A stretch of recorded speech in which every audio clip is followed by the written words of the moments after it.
KILT FM HD2 Houston. Insider access, exclusive content. Sports Radio 610. The Texans play here. An Odyssey sports station. Check out the BetQL Network. Wagertainment for every fan. Get sports betting tips from the best in the game. Available on the Odyssey app and our sister. Sports Radio 610 presents Seth Payne and Sean Pendergast. We coming to H-Town. Let's get the work in, man. Let's go. Great day, great day. Oh, give me some juice, baby. Oh, yeah. Hey, what's happening, everybody? Happy Monday to all of you. Hope you had a great weekend. Good weekend to be a Houstonian in the sports world for sure. We are with you till 10 a.m. this morning. I am Sean Pendergast. He is Seth Payne. Hello, my friend. It was an incredibly active and good weekend in the Houston pro sports scene, and I include the Houston Cougars in the pro sports scene. Yes. So, you had the Coogs with their 2 victories. You had the Astros going 2-1 versus a very good baseball team. You had the Rockets taking care of the Suns for the 3rd time this season. What am I missing? Did they ever? Shell Houston Open got all 4 rounds in by Sunday, when you consider how rainy it was Thursday and Friday. Good job. And kicking Mother Nature's butt. And the winner set the record. The winner, minus 20, the winner was in the Shell Houston Open. It was Minwoo Lee, who held off Scotty Scheffler. So, yeah, that took place in Houston, last I checked. So the only thing that wasn't in Houston was me. I was in Lake Charles. It took me getting the hell out of here for all the things to line up and be right in the world here in the Houston sports scene. You need to leave town more often. I'd gladly do that. I would have. Were you able to watch a bunch of the tournament from the sports book? Well, yeah, we actually, so we went for a birthday of a friend of ours who actually works for Landry's, works for Tillman. So we got tables in the sports book with Primo View both nights. Yeah. So I watched the Astros in like sports book watching mode. You know, where you're kind of watching a bunch of things at once. The main thing I was watching on Saturday was I needed Spencer Arrighetti to get more than 5.5 strikeouts. And he only got 5. So I crumpled up my ticket when I saw that Joe Espada wasn't sending him back in for the 7th inning. I crumpled up my ticket and I threw it in Amy's face. And I said, here's your $100. Arrighetti had all 3 starting pitchers looked very, very good and promising this week in the Astros' first 3 games. Arrighetti is the one that there's the most perhaps uncertainty about, and we're waiting to see. And he looked really, really good, except for that damn Jose Siri in the 6th inning. Walks, which he never does. Then he steals second. Yeah. Then he gets a 3rd on a tag up, and then Arrighetti just gets hit a grounder, looks to 3rd to hold Jose Siri, and then makes the incredible mistake of expecting Jose Siri to be a reasonable person. to do the right that he could just turn to first and make an easy lob to Christian Walker. And Jose Siri took that opportunity to come home and allowed Spencer Arrighetti's only run. Which it's got to kill you when you've been pitching that well, and then just on a simple. I mean, if he had just gunned it to Christian Walker, that's likely an out at home, or Siri doesn't even try. No, I'd rather lose a shutout on a 500-foot home run than a mental error like that. So, but then Siri in that same inning bobbled the Yordan Alvarez hit to center field and had no chance to throw Paredes out at home. Yep. It was weird not having a game on a Sunday yesterday, but whatever. We'll get to the Astros at 6:20 here. But we got to congrats the Coogs, man. The Coogs, and this was a game. It's a lot like the Rockets game last night, where the Cougs just jumped on their opponent early and then just didn't let him up. And it was a vintage Kelvin Sampson Cougs performance. Only 5 turnovers in the game for the Cougs. And one of those was 5 turnovers, and one of them was just an intentional shot clock violation just to get off the floor at the end of the game. They jumped on these guys early. They didn't let them up. The entire story, Seth, of the first half, I think it was Steve Lapis that was the color analyst on the game, the former Villanova coach. And I felt like he kept saying it over and over again, like throughout the first half and then throughout the beginning of the second half. If they can just get it down to 10 with 10 minutes to go, that's your goal if you're Tennessee. It was their goal to get it down to 10 at some point. It felt like all afternoon because the Cougs jumped on them so early. And they're on their way, man. They're on their way to the Final Four. They dominated Tennessee, 69-50, the final score. Kelvin Sampson gets to the Final Four, first time since 2021, 7th time in program history. And when we didn't get to talk about the Purdue game, right? That was Friday. That was Fridays, yeah. So we haven't talked about that. So the Purdue game was where it was at. That was intense. Yes. And I mean, Purdue, when that game inside that play, the kick out by Smith for the 3 for Purdue that ended up tying it up, and then at the very, very end of the game, Uzan has a brilliant inbound play that they'd worked on. It was the second option on that play. It was like a second. It was 0.2 seconds or whatever. Well, the play by Purdue, too, to tie it was with 0.2 seconds left on the shot clock. Yeah.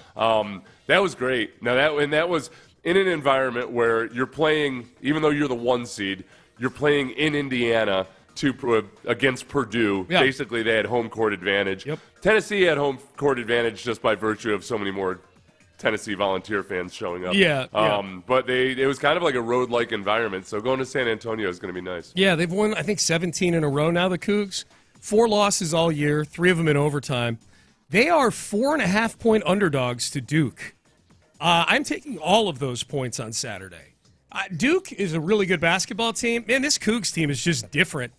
They're just different than these other. You watch all these games in this tournament, you're like, all right, that is a different look. It's an older team for one thing, although there are a lot of old teams in this tournament once you get to this stage. Duke is kind of a rarity nowadays in that they've got 3 freshmen on the team. But the way they defend the Cougs, their bigs they're all like 6'8", but they've got arms that make them feel like they're like 7'4". I've been watching Stranger Things. A lot of Demogorgons out there, I think, for the Cougs. The way they smother, the way they play defense, and this team can score a little bit, unlike some of the other Coug teams. You know, with Cryer and Sharp and Uzan, those are 3 guys that shoot the 3 pretty well. So I think they're less prone to a stinker of an offensive game, which has been an issue the last few years. And last year the issue was they lost Jamal Shed early in that Duke game, but they get a chance for a little bit of revenge. 4.5 points, man. I am taking the Cougs, and I'm taking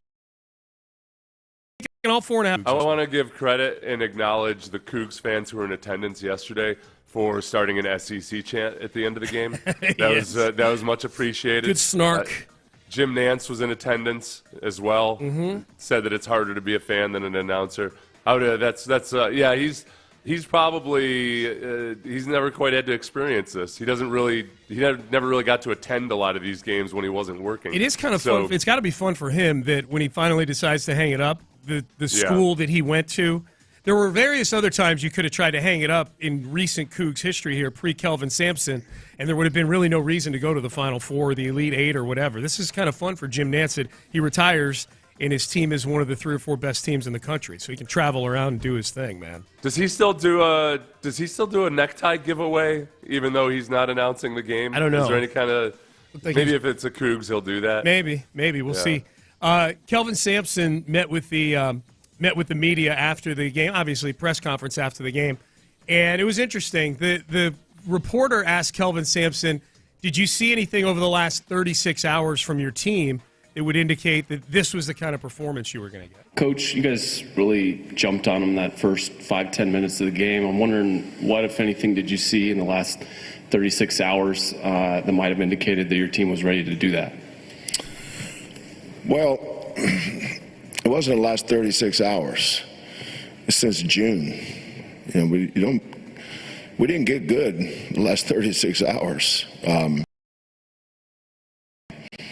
You just went through the Big 12 tournament, played 3 games there. The thing I like about this team, I don't think they overreact to anything, good or bad.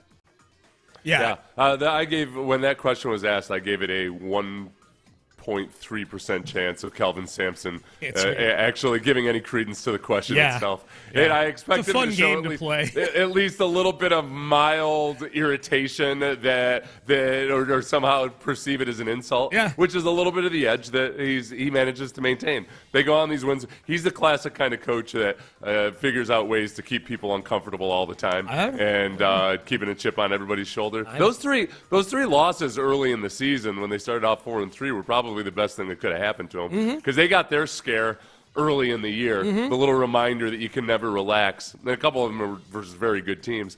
But, I was joking when I called NCAA basketball professional basketball, even though it is. But I do think that this team, maybe more so than any of the recent tournament teams, they operate like veteran professional NBA players would. They They don't seem to blink in high-pressure moments. They don't seem to relax when things are going well. It's really cool to see. And credit, if we'll do an acknowledge me later for the Cougs at 7:20 when we acknowledge. But if we were to acknowledge, I think one player from that game yesterday, probably in the second half, Emmanuel Sharp, hit those threes. Tennessee was kind of creeping back in. They got it down to 10 with about 7 minutes to go. Somehow they leave him wide open. He hits a three or two later. He hits a three, gets it back up to 14, and then he just hits a dagger three with about 2 or 3 minutes to go. So 3 threes down the stretch for Emmanuel Sharp. And damn, just 5 turnovers for the Cougs. So this will be, Seth, this will be the opposite of what the Indy thing was, because now the Cougs all just, there's no excuse. You just drive down to San Antonio. It's a 3-hour drive.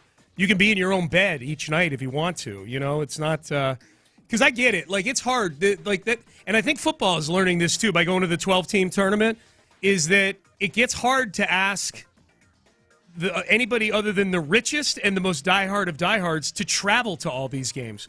To travel to 3 straight weeks, and if your team is doing what they're supposed to do, multiple games at each of these spots. But I think San Antonio's doable, man. I think that's you don't have to worry about flight or hotel for that one. He's got his buddy Greg Popovich there, too. So Popovich texted Calvin Sampson. Oh, nice. Said, I'm the happiest person in San Antonio today, but not as happy as you and Karen, Sampson's wife, and the family, and your whole program built with great character and love.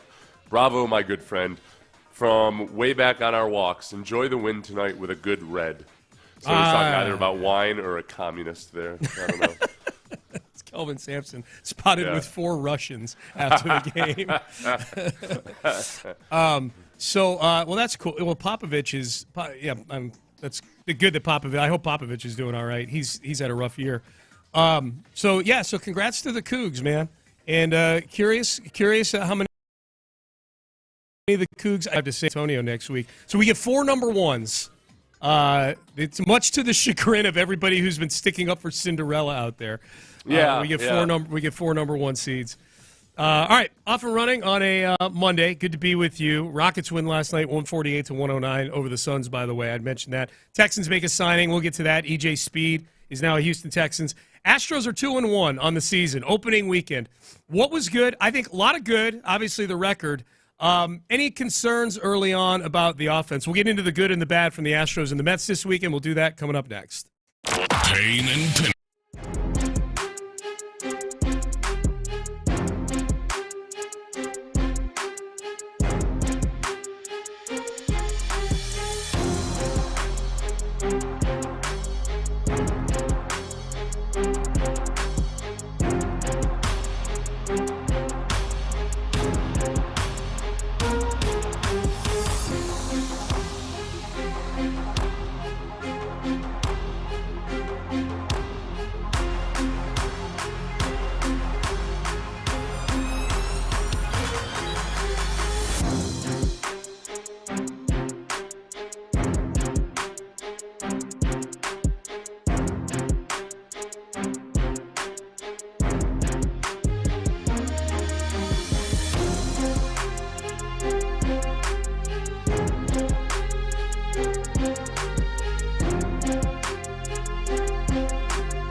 from the Mokaram Injury Lawyers Studios, Sports Radio 610 presents Payne and Pendergast. Hi, Payne and Pendergast with you. Yeah, my apologies to the good folks at the Texas Children's Houston Open. I said Shell Houston Open. Man, I was at the Nugget this weekend. I was drinking. I had a drink in my hand pretty much 90% of the time. Yeah. Cut me a little slack, all right, people? Did somebody from Texans Children's text you? No, I don't know. I just have their phone number. I don't know where they work, but geez, come on. Texas Children's. How'd you realize you made the mistake? Because two people texted me, but they didn't say who they're with. Yeah, they were sponsored. So, yeah, Texas Children's Houston Open. Min-Woo Lee. I got that right. So he was the winner of that. Astros take 2 out of 3 from the Mets this weekend. More good than bad, I would say, Seth. Not overly concerned about the lack of offensive production. This is one of those things early in the year.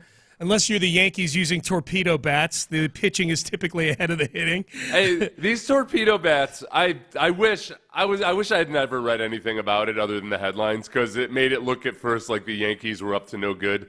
They're using these bats that have more of the weight put towards an individual batter's sweet spot, so he gets more exit velocity and everything. But then you read into it and you realize, oh, there's multiple guys on multiple teams using them right now, and that they've been around since 2022. It just seems like this year more players are adopting them. Plus, the 9 home runs that they had in that game, Aaron Judge had 3 of them. He's playing with a normal bat. Yeah. So it's not I thought it was going to hopefully be some kind of scandalous thing for the Yankees, but it turns out that, hey, it is a technological innovation that maybe – I'm surprised the Astros don't have any guys that we know of. Surprised they didn't. If Luno were still the GM, they'd have had these 5 years ago, the Astros. That's what they would have spent their off time during the COVID hiatus creating new bats, you know? I thought they look more like – people are saying they look like torpedoes.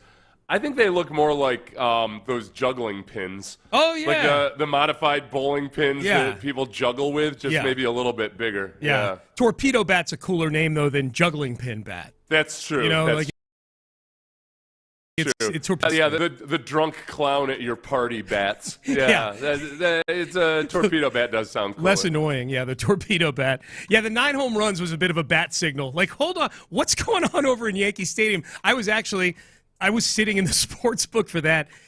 Nestor Cortez threw 3 pitches and gave up 3 home runs to start the game. It was the most surreal. And the coolest thing was he was on the Yankees last year. They're doing this. I say the coolest thing like I root for the Yankees. I'm like, no. But it was kind of a fun thing to be around a bunch of other sports fans for, you know. If any of you saw the headlines but didn't read or hear anything else about it, it's not illegal at all. It's completely within the rule book. Yep. And it's one of those things that you gotta admit that it's brilliant, because a lot of brilliant ideas immediately after you find out about them, you're like, oh, wait, why did nobody think of that? I don't know. Yeah. I don't know why nobody thought of that. With all the analytics and all the former NASA scientists and whatnot that there are in baseball, it took until 2022 for this guy who at the time had been working as an analytics person with the Yankees, former MIT grad, came up with it, and players have kind of dabbled with it in the last few years, but sounds like a lot of them just don't like the feel of it at first, so they're not sold on it. Yeah. I think you made a point before the show. It feels like this is the kind of thing that Luno would have, been on top of. He would have known all about it. A lot of the managers being interviewed this week have said, I don't know, I kind of heard about it, but not really. So he would have known about it, and then I think he would have sold it to his players hardcore. Yep. Because there's that learning curve of you're trying a new bat. You probably not that good when you start. You don't want to sacrifice a few weeks of preparation in the offseason to get accustomed to a completely different feel of bat. I feel like that was one of my prevailing feelings this week, and I'm like, oh, this is an innovation that the Astros weren't on the cutting edge of. I'm like, what the hell, man? Yeah, no disrespect to Dana Brown, but this is maybe a byproduct of going back to with a GM who's got more of that old school gut feel scout to them. You know, we're not. I do hope, honestly, I hope that the effect is real, and that despite every little annoying tweak and change they've made to the rules over the last 10 years to try to increase offense and pace of play, that if this one simple innovation is what really amps up offense in baseball, I'd be cool with it. But I also want my team to get on board. Yeah. Yep. I don't want to get especially when you're not scoring more than 3 runs on any given night. 6 runs the first 3 games. You finally got your first extra base hit midway through the 3rd game of the season. So that's That's not good. Let's start with the good, though. So good and bad from the Astros this weekend. I think the biggest thing, and regardless of what the record looked like at the end of the weekend, if you had told me that you're going to get a quality start out of Framber Valdez, Hunter Brown, and Spencer Arrighetti, I would have signed up for that regardless of the record. This is a team where I think the pitching, especially if, Lance McCullers had another decent, he had another good day in Sugar Land. We'll put him off to the side. But these three guys, and especially Seth, if Arrighetti, because you're already counting on Framber Valdez and Hunter Brown to be what they were last year. That's not negotiable. What they were last season. For Hunter from like late May on, for Framber all year. You have to have that for them to do what you want them to do this year. One outing out of Spencer Arrighetti, but it's against a good team, and it's building off of what he did the second half of last season. That, to me, is the most encouraging thing from the weekend, is Spencer Arrighetti's 6 innings of really efficient baseball on Saturday. That's a huge development if it continues for this team. And it was even better than it looked on paper, where he let up a run, but that was in a weird sequence of events that didn't have as much to do with his pitching. Well, you know what? No, I'll take that. I mean, he walked Jose Siri. Jose Siri's walked like one time in his career. Yeah. So Jose Siri walks, then he steals second. But Arrighetti had made a throw to pick off Jose Siri, but Brendan Rodgers just couldn't handle it. It dropped out of his glove. Then Siri gets the third on a tag up, and then Arrighetti, just in a mental bloop, gets a grounder, turns and tries to hold Siri on third base, but then turns back to first and just lazily lobs it up to Christian Walker, and it gives time for Jose Siri to get home. It's his mistake, and he's got to own it. Except it sucks that it's a reflection on his pitching when it comes to the stats, when it's more of a mental error than anything else. Yeah, but you're right. The eye test, I mean, that's how the Mets had to go score a run. They needed that to score a run again.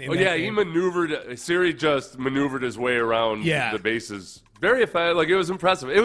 I love Jose Siri in the way that you love the kid that's always in detention, but he's got a glint in his eyes, so you can't. It's a good you just kid. Can't even get mad at him as you're sending him to detention. The detention monitor loves him. Right. Siri, stop messing around back there, you silly guy. Yeah.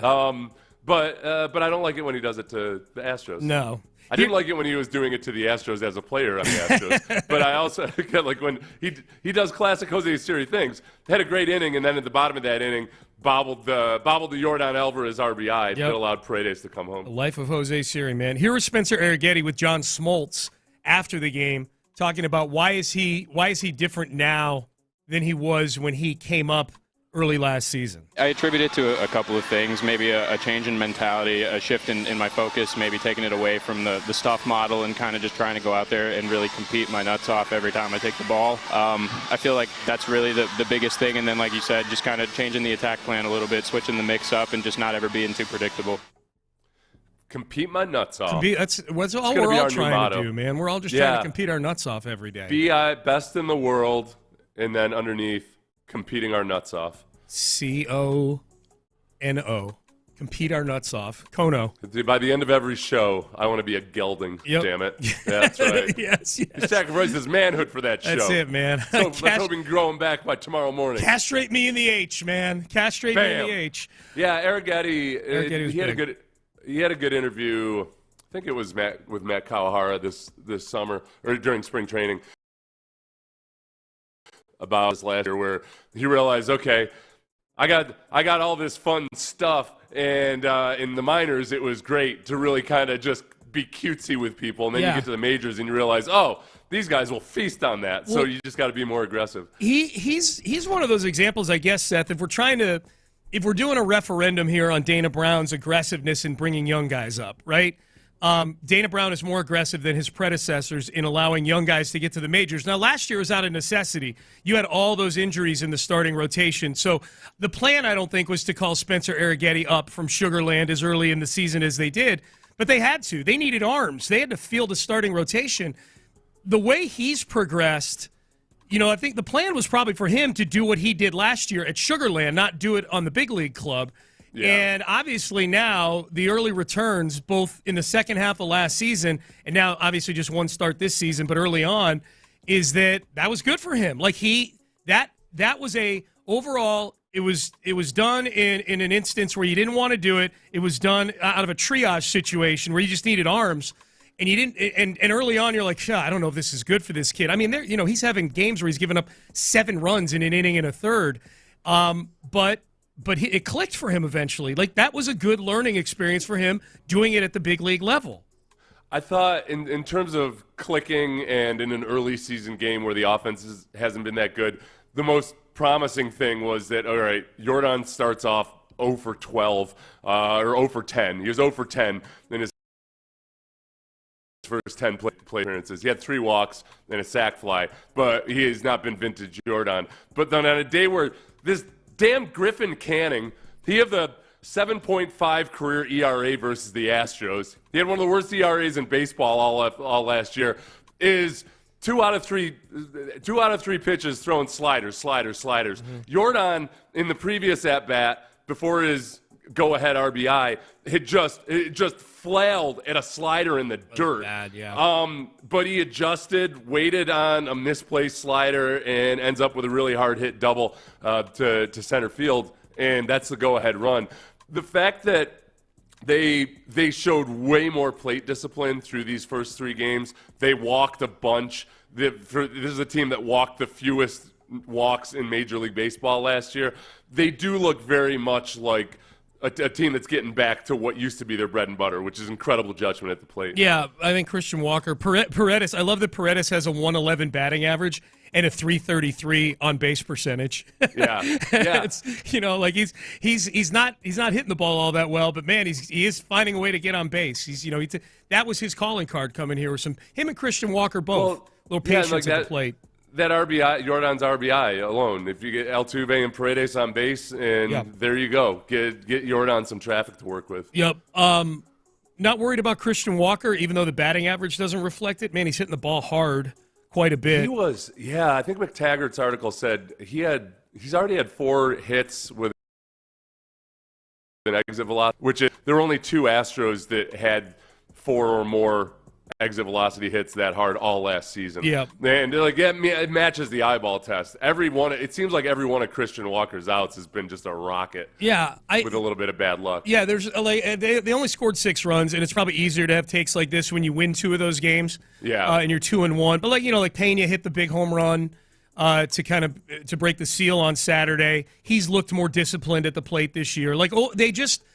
It sounds weird to say this after a weekend where they scored on average 2 runs a game, but I'm encouraged by the level of professionalism and patience and discipline that I'm seeing from the key guys in the lineup there. Yeah, we've seen that from both Christian Walker and Paredes already. Yeah. They've performed as advertised at the plate. Stat nerd Seth will tell you that Christian Walker's expected batting average right now is 367. Yeah, he's hit the ball hard a ton. He's just had bad luck. Yeah. He's our new Kyle Tucker. That's it, man. Kyle Tucker, who every year seemingly starts off with really bad luck and the expected batting average is way higher. Christian Walker is that version. Yeah, it all catches up at some point. Kyle Tucker, by the way, hitting 250 now. Oh, is he really? He had a good weekend. Okay. Yeah. I saw Bregman's hitting 250 also. For the Red Sox. And Tucker, for those of you who weren't paying attention to our Schadenfreude updates, Tucker started off really bad, but this weekend he was 4 for 8, 2 home runs, 5 RBIs. Oh, he hit a couple bombs, huh? Okay, yeah. I say, I was a little distracted. I put my pettiness on the back burner. I got to get my... I was petty. One of them to be, yeah. We need one of I was like my very puritanical grandparents, very pious but very angry all the time. Yeah, they felt like their anger was what God wanted of them. Yes, that's right. That's what I did. I channeled Wes and Doris this weekend. Good. So there you go. So 2-1, and the offense not great. San Francisco coming to town the next 3 days. So we get to say hi to our old friend Justin Verlander over the next couple of days here. That'll be fun out at the yard. I hope he breaks a hip. He's at that age. Text message, Jim Adler, the Texas Hammer text line. What's up with the EJ Speed signing? Yeah. We'll get to we'll give a quick snippet answer here. So we will hit that in headlines and we'll hit it harder at the top of the hour. But to answer, I'll give it to you in 30 seconds. Yeah, there you go. EJ Speed going into his 7th season, kind of a unique signing and the EJ Speed. As a Texans fan, you've noticed, wow, this guy shows up a lot, especially in the run. Makes a lot of big plays. Had 7 tackles for a loss last year. His first 4 seasons, he only played situationally as a linebacker, and he was really good in those instances. The last 2 years, he's had opportunities to be the full-time starter, and he just has not been a complete and total full-time 3-down linebacker. He's not really as good in pass coverage as his athleticism would suggest. So this is a guy that I'm hoping you see a glow-up from DeMeco Ryans. He's on a 1-year, $5 million deal. It's a prove-it contract. And I know a lot of people have wondered whether he's going to start or not. The track record would tell you he'll be a situation. Chris Harris and Henry To'oTo'o are still in position of competing for a job. So I think he's in the mix. There's going to be a really fierce competition to be that other starting linebacker. But they usually only play with 2 linebackers. I'm all of a sudden super intrigued by that competition with with those.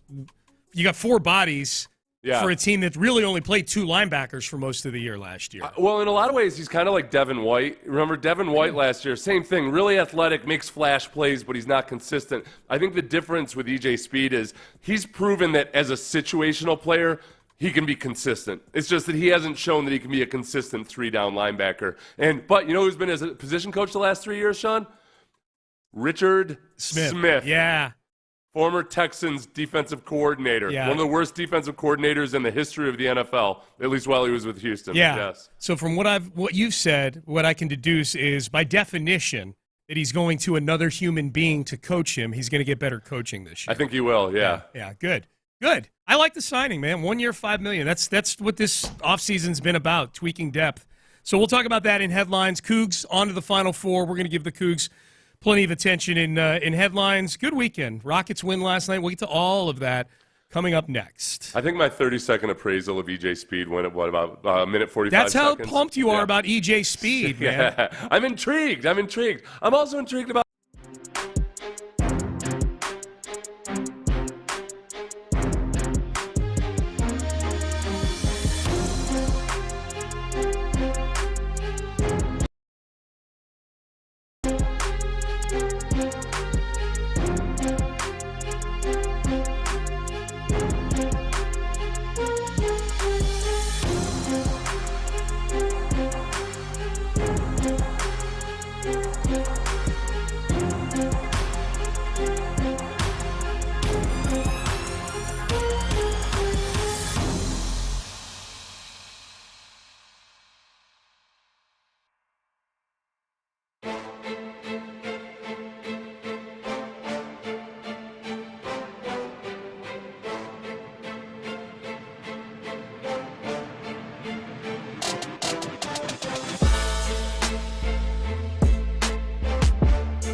and Pendergast with today's headlines, presented by Men's Tea Clinic.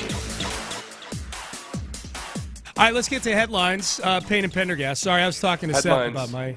Yeah. You had an appearance with Sean Astin this weekend. On Friday, Friday. Yeah. After the show, you did a Q&A with him. I did. For what charity was it? It was Christus Foundation for Healthcare.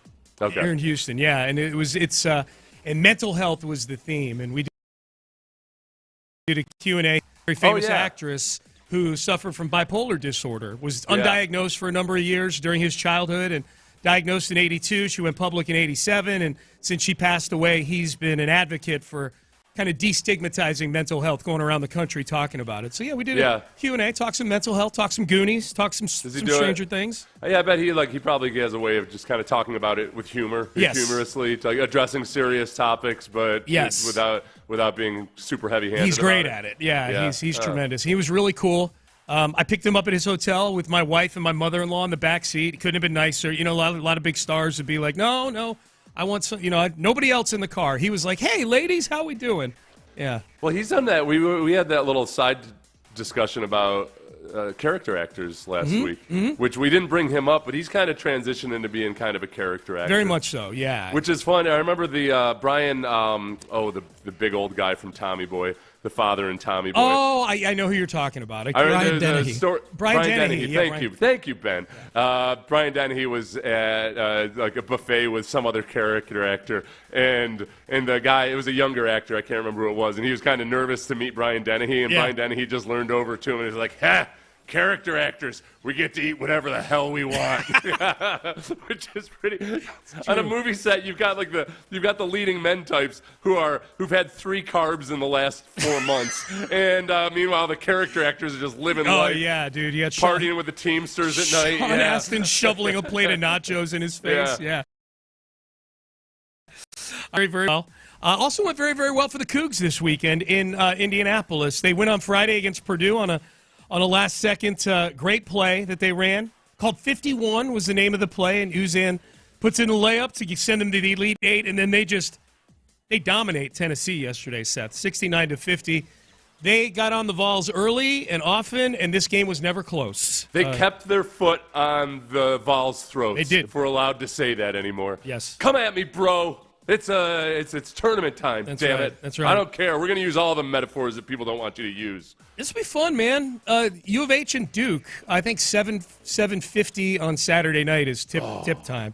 I just, hadn't you been saying you don't hate Duke as much as you used to? Well, that's going to change this week. But yes, I had been saying that. That's how we have. We got to start ramping up we can do it every day. 5 reasons to hate Duke. Oh God, are you kidding me? I mean, we could do it every segment for an entire show. Start a podcast. Yes. Everybody, start texting them in now. This is going to be more of a competition to make the top 5. Anything else, we're going to have 50 reasons by the end of the week. So that should be fun, man. That should be fun. The Cougs. First time they've been an underdog, certainly in this tournament, maybe all season long.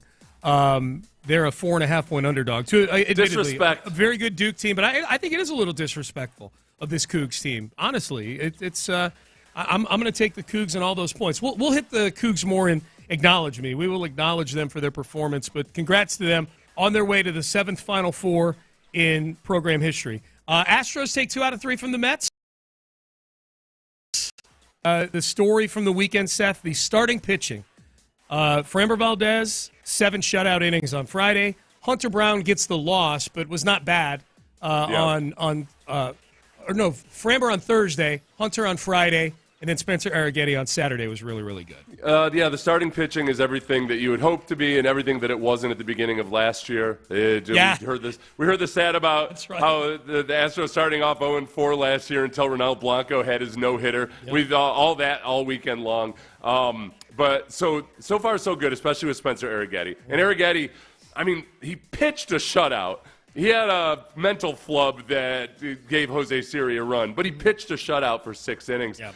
The relievers, I mean, Abreu and Hader couldn't have made it more stressful in Game 1. And in the third game, it was a little bit more routine. Yeah. It wasn't. It still feels like, all right, guys, this isn't how we're going to operate all year long, right? But Brian King came in on Saturday also and had a really nice outing. Yeah, King's been good. 7th inning. Yep. I'm trying to see when we're going to get a look at Verlander this week. Okay, so the other question going into the weekend that isn't in headlines, and I think notably so, was the experimental corner outfielders. So Cam Smith plays 2 games.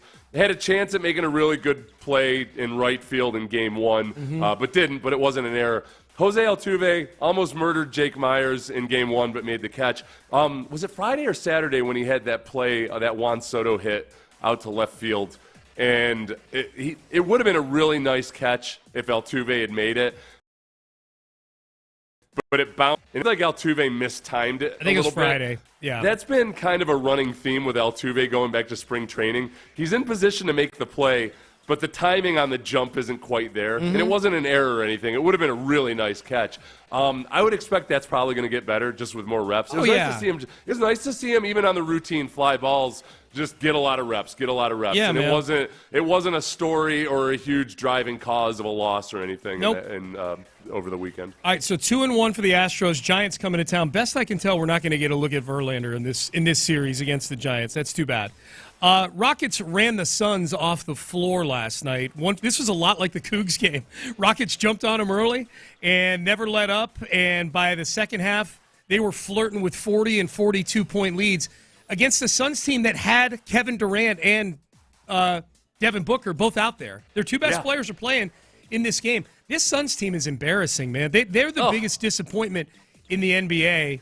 They should be ashamed of themselves. I'm out on the KD to the Rockets idea. Just based on that game? Based on the 3 games. Well, the Rockets swept them this season. They beat them in all 3 games. And so kind of based – I mean, I said this the last time the 2 teams played in a much closer game. Like Kevin Durant in the previous loss to the Rockets played like his usual number of minutes, took 12 shots.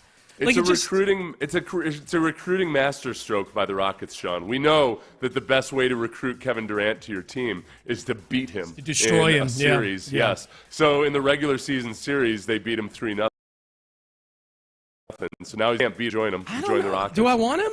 Do I want Kevin Durant? Like now, I'll tell you what. Let's circle back after the first playoff series. Okay, fair. Because honestly, the way the Rockets are playing now, it doesn't feel like it would be as flukish that they can just feast on offensive rebounds and second chance points and fast break type of stuff. It's really hard to beat a more talented and a more veteran team with scrappiness.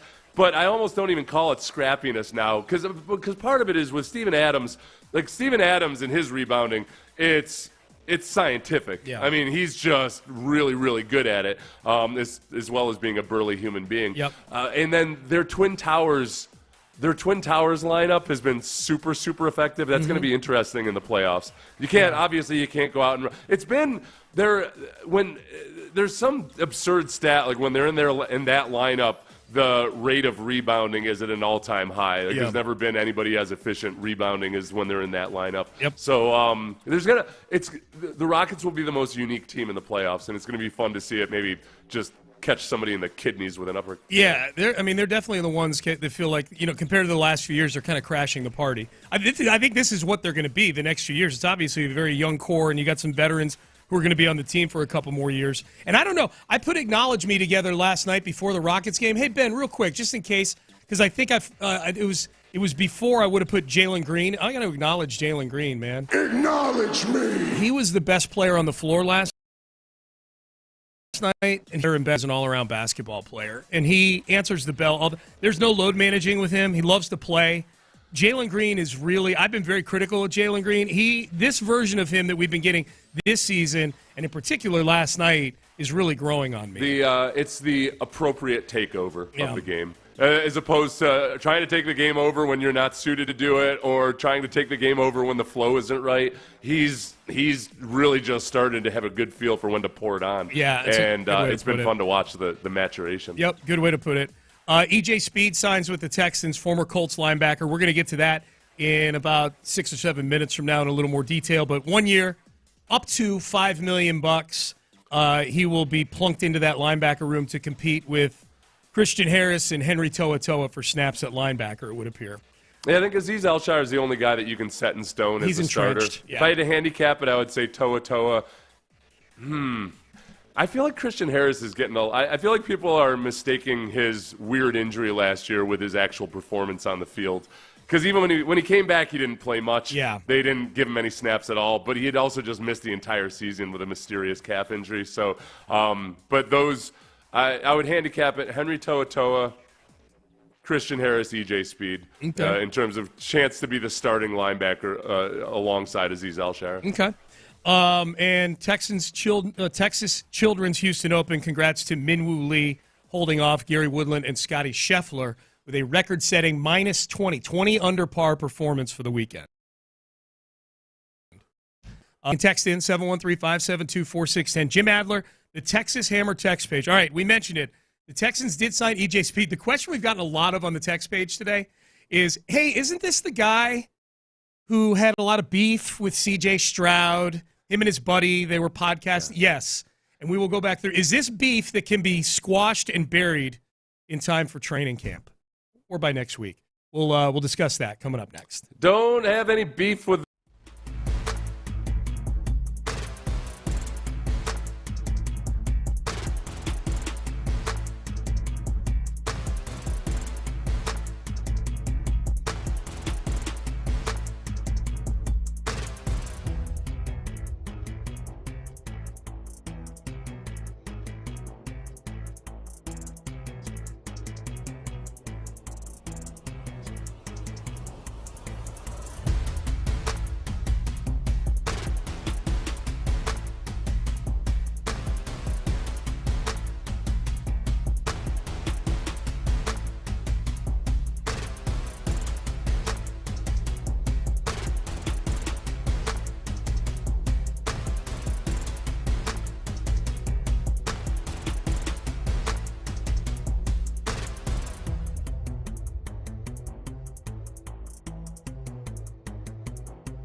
AILT FM HD2 Houston. Insider access. Exclusive content. Sports Radio 610. The Texans play here. An Odyssey sports station. Sports Radio 610 presents Payne and Pendergast. All right, good to be with you, Payne and Pendergast. We will get to Acknowledge Me in about 20 minutes. You know there will be, Coogs will be in there. Got some Astros in there as well. A whole lot more we'll get to. We acknowledge big performances and noteworthy things from over the weekend at 7:20-ish every Monday. EJ Speed signs with the Texans 1 year, up to $5 million. Base value's $3.2 million. He's got some per-game bonuses and things like that. This is a one-year prove-it deal for a guy who has been in the league 7 years. His first 5 years, he was largely a special teamer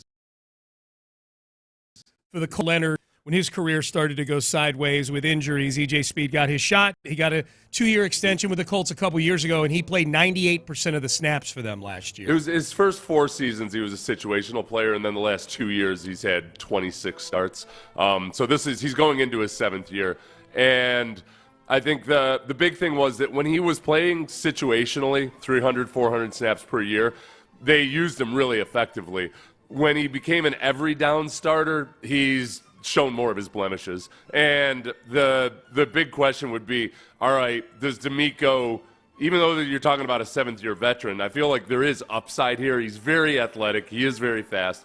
You have no choice but to be fast when your last name is Speed, because otherwise it's embarrassing. Yes. And he makes a lot of plays in the backfield. He's a really good run defender. It's just that athleticism doesn't translate to pass coverage. So yet again, whether you're talking about Christian Harris 2 years ago, Blake Cashman when he was here, any of these guys, can you get the best version of a guy that hasn't been a marquee starter? And I'm intrigued. I would not predict that he's going to be a starter, but he certainly has the physical potential to do so if he really latches on to D'Amico's scheme. It's going to be I think it'll be a genuine competition for whoever starts next to Azeez Al-Shaair. So are we getting the best version of EJ Speed, or are we getting Kamu Grugier Speed? Is what I'm hearing you say right now. Yeah. Kamu Grugier. A lot of flashy plays in the backfield. Yeah. Well, and he's exactly EJ Speed, because he'll show up with some big plays in critical moments. He'll get a tackle for a loss, they'll blitz him, and he'll get a sack, whatever it might be. It's just a matter of consistency. So there is potential there, and this is a classic prove-it deal. he was out there on the market forever. I'm not bashing the guy or anything. I mean, the market was what it was. He signs a 1-year, $5 million deal because he hasn't really shown that he can be a genuine 3-down linebacker. Yeah. But I do like, if he doesn't start, I still think he plays a bunch. And D'Amico finds a way to get that speed on the field, especially in perhaps run situations. If I'm a defensive lineman or a linebacker, and I'm at the stage of my career where I feel like I got a lot in the tank, but the market doesn't feel like I have a lot in the tank, and I got to go prove myself somewhere, at either of those two positions, I'm doing what I can to come to the Houston Texans. It doesn't work out for everybody. Devin White came here last year. He got waived and he got picked up, and maybe he thought that he'd revamp his career here. Didn't work out for him. But Blake Cashman's a great example of a guy. They trade a day 3 pick for him because they think he'd be a good fit here. They bring him in, and it turns out not only is he a great fit as a special teamer, he's a great fit as an every down linebacker for them. He's turning guys over and whatnot. But but at those two positions, particularly, Seth, if I was a prove-it guy, I would want to come play for D'Amico Ryans. Yeah, and I think the difference with Devin White is that Devin White came in and really flashed, and he has freakish athletic ability. It just wasn't always clear that he had any interest in playing his responsibilities. With EJ Speed, I don't know. He's not the same type of athlete as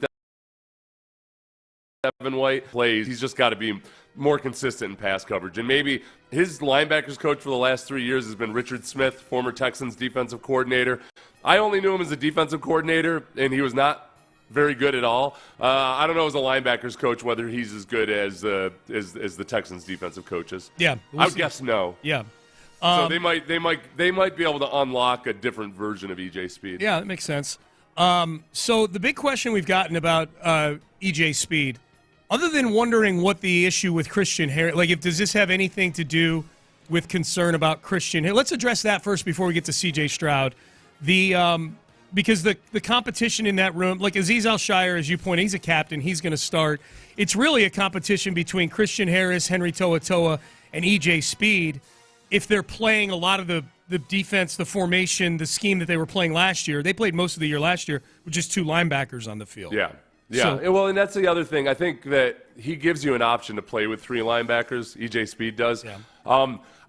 If you look at it realistically, okay, look at last year. Azeez Al-Shire missed games with injuries and suspension. Henry To'oTo'o missed 3 games with a concussion. And Christian Harris missed 78 games, it felt like. Yeah. He missed almost the entire preseason and most of the regular season. By the time he came back at the end of the year, I don't think he was effective just after having that long injury. So I don't know what his injury status is and if he's completely recovered from whatever his mysterious calf injury was. But you saw various times with Jake Hansen as you're getting a bunch of reps. Yeah. They need more bodies in there. This team averages, since D'Amico Ryans got here, at least one unsportsmanlike suspension by a linebacker per year. Do you think Speed could be the designated suspendee this year? Is that why he was brought in, you think? No, I think that they expect somebody to get suspended for unsportsmanlike. I guess the leader in the clubhouse would be Azeez Al-Shire. Yeah, I thought about it's funny. I was thinking about that. Sorry, I didn't mean to interrupt you. I was thinking about that this morning, and Azeez would seem to be the chalk on something like that, just based on A, he's been suspended before, and B, style of play. I wonder, and I hope this isn't the case. I hope he's still playing with reckless abandon. But the next suspension for Azeez Al-Shire might be a big one. He may be trying to, try his best to play an Azeez style of ball, but remain suspension free. Like a sugar-free version of Azeez Al-Shire. Well, some of the stuff that led to the league making that ridiculous statement that they did was okay. It was fueled by valid concerns about some of the stuff that was kind of, the punch on the sideline in the Bears game, the hit out of bounds the week before. That's stuff that he can control. Yes, that's true. You just flat out can't allow that. It's a bad example to set for the younger players when you're a captain. Yeah. The punch on the sideline, the hit laid out of bounds. I guess maybe continuing the confrontation after the Jaguars game, all of that. Yeah, he's got to dial that back. I don't know, but now it does seem illegal on Pat Mahomes, which was bogus in the playoffs. Yeah. I think the Texans are under scrutiny. They got a target on their back. They got a target on their back. They have a rep. Exactly. The other thing we've been getting asked a lot about, like, hey, isn't this the guy that had a little back and forth with C.J. Stroud during the offseason heading into 2024? And the answer would be absolutely. He and Zaire Franklin were the two podcasting linebackers. Is this the dissipation, the end of the podcasting linebacker podcast? Yeah, well, and I don't know if Zaire Franklin's even going to do it anymore. Just because, remember, so Zaire Franklin, at a point earlier in the season, or maybe it was during training camp last year, on his podcast it said something like, you get to the end of the year, you want to be able to, beat the garbage teams like the Giants. Oh, yeah. And lo and behold, that surfaces at the end of the year. Zaire Franklin's statement about beating the garbage teams like the Giants when they face the Giants. Yeah. So I just shuffling around Colts Twitter this weekend. Zaire Franklin, not a popular person in Indianapolis. No. These people point to the podcasting linebackers as one of the biggest disappointments last year. So EJ Speed was one of them, and so EJ Speed and Zaire Franklin were talking a little bit of trash about C.J. Stroud. We'll get to EJ Speed himself here in just a second. But here was C.J. on the $1 Million Worth of Game podcast when he was asked about the trash-talking Colts linebackers. Like my boy EJ Speed, but it's a ton of dudes. It's not just eating this to him. I ain't tripping. But a lot of dudes come on these podcasts like, oh yeah, I'm coming to hit. I'm gonna hit CJ in his face. I'm gonna get him next year. Why don't you do something? Like where I'm from, we say, why ain't you do something where you was mad at? You was mad right there, man. Do something. Right. You could have made hella plays, bro. You could have made plays, dog. Right. You could have shut me up right there, but you didn't. Right. So what make you think you gonna do it now? And if you do, I'm gonna come back, bro, for real. This ain't for no play, bro. I'm come on, man. Got him in that mode. You got me going. But you know what I'm saying? No, it's this is the mode I've been waiting to get. I'm gonna slam CJ on his head. Man. You should have did that then, bro. Right. Now we're going to have another opportunity, and we played them first game of the year. Ooh. I'm excited. The Colts. We play them after they play. It's going to be rocking. Indy hates me already, and I love it. Okay, so that podcast took place well into the offseason because they knew what the schedule was already. Yeah. Yeah, but CJ says it at the beginning. He and EJ Speed are friends. Yeah. It's not there was a lot of social – and, look, I think people in both Indianapolis and Houston are – looking at the end of the season, I think both fan bases are kind of like, all right, we don't necessarily need all this beefing in the offseason on camera and everything. On either side, yeah. Now, EJ Speed and Zaire Franklin in that first game versus the Colts, those guys had bad games. Remember, the first two games of the year, the Colts were on pace to let up a country mile in rushing yards. Yeah. And they got it together. And EJ Speed played a really good stretch for a while. He's really good against the run. He's just not very good in pass coverage. Yeah. But yeah, it was. I'm gonna miss that a little bit. I think Zaire Franklin that part of it will still be a grudge match. Yeah. In the Colts games. Yep. Yeah, and Zaire's still on the Colts, so he's still there to for CJ to go after. Here was EJ Speed. This is after CJ did that podcast we just heard. Here was EJ Speed on with Kay Adams talking about CJ's trash talk. What is the bone? What is the bone to pick? Because you have them week 1 in Indy. They're coming. They said I didn't make any plays, so I guess I gotta put the proof in the pudding, huh? Yeah, and CJ Stroud likes to talk. Yeah, that's his thing now. That's his thing. He like to pop his. I mean, can we say that he got a right to? Yeah. Well. He's not doing it as much this offseason as he was last offseason. If I remember that Kay Adams interview, she did him a little bit dirty. I think she took some comment that CJ had directed towards Zaire Franklin and basically made it sound like she was talking about EJ. Oh, okay. And this was it wasn't always this way. Yeah. Last year in 2023, I think this was at the end of the 2023 season or maybe during it when CJ was a rookie and the Colts had played him twice. This was EJ Speed talking about rookie quarterback CJ Stroud. He won't even be looking at the read, and then he got about one more look before it get ugly for him. And then he look at your guy and you didn't plaster like, got your ass. And then this motherfucker look somewhere else and throw the ball for a completion. You like, nah. That's what I like about CJ the most. That's your third read. You know how degrading that is for a quarterback to hit his third read? It's degrading. Yeah. CJ had said in that first soundbite, they're friends off the field. Yeah. Now, I can't even remember the name of the school, EJ. He's a good story. He was a 5th-round pick out of Tarleton State. Tarleton State, that's right. Yep. So he's kind of picked himself up by his bootstraps as an NFL player. No doubt. And was a situational guy and a good special teams player. I think you're still going to see that out of him. I got excited about this simply because I do think it adds another element of athleticism and playmaking to a defense that's already on its way to being really good. But then if he can get that glow up from D'Amico Ryans, I think he can actually there's untapped potential there for him to be a complete 3-down linebacker. Yeah. But at the very least, if he's used for 300, 400 snaps per year, you're going to see him and he's going to show up. Payne and Pendergast with you on a Monday. So that's the breakdown on EJ Speed. We'll see.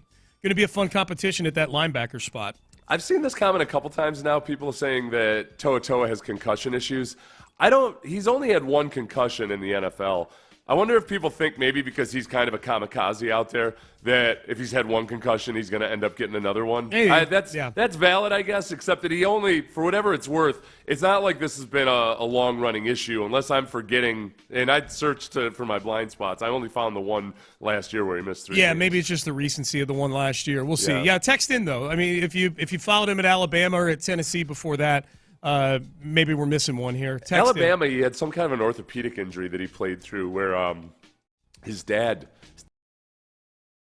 did dictation for him. And, really? Like a Mr. Miyagi thing where he rubbed his hands together? Some kind of oil or some kind of holy oil or something. I think they're LDS. I'm not sure. Okay. And he was like, it was questionable or he was doubtful to play, and he ended up playing and having a really good game. Really? Yeah. Okay. Yeah. Score one for the whatever the methodology is there for them, the Mr. Miyagi methodology. Mm-hmm. All right, Payne and Pendergast with you. This was a throwaway comment, it felt like, on a podcast with Nate Tice and his dad, Mike Tice. Mike Tice, the former coach of the Vikings, longtime offensive line coach in the NFL, an offensive lineman himself in the league. His son, Nate, works for The Athletic, does a podcast, a football podcast for The Athletic, does a good job. This was just sort of a throwaway comment where I heard the name Cam Robinson. I'm like, okay. I feel, because I think there's some there's 2 sides to the Cam Robinson signing. There's the one side where you look at a lot of the advanced stats and it's like, all right, well, this guy's not very good at protecting the passer at all. And then I think there's the other side, which is if you watch him, you go, okay, well, there's definitely something there. But there's a reason why he was available on a 1-year deal at this stage of free agency. Here was Nate Tice talking about Robinson going from the Jags to the Vikings midway through last season. There was a guy this year, Cam Robinson. He was with the Jags. They traded him to the Vikings, and they taught different techniques, and you could see how that really messed with him midseason. So that's interesting, too, with the angles and everything. Okay, so there's my excuse. Now, you know what? Now I'm pro on the Cam Robinson. He got screwed by the changes that he had to experience. With this signing was that, he's been a solid left tackle for the Jaguars for a long time. And then he goes to Minnesota, and in a different scheme and with different techniques and what have you, he really, really struggled. He had a rough end of the year, especially, and in the playoff games. So that he gave up the 3rd highest pressure rate, the 4th most sacks amongst left tackles, and the last couple games down towards the end of the stretch and in the playoffs for the Vikings, he really struggled. But I can discount that, and almost like you do with baseball players, you kind of look at, okay, what has he been through the duration of his career? He's a more affordable version of Laremy Tunsil in a lot of ways. He's going to give you good, solid work, a lesser version because he's not as good a pass protector as Laremy Tunsil, but he's a better pass protector than he is a run blocker. But you got him on a 1-year deal up to $14 million. Mm-hmm. So I feel good about the signing still, and I think he's going to play better than he did in Minnesota last year. That was an in-season trade. Yes. So he got yoinked up and thrown into a different pond, and he just did not acclimate well. All right, Payne and Pendergast with you here on a Monday. We got a lot of acknowledgments from this week, and let's get to it. You can text in 713-572-4610. That's the Jim Adler, the Texas Hammer text line. You listen to the show, you know how this works. We've got a list of people, programs, teams, things that we're going to acknowledge from over the weekend. I will state who that person or thing is. Then we'll hit the Roman Reigns sounder. Acknowledge me! We will acknowledge that person or people. Let's start. We've got to start at the top this week. on their way to the program's 7th Final Four. They just annihilate Tennessee yesterday. Kind of played with them, man, just like a cat just batting a mouse around a little bit. Tennessee crept back into the game at various times, got to within 10 or 12 points, and especially late in the game, each time they got back into what felt like striking distance, or at least compared to what it had been all day long, striking distance. I'm going to give Emmanuel Sharp an acknowledgement, Ben. Acknowledge me! 3 threes down the stretch to push the lead back to 13, 14, and 18 points. This is a really, really mature team.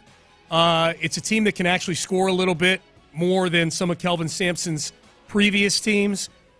This was, I thought, a great quote from Sampson about the culture of the program. This is from an interview he did with Will Kunkel of Fox 26, and just talking about the kids he has in the program, the buy-in that he gets. It's not for everybody. He says if you don't want problems in your program, don't recruit problems. I learned a long time ago, Will, if you don't want problems, don't recruit them. I don't recruit entitlement kids. There's no way that I recruit a kid unless I know that he'll buy in to the way we do things here. But because of the success of this program, every kid that we're recruiting knows exactly what it is he's getting into. You know, they research us as much as we research them. I thought that was great. That sounds like a shot at Cooper Flag, personally. In time for Duke, the whole team, it's all the rage. Yeah. Yep.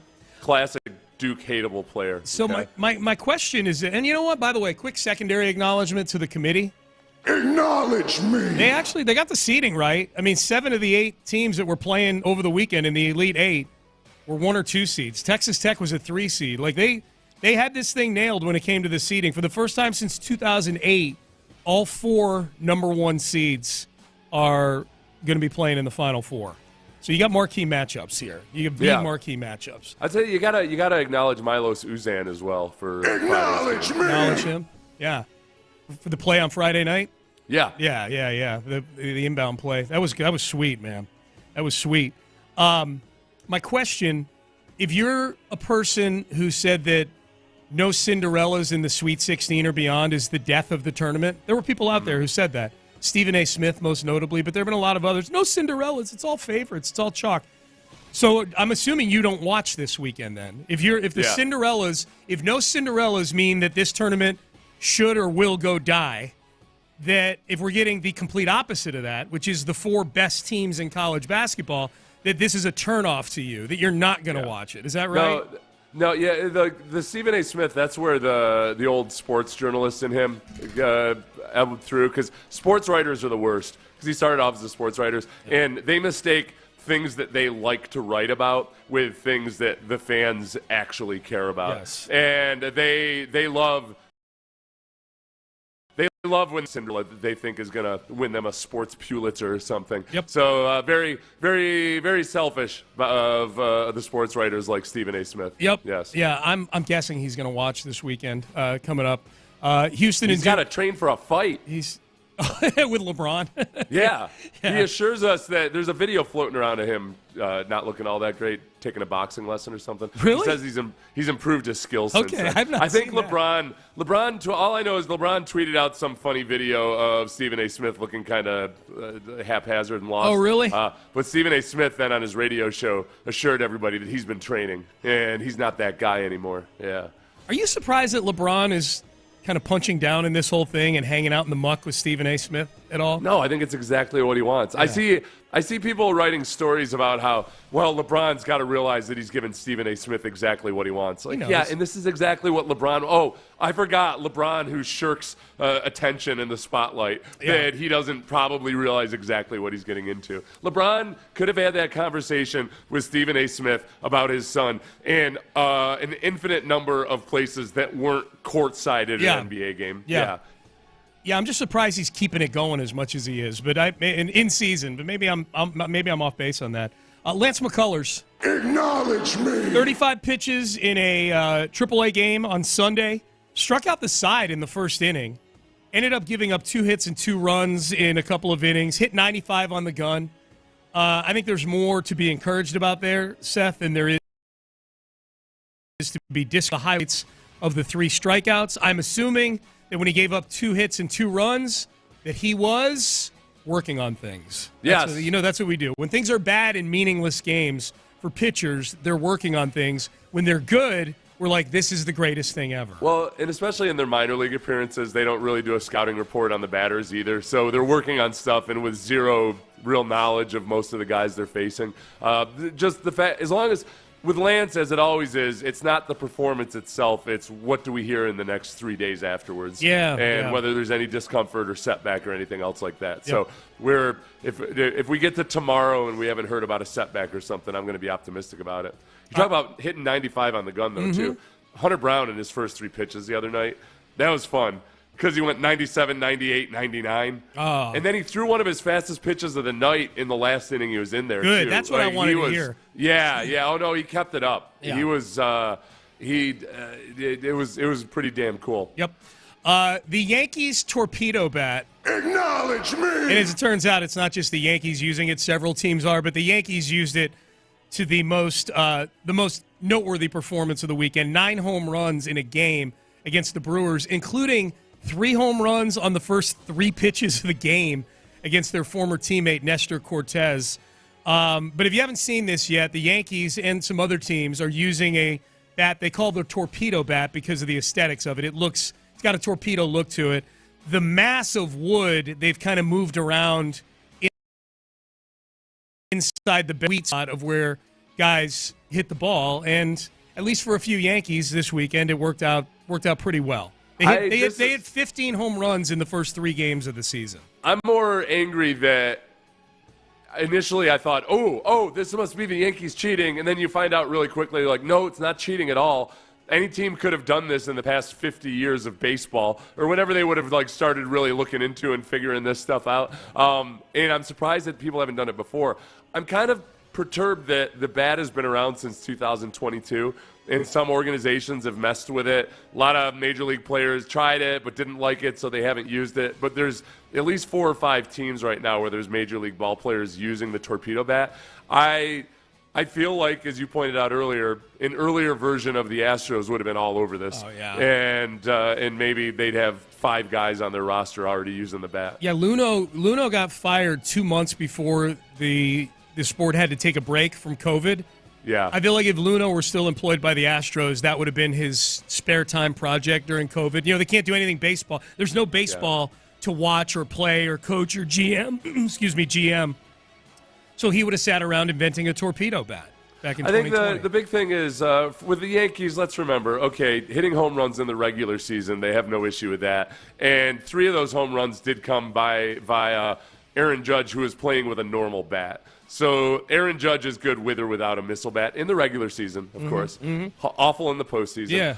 The only thing I don't like about it, even though it feels like in football, people just started using those Nerf Sonic balls, the ones with the ones that anybody can throw 70 yards. It has like the little the little blade hanging out the back of it for aerodynamics. Yeah, whatever those are called. Text line, help me out with this. What are those balls that you can throw forever? They're fun to play with, but it feels I don't know. The purist in me feels like, all right, just play with the same damn bats people have been playing with for the last 100-some years. We'll see. I don't know if they're going to do something about it or not. I bet teams maybe have identified that there might also be a weakness in those bats. Maybe. That maybe there's some, I don't know, that maybe certain pitches, pitching inside on a guy, if the weight is shifted more towards the head of the bat, that maybe it's harder to get around on stuff inside. Who knows? Yeah, we'll see. Yeah, maybe there's a give and a take. Alex Bregman. Acknowledge me. Didn't do anything great for the Red Sox the first few weeks, except for this. The reason I'm acknowledging Alex Bregman is for something that several of you are requesting on the Jim Adler, the Texas Hammer text line. Like, are you guys gonna acknowledge that Rafael Devers sucks right now? Rafael Devers started out the season with a major league record 10 strikeouts in the first 3 games of the year. For the season, he is 0 for 16 with 12 strikeouts, 2 walks, and an RBI. So he has yet to get a hit this season, and I credit Alex Bregman signing with the Red Sox, taking over his role at third base, and forcing Rafael Devers to do something that he said very succinctly he will not do. which is DH's signing with the Red Sox, has ruined Rafael Devers. Good job, Bregman. We got to start looking for some of the clips coming out of Boston. I might have to listen to Boston radio this morning. Yeah. Or at least I'll look at their social media feed. They probably got some good hot They're good takes about on putting Rafael clips Devers. up on stuff like this, yeah. The post game. Hey, Rafael, have you enjoyed being a DH? No. No. Do you think, are you going to get a hit today? No. Tomorrow? No. The next day? No. Yeah, you're not. You're 0 for, Hey, you're on is pace Alex to go Bregman 0 for the season. How has Alex Bregman's leadership helped out your team so far? No. What's their record so far? I haven't even looked. I just look at Bregman's stats. Yeah. Well, both Bregman and Kyle Tucker are now hitting 250 on the season. Okay. So Tucker started off real slow, but over the weekend he had 5 RBIs and a couple homers. Yeah. Homers in successive nights on Saturday and Sunday. The Red Sox are 1-3 though. 1-3, So, huh? Okay. Bregman's veteran leadership not doing a damn thing for Well, him. they're one game better than the team Alex Bregman was on last year at that stage. The Astros started 0-4 last year, so That's old news, Sean. It's an improvement. That's ancient history. Oh, it is. The Astros are 2-1 now. I'm gonna. You know what? To Astros, I'll give you a quick one here. Acknowledge 2-1 me. to start the season. We'll take it. Hannah McNair. Acknowledge me. Amy Adams is tapping out of the Oiler uniforms for the upcoming season. Perhaps the ridicule from Hannah McNair and the out-and-out thrashing of the Titans when they wear those uniforms by the Houston Texans was the reason why. But the Titans announced new uniforms this week, Seth, and their new main color is going to be, quote, Columbia anymore. It's Titan blue. Not H-Town blue, it's Titan blue. But Titan blue is that dark blue? No. Titan blue is the sky blue. Is the actual light blue? Yes. Okay, I was very confused about this because a lot of the pictures they showed him wearing that darker colored uniform. Yeah, that's the old one. Yeah. So it's the same as the H-Town blue. It's is their Titan blue. Close to it. Yeah. I'm guessing there's some pixel. So how is that? Okay, this is why I was confused. So how is that bowing out? Oh, well, they're not going to wear the Oiler uniforms this coming season. Yeah, so but they are going to have the H. I still feel a little peeved about it though. But they got that they're still wearing the H-Town blue. But we know that Amy Adams, the best day of the year for her was the day that those Oiler uniforms were taken out of mothballs. It would be one thing if they wore it as a throwback, but they specifically looked at the Houston Texans as a team to play. You wear them, Yeah. So now they'll just always be wearing their Titan blue. They're Titan blue, but they tapped out for at least a year. They tapped out of the Oiler blue. I credit in part Hannah McNair for that. The other part I credit Amy Adams, probably looking around Nashville and going, "Wow, I'm the only one that really cares about these uniforms. This is my own personal cosplay party."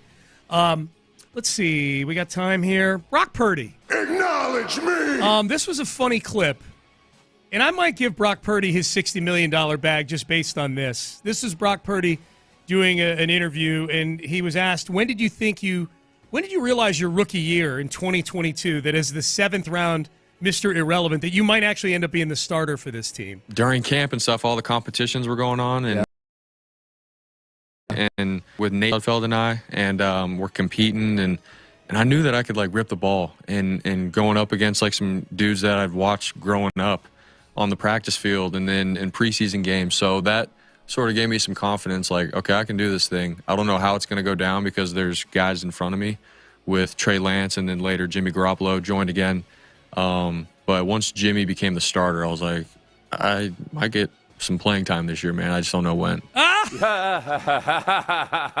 Just threw Jimmy Garoppolo right under the bus and backed over him again. That was the weird year where Jimmy Garoppolo was training on his own during training camp, right? Okay. Because they were trying to trade him, if I remember properly. Well, they had made the trade for that was the second training camp that Trey Lance was there for. So yeah, right. And Jimmy Garoppolo was on the outs with the organization, and they were going to try to trade Jimmy Garoppolo. So he was working out at the facility, but separate from the team. And then ended up playing. And they ended up playing him, Yeah. and apparently he was so bad that Purdy knew he was going to get a chance. Mr. Irrelevant knew he was going to get a shot at some point. That was really good. You don't hear a lot of former Garoppolo teammates really rushing to his defense. Nope. Danny Amendola just flat out basically accused him of just not being a man.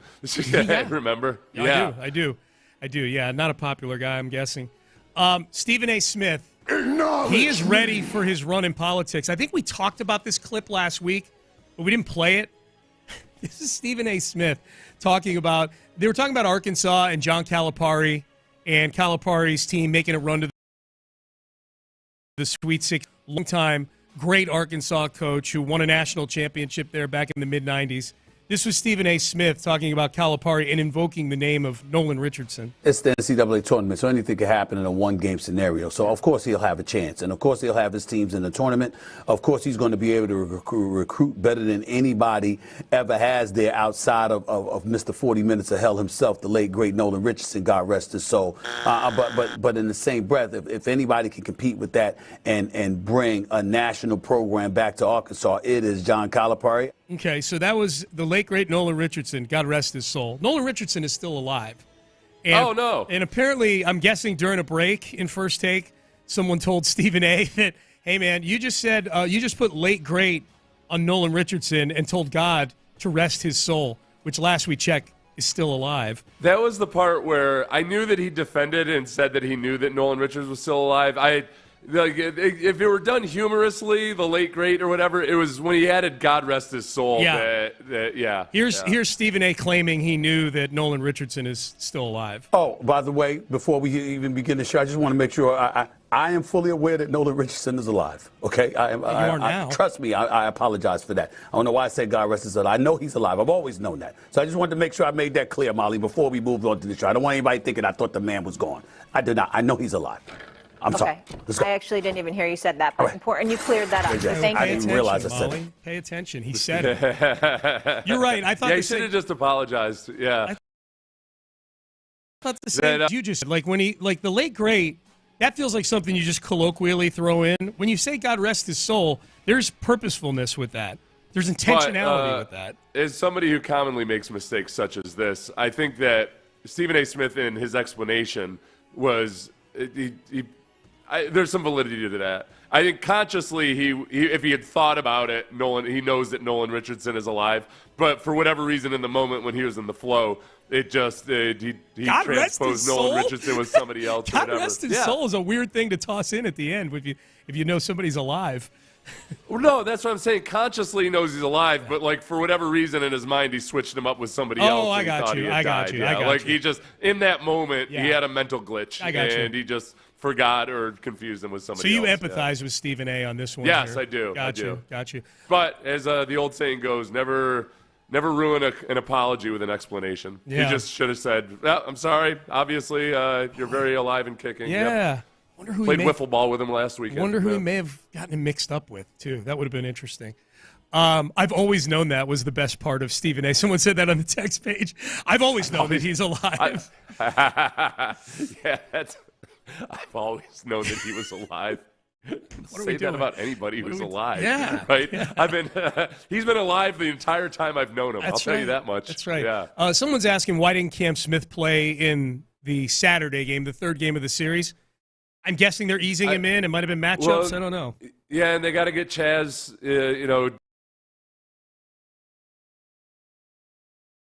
his reps. That was the big thing that we thought that both DeZenzo and Cam Smith wouldn't make the team, was because Espada really wants guys to play as much as possible to stay sharp and improve, especially with the younger guys. So I think you're gonna see that all year long. And then especially you saw the defensive substitutions when they have a lead and Espada trusts his relief pitchers. He's going to stick Chaz out there when they're in any type of a save situation at the end of the game. No doubt. All right, mock draft injection time. That was Acknowledge Me. We do that every Monday. Mock draft injection we do every day leading up to the draft. We are under 4 weeks from the draft. Fun wrinkle in this one here involving a team not named the Texans. We'll let you hear who Eric Edholm, who's one of the foremost draft experts, NFL.com. We'll let you know who he's got the Texans taking. Got some good draft chatter coming up next. But first,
Karam Injury Lawyers Studios. Sports Radio 610 presents Payne and Pendergast. All right, let's get to it. The mock draft injection. By the way, the Texans announced late last week the draft party will be Thursday night, April the 24th, right out there by Discovery Green on the Avenidas right there, right in front of the convention center. That's where they had it last year, but it was on day 2 on Friday because they had no first-round pick.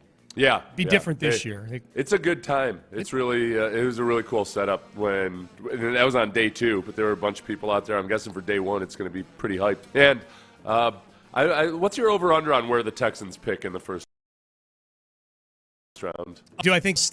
Or I guess I should say where's their first pick in this draft? Yeah. Because it could be in the second round. Okay. So basically, do they pick before or after the 25th pick in the draft? Do they trade up or down? Do they trade up or down? I'm going to say they trade. I want to say they stay at 25 because if they're going to go offensive line, I think there's plenty of prospects there already at 25. Yeah. That's the only thing I wonder and worry about is that so many people are down on the wide receivers or one of the other positions where maybe you get a few guys that are all in the power rankings in the top 15 or 20 that slip and teams take offensive linemen that they feel better about. Okay. That maybe Nick starts trying to jockey up for position. But it feels like this might be the rare year where Nick doesn't necessarily move around a lot with his top pick. With the top pick, yeah. And he's inclined. I mean, he's done it multiple times where he's moved around with that pick. But I just feel like the way things are falling, there's going to be offensive linemen. When you and I do this exercise we're about to do, Seth, the mock draft injection, we do it every day. My first thing I do after seeing who the Texans take is who's left on the board there that they could have taken instead of that player. And more often than not, there's 2 or 3 offensive linemen that I think they'd be perfectly comfortable taking it at 25. So maybe that's a case to move back a little bit. You go, there's 3 or 4 guys there. We'll move back to 30 or something like that. Pick up an extra 3rd or 4th round pick to do that. So I don't have a great feel. So let's hit this. Let's hit this mock. This is Eric Edholm, NFL.com. He's been doing this a long time. He was with Yahoo for a while. He's been doing this a while. He's a good one. With the 25th overall pick in the Eric Edholm NFL.com mock draft, the Houston Texans select Kelvin Banks Jr., offensive lineman, University of Texas. He says this: I thought about putting Gray Zabal, North Dakota State, here, but Texans GM Nick Caserio has used his high picks on Power 4 prospects. Good for you, Eric Edholm. Not a lot of national guys acknowledge that Caserio has been practically exclusively power schools since he got here. Banks checks that box, and he could be prepped to start at guard in year 1 before potentially kicking out to tackle later. One of Banks' best games at Texas came as a freshman. You pointed this out many times, Seth, against Will Anderson Jr., a tape Caserio surely watched. Yeah, and Kelvin Banks is interesting because a lot of people are going to think, okay, we want to move him down to guard. There's other teams that might be looking at him as a tackle. I think that the good thing about him, and given what would give something Texans fans to feel good about, is that he gets after it in the run game. Mm-hmm. He really gets after it in the run game. As a pass protector, there's some things about him that I want to say, I don't know if it's the right word, passive sounds too loaded, but there's times where I think he's a little too passive in letting the defender come to him on the edge, but he's already demonstrated that he's got a toughness and grittiness to him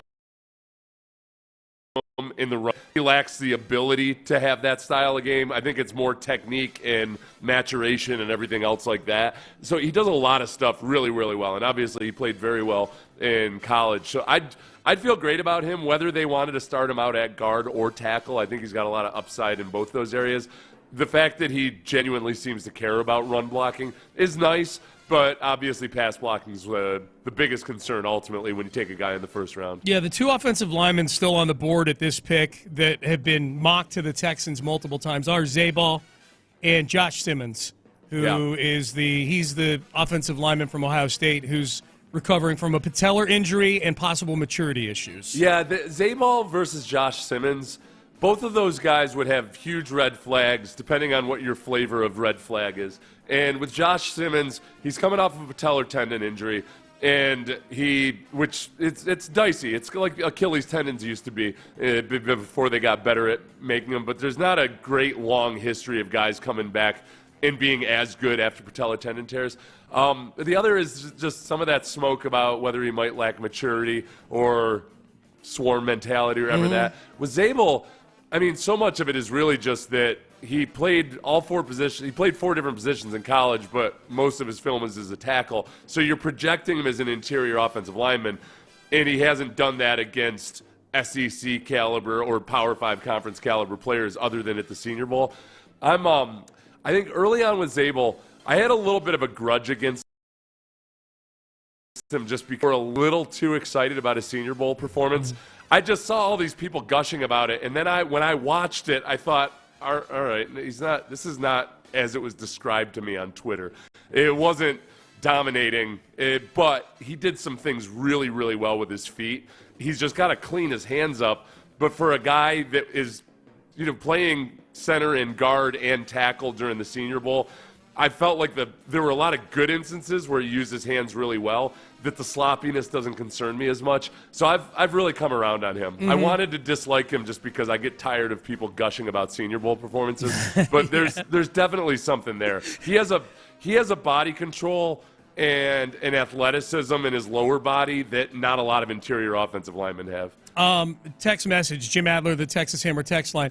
Texans move up to 21 to snag Matthew Golden. I'll say this, in this particular mock draft, Golden is there at 23. He ends up going to the Packers at 23. Now, that I could see. It does feel like this receiver class is kind of, if we buy into the mock drafts as some version of a stock market, Seth, it does feel like there is a thinning of wide receivers that teams are looking at as surefire first-round picks. The ordinariness of Ibuka is starting to show itself where some of these experts are starting to mock him more of like a second-round guy. Luther Burden III, it sounds like there may be concerns. Bob McGinn had that quote about his mom's a concern, his girlfriend's his manager. Whatever reason, Luther Burden III is not showing up in the first round in as many of these. The McMillan, but he's been fluctuating from anywhere in the top 10 to being there for the Texans at 25.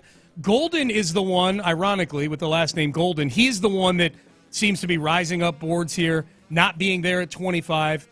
Depending on how Nick Caserio feels about this receiver class and how big the drop-off is from, say, Matthew Golden to that next group of wide receivers, that I could see, like if Golden starts to fall into that area in the teens somewhere where you got a little extra money in your pocket from the Laramie Tunsil trade, you move up and go get Matthew Golden with that first pick, and then you still have some day 2 picks to address offensive line with guys that may not have elite traits, but they've got the chance to come in and be worthwhile starters for your team.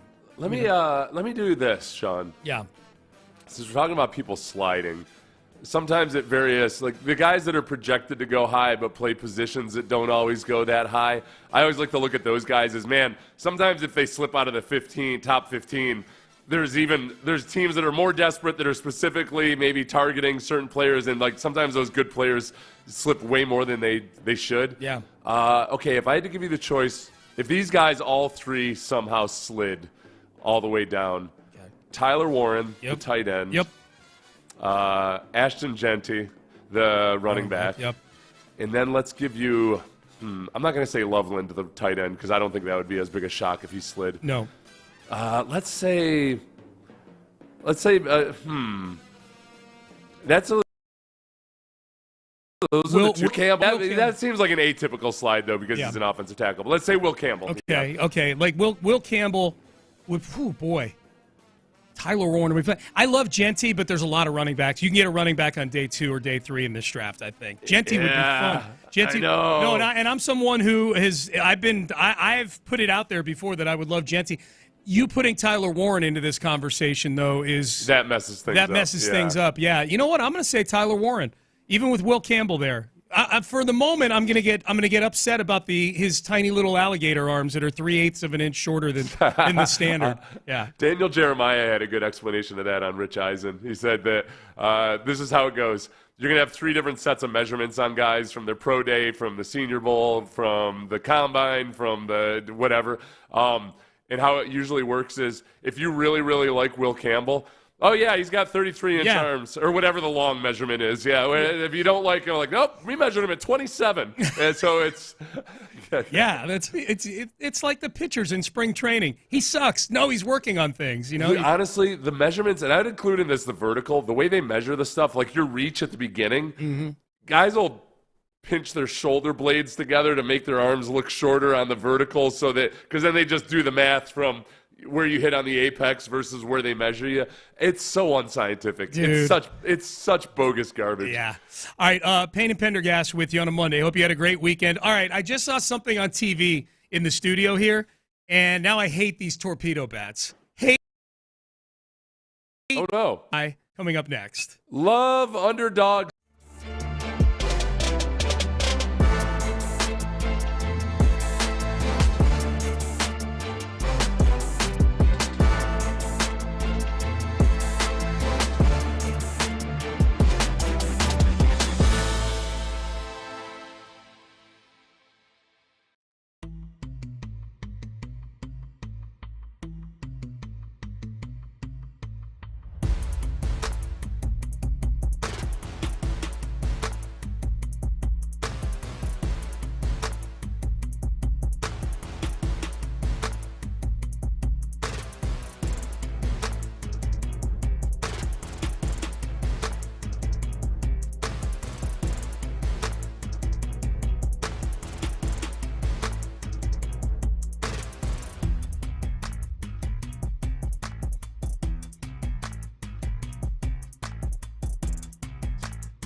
Credit card. KILT FM HD2 Houston. Insider access, exclusive content. Sports Radio 610. The Texans play here. An Odyssey sports station.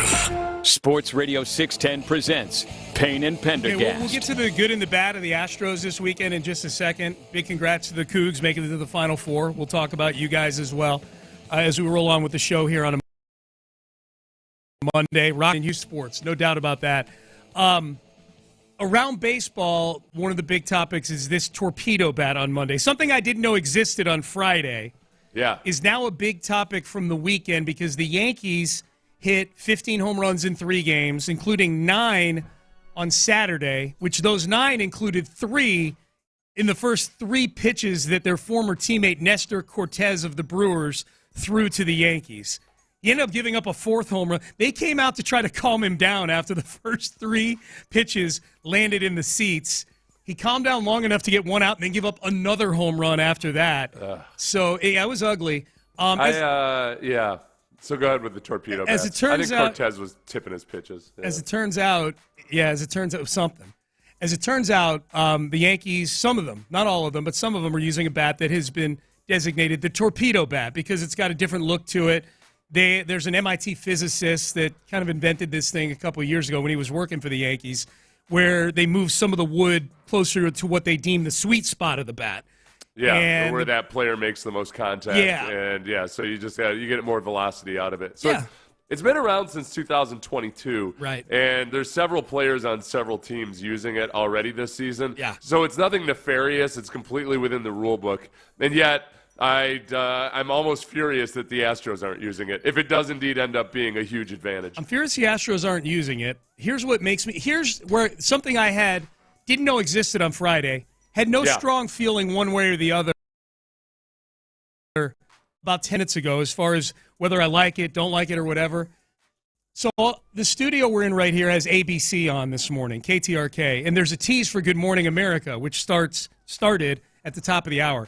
The tease to Good Morning America today, Seth, is about the torpedo bat and the 9 home runs that the Yankees hit on Saturday. Oh, it's crossed over. If any other team had hit the 9 home runs with a torpedo bat on Saturday, would that be getting the tease for Good Morning America at the top of the hour? Yes, and that team is the Houston Astros. Because it would be negative, framed, Yes, it would be framed as the Astros up to their old tricks or something, and which I desperately wanted to be the case with the torpedo bat and the Yankees, but it turns out it's 100% within the rule book. You find yourself wondering, how did it take this long for somebody to realize, let's treat this thing a little differently on the lathe, and we'll have more exit velocity. I don't know why it took so long. It is funny when you think about it. Like, players have been shooting themselves up. They've been moving fences in at ball. How do we get more home runs?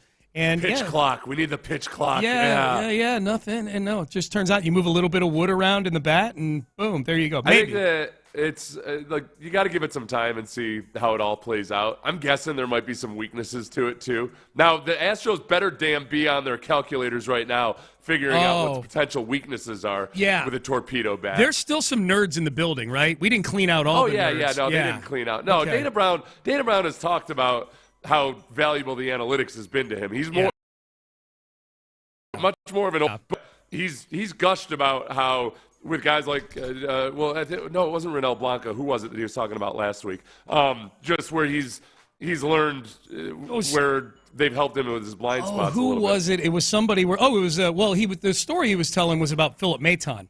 That's right. It was Phil Maton, and he's like, man, how does this guy get anybody out? And then he talks to the analytics guys, and they're like, spin rate this, spin rate that. That'd be funny today if Dana Brown walks into their Monday staff meeting. I have no idea if they have a Monday staff meeting, but let's pretend they do. And he brings in just this gigantic table saw, and he's like, here you go, nerds. Figure it out. Get us a bat, all right? It would be a lathe, Sean. The lathe is the thing that spins the piece of wood around, and then you carve it. You know my weak spots. You know how many tools I operate. If they show up with a bat crafted by a table saw, I'm going to be livid. Yeah, that's would not be a good bat. Janky square thing. Would not be a good bat. Text message. Design has been around since the mid '80s. Although they were aluminum, they were known as bottle bats. Good bats. And they do look like bottles. Someone said Yeah. on the text page they look like Captain Caveman's club. It's more of a Coke bottle or a juggling pin. Yeah. It's I don't think it really looks like a torpedo. Yeah. But it's like a longer, skinnier, svelter version of your chubby old baseball bat. Yeah. I think some of it, too, with the Yankees may have to do with the fact that their ballpark is a bandbox. Like, it's... Plus, yeah. Listen, Joe, well, actually. We're talking about professional baseball in the wooden version of this bat, okay? Yeah. It's been around since 2022. They messed around with it in the minors, started using it, but a lot of them have tried it and not really liked it. It is one of those instances where the only market for wooden baseball bats anymore is in Major League Baseball. Mm-hmm. So I guess it stands to reason the bat-producing companies don't have the same pressure on them for innovation in wooden bats. Yeah, that's true. Yeah, play the hits, man. They should just go to composite bats in the major leagues. Like everybody alive today, for the most part, has spent the past several decades very much liking the clink of a bat off of a youth league player, a little league player, or what have you. Aaron Judge with an aluminum bat.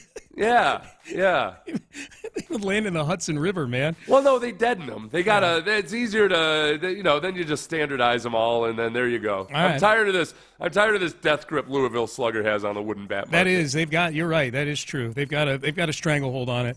Payne and Pendergast with you. All right, to me, biggest developments positive for the Astros this weekend. Number one, Spencer Arrighetti and the start that he had on Saturday against the Mets. It's early in the season, so if you're 2-1, 1-2, whatever.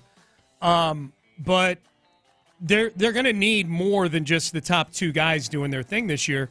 If you're going to win this year, if you're going to win the division, forget about win the World Series. The division is a dogfight this year. And I will point out that Jacob deGrom had a really good start for the Rangers this weekend. That's a big reason why the Rangers are being picked above the Astros by a lot of people, is they're getting deGrom weekend. Spencer Arrighetti's start is the biggest development of the weekend for me, for the Astros. Yeah. His 6 innings really efficient 6 innings that he threw. The starting pitching was as confidence-inspiring as the relief pitching was a little bit terrifying, especially in Game 1. But even in Game 2, or Game 3 on Saturday, Abreu looked at first like it might be a little bit dicey. I think that Arrighetti made changes during the season last year and matured in a lot of ways in season that you just didn't know how much of it you could count on once people have an entire offseason to look at him. And he's transformed himself into very much a professional starting pitcher. I think that Hunter Brown, I wasn't nervous about either of those guys, but you don't see people writing about Arrighetti around the league or in their offseason appraisals of how the Astros can be as much as they do Hunter Brown, obviously. Yeah, and he wasn't as good as Hunter Brown in the second half of last season. Few were. But he was definitely a much better version of himself than the one that came up from Sugar Land early in the year. Here was Spencer Arrighetti following Saturday's game. He was on with John Smoltz from Fox, did a little interview with him after the game and said, "What's different about you now than when you came up a year ago?" I attribute it to a couple of things, maybe a change in mentality, a shift in my focus, maybe taking it away from the stuff model and kind of just trying to go out there and really compete my nuts off every time I take the ball. I feel like that's really the biggest thing. And then, like you said, just kind of changing the attack plan a little bit. Super predictable. Yeah, he's been great, man. No, and it's cool to watch. Just like Arrighetti, if you take the sum total of last season, he was up in the double-digit ERAs the entire month of April, and just steadily over the course of the season whittled it down to a 4.53. But he got rid of some of those disastrous. If he just gets rid of some of those disastrous beginnings, where every now and then he'd be humming along. And then all of a sudden, he goes 2/3 of an innings versus the Reds or whoever it was there late in the year. Like, if he doesn't have those meltdowns, it was a really impressive rookie. He's got a wild game log. So does Hunter Brown from last year. Remember Hunter Brown's thing last year, Seth, was he started pitching really well, like in the middle of May. Really in June is when he started to turn it on. And he had so many consecutive starts that were excellent. But his ERA never got under 4 for the season until like September. Yeah. He was great. Also, that's how bad he was in the beginning of the year. Is it took him all summer long of pitching at an elite level just to get his ERA back into the high threes. Well, in the last year, as stressful as it was, I mean, you had guys like Hunter Brown and Spencer Arrighetti that did not look one bit like they were ready for action. In that first part of the Astros start where it was just so bad, it was a completely different feel than what you have right now. I mean, if the Astros offense performed in those first 3 games the way they did last year, or the way they performed in their first 3 games this year, if they did that last year, yeah, really, that you're going to be 0-3. Mm-hmm. So it feels like a more well-rounded baseball team right now. Pena had a big bomb on Saturday. I say big, it was a solo home run, but it was the first extra base hit of the year. All right, how concerned are we that it took the Astros 2.5 games to get their first extra base hit? I'm not. They went into Game 3 as the only major league team that hadn't hit an extra base run or extra base hit. And if I wish I tried to bring it up in me somehow to overreact or be freaked out after 2 games, but you just can't do it. I saw people on Twitter demanding people's jobs and blaming spring training for it and what have you. The biggest positive to take away from it in those first few games they showed really good judgment at the plate as a group. Even Dubon was taking a lot of pitches. So if Dubon is your canary in the coal mine about, like, is this team going to swing wildly like they did last year? It seems like they've really listened to and worked on the message from spring training, which is we got to get back to having much better judgment at the plate. That's funny. And they walked a bunch. That's I keep thinking of parallels between the Astros and the Texans, and it's almost like the plate discipline was to the Astros coming into this offseason what the culture in the offensive line room appears to be to the Houston Texans, where, I mean, now with the Texans, they're tearing that entire room down, it feels like, for the most part. I mean, 3/5 of the starting line is gone, and they're bringing in a bunch of guys. But it feels like they're trying to bring in a bunch of guys that change the overall tenor of that room. I think similarly, like, that was a big selling point on having gave to a guy who's 34 years old. You know, they've done these 3-year, $60 million deals with aging first basemen before to far less success than they had expected. Yeah. But if Paredes and the patience he has and Walker and the patience he has, these are both guys that were in the top 10 in number of pitches they saw per at bat last year. If that has some sort of bleed over effect to the other guys, where it's just their lineup goes back to being more of what it was in its heyday, where they tortured pitchers with how patient they were at the plate. You know. Well, and if you look at Pena, and with his home run, we led into this little chunk with his home run. Yeah. His hard hit percentage right now is 50%. He's hitting the ball hard.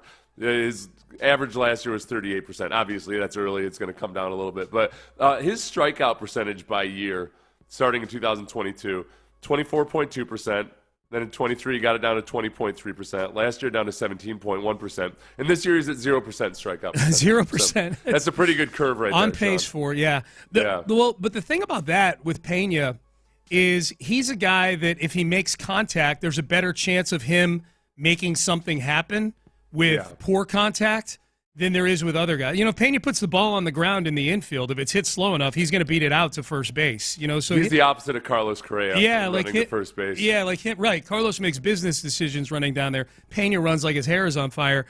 If that guy's making a lot more contact, then you know, it could be the difference between winning a couple games this year, beating out a double play, whatever it is, or an infield hit. It's fun to see the stuff he was actually working on in the offseason and in spring training has showed up so far in the season, defensively and offensively. Yep. So you always take all the spring training reports with a grain of salt, but with him, I think it's very real. You can see exactly how it's okay to be optimistic about Jeremy Pena's season this year. Yeah. Jake's hitting a little bit. What's the minimum Jake needs to hit where you can feel good that he's got to be out there to protect the entirety of the outfield from their amateur corner outfielders? Well, he came up big with some nice plays defensively, but we know he can do that. Yeah. He always makes great plays out there. Yeah. He's in an interesting spot right now for he's hitting a little bit.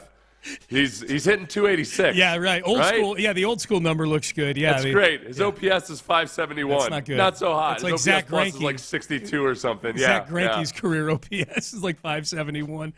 Oh man.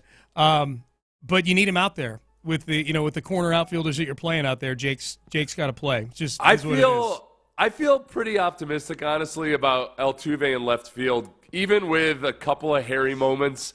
One where he almost murdered Jake Myers in the first game, but then also the Juan Soto carom off of the left field wall. Yeah. Altuve didn't time his jump right. It would have been an awesome catch if he had. But that's the kind of stuff where he just needs reps. Yeah, I think if he had timed the jump right, he could have made the catch. But maybe he's got to start learning when to play the carom, when to go after it, and everything. And it's just going to take reps. But it hasn't been.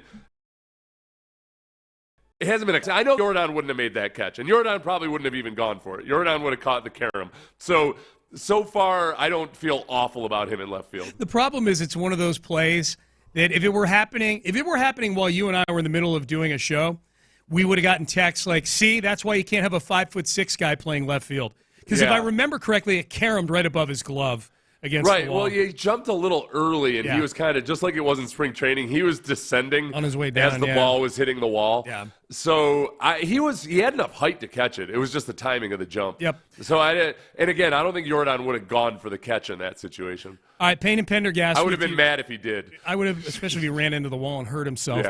Yeah. Payne and Pendergast with you on a Monday. The league meetings are this week for the NFL.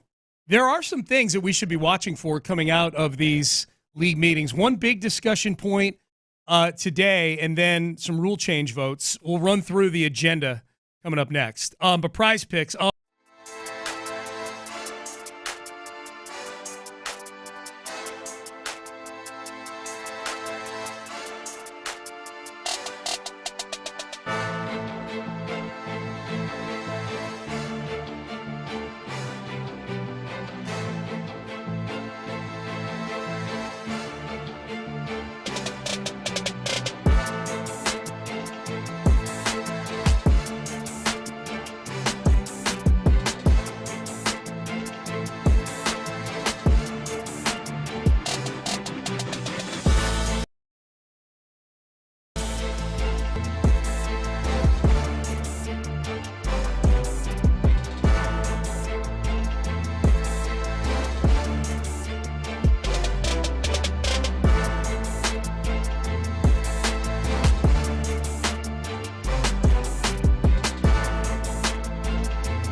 and Pendergast is driven by West Point Lincoln of Sugarland on the Southwest Freeway. Exit Kirkwood and take the first U-turn at West Airport under the giant American flag. Sports Radio 610 presents Payne and Pendergast. All right, good to be with you on a Monday. Hope you had a great weekend. Payne and Pendergast with you.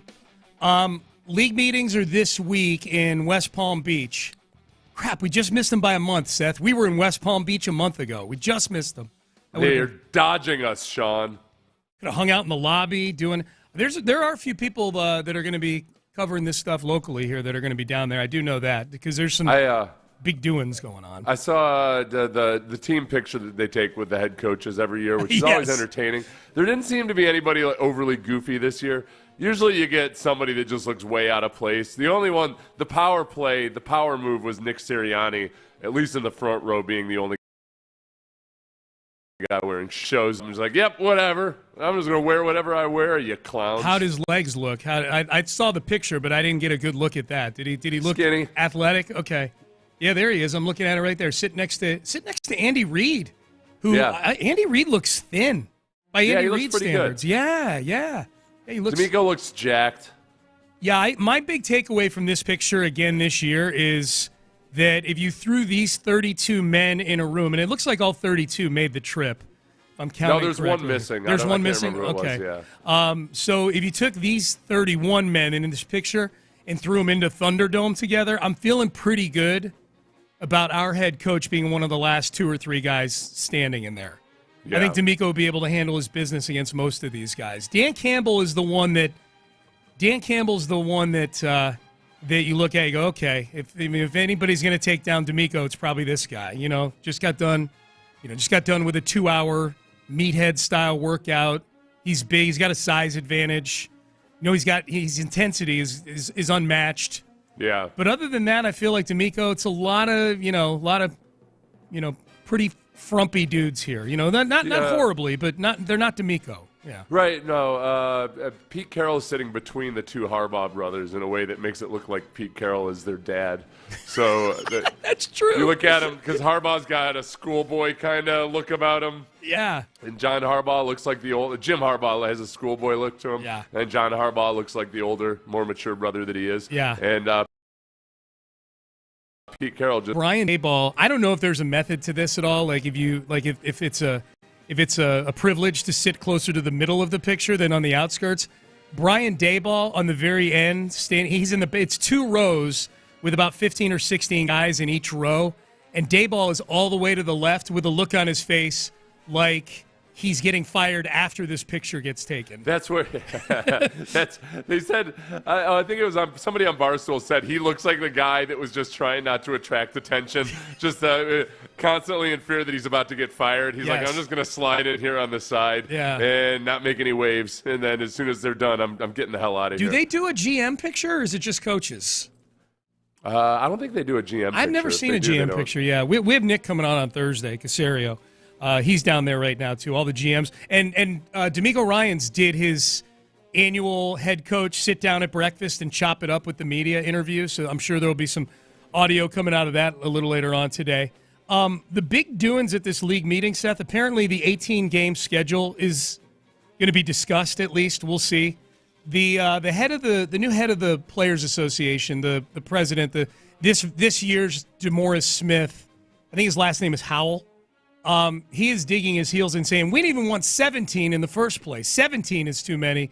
We don't want to do 18 games. I think the fans want 18 games. I know. Do the fans want 18? I feel like 17 is enough. I don't. Do we really need this? Do we need to? And then, because you know what's going to happen after 18 games. Hey, we should expand the plan and just dilute everything the hell down. It does feel like we're reaching critical mass with the human anatomy here. In terms of injuries, and you feel it probably more poignantly than those of us do who haven't been through 20 surgeries or whatever. We're just here to watch the gladiators beat each other up. But it's, and Howell makes this point. He's like, man, we're reaching the point now where it's not just injuries affecting this season. There's so much carnage being piled up.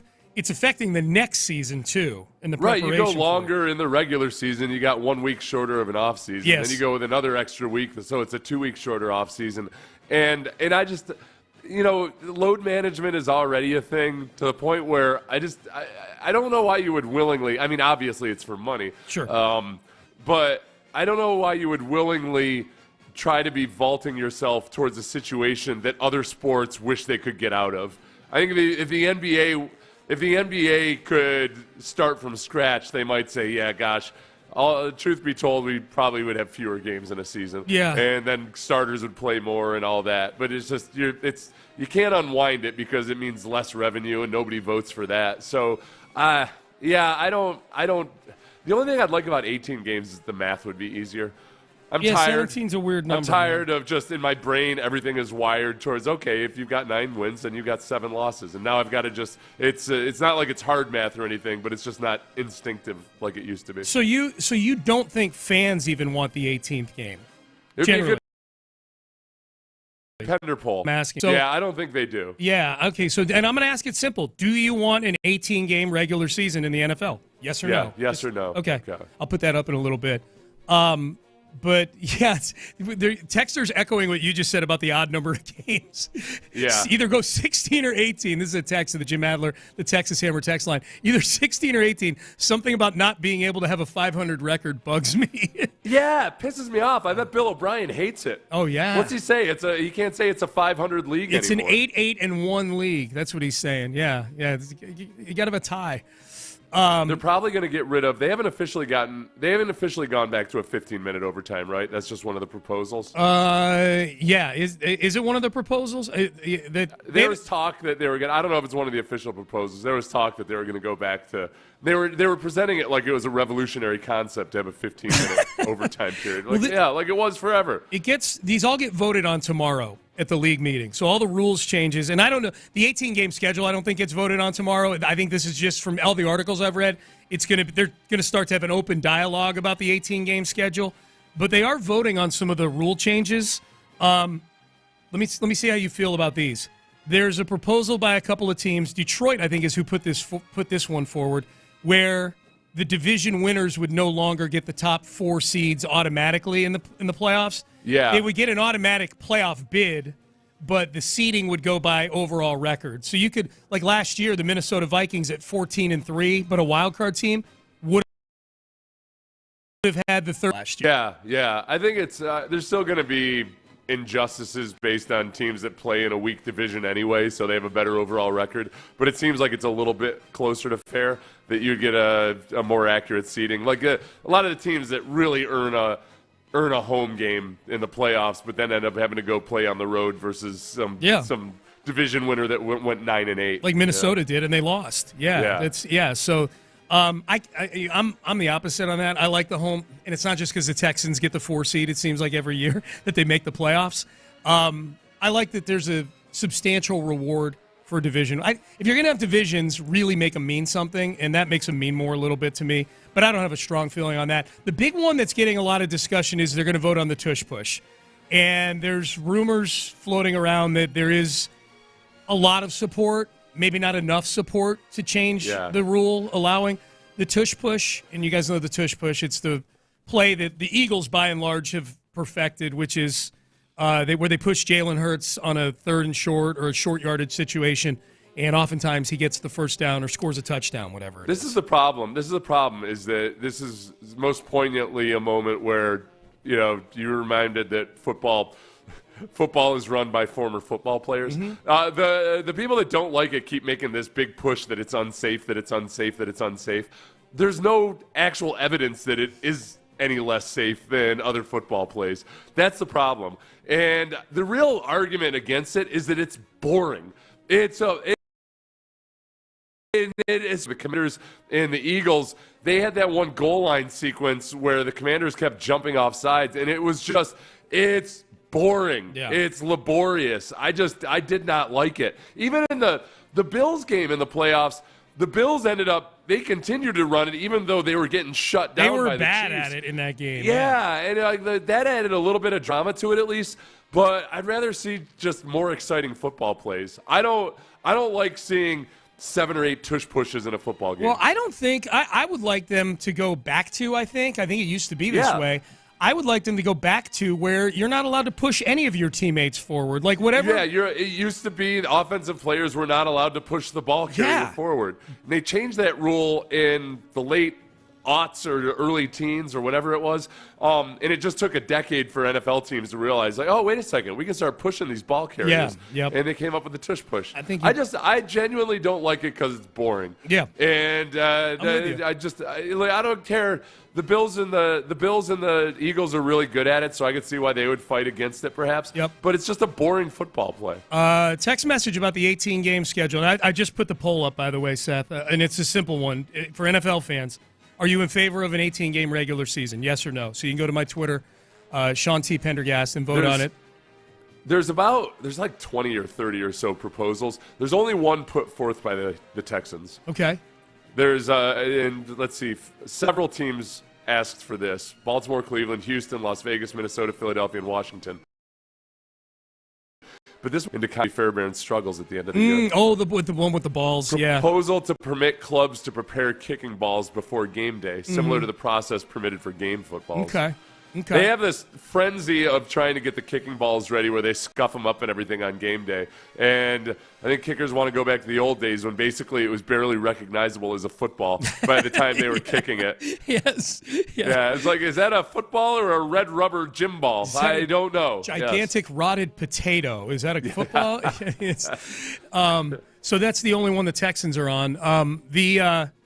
The text message regarding the 18. Boy, people like to talk about these rules. There it is, 18-game topic. I'm for it. Hate when they complain about more games and player safety, which I understand. My problem is I don't hear the same argument when expanding the college playoff. Everyone seems up for that. That's fine. They did make that argument originally with the college playoffs. Yeah. That was an argument for a little while, and then it quickly fell by the wayside. After the money started They saw what in. the check looked like for the college football playoff. Yeah. I know. I'll tell you from a player's perspective, the thing that always annoys me is when the players will complain and say, well, this is just a cash grab by the owners. Well, yeah, but it's a cash grab that goes to you guys as well. Sure. So, let's not act like we're out there with an oath of poverty playing football. Yep. It's just a matter of, okay, how much is too much? I don't care about the player safety side. I care about the quality of the product. Mm-hmm. And the safety side is wrapped into that, in that if you start load managing guys, you just have so many on any given Sunday. There's reason a guy to play through injury as much. Yep. I actually, if anything, I would argue that I want it less safe. I want guys to be grittier and tougher. Now, you had another game, and it's still one more of like, well, we lose a guy for 3 games early in the year, and then here we go. One of the things that makes football so much more digestible and popular in America, I think, is the fact that there are so few games. Yeah. And we just see steadily diluting it by having games on Thursday night, by having games on Saturday now, and then by adding more games. It's almost like it's inflationary, Sean. It is. You're printing too much money. Well, you're printing too much money, and it devalues it. The scarcity of football games is what makes every Sunday so special. And the records, too. We had a few people point that out. The integrity of the record book when all of a sudden you have 18 games now. Rushing for 1,000 yards in an 18-game season. Even in a 16-game season, it was suspect as to how impressive that is. Yeah. An 18-game season, it's like, okay, well. I don't care about that. I carry very little about the counting stats in football. It's more about just your individual dominance in a given year. I don't worry about that as much, but I see why some people would. Yep. Especially because you go back historically, and you got to go back to 14 games. Yeah. So it's already the cat's already out of the bag in terms of screwing up the historical records. All right, there's an NFL team whose situation right now mirrors the Texans from 2 years ago. You're going to hear some audio and be really glad that the Texans are in the spot that they're in right now. That is coming up next. Payne and Pendergast. When it comes to the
Hotel.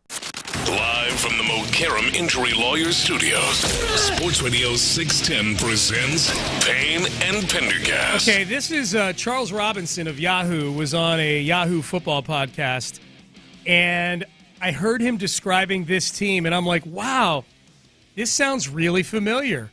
This sounds exactly like where the Texans were 2 years ago, when the Texans were sitting with the second overall pick in the draft. They were coming off of multiple years of poor football and dysfunction, some of it caused by situations involving Deshaun Watson, which the Browns are experiencing right now as well. Mm-hmm. Here was Charles Robinson talking about conversations he's had with people in the building in Cleveland about how happy they are for one big reason about their situation where they're picking second in the draft right now. I continue to talk to different people. You know, you have people in the Browns organization or whatever. And all of a sudden I realize the Browns are very, very happy with this madness, this ambiguity, this cloud around them as an organization. I think they I don't want to say I think, I know they like that nobody really knows what the hell is going on for Cam Ward at number 1. Are they taking Shedeur at number 2? Is it possible Cam Ward falls to number 2? Oh my God, they're going to work out with Jackson Dart. Is Jackson Dart the guy that they're ultimately going to take? And oh geez, Kirk Cousins pops up in Ohio, so it's got to be Kirk Cousins. So the great thing about this is I don't think anybody has any clue whatsoever what the Browns are going to be able to do. Remember that? Yeah. Remember that, Seth? Remember those days? Yeah. Nobody knows what the Texans are going to do. Nobody knows. Yeah. This is where I bet if I were in the Browns organization and I heard Charles Robinson saying that, you know, I hate people reporting on emotion because as humans, we tend to actually be way worse at interpreting emotions than we think we are. And I like the Browns acting like, hey, we got everybody guessing right now.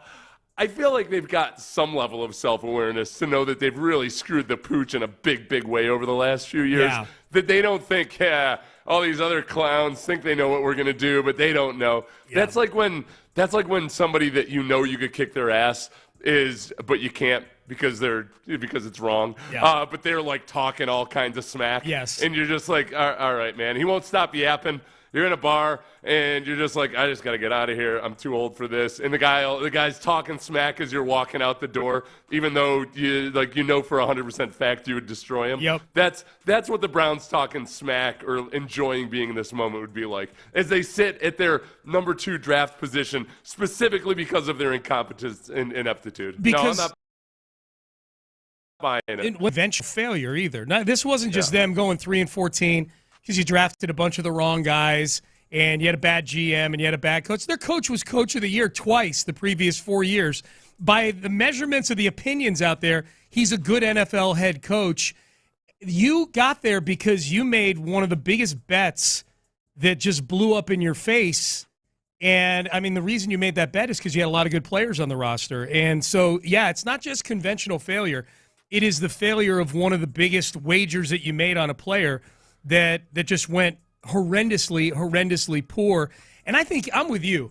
I think even the Browns, Seth, are self-aware enough to hear a cut like that and go, we're not happy about where we don't think we've got everybody guessing right now. You know, yeah. You know who plays really good chess? The Cleveland Browns. That's who. You know, it paints a pictures like it paints a picture almost of like. I'm sure you saw this, Sean, and most of the listeners probably did. A Bills fan at a Texans game where I can't remember which boxer it is, but the Bills fan is a boxer, professional fighter, and he's having a confrontation with a Texans fan, and the Texans fan is all up in his face and, trying to start something, and the boxer just turns away with kind of this smile on his face, like, no. That it feels like the Browns would be like the Texans fan in that situation. if that's how they feel. They don't even know. Yeah, they don't even know how bad they are. Yeah. Or like how dumb they're being if they're cocky about how they're going to handle this scenario. It is so nice not to. The Browns. Okay, so the worst places to be. If you look at the misery index, which is I think the Athletic does this. It's combined years without a Super Bowl win, a Super Bowl appearance, a conference championship appearance, a playoff win, or a playoff appearance. Love me a good misery index. Let's go. The Texans kind of get a pass on a lot of this because they've only been in existence for 23 years. Okay. So they kind of sum up the totals of how long it's been since they've done any of these. Mm-hmm. But the Browns and the Jets are at the very bottom because they've gone 56 years without a Super Bowl victory, 56 years without a Super Bowl appearance. The championship game, the Jets have been there 14 years ago.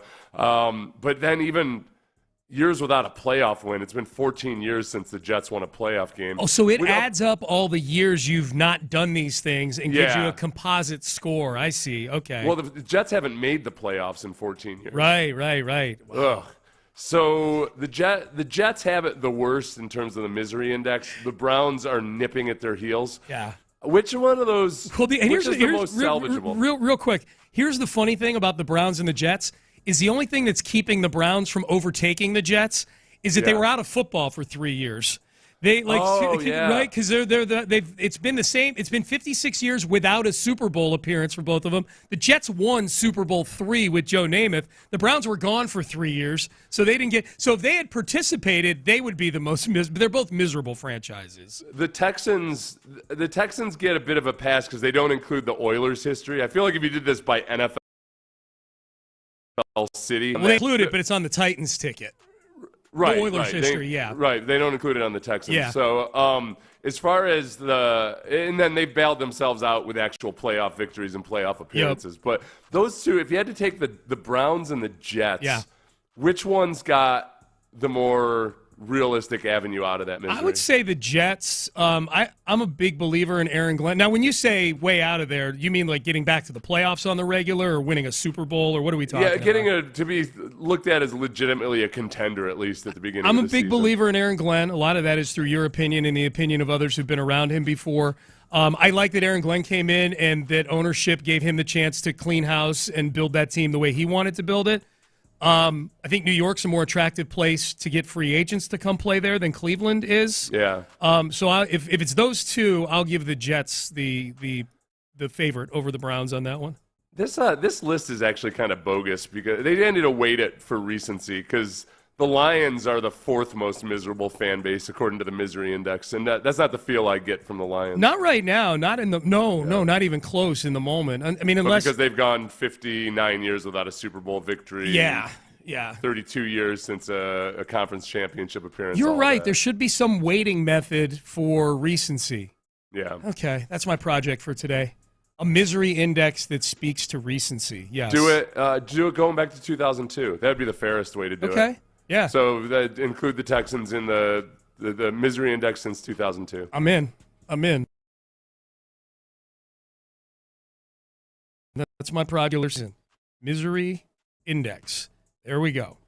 713-572-4610 if you want to get a lot of people weighing in on the rules stuff from the NFL. We'll get to your texts in the what are the people with the tush push? Where are people on that? The tush push, it's funny. We had treat the tush push like timeouts. You get one per half. I like that. Yeah. I think that's a great idea. So you like that as a middle ground? Yeah, that would bring a lot of – I don't mind the tush push in isolation. Yeah. I don't like watching – 5 of them in a row. Yeah, up on the goal line and what have you. It just give me some speed and violence. My God. Another text with regards to the tush push. Players should not be permitted to aid the runner. Looks like a rugby scrum. I think that's where you and I are both on this thing. Right. Yeah. In general, because this rule's changed, they're going to specifically disallow it when the guy lines up behind the quarterback. I would just say, go back to the old rule of you're never allowed to push the ball carrier the way it used to be. Yep. I don't mind the pushing as long as somebody ran a play and yardage was gained beyond the line of scrimmage. See, I don't. You can't push anybody. Then it gets any ambiguity out of it. I want to see it on 1st and 10, just as an experiment. That was I don't know. We were in JV football was my favorite time of play calling because we had Farragher was the quarterback. Sean, Mm-hmm. You know Farragher, my guy, Notre Dame. Yeah, I was the center, and we had this one game where Farragher had like 25 rushing attempts, and it was all just him QB sneaking. On 1st and 10, 2nd and 10, didn't matter. We just we went over me. We just bulldozed our way forward. He would grab onto my jersey, and we would run. It was we destroyed Mid-Lakes, those clowns. My man was an athlete, huh, Farragher?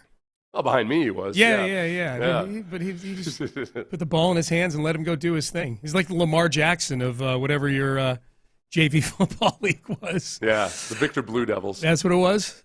Yeah, there's a big push to try to change our mascot because some holy rollers didn't like the fact that we were called the Blue Devils. And? That was because remember that was back in the time when people were all concerned about cults and everything. Yeah. And we also, because we had, just like every other high school, once kids found out that parents were worried about cults, they went out and put pentagrams all over everything and made everybody convinced that there was a Satanism problem at our high school. Yeah. Oh, my God. Dead cats in the drinking fountain, all that, yeah.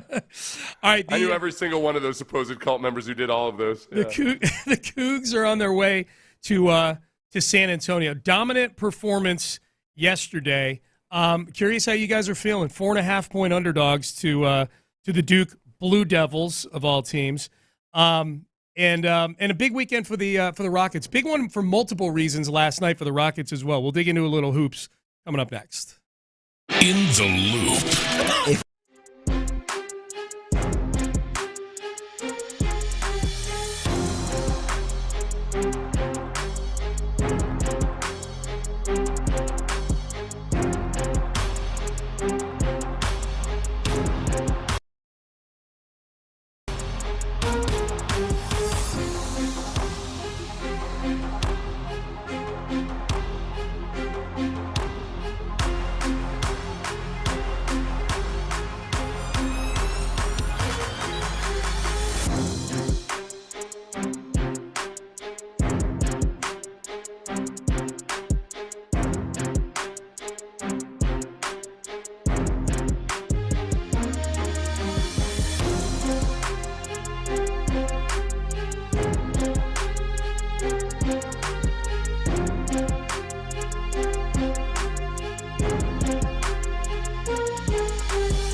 KILT FM HD2 Houston. Insider access, exclusive content. Sports Radio 610. The Texans play here. An Odyssey sports station.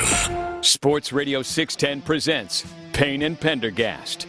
Payne and Pendergast with you as we roll on a Monday here. Congrats to the Coogs. They are headed to San Antonio for the Final Four, the first Final Four since 2008 that has all four number one seeds. Nice job, tournament committee and NCAA. Now, the NCAA, with your rules and your transfer portal and the NIL, may have priced the mid-majors out again. But, hey, we got four number one seeds. We're going to see three high-level basketball games, we hope, in San Antonio. Mid-majors are a good minor league for the AAA version of basketball's minor league system. Yeah. None of them are laughing at that right now because they're like, yeah, exactly.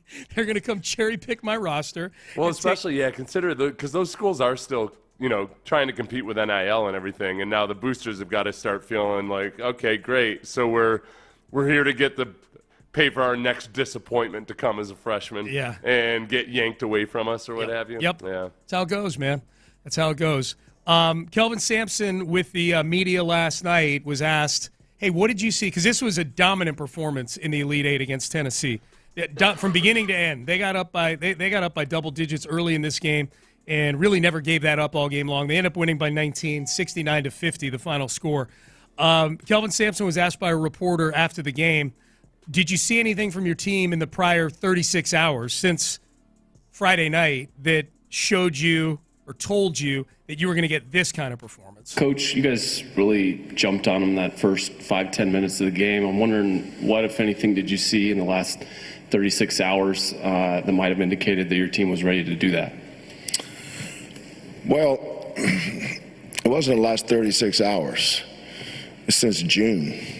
We didn't get good in the last 36 hours. We just went through the Big 12 tournament. The thing I like about this team, I don't think they overreact to anything, good or bad. Okay. As you pointed out, you could watch that reporter just walking right in, like there's the bear trap. Don't step in the bear trap. There's one thing Kelvin Sampson doesn't like. It's any kind of suggestion that his team ever was whatever it might be. Yeah, I guess if there were a real answer to that, and maybe there was something where Kelvin Sampson just didn't want to go into it. L.J. Cryer kind of being off offensively on Friday night. Then maybe there was a glint in his eye or something. Yeah. Just a focused determination because he was not off offensively on Sunday. They're just they're such a complete team in terms of who they can go to and the defense that they consistently play. That's a tough one to coach, man. Tennessee, because Tennessee just didn't. They just got destroyed. They didn't show up. They did not show up. Yeah. They're fighting to try to get back within 10. That's a rough one to go into the offseason with. Yeah. So good job ruining the Vols offseason. Absolutely. Yeah. No. And this will be fun. I'm surprised. I don't know. You told me if we have Coogs that have watched. I mean, I've watched this team all year, but Coogs, you watch your team intently every minute.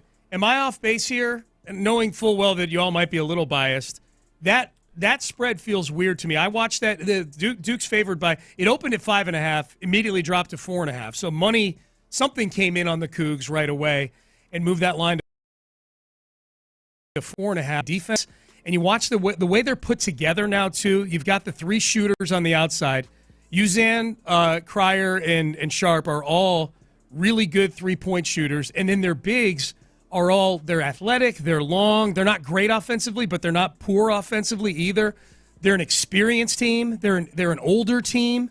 These are the types of teams that have been winning, and Duke is an inexperienced team, albeit with NBA talent on the roster, but inexperienced. I don't know, man. And the game's in San Antonio, and I would think that anybody that's neutral there, you're either going to have a bunch of Coug fans or a bunch of people rooting against Duke because they're Duke. I don't know. I'm already on it. I got on it when it was at 5. It's at 4.5, and I'm thinking of putting more on it here. Cooper Flagg is the big stud for Duke, and he was inefficient. He went 6 for 16 in the Elite Eight. Yeah. I think that there's a chance that you could have one of those great games where, man, Cooper Flagg tries to take the game over and his shot's not working because the Houston defense is so squelching, and that they end up playing really sloppy basketball. Very non-Mike Krzyzewski type of basketball. It'll be the official 100%. No, that door is 100% closed. Yes. All right, you guys are just Duke now. Yep. You're not whatever Duke might used to be. Please do this for me. Yeah, Coogs. I just don't know that they've seen anything like this defensively. So we'll see. But yeah, text in 713-572-4610. Only 5 turnovers by the Cougs. Like, it was just, man, it was a dominant performance. Really, really good to see. All right, Payne and Pendergast with you. You know who I'm saying wants to weigh in on the Cougs. What's going on, Larry? Hey, what's going on, Sean and Seth? Hey, look, I'm going to get to the Cougs real quick. EJ Speed signing with the Texans. Nick and D'Amico are not playing, fellas, and I don't know why everybody thinks this means that it may be the end for Christian Harris and all this. D'Amico has always said that he wanted depth at linebackers. That's why when they started looking at Greenlaw and all these other dudes, they was going to always bring somebody in like they did with Devin White. Getting EJ Speed is something that I am all in on, man, because you cannot have enough dudes that can play that spot the way D'Amico wants to play football. And all you have to do, again, is go back and look at San Francisco, what he was doing with the linebackers there, and you'll understand what his vision is. Now, Son, Seth, look, as a longtime Houstonian, back in 1978-79, man, we was watching the rise of the Houston Oilers, and they went up to Pittsburgh, and they stole a game from us when Mike Renfro caught that touchdown, and they kept the Oilers out of the Super Bowl in 78 and 79. And that was a body blow to Houston, man, because we knew the Oilers was on their way with Earl Campbell and everybody. And so then back in 1982, then we watched Michael Jordan with North Carolina hit a shot, man, against U of H, and North Carolina took U of H out then, right? And so then in 82, 83, we saw the advent of Phi Slamma Jamma and Akeem and Mesaw and Michael Young and all these boys, because everybody was going over there to Pasadena, going to Gillies and drinking and cowboying and all and everything in the city was on fire. And we got our hearts ripped out in Albuquerque when North Carolina State dunked that basketball, man, and everything in the city just came to a halt.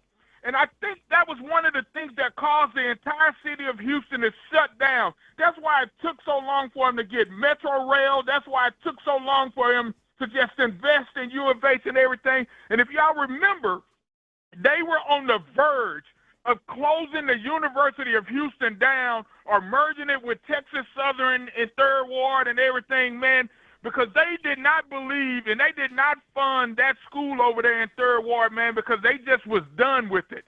And now, as somebody who has invested a lot of money in U of H with my kids, to see that program do what they did in the NCAAs with Calvin Sampson and watching that team go out and just literally destroy Tennessee, it was one of the best things that I think could have happened to the University of Houston, because now they are a Tier 1 university. They got a medical school over there. The students are proud, and the whole city is proud about what is going on over there in Third Ward, man. And I'm just here to tell you, as somebody who's going to definitely be trying to take his ass to San Antonio to watch his boys play Duke, this is something that everybody in the city should be galvanized by, because program that we can all be proud of. When you hear about NIL deals and you hear about all this transfer portal and all that other stuff, Calvin Sampson is one of them old school coaches that everybody would love for their son to play with. Fellas, I watched that game yesterday, and you saw Tennessee almost looking like they wanted to cry in the first 10 minutes, man, because you cannot emulate what U of H does on defense, and they found out the hard way after talking all that noise. Y'all get ready for your boy in there, say, man, he coming to drink, and I appreciate you, Larry. Yeah, it's amazing what Kelvin Sampson's done. I wasn't here in the 80s for Phi Slamma Jamma. You weren't here either, Seth, for Phi Slamma Jamma. Everybody I talked to who was here says the city was on fire for them. They may as well have been a professional team here in town. And it's, obviously college sports evolves a certain way, and U of H has had their journey, with realignment and everything. At some point, you're on the outside looking in. Now they're kind of back inside the velvet rope with the Big 12. I do wonder that, like, if the Cougs win the championship, what does the celebration look like here in Houston? Like, how on board are I didn't go to school there. I root for them, the same way I root for any other Houston team. I don't live or die by them.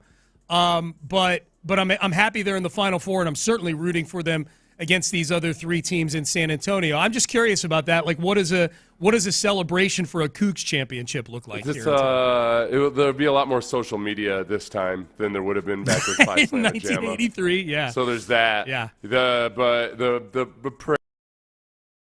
parade, I guess, healthy turnout for the parade. Do you think there will be a parade for it, or is it? I don't know. Yeah, do they do a parade on campus? That's what I'm thinking. thinking. Do a parade on campus. I'm feeling like it's something that's like almost like a pep rally for the team that celebrates it. Yeah, that makes more sense. Either at the football stadium. I think I'll say this. I don't think the Fertitta Center is big enough to hold something like that because you've got. I'm guessing a ton of the student body will be out there. So maybe it's something. It's a parade, a campus thing where it ends up at TDECU Stadium to allow people to celebrate it. There'll be a celebration of some sort. And there's Cougs probably mad at me even bringing this up right now. You know what I mean? Hey, what's the celebration going to look like after the Final Four? Yeah, why are you jinxing things, man? I don't know. I'm just articulating what's in my brain and what I'm curious about. Have you seen any good suggestions yet for 5 reasons to hate Duke? No, not yet. Not yet. Yeah, not yet. Not yet. We got to get that. You got to restoke some of the hatred for Duke that feels like it's ebbed a little bit since the heyday. We got to remind ourselves how much we despise Duke. I don't hate Cooper Flagg and John Shire nearly as much as I hate Christian Laettner and Mike Krzyzewski. So, yeah. I guess you're not seeing them all over ESPN all the time the way you did back in the day. Yes. Back when everybody watched ESPN too. Yep. That's really the potential for hatred really back in the day when everybody would watch, or at least most people would watch Sports Center at least once during the day, and college basketball was more of a national television event. Yeah. That you really had all year long to brew up some hatred for Duke. And now I got to be on a speed course on hatred. Yes. I'll find it. I'll find it. I think you'll be fine. I'll call up my contacts at UNC. Figure this thing out. There's people saying, I think that's just the way Larry pronounces it. I think he knows it's not Calvin Sampson. I think that's just how he pronounces Kelvin. That was like when DeAndre Hopkins tweeted out something about, what did he call them? Kyle? He called Cal McNair Kyle. And I'm pretty sure it was a voice to text I think it is. I could see with that accent maybe just sounding a little bit like Kyle, that southern accent. Yeah. Okay, you can get with this, Seth. There's somebody, clearly a Coug, on the text line. Jim Adler, the Texas Hammer text line, beating Peyton Manning's Vols and winning it in Lucas Oil Field felt pretty cool. Yeah. Okay. Yeah, that's nice as a Houstonian, right? No, it was beating Tennesseans and Indianans, bunch of vile scum. With Purdue on Friday? Hell yeah. Yeah, that's the biggest thing is I've got no quarrel with the state of North Carolina the way I do with the states of Indiana and Tennessee. It was nice to send them back to their cousin brides, and with no basic cable packages or whatnot. Yeah, running water in some places. Texter still wants to punch Christian Laettner in the face. That's good to know. There's still some good Duke hatred out there. That what we'll get is some appearances from former Dukies during the broadcast or something. There's going to be some love fest for somebody you hate. That are sitting there and they go. Tracy Wolfson goes over and interviews them, and Ugh. You know what? Speaking of San Antonio, I saw somebody tweet out a picture of Tim Duncan from a Spurs game this weekend, I guess. How's he looking? And they said, "What's wrong with Tim Duncan?" And I'm looking at the picture. I don't know. He looks like he's enjoying life. He's got hair braids. Yeah, his hair's grown out, right? Yeah. Yeah, but he's from the Bahamas. He had a little Tim Duncan kind of semi-smile on his face sitting next to an attractive lady. Yeah. I feel like Tim Duncan's doing just fine. Yeah. Not everybody has to go into broadcasting or coaching or a hedge fund or whatever. Tim Duncan, you're right. He's got that Bahamian vibe. You don't have to be dressed in the height of fashion or whatever just because you're at a game. He's just enjoying life. I feel like I would aspire to whatever state of mind Tim Duncan was in that moment. Oh, my God, yeah. Jealous. Phi Slamma Jamma was awesome. This is a text. U of H now has too many lapses in the fourth quarter. You mean the second half, sir, to pick over Duke. We'll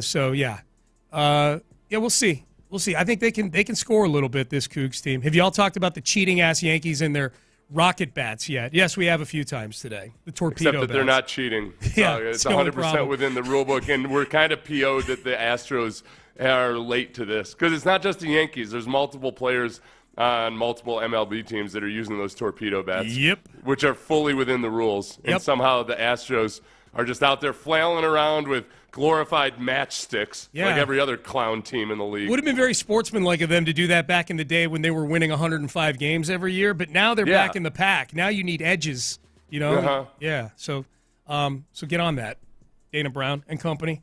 All right, Larry mentioned E.J. Speed. Let's talk about that. The Texans make a signing over the weekend. What does a linebacker competition look like on this team? And are the verbal jabs back and forth easily buried between C.J. Stroud and E.J. Speed? Oh, don't bury your hatred.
Payne and Pendergast is driven by West Point Lincoln of Sugarland on the Southwest Freeway. Exit Kirkwood and take the first U-turn at West Airport under the giant American flag.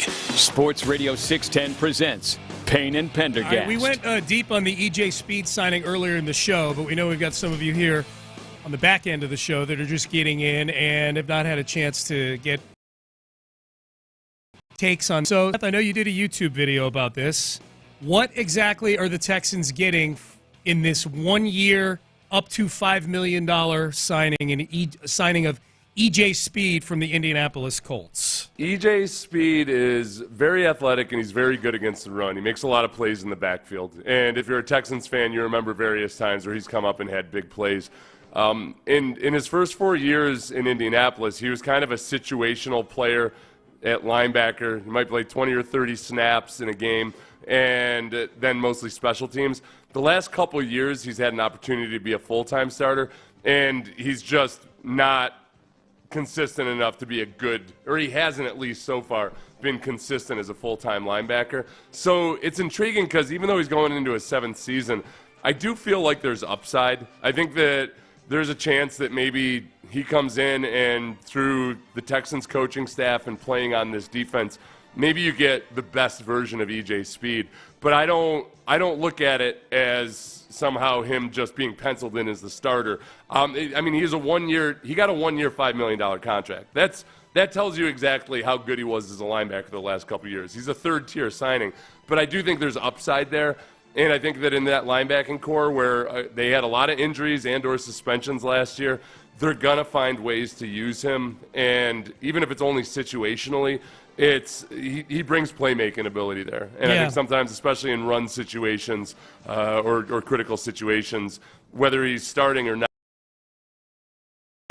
it makes it plays for the Texans. The sense I got, too, Seth, from reading his goodbye to Indianapolis and just some of the quotes, things like that, was that I don't know that he necessarily wanted to leave Indianapolis. So that I think that factors into when your market is 1 year, $3 million to $5 million, whatever it may be, and you're having to go somewhere else just to get that 1 year deal. I could see though too where the Colts are looking at their defense and going, okay, we need to do some shakeup here. We need to improve. We just need better players. That was not a great defense last year, but I think that's sometimes a little bit telling too. And it would be like they're hoping to upgrade, and it would be a demotion for him, where he goes from being a starter to if they either draft or whatever it might be, that it was just time to move on. So the Cowboys and the 49ers were also in on him. I don't know if the Texans had the best offer. I do think that the potential to do a 1 year prove-it contract, if you're going to choose a place to go, I think by now, D'Amico's got a really good reputation for, hey, guys go and play for that Texans defense, and then they get better contracts elsewhere. Yeah. So I think that we'll find out if there's any details about any of the other offers. But the choice, if everything else was equal, the choice between going to the Cowboys or the Texans is a slam dunk easy decision. No-brainer, yeah. If you're a linebacker. Yeah, go play for D'Amico Ryans. Yeah, absolutely. Yeah, he even said, Aaron Wilson had a piece that he posted on Click to Houston, where he got EJ Speed for a telephone interview and talked about a lot of different things with him. In particular, the presence of D'Amico Ryans here was a huge selling factor for EJ Speed in coming to Houston. Also talked to him about the back and forth that he had with C.J. Stroud over the last 12 months or so, call it. The EJ Speed was one of the two Colts linebackers who had a podcast, the In the Trenches podcast with Zaire Franklin, and the Texans were a big topic on that podcast at various times throughout the year and heading into 2024, especially after 2023, where CJ beat them in a Week 18 game in Indy to make the postseason. EJ Speed, well, first, this is CJ Stroud talking about EJ Speed and some of the trash talk that had gone on. And CJ said, "Man, you should have made plays back when you were mad about it, playing us last season." Like my boy EJ Speed, but it's a ton of dudes. It's not just EJ. He with my agent, and I tell him this to his face. I ain't even tripping. But like a lot of dudes come to these podcasts, like, "Oh yeah, I'm coming to hit. I'm gonna hit CJ in his face. I'm gonna get him next year." Why don't you do something? Like where I'm from, we say, "Why ain't you do something where you was mad at?" You was mad right there, my. Do something. Right. You could have made hella plays, bro. You could have made plays, dog.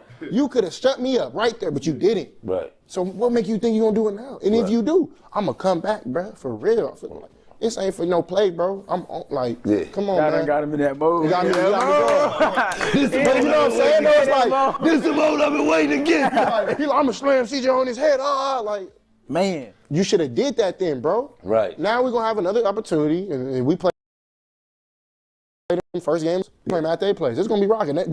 Indy hates me already, and I love it. So there you go. I tell you, I mean, when we're talking about EJ Speed here, Seth, the thing that jumps out about that clip to me, and that clip took place sometime after the schedule came out, obviously, sometime between the schedule coming out and the start of the season.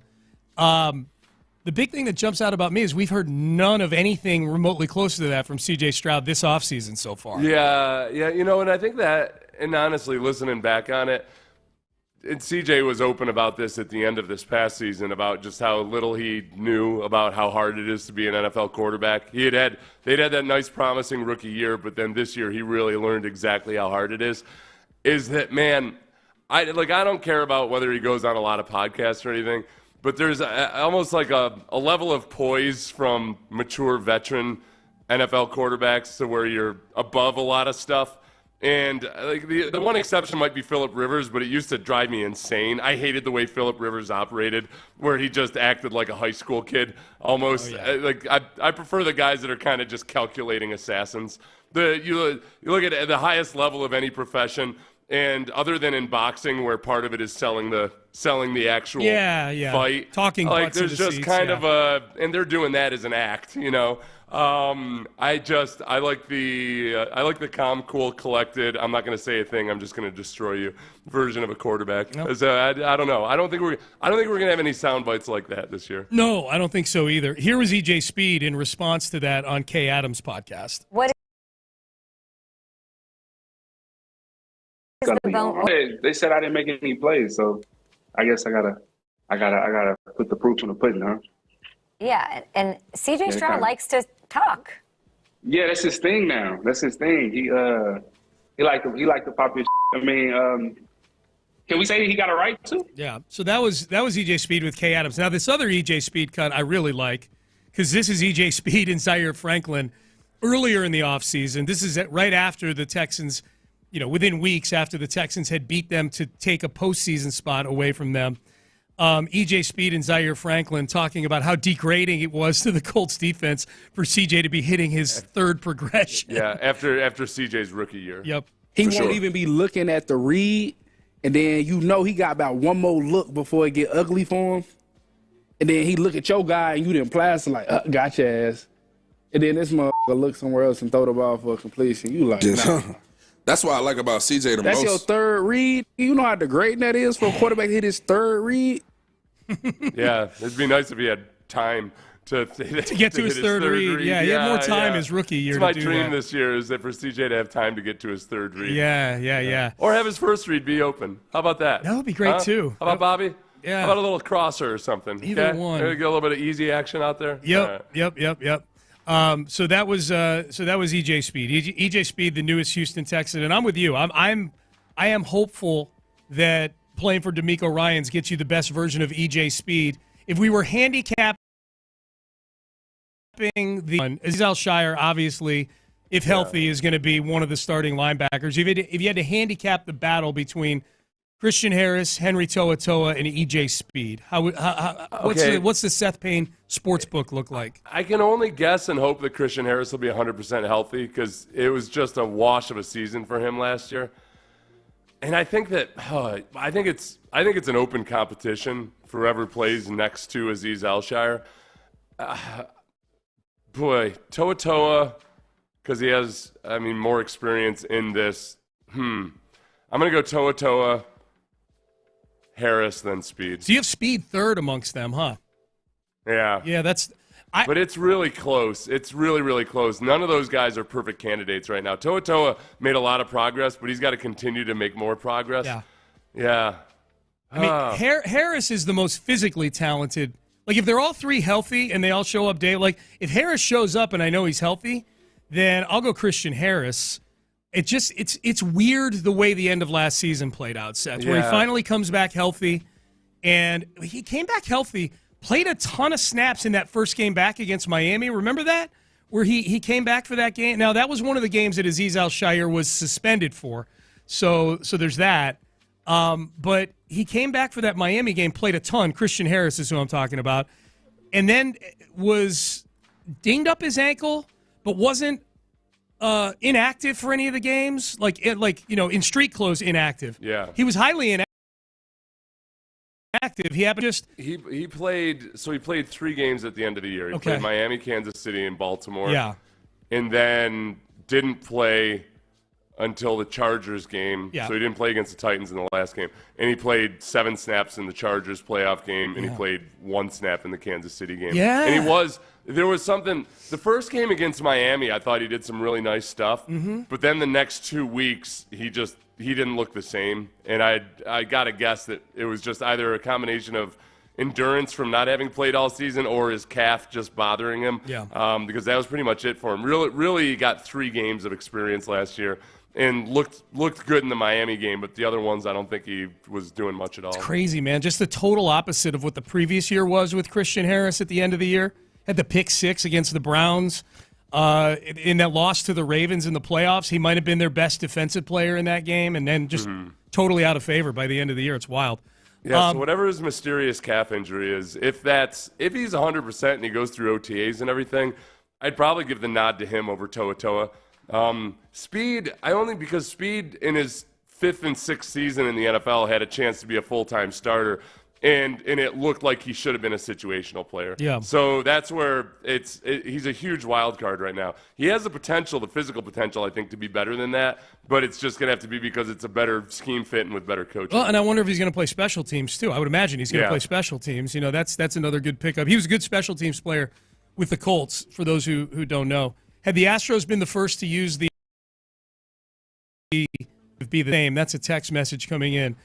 No, it would be the worst thing ever to happen to baseball, and the Astros would be huge cheaters. Yes. Huge cheaters. Yeah. They would be all over them. And by the way, I think Lindor, I saw one place say that Lindor plays with a torpedo bat, and it didn't do all that hot for him over the course of 3 games. No, you can't beat Arrighetti, Hunter Brown, and Framber Valdez with a torpedo bat. Come on now. Mm-hmm. No way. All right, Payne and Pendergast with you. Final segment coming up. Man, we got a sneaky sports night coming up here in Houston tonight for 2 big reasons. We will tell you what those are coming up next. Certainly will, and Ability Trees can tell you.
Karam Injury Lawyers Studios. Sports Radio 610 presents Payne and Pendergast. All right, so Frank Reich has a job. Breaking news. We'll get to our why this is a sneaky sports night in a second.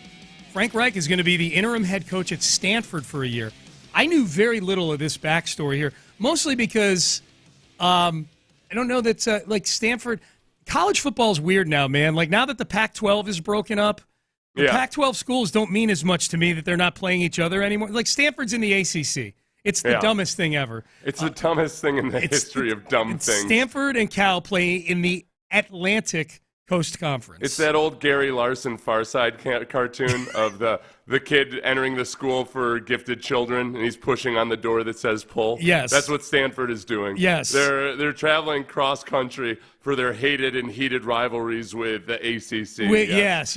With smart nerds that just can't, With ACC schools like Clemson, Duke, and SMU. Troy Taylor, also in the ACC. So the coach of Stanford, and remember, Andrew Luck is the GM of Stanford. Yeah, man. He's making moves. Taylor, there are a bunch of accusations about him mistreating female staffers or interns or what have you. This is the person that reviewed Coach Taylor and met with him. This is the gavel coming down. Quote, even during the interview with me, when talking about compliance issues, Coach Taylor's tone was forceful and aggressive. Jeez. Yeah. You get the picture. Now, we don't know all the story and everything, but you get the picture of a guy that just didn't want the dames telling him what to do. Listen, you broad. This broad's going to come in and tell me what I can and can't say on my football team. That's going to go over real well in Stanford. It's Stanford. That's wild that he had a tone like that in the meeting about him having a tone like that. You know? So it's going to be Frank Reich, okay, and on to greatness in the ACC. That's wild. I wonder what the connection is there. You know, Frank Reich went to Maryland and obviously played in the NFL for a bunch of years and coached in the NFL for a bunch of years. And you might know Andrew Luck from his time in Indianapolis. That's it. Yeah, that's it. Yeah, his first year in Indy was Andrew Luck's last year in football. Yeah, that's right. Yeah, I was thinking they missed just me. Yeah, obviously that was he kind of got screwed. Him and Ballard. Reich and Ballard just got screwed by their franchise quarterback. Deciding to retire in training camp. Making it up to him, man. He's getting him back on the coaching grid. So Frank Reich, interim head coach at Stanford. And it sounds like there's an understanding this is just a 1 year kind of keep it together sort of thing. So Frank Reich strikes me as the last guy on earth that would mistreat a female employee. He's like a gentle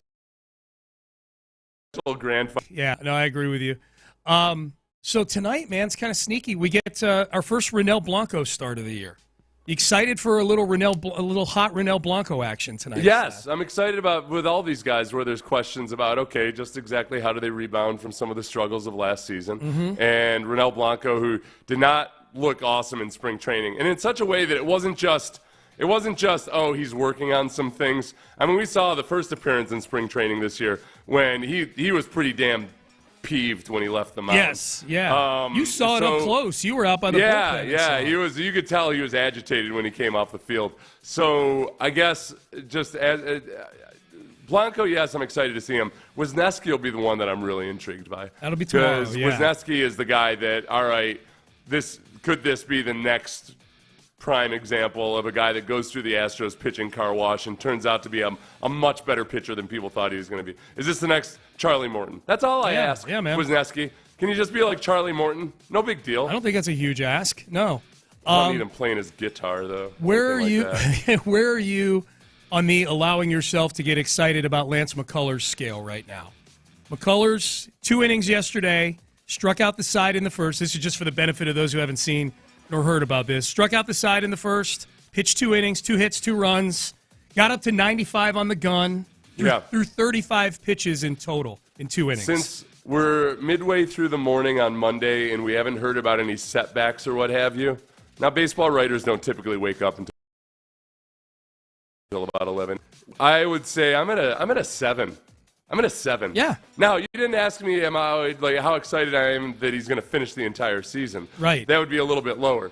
But just to see Lance McCullers in a Major League uniform, in a Major League ballpark, yes, I'm excited about it. Yeah, man. It's just cool to see. I know everybody's got their feelings about Lance. about a lot of stuff that's not really his fault. Like Lance isn't trying to go out and tear his elbow or get bone spurs every year, but people we haven't confirmed that. Yeah, as far as we know, he's not trying to go do that. So I know every time we bring him up, people get triggered by it, but like watching Lance throw knuckle curves and watching him hit 95 on the gun yesterday was pretty damn cool at Sugar Land. I'm guessing he gets it's got to be coming up pretty soon that we're going to see him again. I'm guessing he gets a couple more starts at Sugar Land. How many pitches did he pitch? 35 pitches.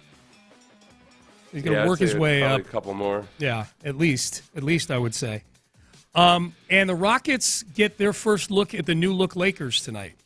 So we get a look at one of the, I guess, possible playoff opponents maybe down the road for the Houston Rockets. So we get our first look at Luka and LeBron together tonight.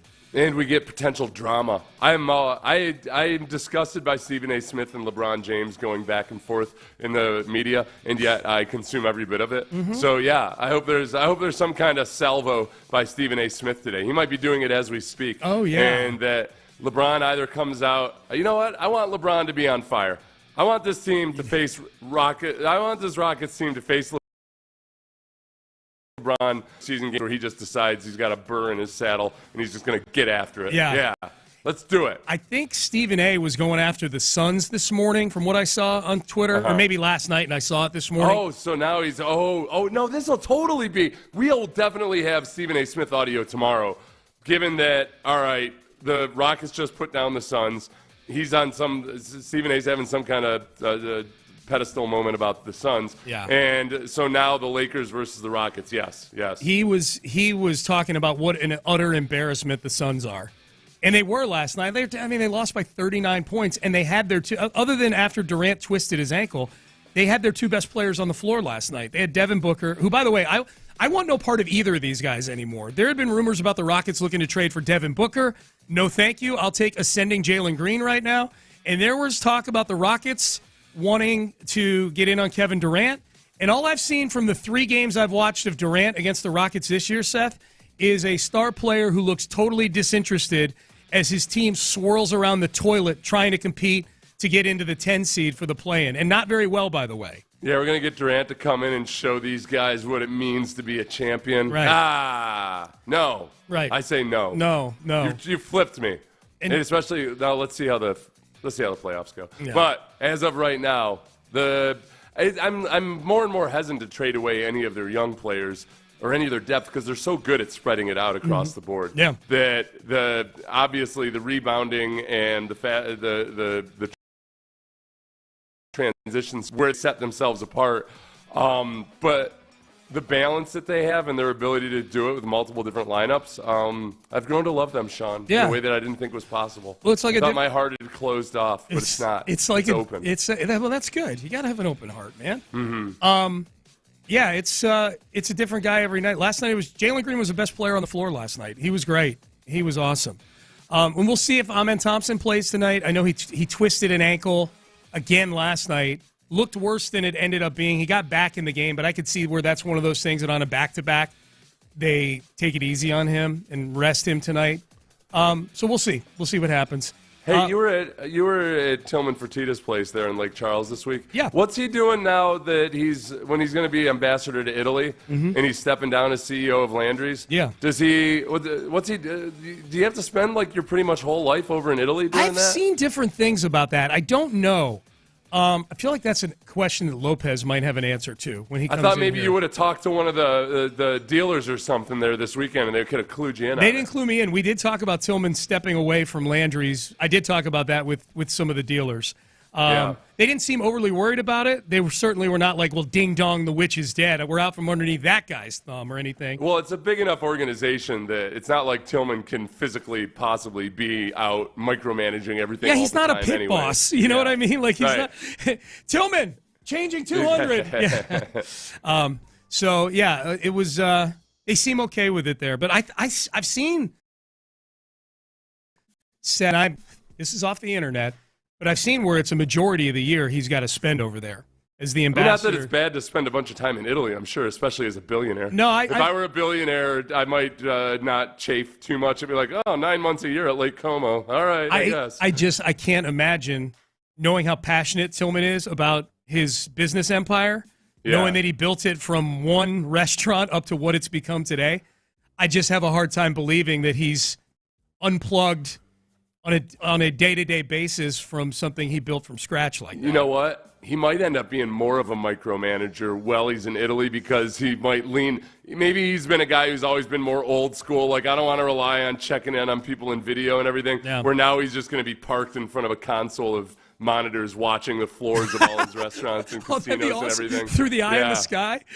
Tillman, what are you doing? Somebody walks in and he's like, Tillman, what about this tariff? And he's doing that Italian thing with his hand. Yeah. And Tillman's like, scram. Get out of here. I'm watching my blackjack tables, all right? Vamos, or whatever you say over here. Whatever you say.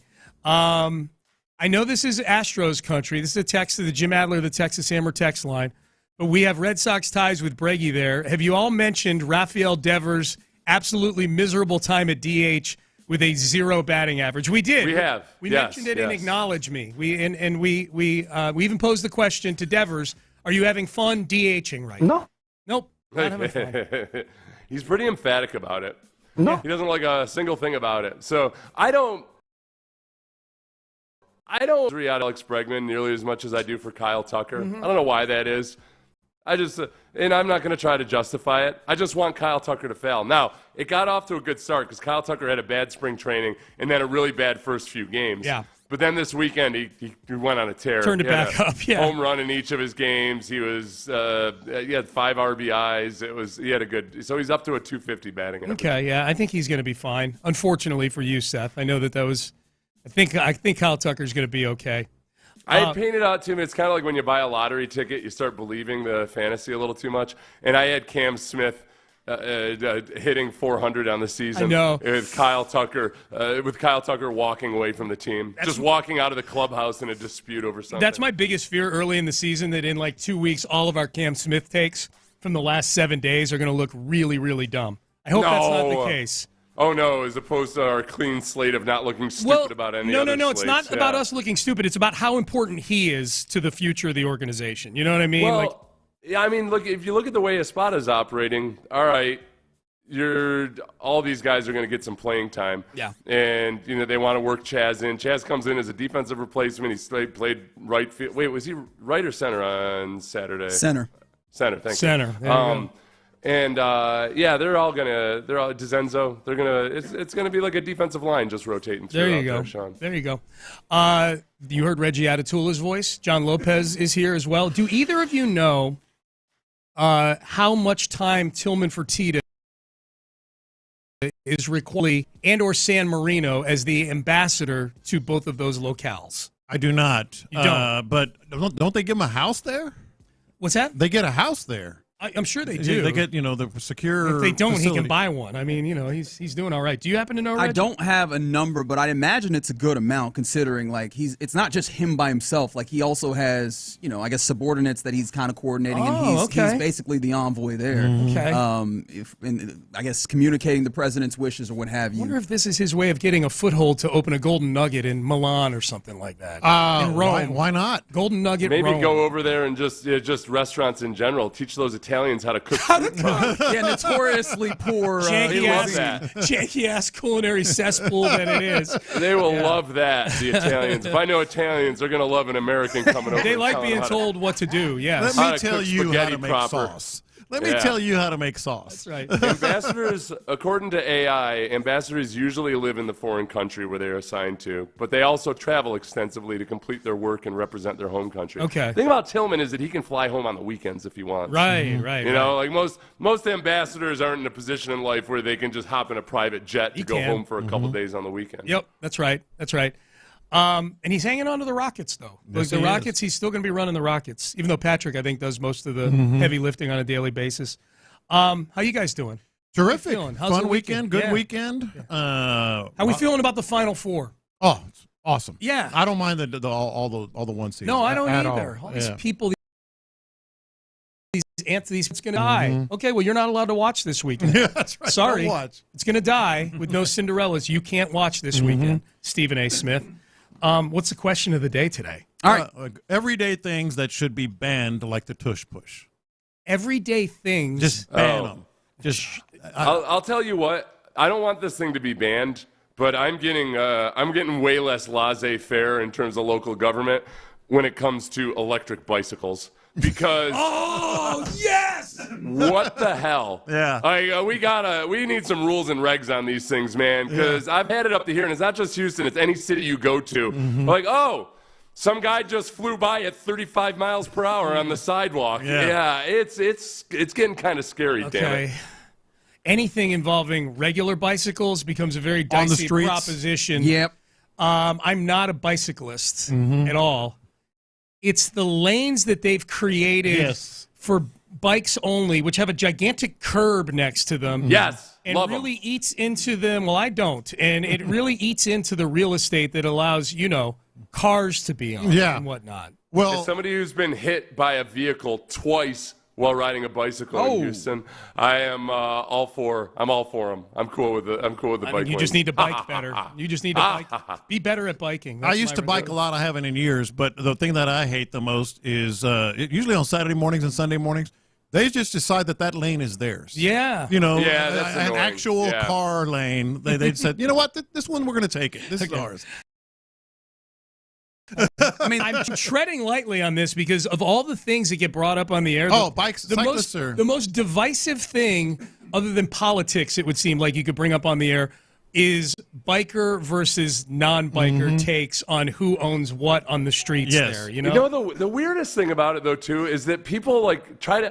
Before anybody ever says a thing about it, they turn it into some kind of an environmental debate or something. Yeah. I'm like, I drive a big pickup when I'm not on my bike. Leave me alone. Yeah. Stop calling me homophobic slurs from your window. I was like, I'm gonna, rolling coal on me. Like, all right, great, fine. What the hell? I'm just like, I like riding my bike. On me. I don't know that this fits the motif of your question. It's legal and people do it, and I wish they'd stop doing it. Okay. People that post their injuries or wounds on social media. 100%. Nobody wants to see Does this fit that. that question? Yes. I mean, it's legal. No one wants to see that. Why do you do that, Giant people? scars Look across at this their gigantic face. axe wound that I inflicted on myself on my calf. Yes. No. Yeah. Yeah. We got a bunch of them. Seth looks like he's thinking about that. Have you done that, Seth? Have I insulted your people? No. I am thinking. I don't like seeing. No, I've gotten queasier as I've gotten older. I've passed out. I got queasy the other day and almost passed out when my father-in-law was showing me this partially severed finger. Yeah. It's healed. Oh, yeah. Yep. It's healed. But I just and you remember I had that incident where I passed out in the doctor's office a couple years ago, and they were explaining my hernia surgery to me. So no, I don't. But I don't want to ban what happened to me. Yeah, Seth, it's not even looking at it. It's having it described to him. Yeah. Well, that's because Seth has a vivid imagination. Yeah, that's true. I feel like I've turned into a Victorian lady. I'm just like, I just, All right. Got the vapors. Yes. The vapors. Wow. Seth, antibodies to you, my friend. Antibodies and a jagged hatchet. Never mind. Hey. Good day. Yeah, good day. All right, we're done. We're out of time. You're listening to KILT AM KLT FM HD2 Houston, an Odyssey sports station. Reggie had it. Oh, by the way, Crosstalk brought to you by D&M Auto Leasing. Did I mention Crosstalk is sponsored by D&M Auto Leasing? Yes. I did, twice. All right, we're done. We're out of time. We'll see you guys tomorrow. Reggie Atatula, John Lopez, Figgy Fig, they're in the loop, and they start now. One more time for good measure. Appreciation to D&M Auto Leasing for bringing you that crosstalk. Shout out to them. Payne and Pendergast. And now we give you a little bit of in the loop. All right, happy Monday to you. Hope that you are having a good one. Hope that you had a great weekend because it's a fun time in Houston sports. You heard the man, John Lopez, Reginald Atatula, Figgy Fig, hanging out with you. Get involved with the program because you too are part of this. 713-572-4610 is the Jim Adler, the Texas Hammer text line. The Texas Hammer! Where we're already getting some of that divisive text messages about bicycling. Why do you hate cyclists? I'm staying out of that. Yeah, that's what he said. So you know what? I think I might join you in that because I think I recall someone damn near getting canceled behind a particularly strong cyclist take. So me personally, I'm staying away from that. Hey, don't go after the motorcycle people, man. Oh well, yeah, that's different. That's bad business. I know what happened in Waco. I know how these things go. Yeah, exactly. They made a whole show about this. Why would I do that? All right, man. Sincerely, a very fun time in sports. In fact, what has your attention right now? 713-572-4610. You can also get us on the MoCam Injury Lawyers live streams. We keep it 100. On Twitch and on YouTube. YouTube is SportsRadio 610. Twitch is 610 Houston, because I was going through it and looking at the various things that are going on, and I just keep bouncing back and forth. You know me, I'm prone to like a level of excitement when it comes to sports, just being a sports dork. And I just keep bouncing back and forth between a few things, and I'm like, man, I'm excited about all these. So I'm interested in what has your attention right now. 713-572-4610. Coogs, man. Coogs, and it's not just the thrashing that they put on yesterday, but let's go back to Friday night, man. That was something wild and special. I thought, oh no, it's just not going to be their night. I thought all night long, oh no, not going to be their night. But lo and behold, inbounds play that was kind of designed and kind of not, but at the same time, they get it done. And then, of course, they rebound the way that we thought they would. It's special. They got Houston on their chest, man. They sure do. Yeah. And so does Figgy. Shout out to Figgy. We're in a cat. Okay, there you go. Go ahead and put that on the table. Which game did you have more fun watching when it comes? Was it the Sweet 16 game versus Purdue? That was a knockdown, drag out game of two teams that matched up very well, or was it the Tennessee game where you just kind of got them boys out the paint, and you immediately knew pretty early on that this thing was going to be on to the next? More fun yesterday, just because it was awe-inspiring to watch what the Cougs. Those dudes had 15 points at the half, man. Oh yes, Tennessee. I mean, they had 15 points at halftime. Like fun, like the clinic that they put on defensively and what they could do was the most fun. The most entertaining, if you talk about, you're going to end up exhausted, but with a happy ending. Come on, dog. What? I didn't say anything. You did say something. That's why you made the look. I see you. There was a happy end. All right. All right, Rusty Hard. Exhausted, but it was a happy. Well, that's still not better. Anyway. It's not a crime. You get my point. You get my point. I can't get out of it. But that was Friday night. I mean, that was Friday night. I thought I would have bet, in the second half, it ain't gonna happen. But lo and behold, they get it done. Yeah, I think I'm a sicko maybe because Friday night was absolutely the more fun of the two to me. Just great basketball, and I thought that they were challenged in a way that sometimes, I don't think very many teams have an opportunity to. I was, much credit to Matt Painter and his Purdue Boilermakers. They did a great job of neutralizing your bigs, right? They were doubling your big. Okay, this is actually a little bit of a problem because they were not doing a great job passing out of it, and they kind of made it so that LJ Cryer, Milos Uzan, if you guys want to beat us, go ahead. And LJ Cryer had a little bit of an off night in some ways, like some of the kind of difficult shots that he is want to make weren't quite going down. But here comes Milos Uzan. Like here comes Milos Uzan making it happen. And of course, you got the moment. You got like what you come for. Come to March Madness for, which is moments like that decide a game, and a fantastic after timeout baseline out of bounds play that was executed damn near to perfection. Obviously, you didn't get your absolute first look, but that's why you have variations on a play, because there are various different looks. And I think one of the things it did, it highlighted the ultimate preparedness of this team when it comes to Kelvin Sampson. On the broadcast, they mentioned multiple times that they had drilled that a number of times the night before, or the day before rather. It shows just like the veteran nature and the headiness of this team, because in that moment, there's a little bit of interplay that has to happen that's not just straight drawn, and that's JoJo Tugler getting the ball and not holding on to it, knowing immediately he's open, there's nobody there, give it right back in an instant. And then, it just shows also in the, post game, these guys are just so tapped in together. This is a great situation for this team, and hopefully the time where the Cougs get over the hump and actually win the next Experience matters. I mean, we're in an era where everybody's 1 year here and 1 year there. And obviously, Kelvin Sampson talked about it a little bit yesterday about the culture and all that. But they were experienced enough to have seen that, to know what the options were to make the play. It was yesterday to me was just like I couldn't take my eyes off of it, and it was over It was over in the first half. Just the efficiency, the defense, the never stopping, never relenting. Yep. There was no. They were talking about like making a little run here, and maybe they can get it done. They never made any run. Like they never made any run. Not worth anything. Yeah. Shout out to Emmanuel Sharp, right? You know, shows that you have three really solid guards who, at any given night, can give you the boost that you need. In this instance, it was the 3 late game triples that he was able to knock down to really stifle the Tennessee, I guess whatever push you could call it that they were trying to make in the second half. Just continued to stretch out the lead when it started getting a little bit uncomfortable, and your Cougs get out of what was a really weird regional where they were literally the furthest away on the weekend, and the road team. Basically. Yeah, they were the road team. In both games. In both of those games. Yeah. Purdue, obviously, less than 70 miles from campus. You get out of that environment, and then you get Tennessee, who's a little bit further away, like just under 400 miles. Tennessee, yeah. And they handled that up. So, like, shout out to Kelvin Sampson and the Cougs and Jim Nance for getting a victory and moving it back into Texas for next weekend. We'll be in San Antonio. Jim.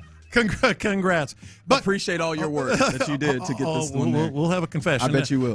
But all that said, beyond that, really the more intriguing thing to me, as much as, the Texans have signed A.J. Speed, that's going to get interesting. We'll dig into that. Rockets, pretty much lock up the playoff berth. They toured helping themselves in the lottery as well. Yes. But to me, it's the Astros. Astros, obviously a day off yesterday, but just an intriguing team on how they're getting things done, how they're playing right now, and what they're not doing right now in terms of extra base hits. Yes, and those types of things. Yeah, I think that's fair. I was. And somebody was mentioning when Seth was talking earlier and trying to, recall where Chaz was playing on Saturday, where I immediately jumped in with Sen and like, oh, look at you being knowledgeable. It's like, I guess, but I'm really more than anything, it's just been a level of excitement with this club. We talked about this all spring with just the intrigue that this team possessed, and you're seeing it early. Like I've been wanting to see what's the identity of this club now. What does it look like? How do the new additions impact this team? And let me tell you, one of the things that's very evident, they are going to take some pitches, buddy. They're going to make opposing pitchers work, which that is a really fun thing to see. I think we'll talk more about what their identity looks like in 11:20. I think let's get it. Let's go ahead and timestamp that there. But yeah, the Astros have been fun. Except I'm going to disagree with you. I think it actually is Rockets for me that is above Astros. Even though I was tapped in, I was at a SaberCats game on Saturday with the Rockets game on my phone. And I kept missing things in the SaberCats game because I kept are a sicko, man. I will never beat those allegations. Not that I'm trying to. Yeah. But man, you watched the Rockets last night against the Suns, and admittedly, the Suns looked like they had a little bit of malaise. There was a little senioritis in 3 and Coon. However, it was kind of funny thinking about it where I go, oh, they look kind of like the Cougars right now. Like, this was a locked-in Rockets team where their defense was stifling. In fact, the one thing that got me to that place where I was like, damn, they kind of look alike in this particular game. One thing I love about the Cougars is that they make their opponents worse at rebounding. Not just because they rebound well, but because they are so athletic and they also do a great job of attacking the ball at its highest point that other teams, when they have advantages and they've boxed out well, they don't grab the basketball. They tip at the basketball, which still comes out, and then your Rockets or your Cougars guards are really they're attuned to it and they try and get the ball. The Rockets were doing that to a great degree as well, where it's like, hey, the rebounding is showing up in a big way, and then the defense where they're turning over and getting it into transition. This Rockets team, and I don't know if I'm willing to say that this is who they are as of right now, because I've seen them play this type of game and then soon thereafter look a little bit less focused on the game plan or what have you, or however you want to say it. However, they looked like that, and then on top of that, Jalen Green is fully blossoming. That's where I would go in what he's doing, and like being a playmaker on top of being a scorer. And then last night, maybe not always, but last night he did it incredibly efficiently. I thought it was his most efficient game. It's funny you say that. That's exactly what I was going to do, is go there. I thought the efficiency, 33 points in 27 minutes. What was it, 32 in the second and third quarters? When they put the team away, made most of his shots, made most of his three-pointers, made 11 out of 13, I believe, of his free throw, for be honest. Yeah. Yeah, and look, I heard Sean mention this earlier. I think people are getting to a place where they're like, "Hey, what has been the question that you've had all season long with this team? Are they going to be able to finish? I mean, how are they going to be able to? Who's the guy? You know, how's this thing going to finish when it comes cutting time, so to speak, and the consistency on rebounding, the consistency defensively and free throws.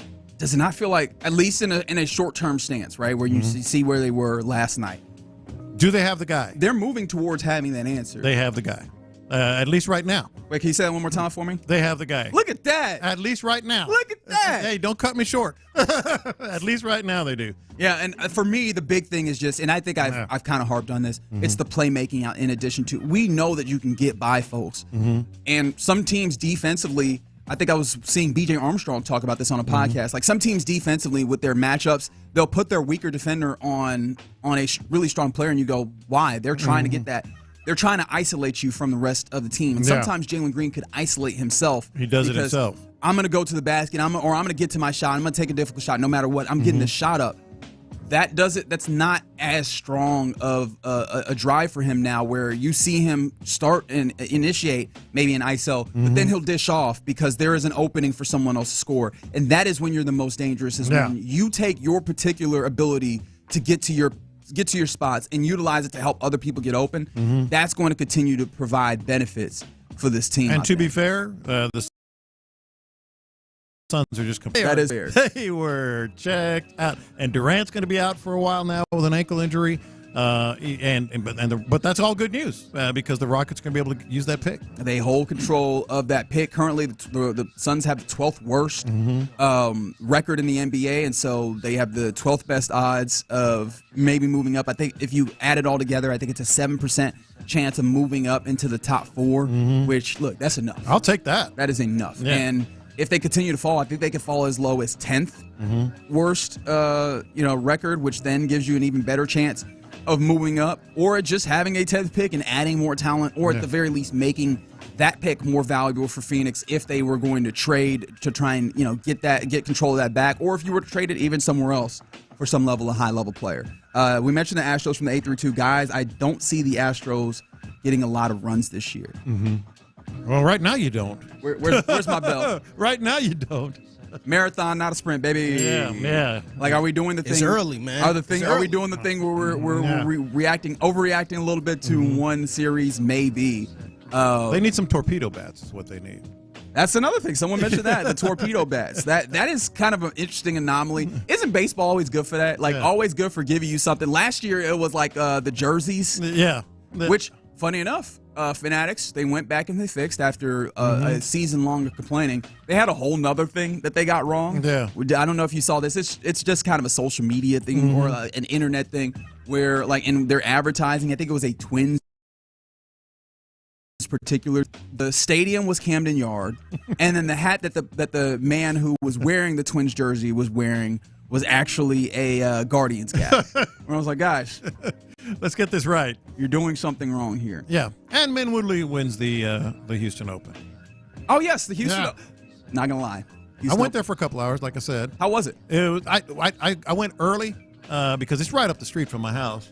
So walked around, saw Ricky, saw a couple of others, Rory, just to kind of catch a couple of golfers here and there. It was fantastic, and it was a great finish. I mean, Scheffler went nuts, shot a 62, I believe, on Saturday. And then I think, was it Woodland that shot a 62 yesterday? No, it wasn't Woodland. Anyway, I think it was Valimaki. But either way, it was fun. Yeah, it was fun, and a good finish. Absolutely. Yeah. There you go. That look.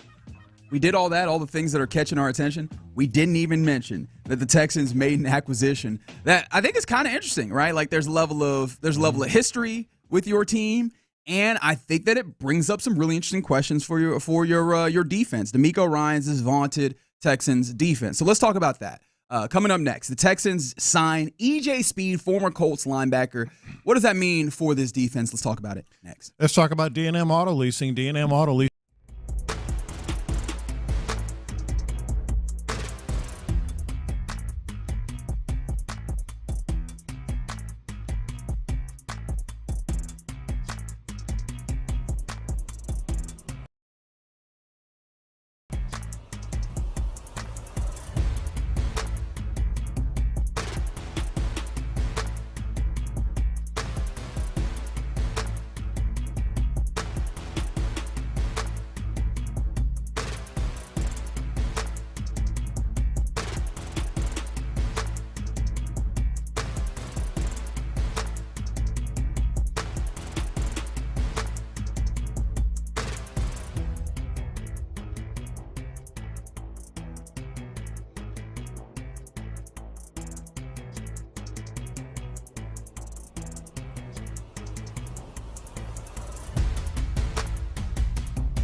Houston's sports leader, Sports Radio 610. Faggy has hit in big time. Houston, let's get in the loop. You better get ready because we're going to show up and show out. With John Lopez. It is what it is means nothing. And Reggie Atatula. And that, my friends, is a scoregami. Always live, always local. 713, what's the damn number? 572-4610. You're in the loop on Houston Sports Leader, Sports Radio 610. Yeah, you're in the loop here on Sports Radio 610 on a Monday. Hope you're having a great one. You got John Lopez, Reginald Atatula, and Figgy Fig hanging out with you. Texans have another linebacker. They have added to their depth, to their competition in the linebacker room by signing former Colts linebacker E.J. Speed to a 1-year, up to $5 million deal. I think it's like a $1.75 million signing bonus, $1.5 million in base salary that's fully guaranteed. But this is a guy who comes into your linebacker room and adds some stuff. A dude who's been a special teamer, but he also worked his way to being a starting caliber linebacker, and he hates C.J. Stroud. Well, I think that maybe can be debated, but there's some audio. There's some audio there. He doesn't hate C.J. Stroud. Yeah, but go ahead. They got the same agent, but yeah, same agent and everything. But yeah, E.J. Speed is now a Houston Texan. What does this mean for the Texans on various different levels? And do you want to start with the C.J. Stroud of it all, because he came from a rival, and typically we can make too much of that, in my opinion, my estimation.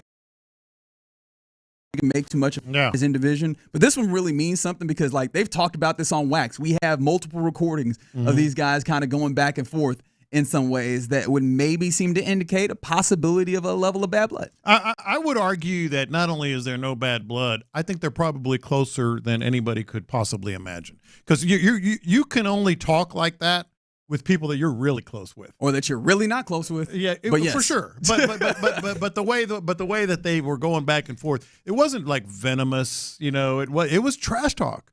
It's like when I get in the middle of my two sons talking trash, like the things they say are heinous. I mean, the things they say are absolutely awful, but they're not. They're so close that they can get away with it. You know what I mean? And I feel like that's what I think people are reading too much into this. I think they're actually very close. I really do. Okay. Yeah. Do you want to go to But that? it was interesting. It's fun. It's fun trash talk. Yeah. Okay, well, let's go back to that, because this is E.J. Speed. This is after the 2023 season, after C.J.'s rookie season, kind of getting after C.J. Stroud. Actually, this was into the offseason because C.J. would have already been talking, something that we haven't had this year, at all, not even traces of. But, C.J. Stroud getting out there doing his various media hits last offseason. He was talking big talk, and apparently E.J. Speed did not take kindly to such things. He won't even be looking at the read, and then he got about one more look before. What is the bone? What is the bone to pick? Because you have them week 1 in Indy. They're coming. They said I gotta put the proof in the pudding, huh? Yeah, and C.J. Stroud likes to talk. Yeah, that's his thing now. That's his thing. He like to pop his. I mean, can we say that he got a right to? I guess you could say Stroud was much more direct. Like, Stroud went after E.J. Speed, and I thought it was like, when I heard it the first time, we're like, oh, Stroud's talking noise. But the more you listen to this, it was not that. It was somebody who's having fun with somebody he knows very well. Like my boy E.J. Speed, but it's a ton of dudes. It's not just E.J. He with my agent, and I tell him this to his face. I don't even tripping. But like, a lot of dudes come to these podcasts, like, oh yeah, I'm coming to hit. I'm gonna hit CJ in his face. I'm gonna get him next year. Why didn't you do something? Like, where I'm from, we say, why didn't you do something where you was mad at? You was mad right there, man. Do something. Right. You could have made hella plays, bro. You could have made plays, dog. Right. You could have shut me up right there, but you didn't. Right. So what make you think you gonna do it now? And if you do, I'm gonna come back, bro, for real. This ain't for no play, bro. I'm like, come on, man. Got him in that mode. You got me going. But you know what I'm saying? It's like, this is the mode I've been waiting to get. I'm gonna slam CJ on his head. Like, man, you should have did that then, bro. Right. Now we're going to have another opportunity, and we played them first game of the year. Ooh. I'm excited. The Colts, we play them after they play. It's going to be rocking. Indy hates me already, and I love it. That's trash talk. That's trash talk. Yeah. That's not real venom. real No, hate. I don't think so. But I do wonder, like, does that carry on now that he's on the team? Yes. Because it feels all that felt like it was kind of his training camp. Right, exactly. We waiting on training camp now. Yeah. Now, I was about to say, is that one of those training camp fights? Except you can't fight the quarterback in training camp. No, but you could talk trash. You can talk trash. You could talk trash. Oh, because all day. I forgot who said it a couple years ago, but they was like, man, CJ be talking some trash. Yeah. And we didn't believe it. Mm-hmm. And then this shows And then up. this shows up, and EJ continues it on. But EJ Speed will join this linebacker room where you felt like you had three linebackers, like starting caliber linebackers. Obviously, Azeez Al-Shaair, middle linebacker, and then Henry To'oTo'o, who had quite a step up last year in stepping up, handling starting duties, and then in some ways like kind of really stepping into a even vaster role than you could have imagined for him at the start of the year. And then Christian Harris, who was kind of nebulous. He was not there for a long period of time, but you still had a lot of belief in his capability, even though he just never showed up for you in this season, although you had seen that capability in the season prior. And then you throw in EJ Speed. Like, where do you see him? Because he is an athletic dude, a solid run stopper, right? You see him kind of throw himself headfirst into some run stops. I mean, very much akin to Henry To'oTo'o, how he has played. But if you trust PFF, which all the disclaimers apply here, pass coverage not that great. I tried to get into some various plays, and I didn't see a ton of coverage stuff. But like I didn't see anything that made me go, oh, he's an incredible. Or the other way. But he is absolutely athletic, which you add that athleticism to the room. Like, what are you seeing from each of this? Interesting because Al-Shaair isn't going anywhere, right? I mean, that's a given. To'oTo'o has earned the right during the season and after. He's earned the right to be in that mix as well. So where do you put Speed? He can play inside. I think he can play outside some too, and he has. So what does that mean for Christian Harris? What does it mean for? Is there more to an injury? Is there something that maybe is lingering? I don't know. And I think that's where we're going to have to focus. For me, I kind of view this, and it's not apples to apples. What have you? It feels like a Neville Hewitt replacement. Just like this is some linebacker depth. I know Neville Hewitt was more of a, I guess, traditional middle linebacker. But one of the things that I vividly recall us talking about Neville Hewitt is like there's not a ton of athleticism there. This is adding some athleticism into that room, although not a great coverage guy. And this is one of the reasons why I don't necessarily look at Christian Harris as particularly on the clock, because he's still probably your best coverage linebacker, is he not? Probably, when healthy, and it makes you wonder, how much there might be lingering problems there, and we'll find out for sure. But the thing with EJ Speed, I mean, D'Amico Ryans flat out said he's going to be in the mix. Now maybe that's just coach speak, but this morning over at the NFL meetings, which we'll get back to, he was asked about it and said no, he's going to be in the mix at some point. So he's going to have a shot. He's going to have a shot to be middle outside, whatever it may be. I mean, this feels like the way that they are handling this offseason, right? Just competition. This gives you, in some ways, even though I think your base is a 4-3, but truly like base nowadays in the NFL is that nickel. Like you're going to have two linebackers out there. Azeez feels like a given, but outside of that, I think giving these guys more competition is not going to be a bad thing, especially with the amount of talent. And then on top of that, that he can do the special teams type stuff. Like he's done it to a high degree.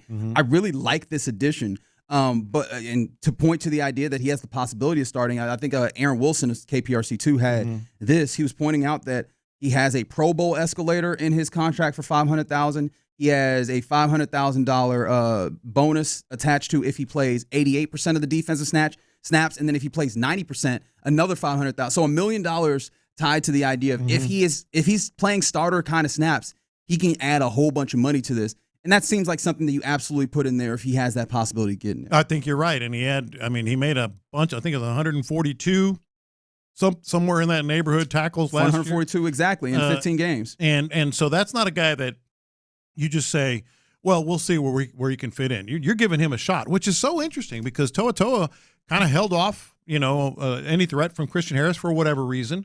And, he's high on their list. So EJ Speed he's going to have a shot in the middle there as well. On top of all of that, there was one thing that I think was a little, I don't know, jarring for me is seeing that he missed so many tackles last season, 26 missed tackles last season. Does that give you any pause? Because I think that was one of the things that we talked about with his defense in general was missed tackles. I think Henry kind of his history of missed tackles. Did that give you any pause, or are you just like, that's fine? No, I wouldn't say that's fine, but it's no. I don't think it's a red flag either. I think he's a guy that is just always around the ball and is going to miss a lot of tackles. I mean, like I said, 142. That's a ton of tackles on top of the other times that he was around the ball. Which probably speaks a lot to the Colts and the ineffectiveness of their run stopping on the defensive line and such. No, I think absolutely. It wouldn't cause me any concern at all, or little. Okay, I'm very interested in seeing how this plays out, and I really want to just see what this locker room or what this linebacker room comes to. But I did like this because this feels like the thing that Nick has tried to do, and I think the thing that you would speak to any organization doing in this time period of the year, which is kind of papering over. And this feels like more than papering over, like some of your needs. And linebacker depth was one of those things that was talked about. Is this absolutely going to be depth? Like, are you going to get to a place where maybe one of these guys, one of the four guys that we named, ends up not on this team? I guess that is a possibility. I think it would have to be. But I like the idea of if you can stomach it, right, financially, and I don't see why you wouldn't be able to, having all of these guys. I would love having all four of those guys that we mentioned, and then maybe even Jake Hansen on the back end of that on this roster, right? Yeah, we didn't even mention Jake Hansen, and that's another guy that was pretty integral, especially on special teams, and on the field. And I feel like that's probably the way that he probably needs to be, because it felt evident that they were not trying to view him as a dude to utilize unless emergency, right? Breaking case for these guys that we mentioned, right? The three that you previously had, and then EJ Speed, all feel like they slide in above that. Do you view at all EJ Speed, as the 832 the 713 asks, as an insurance policy for Jalen Petrie? Because Jalen Petrie almost plays like an additional linebacker in some ways, but I don't know in if that I'd slot. go that far. Would you go that far? I don't know, especially because of the coverage. Well, yes, but then also especially because Jimmy Ward is not technically a starter right now. With the addition of C.J. Gardner-Johnson at safety, you go in the safety, you go Kalen Bullock and then C.J. Gardner-Johnson. Obviously, you know who your cornerbacks are, and then that kind of corner slot, that nickel slot spot you have with Petrie. But then also Jimmy Ward can play that. He has played that in the past, and without having like a particular starting spot. Played it for D'Amico, and when he had to come in after Jalen Petrie had the pectoral injury, he played it pretty damn well once he got back up to speed. So, like, I think that feels like the insurance policy there. But maybe having additional guys is not a problem. But this very much strikes me more as this is an athletic dude, something that this team prides itself on, is getting athleticism that can push some of these other guys and maybe even take a spot. So I like the addition. This one is like just all positives to me. I don't necessarily see a potential negative here for the Texans in adding linebacker EJ Speed. All right, you're in the loop here on Sports Radio 610. Coming up next, let's get to our question of the day. Inspired by the NFL owners seemingly moving towards banning the notorious tush push. What are some everyday things that you believe should be banned? 713-572-4610 is the number. Text in. We'll talk about it next. In the Loop.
from the Mokaram Injury Lawyers Studios, Sports Radio 610 presents In the Loop with John Lopez and Reggie Atatula. All right, question of the daytime on this Monday. What are some everyday things that should just be banned?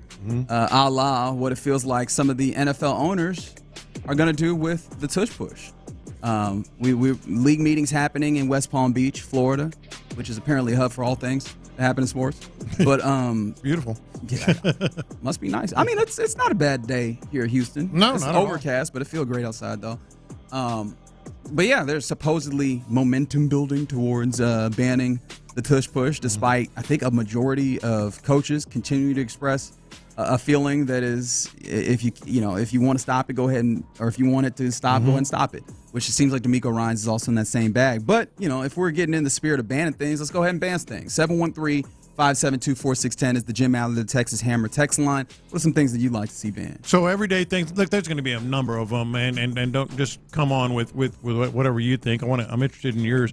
Mine are more recent, because it started Friday when I left this building. And I got down to the bottom floor, going to exit the elevator. A dude started walking on the elevator before we exited. Like that to me just drives me nuts. Like, you should ban getting on an elevator, especially when it's more than one person. They're they're coming on. I'm leaving. I'm walking off. That's one. And then the other one I mentioned to you before the show, the nice holes is what I call them. Okay. Yeah. You know what a nice hole is? Nah. All right, so you're driving, let's say, on Shepherd. Not that I was driving on Shepherd on Saturday, but I was driving on Shepherd Saturday. He was driving on Shepherd on Saturday, I have a feeling. I was picking up some sushi at Miyabi right there on Shepherd, and there was a number of cars that were coming out of the parking lot, and I'm on the right lane. And the car in front of me let a car come in. Cool. That's what you should do, right? Then let another, then let another, then let another. Let 4 cars come in from the parking lot while everybody in my lane was waiting. It should be one, right? And I call those people nice holes. They were too nice, Yeah. Like they held everything up. They let 4 cars in. It should be one. That should be banned. That should be banned. The zipper technique. Yeah, right. Exactly, zipper technique. Yeah, just like the teeth of a zipper. One from this side, one from that side, one from this side, and we can make it go smooth. In a similar fashion, I think someone brought in the folks that try and drive up on the bottleneck and slide in. Oh yeah. It's like, you knew what was happening here. Like, I understand that there needs to be a level of, again, zipper needs to be a level of collaboration and getting past this particular bottleneck. But come on, don't be a jerk about it. Yeah. Or the people that'll just ride the shoulder. Come on now. But it doesn't have to be necessarily about traffic. Just like things in general. That 3, ban daylight saving time. You're in on that. I'm in on that, but what I've realized is I actually want permanent daylight saving time, which, I mean, it's a distinction there without much of a difference. But I would rather the portion that allows us to have it sunnier longer, which I believe is daylight saving time. Yeah. And go ahead and keep that, right? I don't need it to be sunny in the morning. I'd much rather it be sunny at 7 p.m. I agree. That makes my life much better. I think you talk about the evening show guys leaving the show and it's dark out. It's got to be demoralizing. And similarly, I imagine a lot of people get off work 5, maybe in traffic for an hour. You can't do anything. Getting to the 4 house. o'clock. Yeah, you can't do 4 anything. o'clock is getting dark. But what I'm saying, getting out of traffic, getting to your house, and then it's dark outside has to be demoralizing. Let's see if we can help our people out. Or even for the teachers, when they leave in the morning, it's dark. Yeah. When they come back, it's dark. Yeah. That's tough, man. What do you want banned? Permanently, everyday things. This might rub some people the wrong way, but I don't care, man, because I'm talking about the bad people that take advantage of this. I think on social media, everyone should have a profile picture of themselves. Ooh. I know, Lopez, I'm not picking on you because you don't really do this. Rest in peace to Gibson. You got a picture of Gibson. Yeah. And you're not one of the people to do this, but I can't stand the people with no profile picture talking smack about you and how you look or what you say. It's like, dog, you a picture of your profile picture is a bald eagle. Yeah. Yeah. If you want to sit here and talk a whole bunch of mess about somebody, you should have a weekend see who it is. My background picture is me. But the profile picture. Don't get defensive now. What? Yeah. No. What I'm saying is you should be able to see who it is. Yeah, I should be able to see who I'm talking to, so I could clap back or say what I want to say. Like I can't stand it. Like I think social media, it should be a requirement to have a real profile picture of you. Yes. I hate the anonymous. That should be banned. Like the anonymous texter, the anonymous poster, the anonymous Twitter. Totally agree. And then you got and then be the new accounts that was just made in 2025 that's trolling. I'm like, man, come on, come on. Yeah, there's a level of accountability in that transparency. So I'm with you. Okay, well, y'all coming from me directly. I appreciate it. From the 832, want to ban Reggie saying the YouTube. I think it is a shorthand for the YouTube page in my head, but I'll work on that. If that is disconcerting. Well, you're kind of being, is it ironic? Not necessarily ironic, but you're being sort of sarcastic. I don't think that, for me personally, it's just like it's the YouTube page. Like when people say the interweb. I know you're just kind of being funny, or whatever. That I don't mind. But I think there are some people that there are some things that should absolutely be banned. I don't know how you could ever legislate this, but rude to waiters, to wait staff, like people who are just. They sit down and they act like they're at a state dinner, and start questioning and being rude to wait staff and all that. I'm like, dude, just eat your meal. They're acting. I don't know. They just act a certain way that just drives me nuts. Sure, especially what I really dislike is when folks are jerks to certain people over something that they had nothing to do with. Yes. Like you get up here and like, why is this charge? Like y'all overcharged. I'm like, the person at the register, I guarantee you did not set the price. I can tell you that for certain. Oh, wow. Ban the loud talking cell phone conversationalists. Agree. Oh, yeah, this speakerphone guy. Should not be on speakerphone right now. We can get you some headphones if you need it. From the 832, ban Tyler from showing his nipples. Talking about them and showing them, yes. I agree with that one. That has been on your spirit. I appreciate that we gave you the space to get this one off. All right, 832, I think I disagree with this one. Mushrooms should be banned. And I'm guessing that you mean like food mushrooms as opposed to psychedelic mushrooms. Yeah. Although I can't really. I like mushrooms. I think they're solid. I do too. Yeah. Mushroom gravy, mushrooms. Oh, yeah. I like those. I'm drinking a mushroom coffee. Are you for real? Yeah, they got a mushroom coffee. Well, I think that should be banned. Yeah, what does that do? I heard it stops you from bloating. So it's like a healthier version of a coffee. I just tried it. I just got it this weekend. So and? It tastes solid. Yeah. I've been drinking it the last couple of days. From the 346, please ban people that eat stuff in stores before they pay for it. All right, so here's the thing. You still doing that? My mom was absolutely this person. She was. However, one thing she would at least do is she would take the package to the front and pay for it. I've opened a water. Like if I'm real thirsty, I've opened a water and just put it in the empty in the cart. How I've done that. But you don't eat anymore in a grocery store. Walking around eating an apple. Yeah. I pay for it. Yeah, sure you will. Where did you eat the tag? And then wondering why these people following you. Yeah.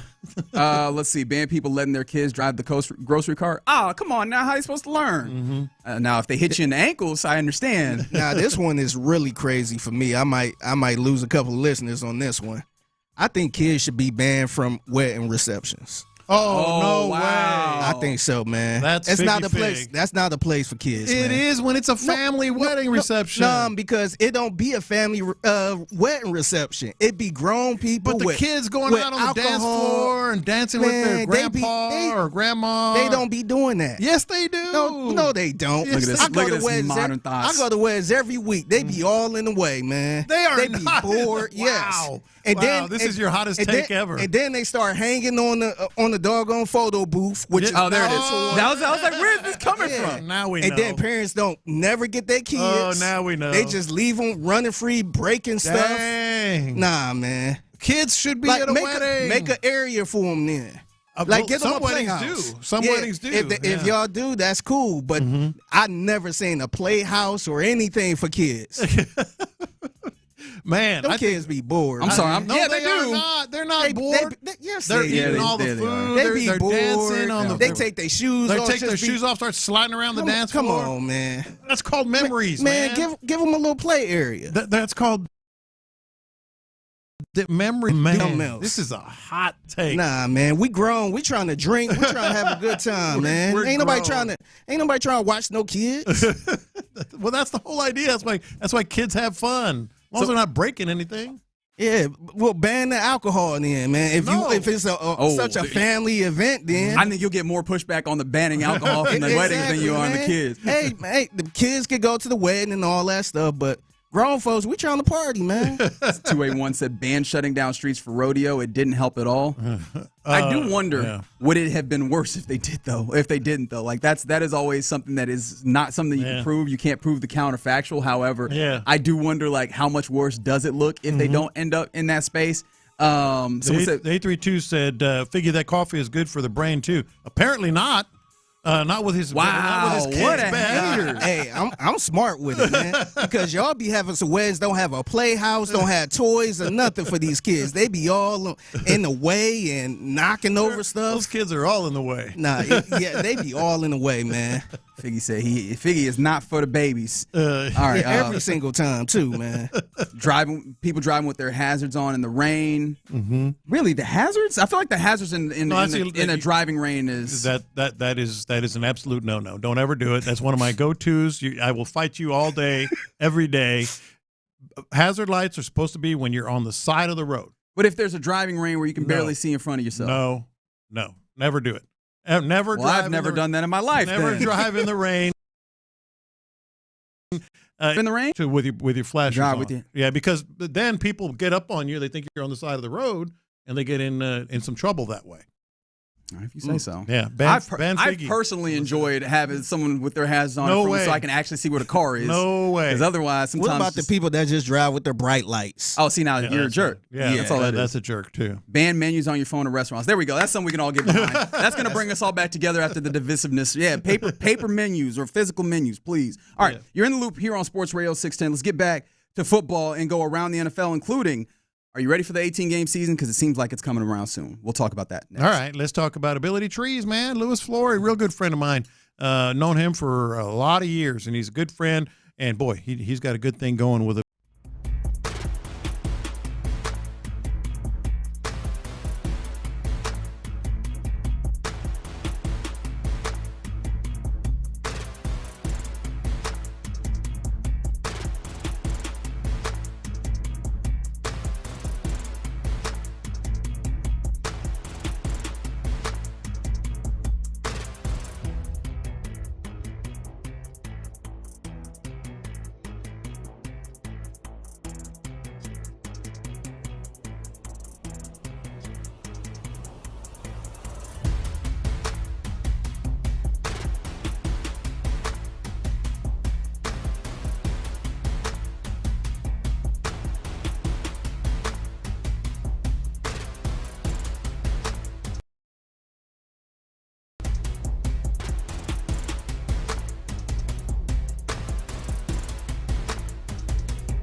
insider access, exclusive content. Sports Radio 610. The Texans play here. An Odyssey sports station.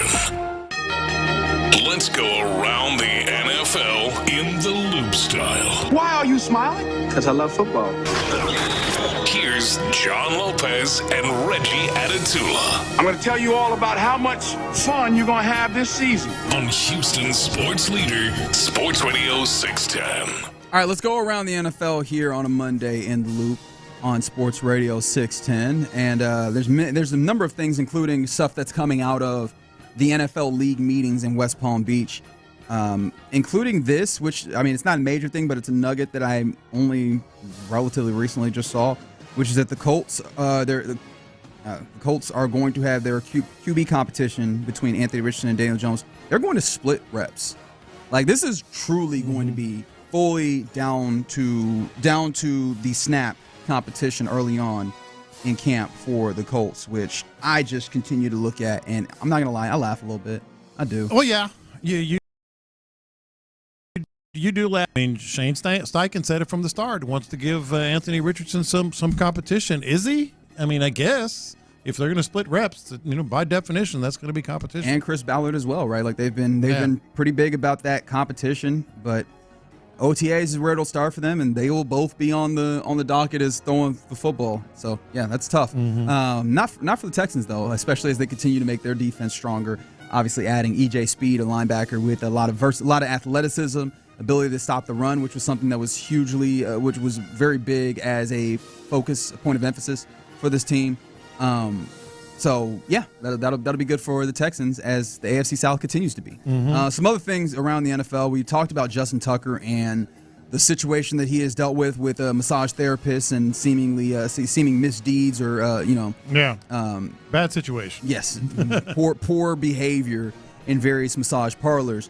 Well, the Ravens are going to continue to play the waiting game with Justin Tucker, and they say that they'll follow the NFL's lead, and the NFL is typically in this place where they'll follow someone else's lead. So I don't know that we'll get any real resolution on this anytime soon, which isn't a good look for the Ravens. Oh no, it's a horrible look, and the waiting game for what? Like just for a resolution from not necessarily a legal case. I mean a criminal case or anything like that.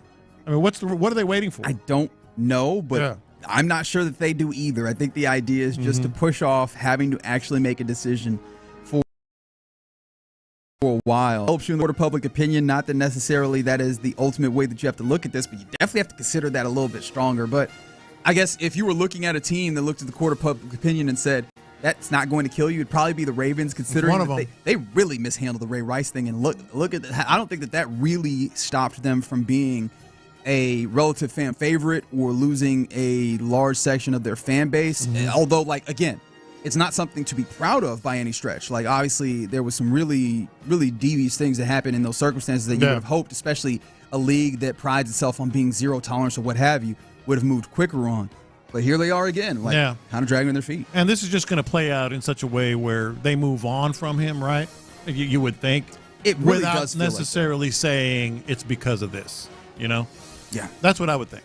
Yeah. All right, we return to the league meetings where it seems like a couple of things are gaining steam. One, it feels like has been evident for a very long time, and that is an 18-game season. I don't know exactly how soon we should be expecting this, but the more and more that we see instances for the NFL to talk about this, the more and more it pops up. Roger Goodell seems like he's made it his personal pet project to get to 18 games, and of course, he would, because his job as the commissioner is to try and incentivize or trying to garner more revenue for the NFL, and having more inventory in the way of games is going to do that. Are you in on an 18-game season?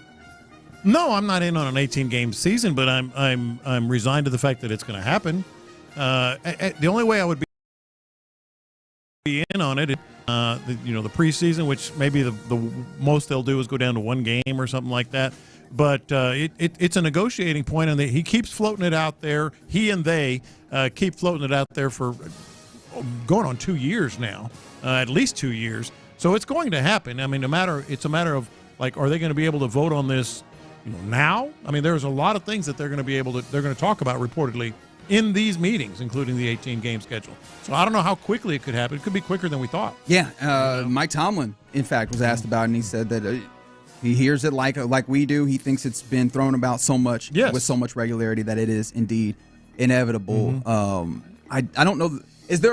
Can you envision a way that you would actually enjoy this, like that you would actually like this, whereas maybe they stretch the season further into February and you have, or further into rather January, and then the back end of the season moves accordingly with maybe an additional bye week in there for every team. Like, are there ways to make this more palatable? I can tell you right now, as much as I'm philosophically against it, but resigned that it's going to happen. Well, I'm going to enjoy it. I think everyone is going to enjoy it. Like that's the problem. It's like the NFL knows that we're going to consume another regular season game. It's going to make it more interesting. It just kind of makes you feel dirty in some ways, and I think it still comes down to you got to get rid of the preseason. Yeah. I'm actually excited about it because I know that will get rid of the preseason because it's cool. The first preseason game just kind of that's it. Just seeing real action football instead of training camp. But after a while, it's just like, man, we wasting time on game number 3 and all that stuff. We're just kind of twiddling our thumbs. Yeah, this don't even matter, man. And I know we've disagreed on this before. I do think this preseason run-up matters. It's obviously how these teams help make the determinations on the roster, but I think also like it helps get these guys up to speed. And we've seen a little bit less quality in the start of the season. On top of that, I think that, hey, man, you're playing, I'm going to say I'm not playing the sport, but you're seeing these guys play a sport that is so particularly physically demanding. And yes, you could say, all right, well, you expand the rosters or what have you. What are the things that you do? But that is not going to change the fact that the guys that you want to see at the very top end, they're going to play 18 games if their body permits them. And I think that you're giving yourself to a place where you have less and less possibility of their bodies permitting them. And I think ultimately you're not going to get as good of a product. You're watering it down in some ways, and I think you're tempting things. But we're going to love it. And the reason I disagree is I feel obviously we all know it's a year-round sport. They're always going to be in condition. The ramp-up is going to be the same in terms of they're not going to change practices at all. It's just going to be the preseason games that you're going to get rid of. And to me, the other part of it is, like you said, there's been less quality. I think the drama and the ebb and flow of how a season goes is gonna make it more interesting. Hey, they started out slow or they started out fast, but now we're 10 games in, 12 games in, and things are changing. I think it's going to work, and we're going to be all in. Man, we're going to be all in. Well, it seems like whether it works or not, it'll be soon what it looks like, because I mean you've got people in the league in various capacities looking at me like, it's going to happen. This is downright inevitable, including Mike Tomlin. Mike Tomlin, by the way, asked about something else. He was asked if there was a deadline for an Aaron Rodgers decision, and he said, quote, "Not to my knowledge. I don't know that we've approached it from a deadline perspective. Certainly, as I mentioned, you'd like to have settled circumstances, but, deadlines don't often bring that to a head." Even Mike Tomlin has been held hostage. Of all the coaches that you would think would sort of kind of put a stake in the ground or whatever, even Mike Tomlin is being held hostage by Aaron Rodgers' whims and weirdness. I mean, because otherwise, where is he getting a quarterback? Oh, yeah, Mason Rudolph. I mean, and I repeat, otherwise, where is he getting a quarterback? Exactly. Draft one? I don't know. I do want, this feels like he could take this in OTAs if he really wanted to. Absolutely. I do wonder what the conversation is, because it feels like he is certain that he wants to play. I guess maybe he's still just waiting on the possibility of a Vikings situation, because it does feel like they have left that door relatively askew. Yeah. Even if they have largely kind of said that they're happy with the quarterback room that they have with J.J. McCarthy, who they have not named their starter, mind you. According to him. Right? So, and he says he's good with that. Yeah. But it feels like, hey man, go ahead and settle in here. Even though I don't think that that's a great situation per se, right? But it does feel like go ahead and settle in, know what you're going into, be able to get your mind right for that situation, and help your team. You end up in what I in my mind I think of as like the Carmelo Anthony situation, where in trying to get to a place, you handle it in such a way where you ultimately hamper your ability to be good in that place. Yeah. And the reason why I say this, Carmelo Anthony wanted to go to the Knicks when he was with the Nuggets. except he forced his way there instead of just waiting for free agency. They had to trade, and he lost some of the talented players the ability that he to play around. Yeah. In not exactly the same way, but I mean, go ahead and get there so you guys can start crafting the way that this looks. He doesn't care. I mean, he just doesn't care. That's the way he is. Yeah, I can't really counteract that. Yeah. Like we have a preponderance of evidence at this point. He's That's Aaron kind of Rodgers. But yes, you hope that he finds a way to be better. All right, is this big deal or no big deal? I'll ask you, Lopez. The New York Jets. You know how sometimes we get to a point in the season where we're like, man, this team stinks. Fire everybody. The Jets are taking that kind of literally as they've offered buyouts to roughly 170 of their 250 employees. What is going on? I when I saw this. I mean, they're not in financial dire straits. Nah, the Johnson family got money. They've got money. The league's got money. The team's got money. I mean, is this just like we got to change everything, or what is going on? Well, it seems like there are leaks that they feel like are a level of issue. I don't know that absolutely changes it. Like it seems like they want an organizational change, but organizational, I don't know, the way that an organization goes about things, the MO, seems like it starts from the top, and I don't think that is shifting. Yeah. This feels like it's as much as you say it and you're like, oh, they're getting rid of a whole bunch of employees in just talking terms. This seems like the telltale sign of an unserious organization and one that is not good. It seems like somebody paranoid. Absolutely. It seems like you super paranoid. You don't know where it's coming from. So I'm going to fire everybody. And that's 170 out of 250. So which assistant social media manager is going to be telling secrets, or whatever it may be. It just sounds silly. It's silly. And 9 times out of 10, it's probably somebody that's right next to you. Yeah. That's just at a stabbing very you in high the back. level. Yeah. That's where it comes from. That's clearly the reason that they haven't had a good quarterback, or even the instances where they've had a quarterback that has talent, like Sam Darnold. He finds somewhere else to go and be some level of successful, what have you. Clearly, it's because the ticket manager. 170 of your 250 employees have not been the right ticket manager ruined it for all of us. It's the marketing department. Yeah, exactly. Also, if you have 170 of your 250 employees, and I'm not going to do the math off the top of my head because I'm not that good at math, but if you have that large percentage of your employees that you feel like are some level of wrong or what have you, does that not reflect poorly on your hiring practices? You might need to look in the mirror. On you, yeah.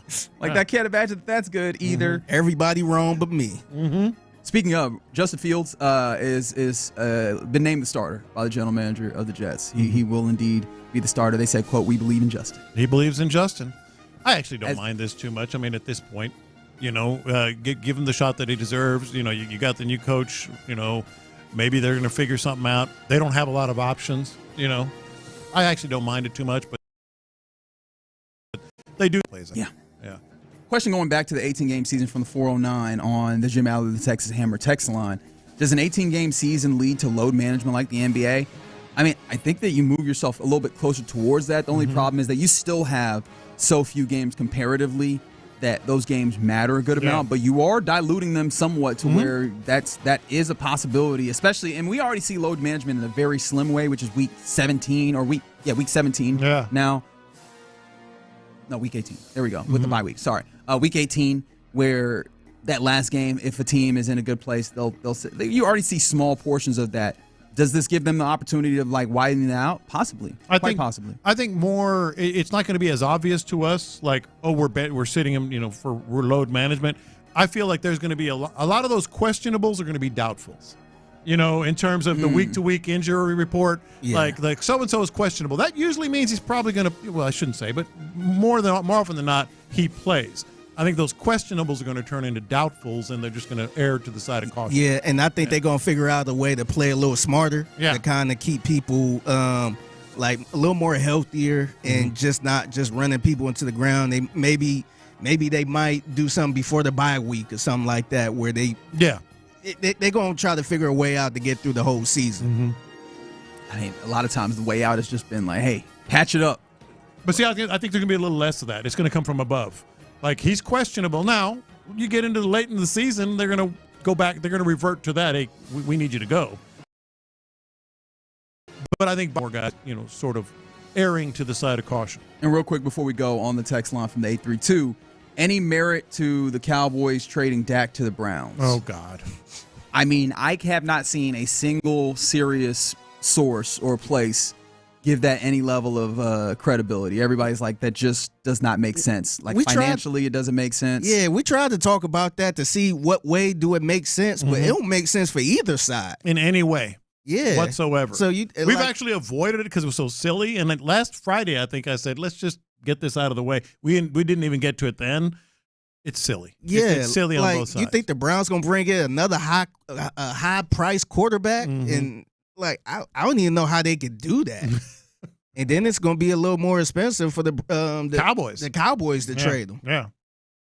Good point, though, from the 281. Having a strong number 2 running back will be key with 18 games. Oh, absolutely. Yep. I do wonder if that might bring back the run game, though. Like having something that feels a little bit more sustainable that you can lean on than the pass game, which They should have had 2 or 3 running backs, to be honest. For sure. Absolutely. All right, you're in the loop here on Sports Radio 610. Coming up next, we're one series in to the baseball season for your Houston Astros. Do we have a beat on what their identity is yet? We'll talk about that next. All right, let's talk about you getting your new home.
To tune in.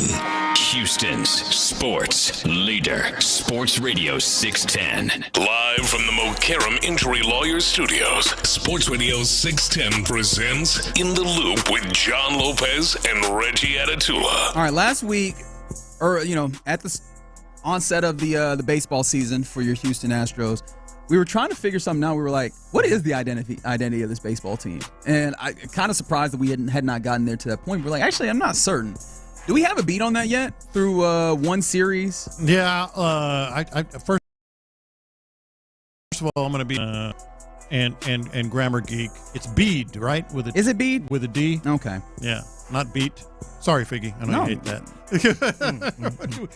I'm just going to do my additional research over here and not ask questions to allow you to progress the segment. I just always remember learning it as a bead, like from a gun. The little bead, you draw down the bead from the end of your rifle or whatever. Okay, you do get a bead on, not a bead on. Yeah, all right, my bad. Yeah. So anyway, apologies to everybody. That was me just being a jerk, but I'm going to be it when it comes to that. Nothing new.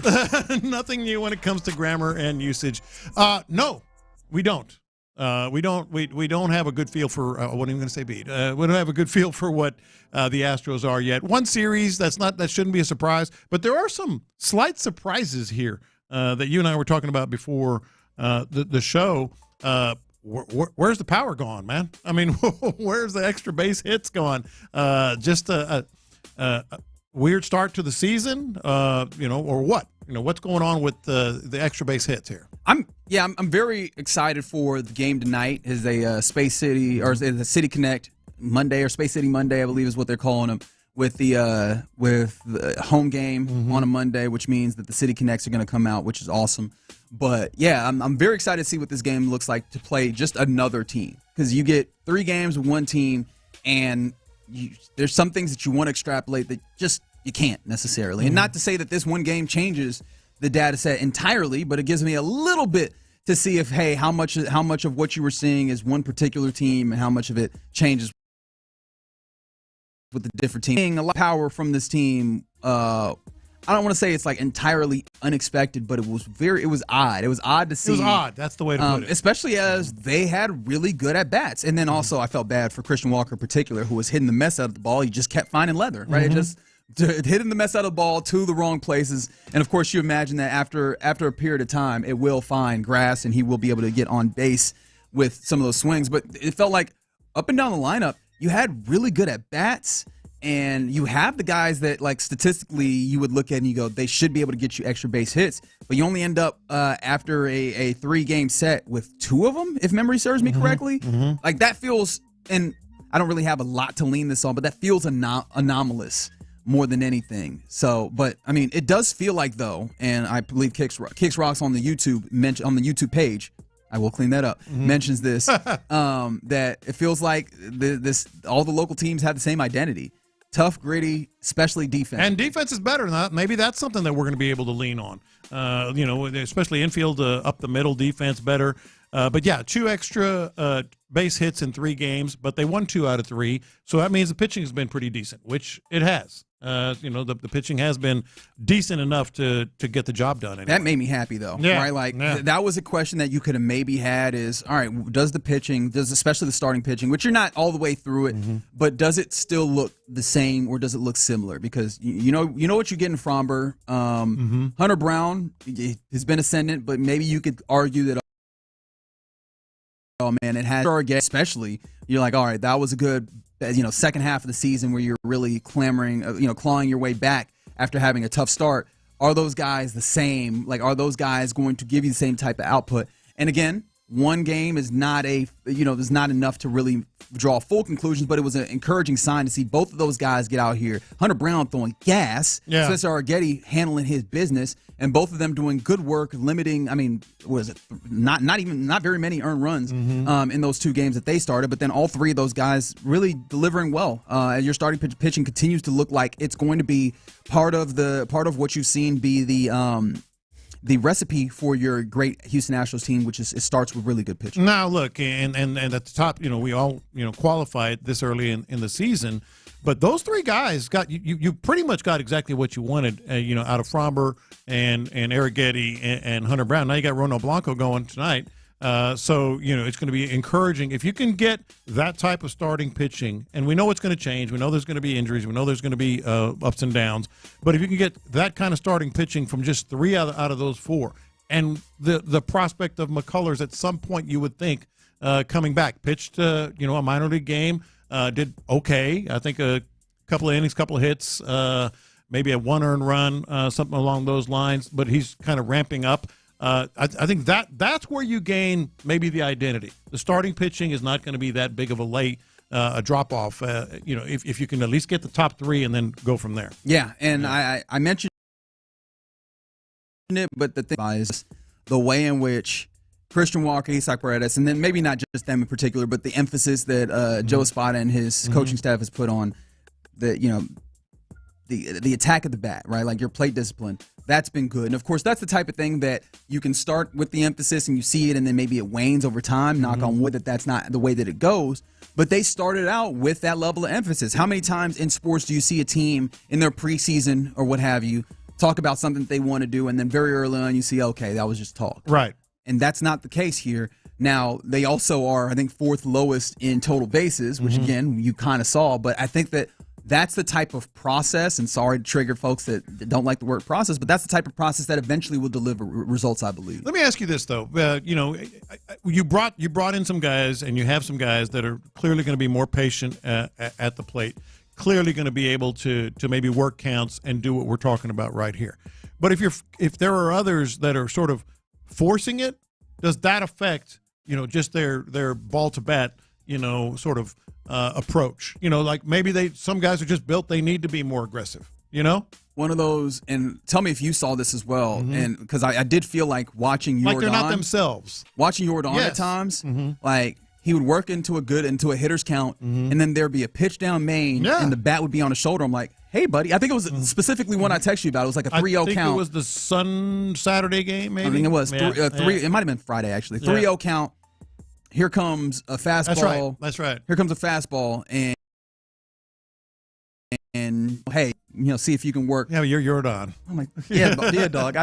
That potential walk that you get is cool. You putting it about 7 rows up is much better for me, right? And I think that's something that I think you have to take time to find the balance. I think that just like with some instances where like you establish something to start and try and work it in a different direction. Like if you're, rearing a child, it's easier to start a little bit more disciplined and then kind of let back on the reins as opposed to start, lackadaisical and try and tighten up. I think I would take that similar approach when it comes to your plate discipline. I think it's easier to start where you're really conservative and then ramp it up as opposed to like being really freewheeling and then trying to tighten up your eye at the plate. So that's the way that I'm choosing to view it at this point because we're early enough to be able to wipe away things that we don't like as just kind of early and then like take the things that we like and say that this could be a trend. That was one of the things I was thinking about, and it might have been from that text exchange that we had because before you told me that I shouldn't be texting y'all all that nonsense. Yes, exactly. Right before that, because like Yordan has a good eye, he really does. He knows the pitch selections on which he pulls the trigger.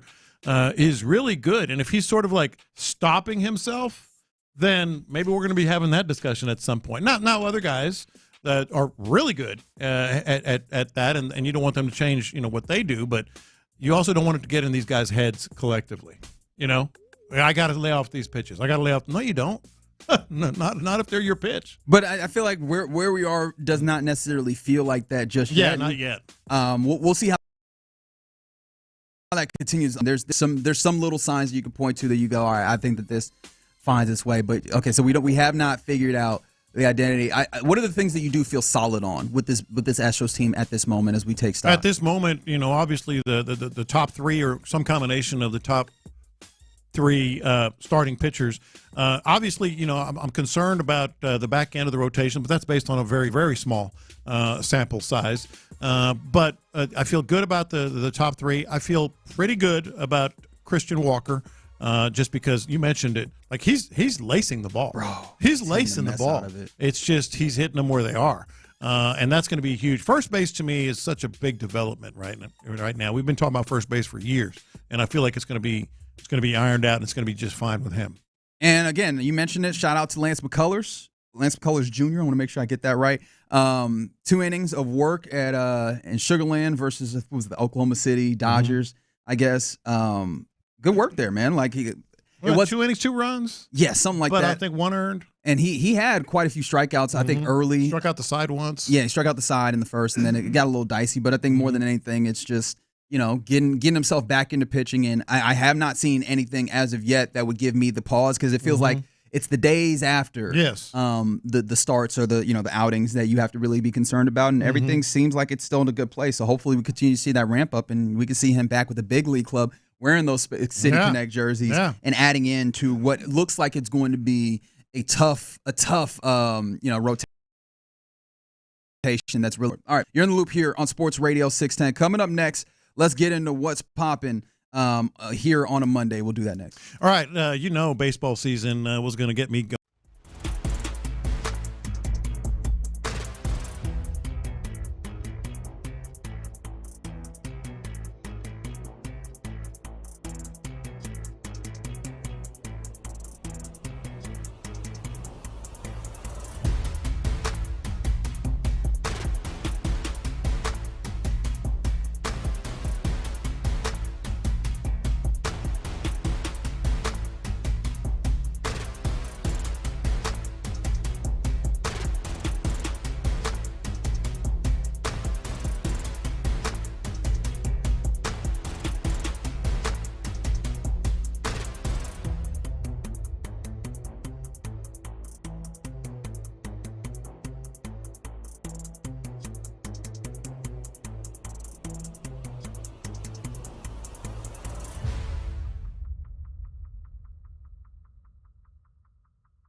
think. Discover is accepted at 99% of places that take credit cards nationwide. Based on the February 2024 Nielsen report. The biggest stories in sports and entertainment. Sports Radio 610 style. In the Loop presents What's Poppin'. All right, let's get into What's Poppin' here in the Loop on Sports Radio 610. It was a fun weekend in different ways. One of them was the tournament, NCAA tournament, this Elite Eight. The Sweet 16 and Elite Eight, in which your Houston Cougars got victories in both of them. We were talking about that earlier in the day. I very much enjoyed them getting past the Purdue team that had a really good game plan, good defensively, but managing to get the victory, finishing out with one of the best baseline out-of-bound plays that I've seen in college basketball. And then beating up on Tennessee, just absolutely beating them up. Emmanuel Sharp knocking down shots in a good way. LJ Cryer looking more of himself after that, after having Purdue really kind of put him in a level of check. And then the bigs, I think Francis did a good job. While Roberts was the whole team kind of came together, played some really good basketball, and did not have to stress themselves out. And on to the Final Four. Your Houston Cougars go. Beautiful weekend for the Houston Cougars, man. And I think I was texting you guys. That inbounds play, I think I called it basketball Viagra. That's what I remember you saying, yes. That's what that was. If you're a basketball guy, that was about as good as it gets. And then you could almost feel it, like they weren't going to let that happen again against Tennessee. Like they got caught.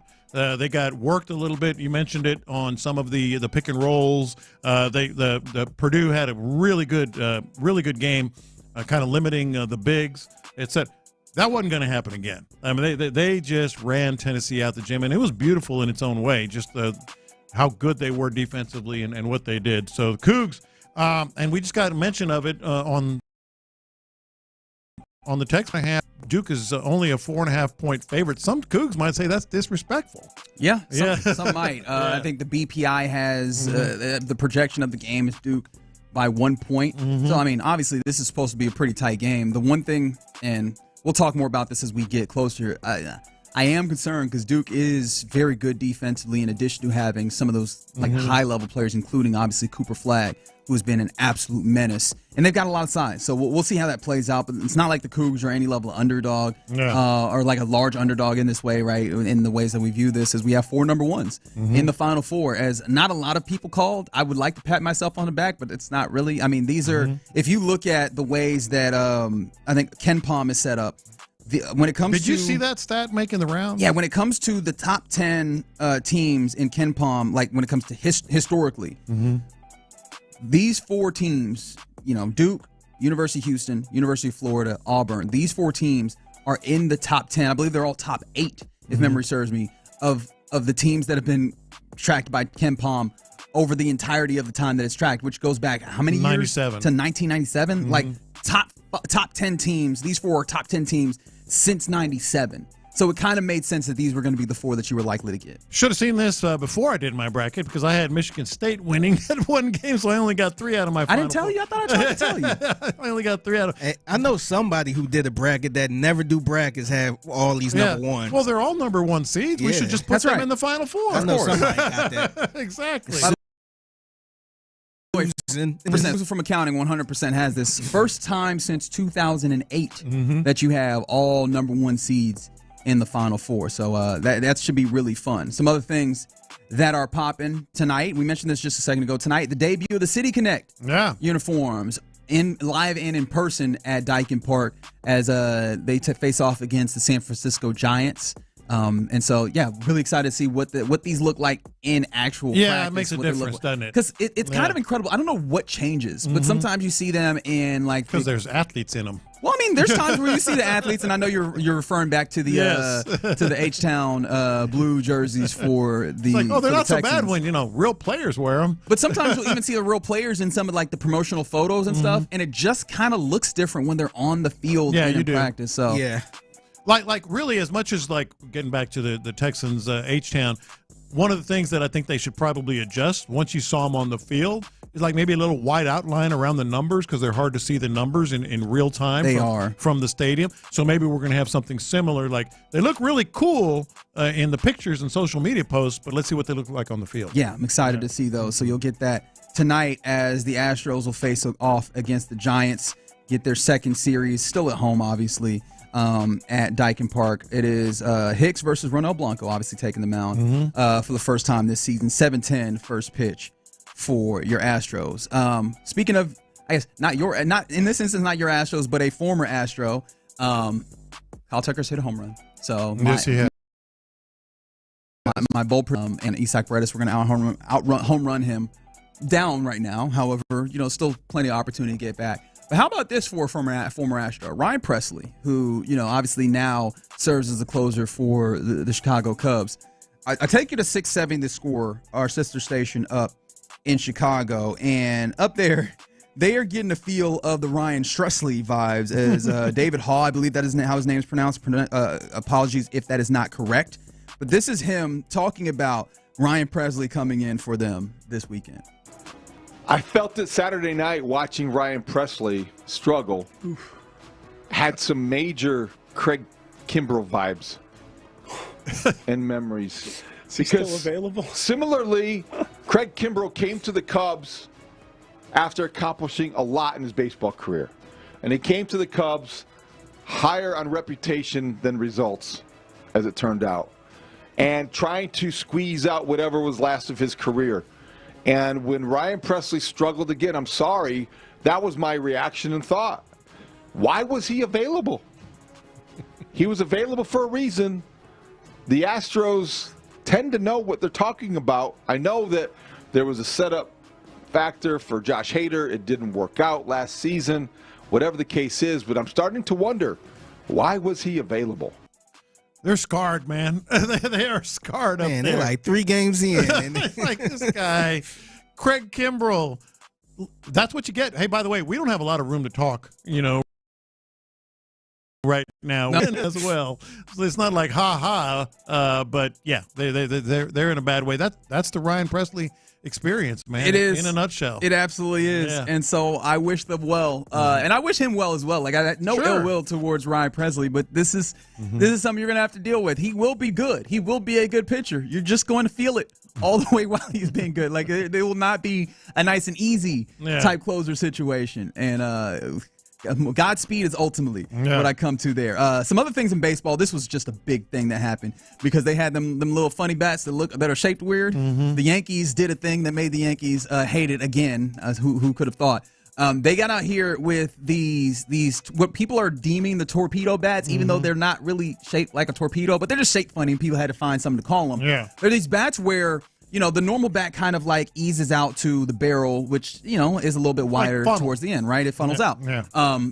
This bat was developed by a former MIT scientist, I believe in the year 2022, I believe, in order to try and take more of the wood in that bat. Obviously still a solid wood bat as is, determined by or is dictated and asked for by MLB rules. But it takes more of that wood and puts it closer to the label where it seems like more of the Yankees hitters and maybe more hitters in general in MLB strike the bat or strike the barrel of the bat. So it gives them, in theory, a better opportunity hitting the ball farther. And it did feel like that was the case considering the Yankees had a lot of homers including back-to-back-to-back homers on Saturday. And they had like 8 12 on Saturday and Sunday, something like that. A lot of home runs, a lot of hits. Many home runs, many hits. Although some of those hits and home runs were Aaron Judge, who is still using his regular bat. Yeah. However, there was 9 home runs in a 20-9 victory on Saturday versus the Brewers. MLB spokesman person told The Athletic, by the way, that the bats don't break any rules. MLB has a rule that states that a bat shall, quote, be a smooth, round stick not more than 2.61 inches in diameter at the thickest part and not more than 42 inches in length. Should be one piece, obviously, and that experimental bats can't be used until the manufacturer has secured approval from MLB when it comes to the design and methods of manufacturing. So in theory, that would mean that these bats have been approved, which it seems like people have seen. And we've seen other players around baseball use them. I believe Reese Hoskins. It's not just the Yankees. That's one of the big misconceptions. Now, a lot of the Yankees are using them. but they're more just sort of here and there with other squads. I want to say somebody this past weekend, in the Astros game was using it, but it doesn't matter. That's neither here nor there. Things I wish I would have invented. I'll never be confused for an MIT physicist, I don't think. Okay, fair enough. But I think that's fair enough. But this dude, they're working, they're legal. Whatever he did and is doing, they fit the parameters, as you point out. Who cares? Should the Astros get on board with this? Yes. If the Astros were I was thinking the same thing. People was all like, cheaters. Yes. Hey, bring them down here to Houston. I think every team needs to do this if it's going to advance the offense, advance the game. If they're going to be hitting home runs like that. Perfectly legal. Now, I will say this. Had the Astros been the first team to use them a lot? You think it goes different? Oh, yeah. Cheaters. They always trying to find an edge. Even though it was perfectly legal, as I said. If the Astros were the first ones, they'd have been looked at a lot differently. Yeah, I think that part is just the internet. Just going to be the internet. Mm-hmm. So, but if it's legal, do it. Yeah. Are we going to talk about this like the Yankees aren't one of those big teams that people kind of just hate in general as well? Like, I feel like it's not like the Brewers were the first ones to use this, right? No. But still, or at least the most prominent. The early Astros have adopters. the Astros have the dark cloud hanging over them. Sure. From 2017 for a long, long time. There it is from the 713 on the text line. God, I hate the Yankees. Which fair enough, fair enough. But I view this legal, man. I view this kind of like.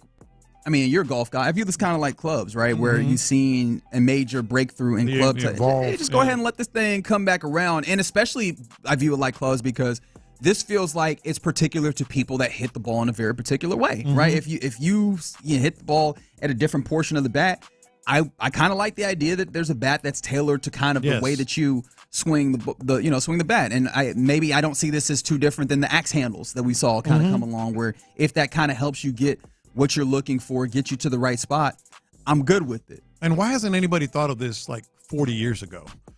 This is like so common sense. But I guess it's how you just. But they figured it out. It's legal. Go grab you some. Go get you some, Astros. And what apparently in 2023, when they took this to various teams, I don't know how many teams or which teams, to be fair, but I believe The Athletic was reporting that they took this to teams and they gave them opportunities to kind of get a feel for it. As with a lot of technology, one of the things in sports, I don't know if it's like widely talked about, even though it exists, right? And I think some people do know about it, is that there's always people trying to invent things on the margins of sports and sell them to these teams and organizations. And this was taken to teams to give them a chance to kind of feel it and let their players try it out and see if maybe they would want to employ this. And it seems like, I think it's fair to assume that players tried it and a decent amount of them said, no, I'm good with what I have. But you see this is really. But then the Yankees hired the guy. Because the Yankees produced like this in the first week of the season, it made this very evident that, this is something that maybe can work. And what's funny is it might not even be the bats themselves. These guys might have just had a hot day. Baseball does this sometimes, right? Yeah. But because of this, like this particular standout performance from the Yankees, people are like, oh, okay, I'm interested in these bats, and maybe you'll see them proliferate. Let me ask you guys this. Right now, it's a lot of Yankees, and I would guess, I haven't seen any numbers, but I would guess maybe 10 to 15% of players across baseball that are using these torpedo bats. What's that percentage going to be in September? Ooh, especially in September when you're looking 50? At some people that maybe 60? went through a cold streak and want to try something different. I don't know that I'm going as high as 50. I was thinking like 35. I was going to say about 30%. These torpedo bats, it might be 50 or 60% by the All-Star break. I mean, that's baseball more than any. They're always looking for that little, that little something. But they're also creatures of habit. Whether and I'm sure a little donut on their thumb or their little pat on their elbow or whatever. But that's a protection thing. Oh, sure it is. But I feel like people will probably, the people that are struggling a little bit will probably try. Absolutely. Yeah, because if you already good, like, you probably ain't going to mess up nothing. Right. Or you ain't going to switch it up. But if it's somebody that's struggling, that can't hit. We're going to see those torpedo. And they be like, you're let me right. try that. They need to come up with another name. It doesn't look like a torpedo. Somebody called it like a coke ball. You know what it really looks like is a bowling pin. It looked like a big old, a really elongated bowling pin is what it looks like. It does. But yeah, I'm excited to see, one, being the sometimes stat nerd that I can be, I'm interested to see like what is the actual kind of production that you get from it over a larger sample. Yeah. And then just like you said, how it proliferates, like what kind of players end up using it. Because I imagine that you'll find different types of hitters find this more beneficial than others. Because, I mean, Aaron Judge was like, nah, I'm good. And to be fair, seems like he's good. He's doing all right. He's doing okay. Yeah. And yes, 929, you are right. Like, athletes will try anything. You remember the magnetic kind of balance bracelets? All of it. That everybody was, all of athletes will try all sorts of things. But I think baseball athletes are particular creatures of habit, especially when it comes to some of their superstitious. Yeah, all that. So I don't know that it'll proliferate in a way where we get to like 50, 60, but I think that you'll see definitely an uptick. All right. You're in the loop here on Sports Radio 610. Coming up next, let's circle back to football. Coaches and NFL personnel are in West Palm Beach, Florida. What's being said at the NFL league meetings, especially by the head coach of your Texans, DeMeco Ryans? What does he say about the Laramie Tunsil trade? We'll talk about that and more next. In the Loop.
insider access, exclusive content. Sports Radio 610. The Texans play here. An Odyssey sports station.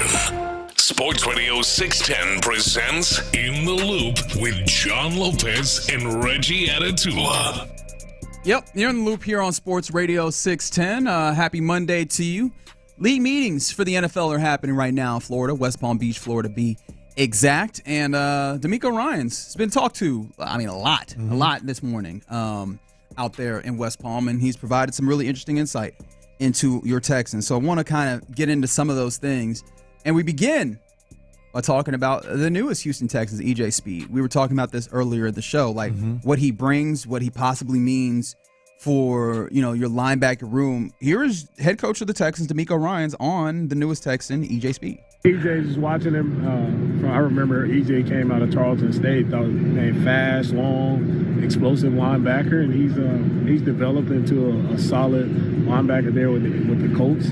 Looking for him to just come in and add some of those same qualities that he's shown, like playing fast, playing physical these past couple years. So excited to see him in the mix with our linebackers to see what we come up with. See what we come up with, and that's sort of what we were discussing. You've got to figure Al-Shaair is established. He's there. He's the man. But then it's going to be interesting what the messaging for Toa, the messaging as it pertains to Christian Harris, because it's not a huge contract by any stretch, but it's just a lot of bonuses in there. Yeah, incentive laden, especially towards starting. I think there's a plateau at 88% of defensive snaps and a plateau at 90% of defensive snaps. So basically, if he plays starter level snaps, he can earn himself some money. And he played 98% million, of the right? snaps. $1.5 million, something like that? Yes, it's $1 million between those two. So if he gets 90% of the snaps, he'll add $1 million to his take home on the year.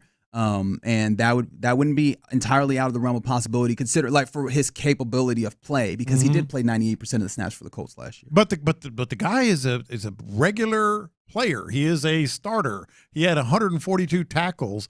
So you don't bring him in, even though it's not a big contract, unless you feel like that's going to be a big time fit, which then trickles down to all the other linebackers and how they play it out. Yeah, and it feels like it falls in line with what has been the word of the offseason for this team, which is competition. Yeah. And D'Amico Ryans spoke to it. He basically said, throw him into the room and see what happens, right? In the mix. Now, of course, that doesn't guarantee him any things, which, again, speaks to the competition. But I think he immediately jumped to the things that is evident that, this guy would care about. He's a 6'4", 227-pound athlete, fast, play physical. Both of those things show up very quickly when you turn on the tape of EJ Speed, right? That dude gets up into the running gaps and fills them, and he fills them with the level of ferocity that you would want from a D'Amico Ryans coached linebacker. Plus, I think somebody was talking about this earlier. I mean, what does a D'Amico Ryans, what do you call it, the pixie dust or what have you? Yeah, the pixie dust. Like, what does that do for a guy who has that base level talent and capability? I agree. Right? that would be great. The only things that I look at and I go maybe can be some level of, I don't know, red flags if you choose to view them that way. A decent amount of missed tackles last year. But a lot of opportunities for tackles. A lot of opportunities for tackles because of that. I mean, hell, you put up a good amount of them in week one. He's a swarm dude. He is. Yeah, he is. 100%. But immediately when the signing comes up, I think we immediately texted in our little group chat there, which you gave a really weird name. We don't have to talk about that in this moment. But I immediately was like, well, what does this mean for some of these other guys? Because in some ways he plays somewhat akin to Henry To'oTo'o, but bigger and faster in some ways. So you go, does that affect him at all, even though he had a fantastic season? Or Christian Harris, who, I mean, in theory, should be a better linebacker than those guys, particularly when it comes to coverage. Yeah. You need some coverage, and you were really, we were clamoring to see him all this time last year, but we never got anything solid on that. And when he was healthy, he didn't play. No, that was also that was the the weird part. Thing. Yeah. So it's going to be fun to watch. It's just yet another little anticipation for training camp and the off season. But one more thing on EJ Speed before we move on, because we mentioned it earlier.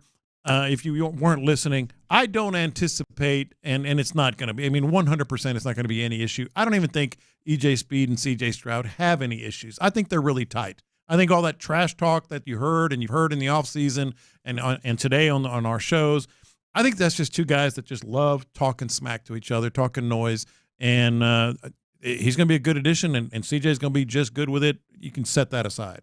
Yeah, and I think you've even seen instances where after the game, they dap up like as players often do. Yeah, it does feel like they're probably in a pretty good space. And again, he seems like just a competitor, man. Mm-hmm. Like, and that's what D'Amico Ryans wants on this defense. I did stop and think at one point, damn, is there any place now where D'Amico's defense is anyway deficient? Like, they've given him all the tools possible for this defense to be one of, if not the best defenses in the league, right? Like, this is adding depth to the linebacker room, in my opinion, because you didn't bring back Neville Hewitt, and so you did not have that extra kind of linebacker that you feel capable of throwing in there.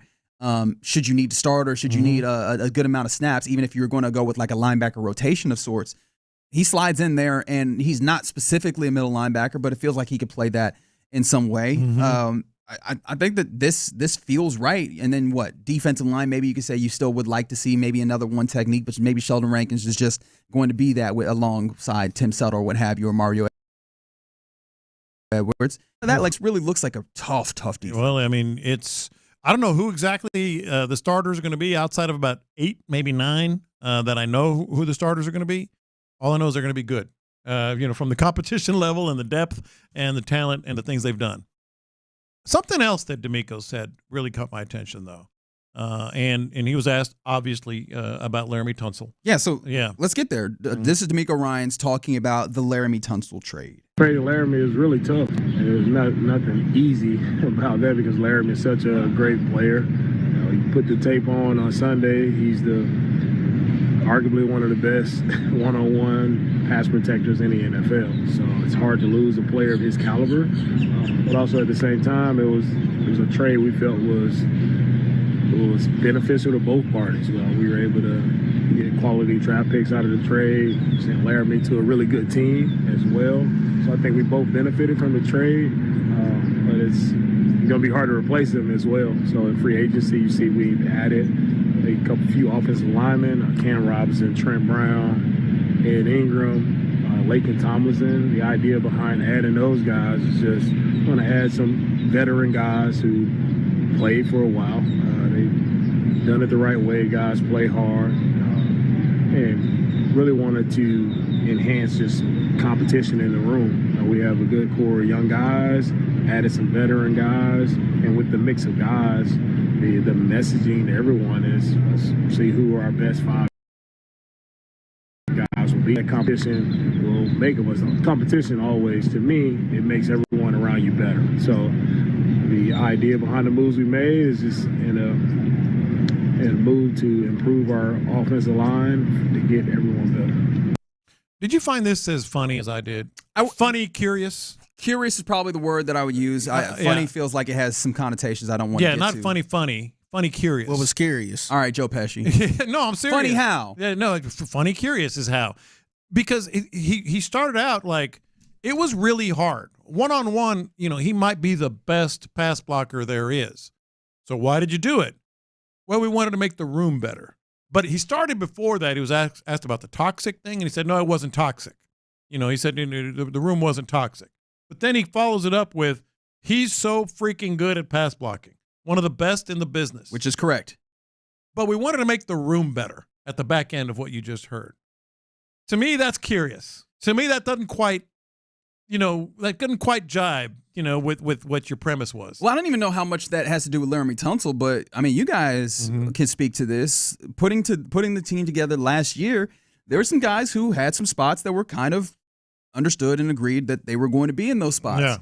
And that ended up kind of biting them in the butt. I mean, you saw some of those guys get moved in this offseason. And it feels like this is a direct response to, we need to go the other way and actually have all these dudes compete for these jobs, right? No matter what. Now, the only thing that I find a little curious about that is caliber of talent that is competing. Right. Right? Like that's the curious part to me. So if he wasn't toxic and he wasn't bad for the room, and yet you want to make the room better, and you said we got some veteran guys, that can compete, and we're going to find the best 5 guys, and yet he was so good. Like, he was so freaking good at pass blocking. So it can't be it can't be both things. It's one or the other. Either there was some factor of Laramie Tunsil that he doesn't want to talk about, which is fine. Sure. That's the way D'Amico is. But it just doesn't make sense to me. Right, and one thing we know about D'Amico Ryans is that he's never going to trash his guys, whether they're on the team or, obviously, even once he has moved a player, like he is that kind of guy. And I think that earns him a lot of credibility with players around the league and what have you, and players obviously within his locker room. One of the things that I noted, and this is me I'm probably instigating here. I understand, I recognize. At one point, and he's talking about the guys that they've brought in, he said, brought in some guys, some veterans, guys who have done it the right way. And I was like, all right, that's interesting. I understand that that's the way that this team views the guys. They want to make sure that they have the right type of guys in the locker room. But that kind of jumped out to me. Am I doing too much? That's a question I'll immediately ask you guys. Am I doing too much by highlighting that particular thing, or is that just kind of one of those things that you say to make sure that people know that, hey, these guys fit in what we do? No, I don't know if you're doing too much or not. All I'm saying is, like, they clearly want to change the room dynamic.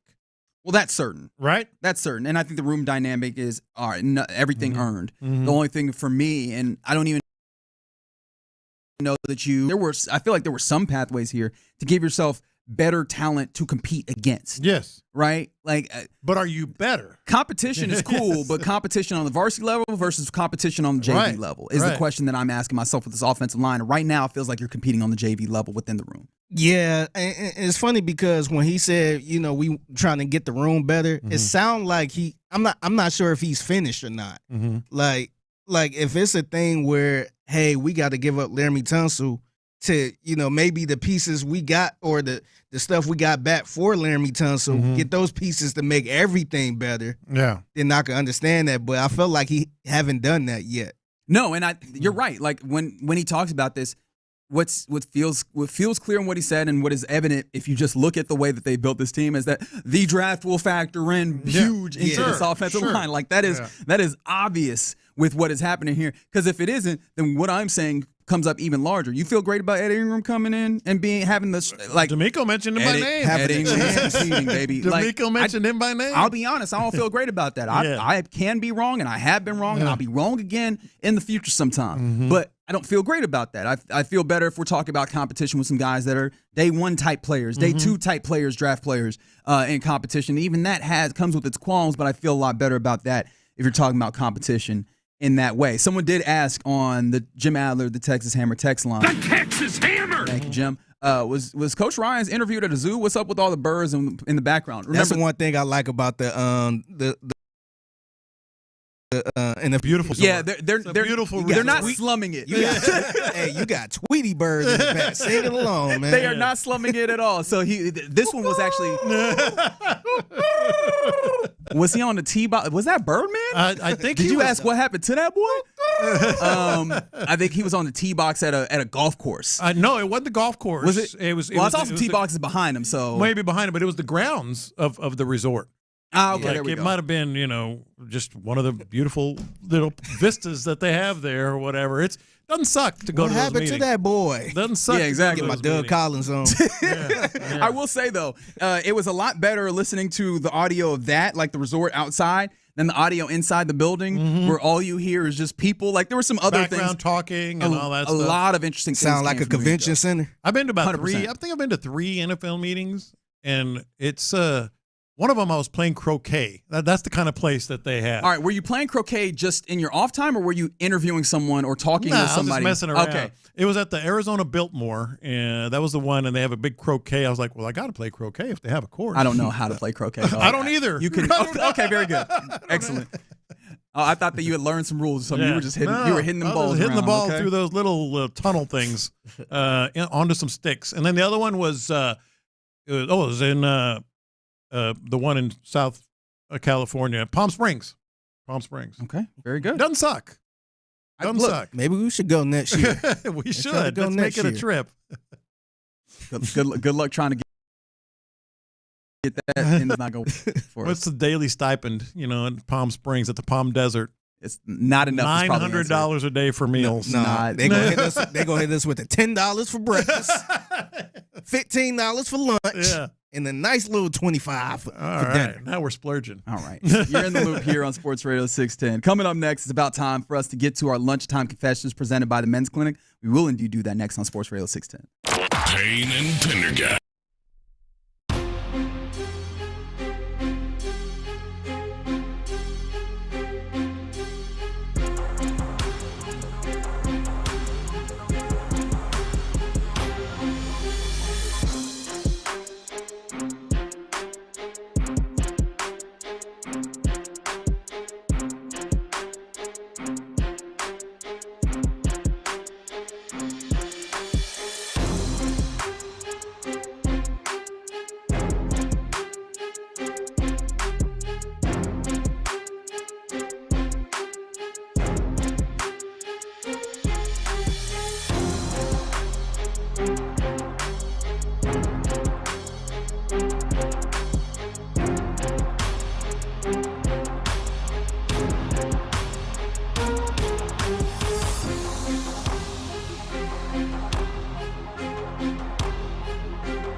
in its entirety at your fingertips wherever you are. Just download the Odyssey app to tune in. Houston's sports leader, Sports Radio 610. Sometimes it's sports, sometimes it's not. Whatever it is, Reggie and John are keeping it real. It's In the Loop's Lunchtime Confessions, presented by the Men's Clinic on Sports Radio 610. Watch this. These are my confessions. All right, confession time, John Lopez. Boys on Wessie. Nope. All right. That almost sounds derogatory. What's going on here? One more time for me. Them boys on Wessie. Yeah, it doesn't sound. What kind of name is that? I didn't even hear it said out loud. That's the first time I've heard it said out loud, and it doesn't hit the ear right either. So explain to people what you're talking about. All right, so I wasn't going to make this a confession, but I mean, you guys seem to really enjoy the name and like it, and you brought it up. So I'm one of those guys for strategic reasons now. On my phone, I in various group chats, I give each group chat a name. Strategic reasons? Yes, the strategic reason is you don't have to scroll, you don't have to search and type in. Well, when have you ever called us them boys on Wessie? I'm getting to that. Well, no, I disagree with the strategic reasons. It'd be one thing if he put In the Loop.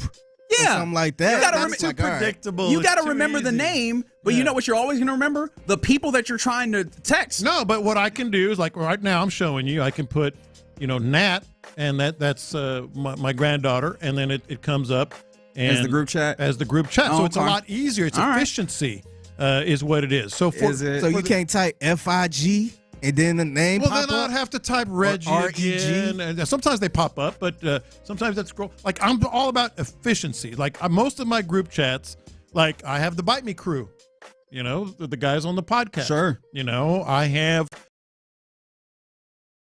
the down in Aransas Pass. Oh, okay. I thought this had something to do with the Associated Press. No. So it's easy to do it, and I've been racking my brain. You guys asked me about it. Why don't we have? I'm sure you felt hurt. No, not at all. We were poking fun at you, to be completely honest. And so I thought about it one afternoon, Friday afternoon. I didn't want to do In the Loop. Okay, fair. I thought that's too predictable. Because you have more people that you need to add to it, right? But I know people. Well, actually, he started it. Larry and Stafford, them boys on Kirby. Well, we're on. Did he start it? Yeah, I think he did. We getting them credit for that? I think so. Maybe not. Congratulations, Larry. We're on Wesleyan. Them boys on Wessie. You can just go them boys on Wesleyan? No, you got to be cooler than that. Them boys on Wessie. I'm about to hijack your confession real quick. Cooler. John Lopez. My confession is I realize John Lopez is bad with nicknames. Yeah, I'm great with nicknames. I'm seeing the trend now. That's true. You are not good with nicknames. You can lock it in. So should I change the name? I mean, it's your phone, honestly. Them boys on Wessie, but it shows up on your phones too. I'm gonna respond to the text. Yeah, I ain't gonna pay it no mind. You can leave it as is. Just know, I just want it to be established. Not fond of it. Not gonna complain more than I have in this moment. All right, I'll sort of workshop it. Is that gonna help? If it does, awesome. But if not, them boys on Wessie. Sure. These are my confessions. All right. Someone, John's going full old man mode today. I would like to join him in the old man mode as I complain about how heavy-handed everyone is about like these college basketball players moving around. I just gotta admit, it's disgusting to me. Mm-hmm. Jim Nantz was talking about it recently, and of course he was doing it in service of praising Kelvin Sampson, who also got into his bag talking about the reason why this team is so good is because they stayed together, which is not wrong. Mm-hmm. Like I do think that you do a service to the fans of the sport. Not that that's necessarily the reason why they're doing this, but you do a service to the fans of the sport. If guys can stay around and you build the arc, the narrative arc of a team over years, we get to know who the players are. We get to know some of their character, some of the way that they play, both on the court character, but then also off the court character and those types of things, right? You get a feel for all those things year over year. Gino Auriemma was also out here kind of complaining about these players moving around and like, what How do you what does that teach them about the world and everything? I'm like, get off of your high horse. Because here's the thing. I've admitted. I agree with you. I've admitted fully. Like, I think that if players stayed in the same place and you had more continuity year over year, it would absolutely help. But the problem is we acting like these dudes aren't all, and not just these dudes, but everyone isn't acting in their best interest. And so if you're mad at it, stop coming down on these players like they're the ones who are doing something wrong. They're acting in their best interest. Change what's in their best interest there, and then if you really want them to stay. Couldn't put it better. Totally agree. Like, and you also act as if like, hey, Cooper Flagg is gonna next year and wants to play another year of college basketball. Nah, we don't need him. You act like you're going to say that. No, man. You just, because you happen to put together a good program, good culture, you got some veterans, you got the 6th-year senior and all that, it's not convenient, but it kind of fits what you're doing now. Yeah. So, my confession. No, you're good. Go ahead. Yeah, so my confession is, so last week I gave a lot of love to Will Smith. Remember we was talking about the hills we were willing to die on? Yeah. I said I feel like Will Smith don't get enough respect in the hip-hop conversations and all that stuff. I think I might have to walk this back, man. Oh, no. So Will Smith came out with an album, I want to say it was Friday, called Based on a True Story. Did not hear about this. Yeah, so he kind of been on a little media run and stuff like that. Getting back, this is his first album in a long time. So you gave it a shot? Yeah, I gave it a shot. I'm like, you know what? I'm not really expecting too much from Will Smith right about now, but I was curious to see what the sound was going to be.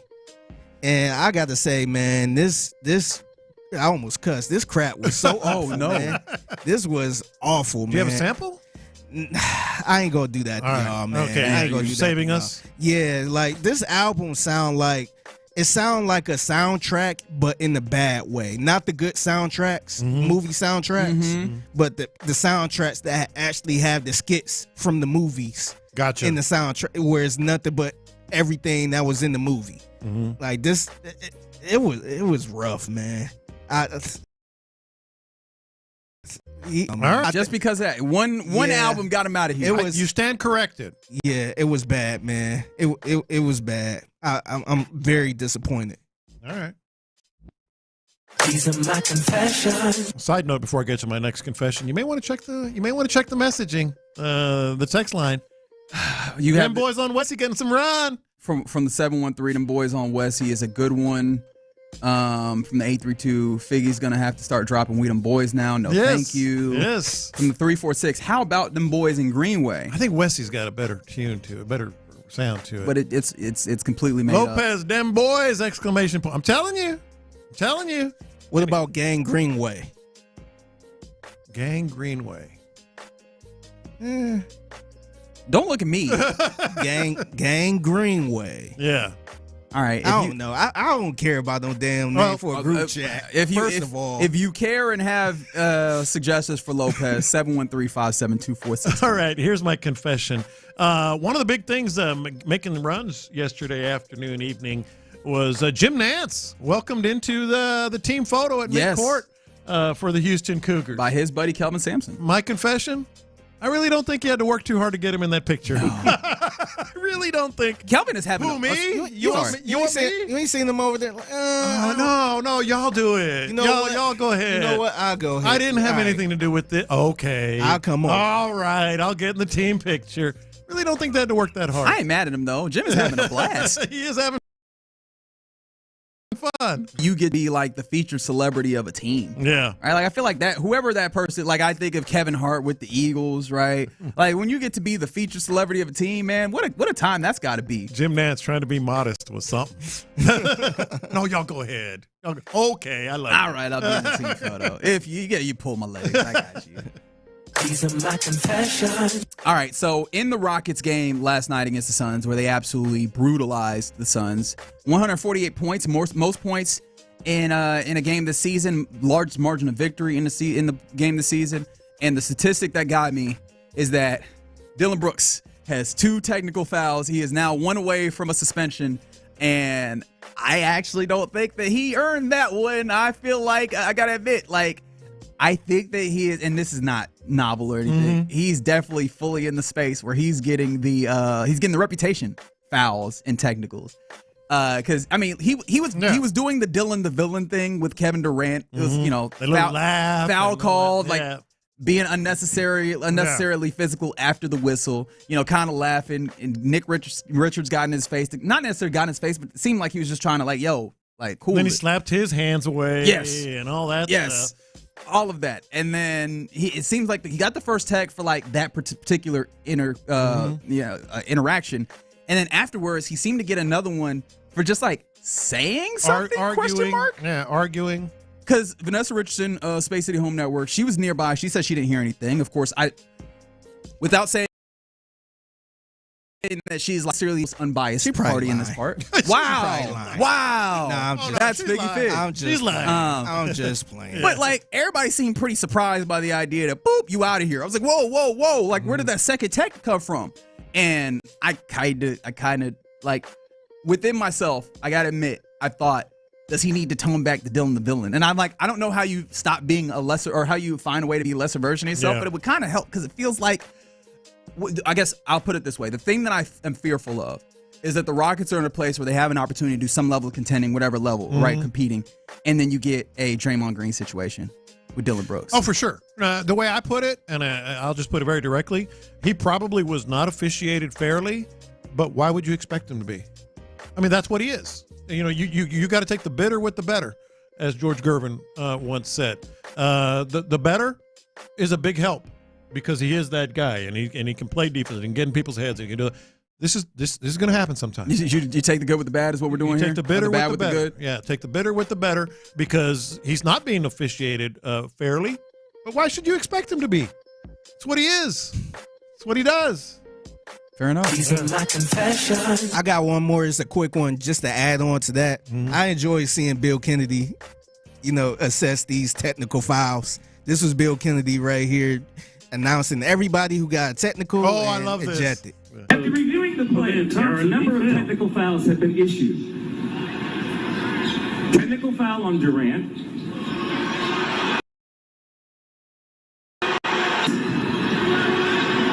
And 2 technical fouls on... What was the name? On Brooks. And he has been ejected. He had to look and see who's got 2 technical fouls. He knew. He had to remember 3 whole names. Oh, he knew. He went back over there who's it on again? He just wanted to make sure. He's just being thorough. Yeah, Bill Kennedy might be the best official to just watch a game, because it's always the camera is right there. Oh yeah. He step up smiling. All right, we got a couple technical fouls going on.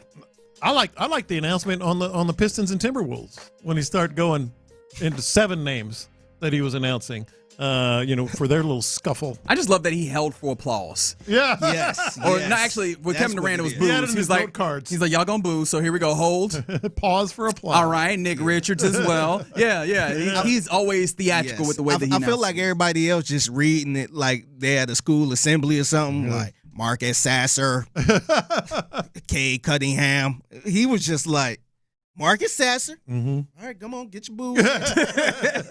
Kay Cunningham. All right, come on.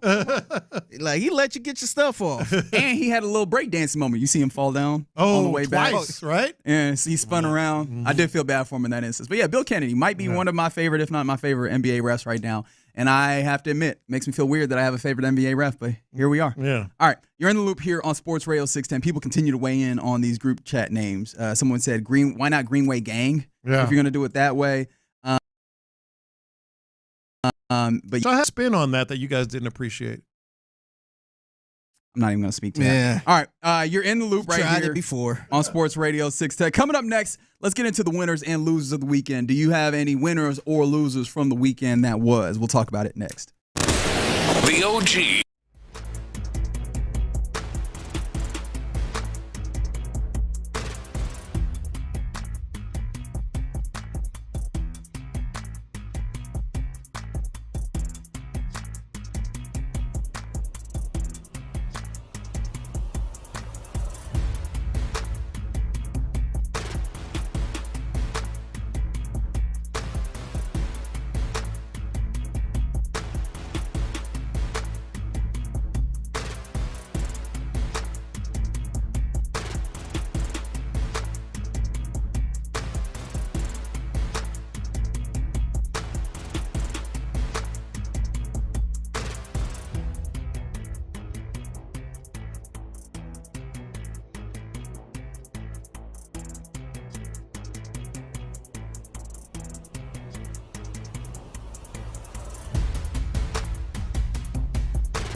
Call, click Grainger.com, or just stop by. Grainger, for the ones who get it done. Live from the Mokaram Injury Lawyers Studios, Sports Radio 610 presents In the Loop with John Lopez and Reggie Atatula. All right, let's get into the winners and losers of the weekend. You get involved as well on the Jim out of the Texas Hammer text line. Texas Hammer! My bad, I'm not as good as Bill Kennedy. I got to make sure to hold for that particular applause. All right, 713-572-4610 is the number. Do you have any winners or losers from the weekend? A lot of fun things happened this weekend, and maybe some not so fun things. And I'm going to count this as the weekend, even though I believe that we got this quote today from the NFL league meetings in Florida. But are you familiar with one Jimmy Haslam? I believe so. Yeah, he is the owner, quarterback whisperer. The complete opposite, in fact. He is the owner of the Cleveland Browns, and in describing the Deshaun Watson trade, he said swing and miss with Deshaun, and he even went as far as to kind of say, if you were going to put any blame on anybody, put it on me. No kidding. And I'm like, word? That was where we were going to do anyways. Like, I love this. The image that I have in my mind is of the basketball player who clearly hacked the other team, and then he puts his hand up like, you know what? My bad. That was me. Go ahead and put it. Yeah, I know. That's what we thought. That's where we were thinking. We actually had no other alternatives. It was always going to be on you, dog. This is so funny to me. It's absolutely funny to me because, like, where did you think it was going? Like were people putting blame on others other than you? Like you know what? Now, to be fair, that's on me, guys. Now, to be fair, I have seen a lot of people say it was Andrew Berry. Well, no, but there's plenty to go around. Well, yeah. The issue with that is with Andrew Berry, he Berry, had to get approval. no general manager is going to make a move for a big-time quarterback without going to the owner, right? This was Deshaun Watson, 230 guaranteed. Right, a fully guaranteed quarterback, any contract, or like especially a quarterback of that caliber. Those don't happen without the say-so of the guy who's going to have to sign the check. Yeah. In fact, it happened because they were already in a place where they'd been taken out of the bidding for Deshaun Watson. Deshaun said he didn't want to go there, and they were like, I imagine that Andrew Berry had to go to him like, yo, how much do you want this? Because we're going to have to money whip him, right? So, like, this is actually going to be about the money. And he was like, because he could have easily been like, oh, we out. Let's look somewhere else. Exactly. Let's talk to Baker again, or he would have said, let's move somewhere else. Good for him. He's taken, he got a problem. All right, a winner on the weekend, and you tell me if this works, because I'm doing a little fudging here. I'm going to be completely honest on the front end. And yes, fair. Sorry, before I get there from the 8-2. Funny thing is Watson is still on the team. Why would he say that publicly? Because we all have eyes. They have been falling downstairs proverbially. Imagine had to walk past Deshaun in the facility at this That point. is funny, though. Well, isn't he? No, I was like, is he dealing with injury now? I can't remember. He says he's going to be That's fine. right. Yeah. So he's dealing with the injury right now, so he's not around the building. I thought he was still working out in the building. Is he? He might be. I don't know. Yeah. But what I'm saying is, it is funny that he's still on the squad. He's But gonna stay on the squad for at least this season. But that's a marriage where they're keeping it together for the kids. Yeah. You know what I mean? Like that's exactly what it is. That's we know what it is. You sleep upstairs. I'm gonna sleep right here. Hey, he'll be 18 in a minute. He'll be going to college. That contract will expire very soon. Yes, and again, appreciation to Cleveland for them draft picks. They've been very, very fruitful and lucrative here. All right, so winner. Cautious optimism is a winner. Why do I say How so? that? Lance McCullers Jr. Rehab start this weekend with the Sugarland Space Cowboys against the Oklahoma City Dodgers. 2 innings, 2 hits, 2 earned runs, 1 walk, 3 strikeouts, 35 pitches. And the real kind of bright side for me, sinker hit 93 miles an hour, and he hit a max of 94.5 miles, or actually almost 95 miles per hour. Yeah. So, like, the velocity is there. I mean, he was pitching decently well, at least for a period of time. 3 strikeouts and 2 innings pitched. Ain't nothing to scoff Struck at. out the side. Right? And then he still needs to, obviously, stretch himself out, obviously get into some spaces where when he actually has scouting reports that he's getting batters sat down. But feels like we're in a good space for the people, everyone that was cautiously optimistic about Lance McCullers, because it feels like he's on the doorstep of making it to the majors. It does. I mean, enter at your own peril, but he does. He absolutely does. All right, let's see. Torpedo bats. That's winner, right? That's a winner. That's a winner, right? Chicken Torpedo bats is a winner. By the way, John Heyman 12 minutes ago whatever this number is, tons of requests coming in for the torpedo bat from MC Huntsbury of Marucci Sports, the big torpedo bat supplier. That's interesting. Marucci, because I saw some of the torpedo bats with Louisville Sluggers. So Marucci has them as well. Yeah. Well, I guess the designer just said, "Here's the design. You can make the bat." Because the guy. Maybe so. Yeah. The guy that. And I guess for the different guys on the Yankees, I imagine not all of them use the same bat or what have you. Sure. Sure. Oh, yeah, they have to. They have a contract with someone else. Going back, someone texted in earlier today, and I saw the text, and I feel like I want to bring it to the fore. They were like, they absolutely feel like torpedo bats are cheating, and yet and still, Jake and Chaz and Pena need to use them. For real. No, for real. Go ahead and cheat. You have that Texas blessing. Go ahead and get that. Hey, get your sorry asses over here. Use this bat. Come get this bat right quick. All right. So another person who might need to use this, loser, designated hitter, Rafael Devers, set a major league record by striking out 10 times in the first 3 games of the season. Man. And, of course, the reason why he's a loser is because Rafael Devers fashions himself a third baseman. Yeah, he needs to play third base. And the reason why he's not playing third base, can you remind me of that, Lopez? That would be one Alex Bregman. That's right. They signed Alex Bregman really close to the season, and right before spring training, in fact. He jumps in, and there was a consternation about who's going to start at third. Rafael Devers made it very clear he did not want to DHing. And Alex Cora said, well, you're going to be a DH, dog, because Alex Bregman is our third baseman. And at least to start the season, has not been going well for him. Do you think it is affecting? I mean, it's a convenient excuse, but do you think it is affecting him? DHing? Yeah. Yes. But I don't think it's going to affect him forever. Yeah. Because one of the things that has been talked about in baseball is part of and it's weird that it would affect it, that it's all tied together in this way, but when you're not constantly on, which you would be if you're playing defense as well, it's hard to keep yourself locked in when you're just sitting in the dugout waiting for your next at bat. And so that's going to be something for him. And it's usually younger guys that have an issue with this. Right, because some guys thrive. Yeah, and some people, and honestly, I think it's simple as just messing up your groove a little bit. Yeah. Like if you used to doing something all the time like this, and all of a sudden it's like, all right, this person got your job now. That could kind of throw you off mentally a little bit. No, I don't disagree. I was wondering what you guys' opinions were, because I think maybe he just needs to get into the game more from the dugout, whether it's helping here and there, just kind of feeling involved, And I know just the player who can help you keep your mind. His name is Alex Bregman. He typically does that pretty well. I'm sure you want to hear those tips. You used to do. Right. And yes, 281 is right as well. His attitude is probably affecting him as well. Absolutely. But I know that it is a common thing. It is a known thing when it comes to dudes who are used to playing the field, playing DH consistently. That is a hurdle that they overcome. But we'll see if that continues to be the case for Rafael Devers, who started the season in a very, very nasty way. How about this? There's a winner and there's a loser on this side of this.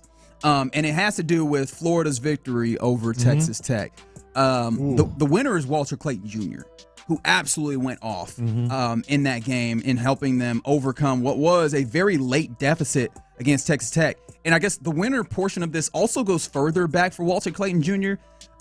He was a highly touted football recruit out of high school. He was a 4-star dual threat quarterback in the class of 2021 with offers to Notre Dame, Georgia, FSU, Tennessee, West Virginia, Nebraska, Cincinnati, Southern Miss, and Florida. Except he wanted to play basketball, where he was a 0-star recruit. So he ends up at Iona. He trusts himself. And now look at him. He is looked at as one of the best guards in the upcoming NBA draft, and had himself a nice March Madness moment. Boy, he's had several moments. I think I know where you're going with the loser. Free throws. Oh, Texas Tech has got to be sick. Not just sick, figuratively speaking, literally vomiting. This was a win. This game was salted away. It was a win. It was done. And there were a couple of moments there late where they missed the front end of the one-on-one twice. They missed 2 free throws, I think, at one point.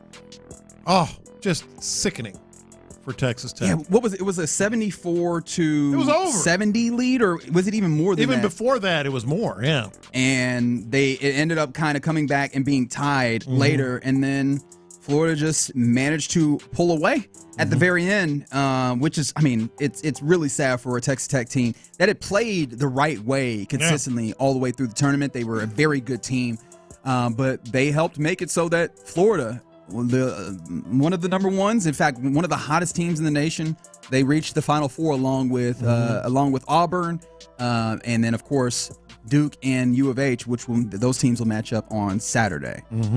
So that was tough for Texas Tech, but hey, man, that's why things like free throws and such are really, really important. All right, some other things, winners and losers on the weekend. Oh, I guess I'll take this to the text line where from the 832, they said losers are the refs.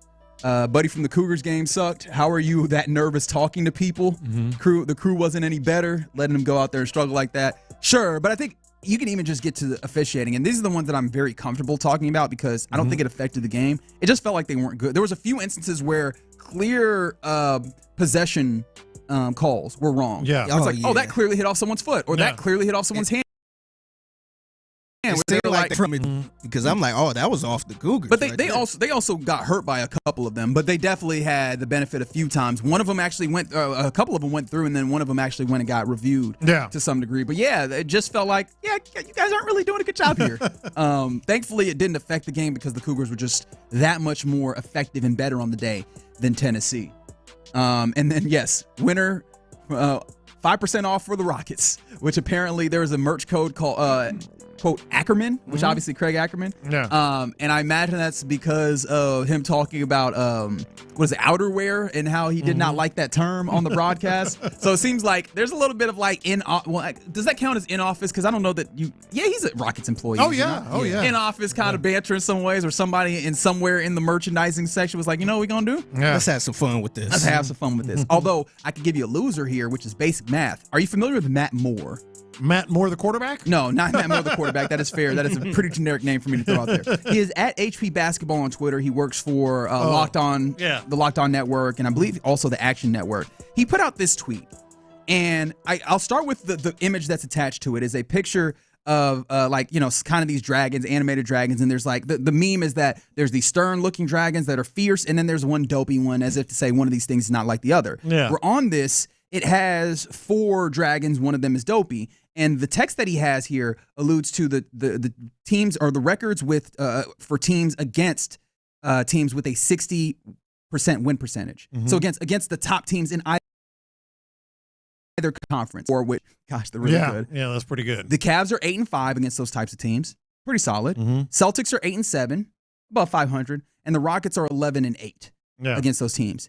He has the Rockets as the dopey one here. Well, how is that? I don't know. Yeah. Like the basic math on that is wrong. The Rockets have been really good against the top teams in both of these, including the Celtics and Cavs. Good against them. And for some reason, the Rockets are the dopey ones there. That's weird. Yeah. How are they the one that's unlike the other? They're above 500 where the Celtics they beat all of those teams. Yeah. Put some respect on the Rockets. Like the Rockets need and deserve a level of respect that it feels like they've not been getting at large. Yeah.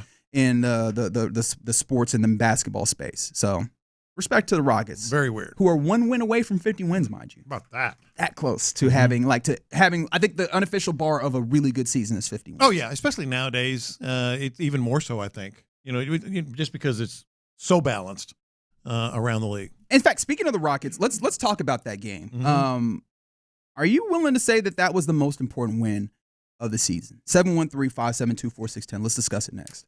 Payne and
KILT FM HD2 Houston. Insider access, exclusive content. Sports Radio 610. The Texans play here. An Sports 10 presents In the Loop with John Lopez and Reggie Atatula. All right, you're in the loop here on Sports Radio 610. Happy Monday to you. We were just chatting with our guy, our guy Ron, the show Hughley. They're coming up here in about an hour to have fun with you as well. Before we get there, though, I kind of want to talk about this Rockets team. 49 wins on the season, accentuated by a very locked-in performance versus the Phoenix Suns on the road before they have a back-to-back that takes them to Los Angeles. But, man, an incredible game, 148 of them things gets put down in it. In their highest scoring outing of the season. It's also the largest margin of victory that they had. It just looked like a really, really good victory, 148-109 in Phoenix. And is it, I think you've put this up here.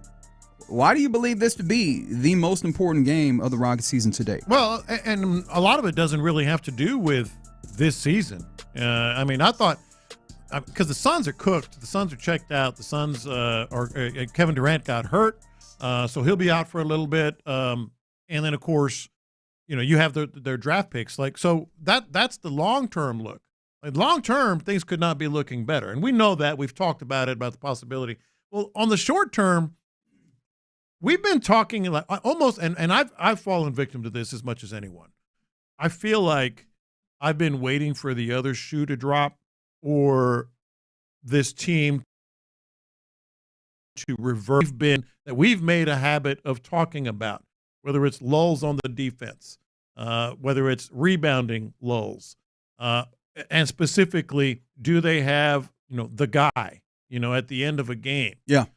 And I keep going back to the same things. And again, I'm as guilty as anybody. Like, okay, this is good. They've made some hay against some bad teams. But boy, the end of the year, the last 5-6 games, it's going to be a real test. I'm not even worried about them in these last 5 or 6 games of the year anymore. Oh, so this was a sold you on the product type game. But not specifically this game. I think this game was the exclamation point. Got you. Jalen Green was, I think, probably his most efficient game of the year. 9 of 17, 4 of 5 from deep, which was really helpful. And then 11 of 13 from the free throw line was huge. Yes. Only a couple of assists, but a plus 21 and 33 points in this game. In 27 minutes. Yeah. In 27 minutes. So there's that. Their defense has been much more reliable. Look, let's not kid ourselves. They've had some lulls where we're like, all right, they're not altogether locked in today. And that's where I think the zone defense has really come in and that's helped them to some degree. Then we've had the double bigs, and I'm like, all right, is this going to work? Yeah, it's working. And they're using it in the right spots and all that. I'm not sitting here saying, oh, they're going to make a huge run in the NBA playoffs, and they're going to be, in the conference finals and beyond and all. I'm not saying that at all. What I'm saying is they have the pieces, and they're starting to look like a squad that can make some, make a little bit of noise in the postseason. And beyond that, they know how they fund. They're a more refined team. It's not like, is it going to be Jalen Green or a man or whomever? I think we know Jalen Green is going to ultimately be the guy that is smarter with the basketball, can maybe finish, can be more efficient. I think the double bigs, we've talked about that, is going to help them. I think their defense, we've talked about how they've been inconsistent. I think they're more consistent. And, oh, by the way, at the end of it all, if it doesn't work out the way you want, they got some great opportunities to add some studs to the roster thanks to the Phoenix picks. Yeah, the Phoenix pick is continuing to get more and more appealing. And, the way that this Phoenix is going, and with, I think, an ankle sprain that Kevin Durant is dealing with, I think there's an additional MRI set to be looked at. Like, we'll see if that gets a little bit better for your Rockets. But, yeah, man, they're in a very good place. And I think for me, what's encouraging more than anything is, like, you're seeing the continued development of, like, the dudes, especially the dudes that you've made decisions on. And that's probably the other side of this, is that you can talk about the decision-making of the organization. Like, we talk about a lot of what's on the court, but, like, the way that this organization has decided to play it, like, everything seems to be hidden right now, right? They're on a roll. They're on a big roll. And you go back and look at that, and I think you mentioned this. Adam Spillane was mentioning this. Like, even the contracts that they laid out, they weren't max. They weren't big time. I mean, they were big time, but they were, there was value there with when and how they paid these guys. It's been a good year, start to finish, since before the season even began. When you look at the contracts and such. Yeah. So a huge win for the Rockets there, and they're back at it. A Lakers team that obviously they found a little bit of a groove in some ways, but I think that the visibility of this one might help Rockets get a level of respect as well, as we've kind of been. I think they've been clamoring. Well, I don't know that they've been clamoring for, but I think people around the Rockets have been clamoring for this team being holding a good space in that number 2 seed in the West, and really being a team that I think, while they are one of the teams that are up there and one of the teams that looks like they will host in the West in the first round, they're one of the teams that I think people widely, I guess, in the basketball talking space, are not giving a lot of credit or a lot of a chance to go and do something special in the postseason. The one thing that you do, with a young team like this that has really kind of skipped a step in a sense from where they were last year to this year and what you expected, the one thing you do have to be careful of is we still haven't seen it in a series, in a playoff series,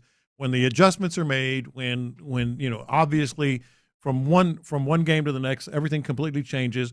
Can they lock in for 5, 6, 7 games the way they can lock in after a day off, or maybe a couple of back-to-backs here and there? So it definitely is something to watch. But they're this is about as good as you can feel about the Rockets almost all year long.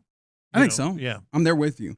So excited to see them again tonight. And what a win tonight will mean is, one, that they will have reached 50 wins, which is a benchmark that generally in basketball points to a very good basketball season, which feels like this nice consummation of that fact. But also, if they win tonight, they will officially solidify playoff basketball, not play-in basketball, which they had done, I think, a week or two ago, but playoff basketball for this team. So it's been really fun for the Rockets. Can I transition right quick? Absolutely. I kind of thought about possibly getting this in winners and losers of the weekend, but one thing I found to be interesting, and I think I've made it clear, I'm very fond of Nate Tice, who is a football analyst for Yahoo Sports. He hosts a podcast called the Football 301 podcast, frequently co-hosted by a friend of ours, Charles McDonald. And in doing his podcast recently, he actually did it with his dad, Mike Tice, who was a former Vikings head coach. And he actually, has a good eye on offensive line. And they were talking about offensive linemen, and one of the new Texans offensive linemen came up. His name is Cam Robinson. This is Nate Tice making a comment about Cam Robinson and what he went through last season. There was a guy this year, Cam Robinson. He was with the Jags. They traded him to the Vikings, and they taught different techniques, and you could see how that really messed with him midseason. So that's interesting, too, with the angles and everything. So what he's speaking to is, obviously, Cam Robinson, a long-time starter for the Jags. Last year, in the middle of the season, he goes from the Jags to the Vikings, and he did not have a particularly good year with the Vikings, right? We talked about how he allowed a lot of pressures and those types of things. But one of the things we were looking at is what does last year's season mean for Cam Robinson after seeing him be like an established and going in, sliding into the role that Christian Darrisaw had held up there in Minnesota. What Nathan's talking about is just the different kind of style, the different style of play and technique that the Vikings used that seemingly did not aid him in giving his best performance. So one, does that give you a little bit of confidence that Cam Robinson still has it when it comes to being able to get out here and play left tackle? Because he is basically being he really is slotted in as your left tackle this season. And that's a fraught position, because you literally just traded away a left tackle who D'Amico Ryans just earlier today said is great in one-on-one situations, particularly in passing situations like that. It does me, because one of the things you constantly have heard, whether it was the Slowick era or the new era or whatever, is you hear words like approach, technique, as you just heard, style, and those are words for what they're wanting them to do, what they're coaching them to do in their system. And so what he's saying is he can do it, just not with that technique, that style in this system.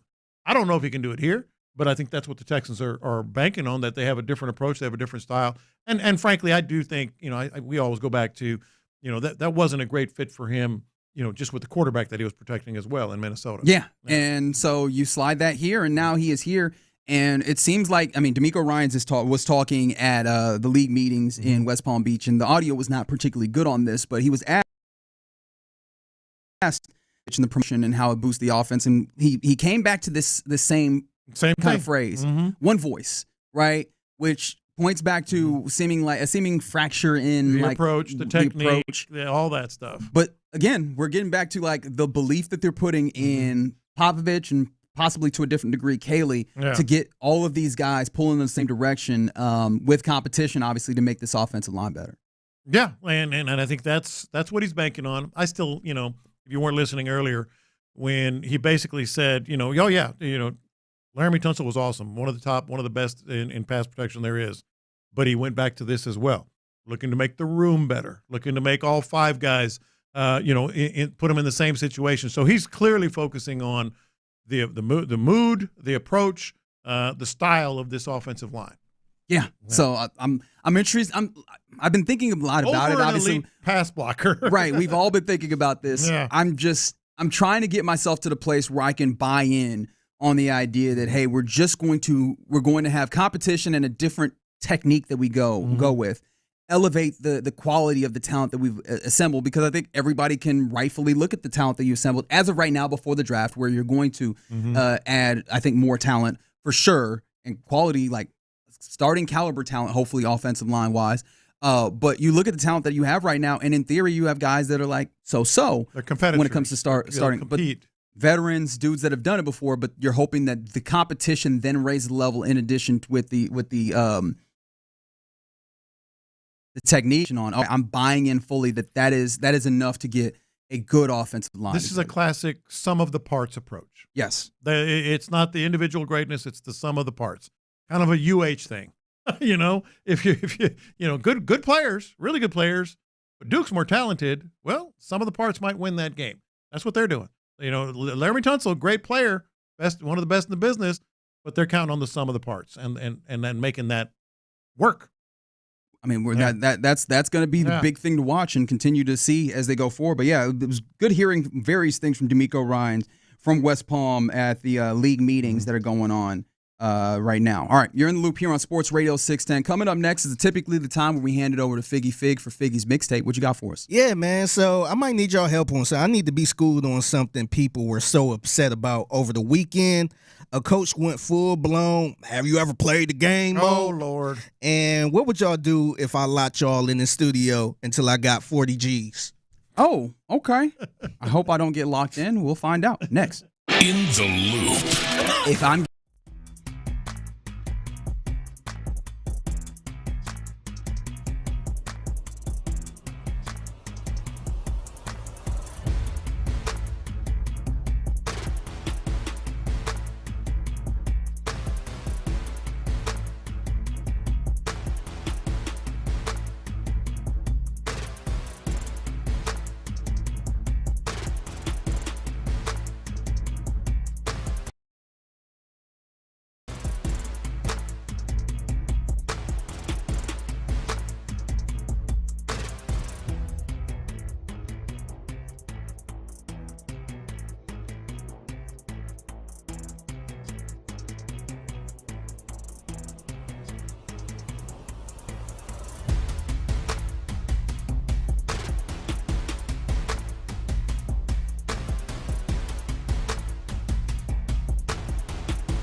Sports Radio 610. Pass the aux cord and crank up the volume. Figgy Figs in the driver's seat. Sit back, relax, and enjoy the ride. It's time for Figgy's Mixtape on Sports Radio 610. Yep, it's the mixtape in the Luke Sports Radio 610. Figgy holding it down on a Monday. Happy Monday to everyone out there. I need to be schooled on something, man, and we ain't gotta break this down all the way, but SNL was on Saturday, right? Friday or Sunday. Funny but how they do that. Yeah. What day SNL come on? It was on Saturday, and this I guess this kind of been riling a lot of people up. But the headline I came across was Morgan Wallen walked off a SNL stage in the middle of the end credits. Because usually they hang out. And just sort of. Can y'all explain to me why this is so important? Because like I ain't really, I don't know anything about the end credits or anything like that. But a lot of people was really pissed off that he just kind of walked off the stage during the end credits. I think that's the end. I don't know what your theory is here. Can you explain to me why this is such a big deal? I think it's a big deal because people are making it a big deal. This is reading too much into an honest mistake, which is I'm wrong, but I saw like either his spokesperson or whatever said, "Oh, he didn't know," whatever, which is kind of bizarre. But people are like, "Oh, look." They're reading something that maybe and probably is not even there. Yeah, he said he didn't. He said he wasn't trying to do it. Right. He didn't have a purpose or anything like that. Yeah. But I was wondering, I'm like, why does everybody keep talking about this? I don't know. I feel like typically the host, I guess, hangs around. They and kind of just hang out and party and talks hug or whatever. And, whatever. Yeah, but he kind of did a little handshake, and then he just gone. stepped down. He's out. He's out. Yeah, I'm like, damn, I ain't know it's that big of a deal. Well, it is now, But I guess. yeah, people still talking about it.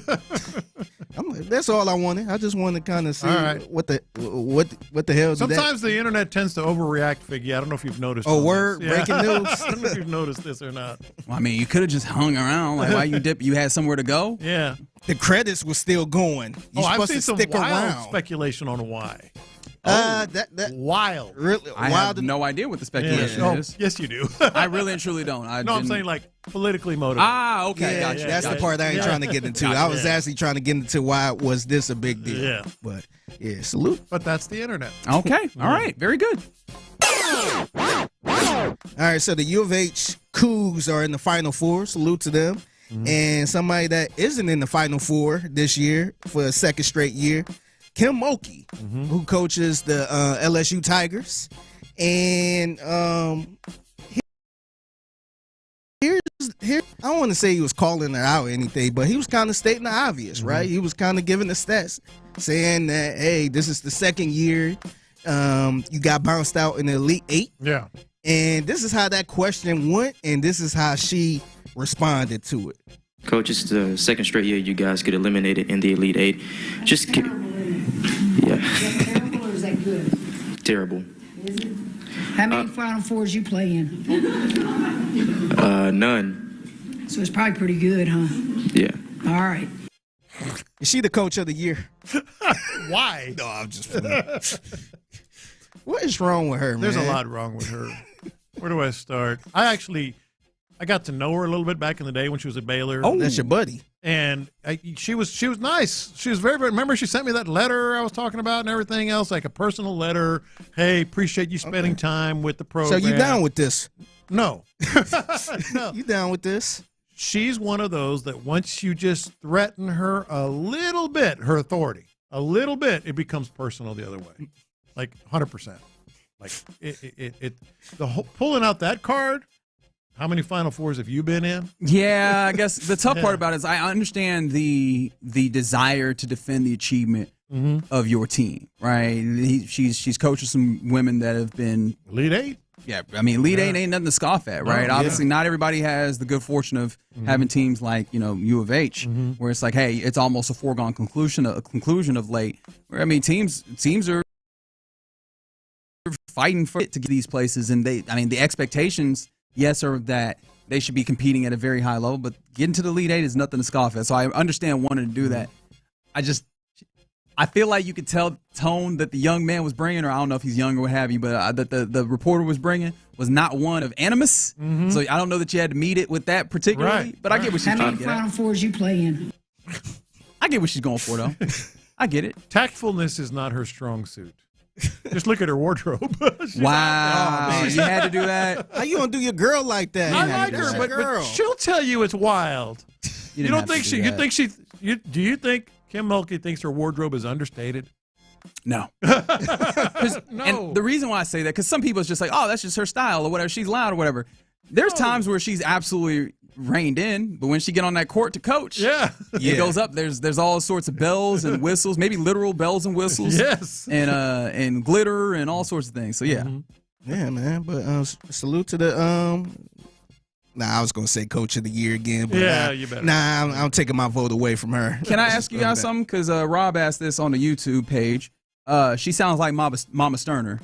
Let me hear it. Let me hear it one more time. Yeah, that's. No, not. How many Final Fours you play in? 100%. Okay, 100%. Now she do. She sounds She just do. like her. Where's she from? She played at, I think, Louisiana Tech. She did. Is she from Louisiana? And I am old enough to have watched her play college basketball. She played in like the 70s? Against USC is the game that I saw back in the day. Check my work. National championship. And she was short, too, in man. 81 or 82. I remember somebody showing the Shooter. picture. Yes. Awesome. Really good player. All right, so I was surprised to see that she was born in California, but she did spend her childhood in, and I'm not going to say this correctly because I don't know how to pronounce this, Tickfall, Louisiana? Sounds good enough to me. Hey, it's Louisiana. Yeah. Okay. Okay. Salute to Mama Stoerner, too, man. Yeah, that's right. So somebody that used to play under Kim Mulkey, she go by the name Haley Van Lee. Mm-hmm. And I remember, me personally, I have a bad memory of her because I remember her trying to stop Caitlin Clark a couple years ago. Yeah. And it was not good. Long night. It was a long effing night. And people that made her a meme and everything during that time. I felt so bad for her. Mm-hmm. But she's now at TCU. I almost says TSU. That would have been funny if she was at TSU. Oh, yeah. She playing at TSU. But she's at TCU now, and they trying to get into the Final Four. Did you know her left leg is an inch shorter than her right leg? I found that out this morning. I'm so glad you brought this up. Yeah, so this is Haley pretty much talking about pretty much describing her right leg. Mm-hmm. Yeah, that's true. Wow. It's a long story, you guys. I don't share everything with you. Okay. My whole right side is stronger and bigger. You can, like, my hand is bigger, my foot is bigger, my quad is bigger. Like, you can see it if you really look at me. And yes, I definitely always prefer to plant off my right leg. I think fading to my left is a lot more comfortable because, the leg is shorter, so it probably doesn't really touch the ground as much. Ain't that crazy? It's nuts. An inch and a half shorter, her left leg, and That she's feels significant. That's a though. lot. Yes. Yeah. So she pretty much kind of. But you don't see it. Yeah. She's kind of worked through it, and everything on her right side is bigger than the left. Don't do that. Don't do whatever you're doing right now. I didn't say anything. I don't know what you were going You got me for, thinking now. But it felt Everything on her right side is bigger than the left. I guess so. That's what breast man. That's what she just said. I didn't say anything. What did I say, Figgy? Everything on the right side is bigger. That's all I said. This is one of those things. You're getting the villain. Like, you're getting the Draymond Green whistle right now. Is what's happening. Yeah. I'm gonna admit it. Yeah. 'Cause I just The am Dylan like, Brooks? Yeah, you're getting the Yeah. Dylan Brooks. You I'm outta here. Yeah, you're getting the ejection even though you only earned one technical. Lopez That's what's got his happening arms right up. now. What did I do? I didn't say a What did I word. do? Yeah. I didn't You say know a what word. you did. You know exactly you know what you you did. did. You know your history. By the way, Kim Mulkey, 1982, Louisiana Tech National Championship. That's right. I That's cannot believe I remember these stupid things. That's kind of a stupid thing, man. Hey, that's history, man. Yeah. So this tweet was trending on my social media last week. I didn't get a chance to get to it, but Marvin Sapp. Are you familiar with Marvin Sapp's song? I am not. Help me out. Yes, maybe. Give me a second. Let me I pull am up a not. Marvin Sapp song. He's a gospel singer. Maybe I am and familiar if I saw pastor him. Yeah. at this point. I didn't realize that. Does he get into it? What do you mean? He gets into it? Oh yeah. Nah, he's a legend. He's a legend in these streets, All right, man. 100%. That's on me then. 100%. So this song right here, wait a minute, hold on. He's really getting you this music, Lopez. really I hope is. you appreciate it. So Marvin Sapp, and this was trending last week. It was trending. He was trending last week. Okay. Not the music though. The music is just decades. There you go. So this was everybody mama ringtone. Every time somebody mama or grandmama call. Yeah. Without you. All right. Classic. So this was trending on social media. So apparently he was at church and he was talking to the people, and he decides to let the ushers know, hey, close them doors. And he decided to ask for a little change. There's 1,000 of you. I said close them doors. Ushers, close the doors. Close the doors. Close the doors. We all gonna leave together. Y'all ain't going no place but to the restaurant. There's 1,000 of you tonight, and those that are watching, it's 1,000 that's watching online. This is a small seed. If I get 1,000 online to give this, if I get $4,000 tonight, I'm challenging each of you all down here to give a $20 seed. I'm gonna have y'all come to the altar and give it because I need to see 1,000 people moving. Oh, man. Bring them baskets. I want the baskets up here. I want to see the folk. No Y'all pressure. start moving. Y'all You mean bring no it right pressure? now. Come. No pressure. So that's why it was trending? That's why he was trending. Yes. Because he said, I want to see the whites of their eyes when they deliver $20. Marvin Sapp church lockdown for $40,000 fundraiser was trending. Come on, man. I'm sure he's popular. All right, so I want to do something real quick. Close the doors. Close the doors. Lord. All right, doors are Close closed. the doors. See where my bank account is set Close up. the doors. Doors are closed. I really So we don't- got two people in studio right now. I don't really got it on me. I need an offering of $20,000 each. I don't got it on me, brother. $20,000 each. $20,000 each. Yeah, we're going to be here a while. You ain't going nowhere but to the You're fish- right. We ain't going fishing nowhere. show. We're not going anywhere. Close the door. I'll be sleeping on this Close floor. the doors. I'll be sleeping on this floor. Unless you got 40. Buddy, I got none. I got a big old zero right now. It's funny. I was talking to Reggie about this because, this was a really big deal and a talking point on social media. Yeah. But I was telling Reggie, this happens a lot in churches, in these type of churches. This one was a little more aggressive. Yeah. But this happened a lot. I was telling him about the time, I went through it in church where they just kind of say, hey, this is the awkward part about it. Give me your money. Is they say, hey, if you need to go ahead and go. But if you want a blessing, oh God, you want a blessing. That's right.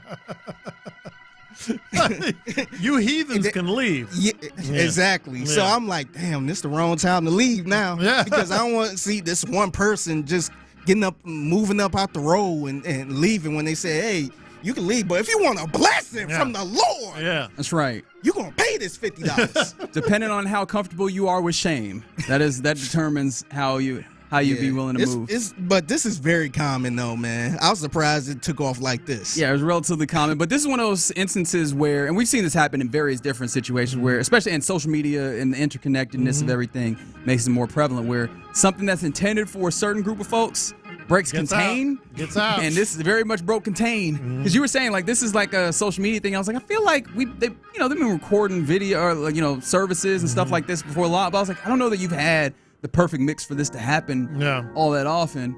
Because typically this would happen behind closed doors, literally. Yeah. The people within there are kind of have an understanding, the expectation of the time. But this got out to the people and they were like, are you for real right now?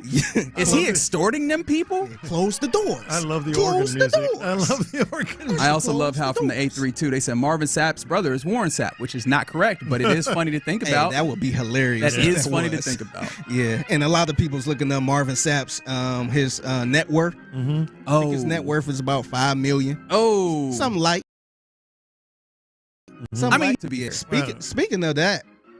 Did y'all know he released an R&B album?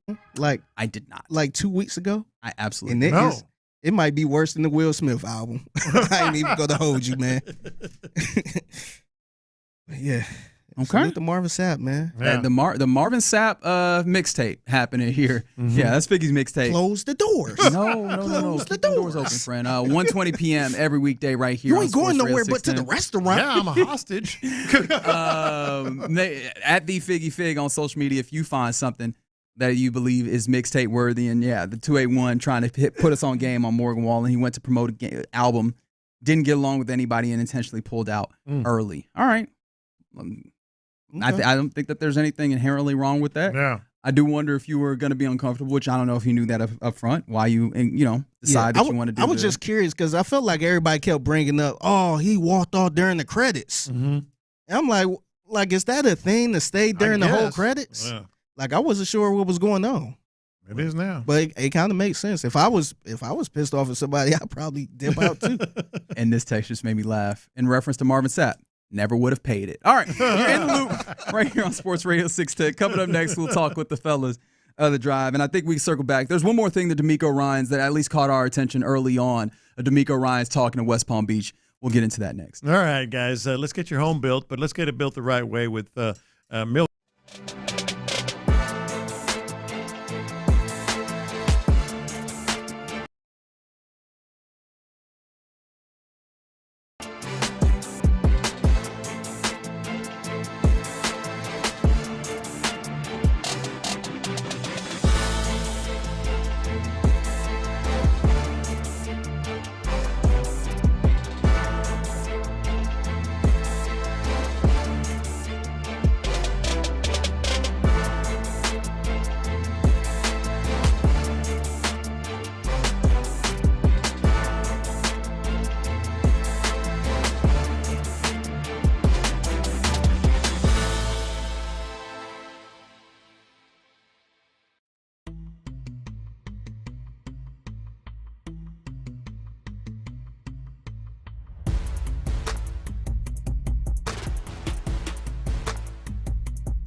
24/7 renewing moisture with daily use.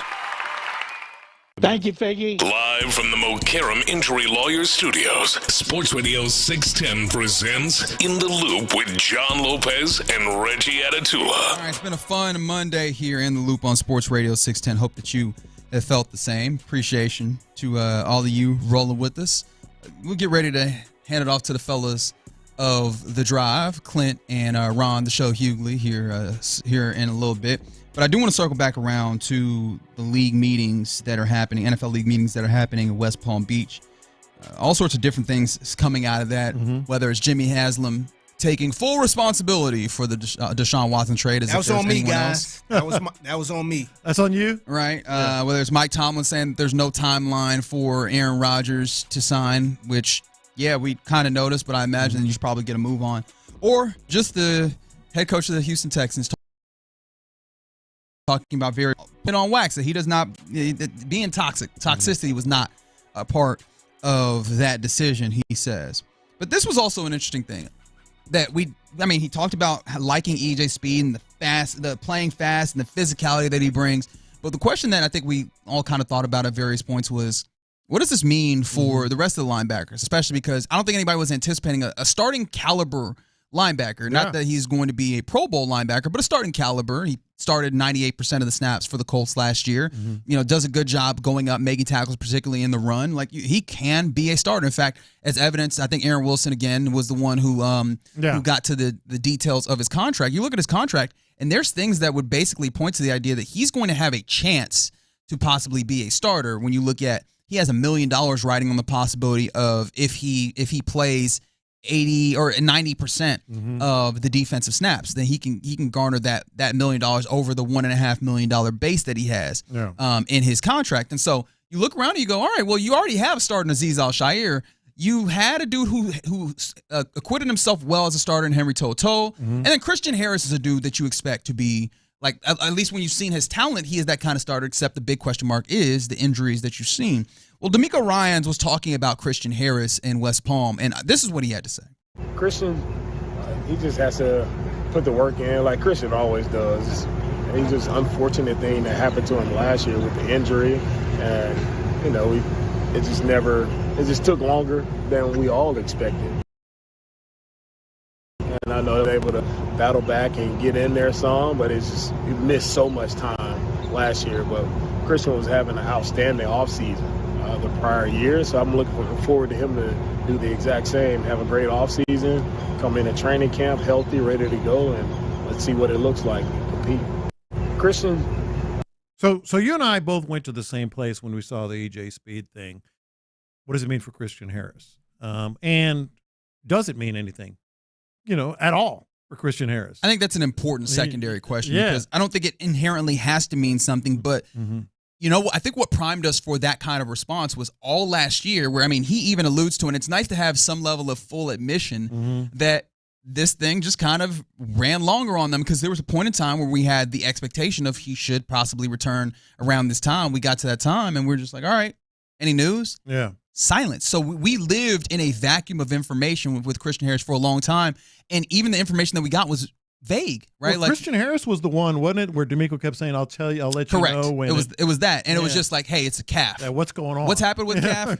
Calf injury, right? Yeah. And so we did not have very much. And then when he did return, he looked great in that first game. Second game, not so much. And then we just didn't really see him on the field anymore. Didn't play. And again, without much explanation. So we did not have much to go off of, and we understood that linebacker depth was probably something that was necessary. And EJ Speed could be that, but because he's capable of possibly being a starter, it's reasonable to go, what is the information that we did not have there, and could that possibly be something that's this? Yeah, I don't know, negative, positive, what it means. I think what it definitely does, it gives both these guys, well, really To'oTo'o included, that and I don't mean to sound like D'Amico Ryans, but there's going to be an intense competition for some big time playing time at the linebacker position.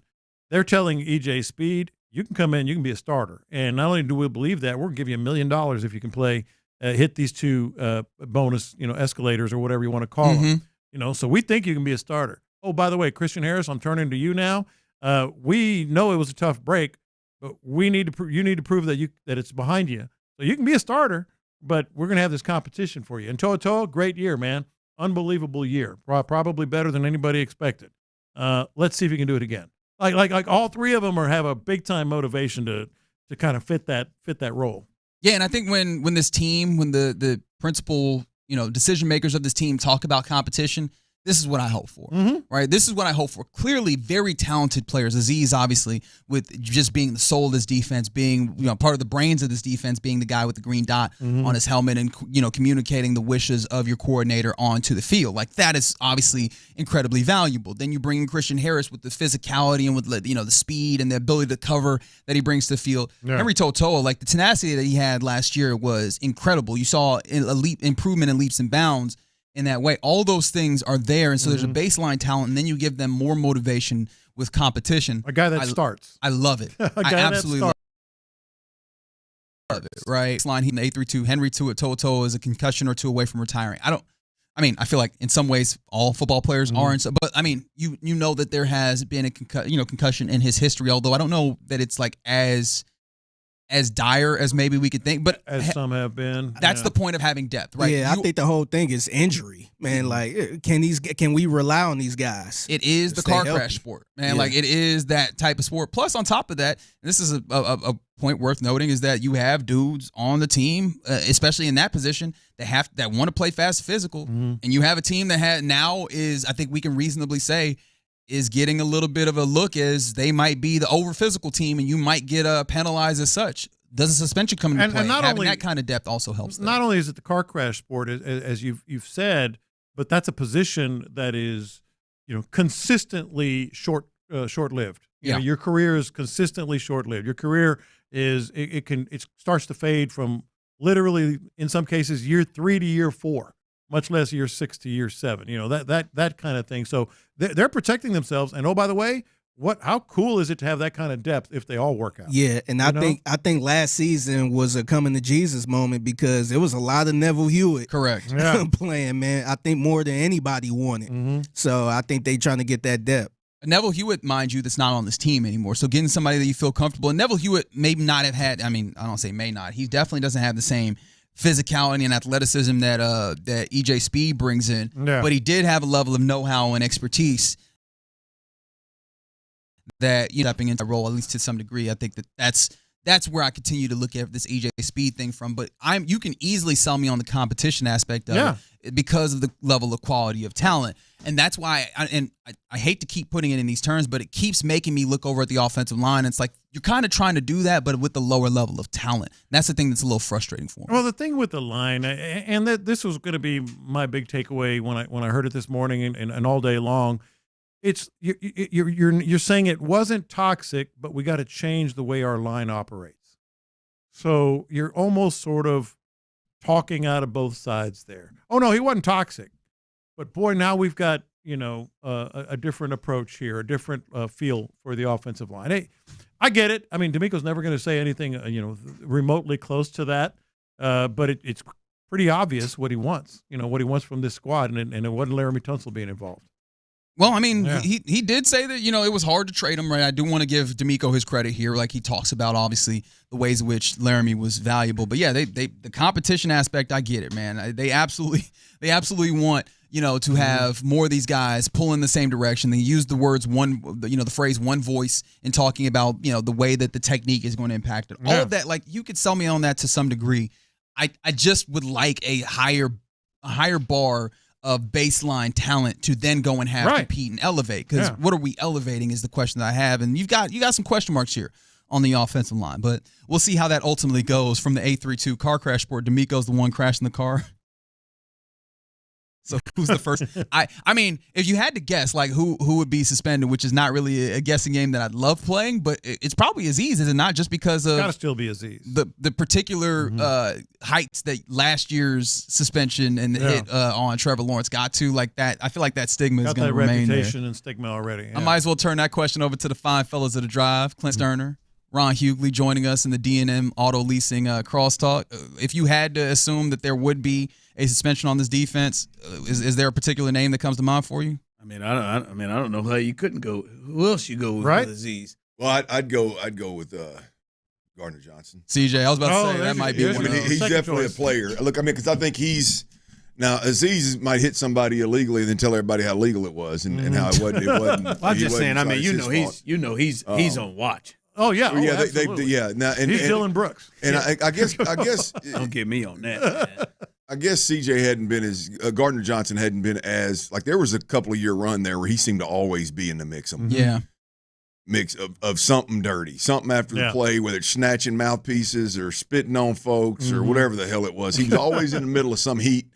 The other player I think would be him, but I would have to go with Aziz too, just simply because the league, the way that D'Amico and Nick handled it, the way that Aziz handled it initially, and they can talk about all these meetings they want to behind closed doors and they went and met. That's great. That's great for his career.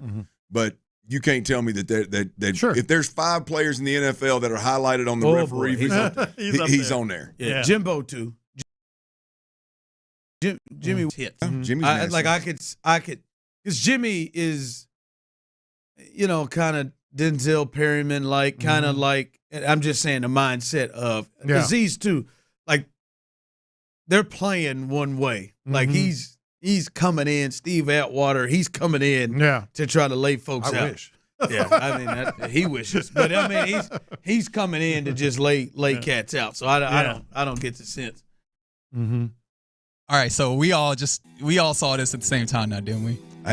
You must have been in. I had a piece of chicken stuck between my front 2 teeth. I could feel it, but I couldn't get it out with my fingernails. We've all been there.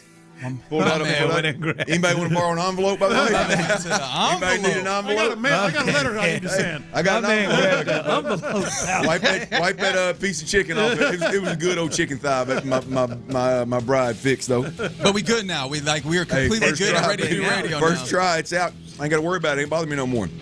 We're good. Where does the envelope rank on your clearing your teeth ranking? Any paper that's thin enough to get between these teeth. Yep.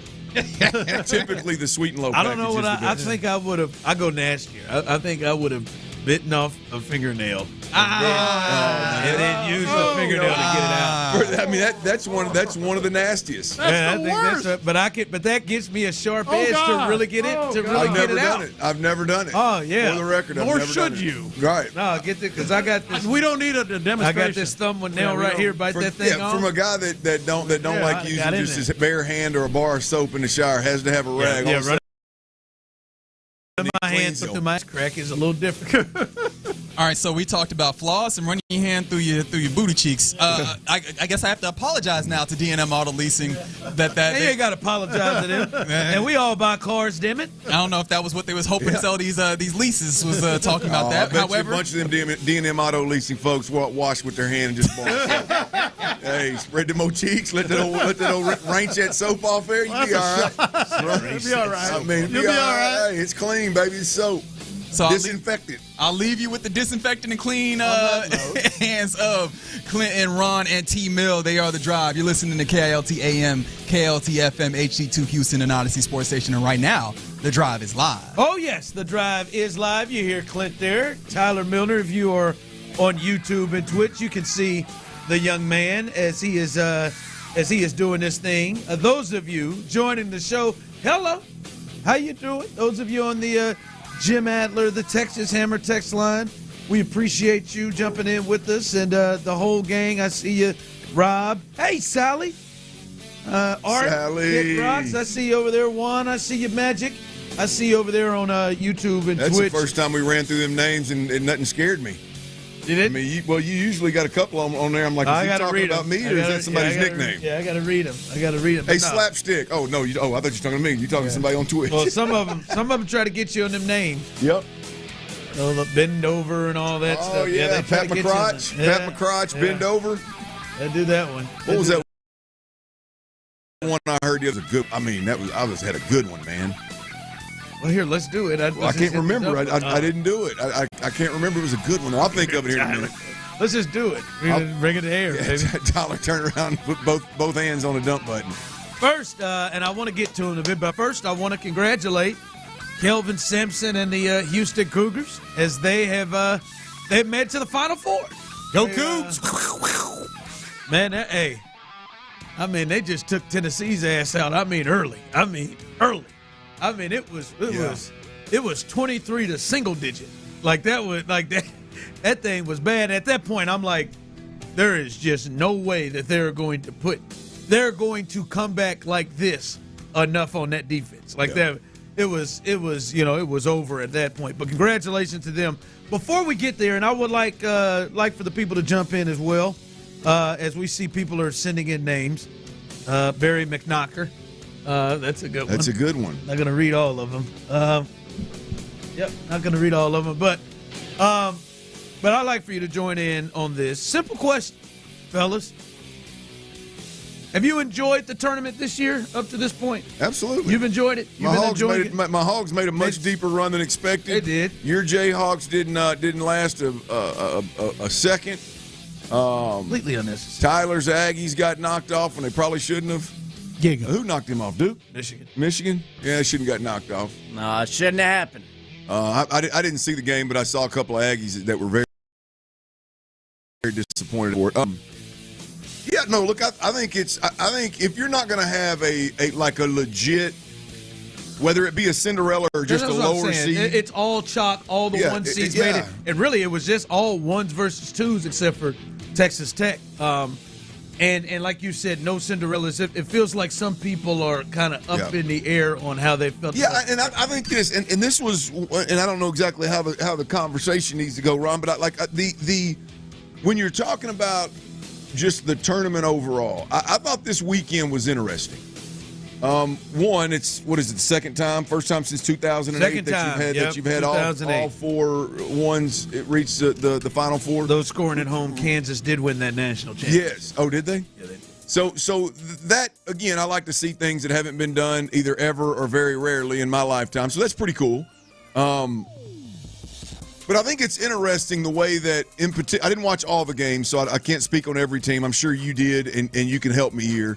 But I know U of H and Duke, both in the Sweet 16, it was one of those, the game was closer than it should have been.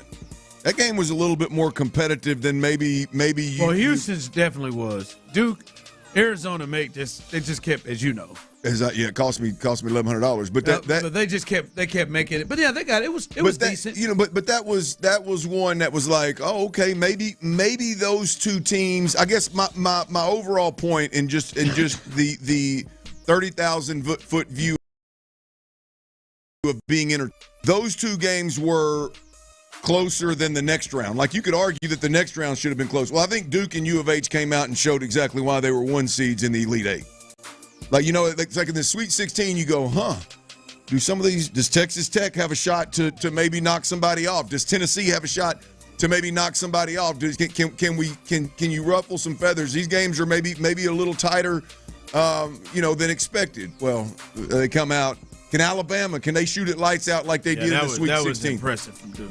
Yeah, that was 65 points. That team just scored 130. Yes, yeah, man. So that's the entertainment value of me. Had all four of these one seeds just ran through everybody, messed through a goose, and it wasn't even tight ball games, and it was all chalk. That would be tough to swallow. But to me, you had some nail biters. They've all got tested. Florida's been tested the most. Auburn was against Michigan. I haven't seen much of Auburn. Strangely, that's who I chose to win it all. They just went off.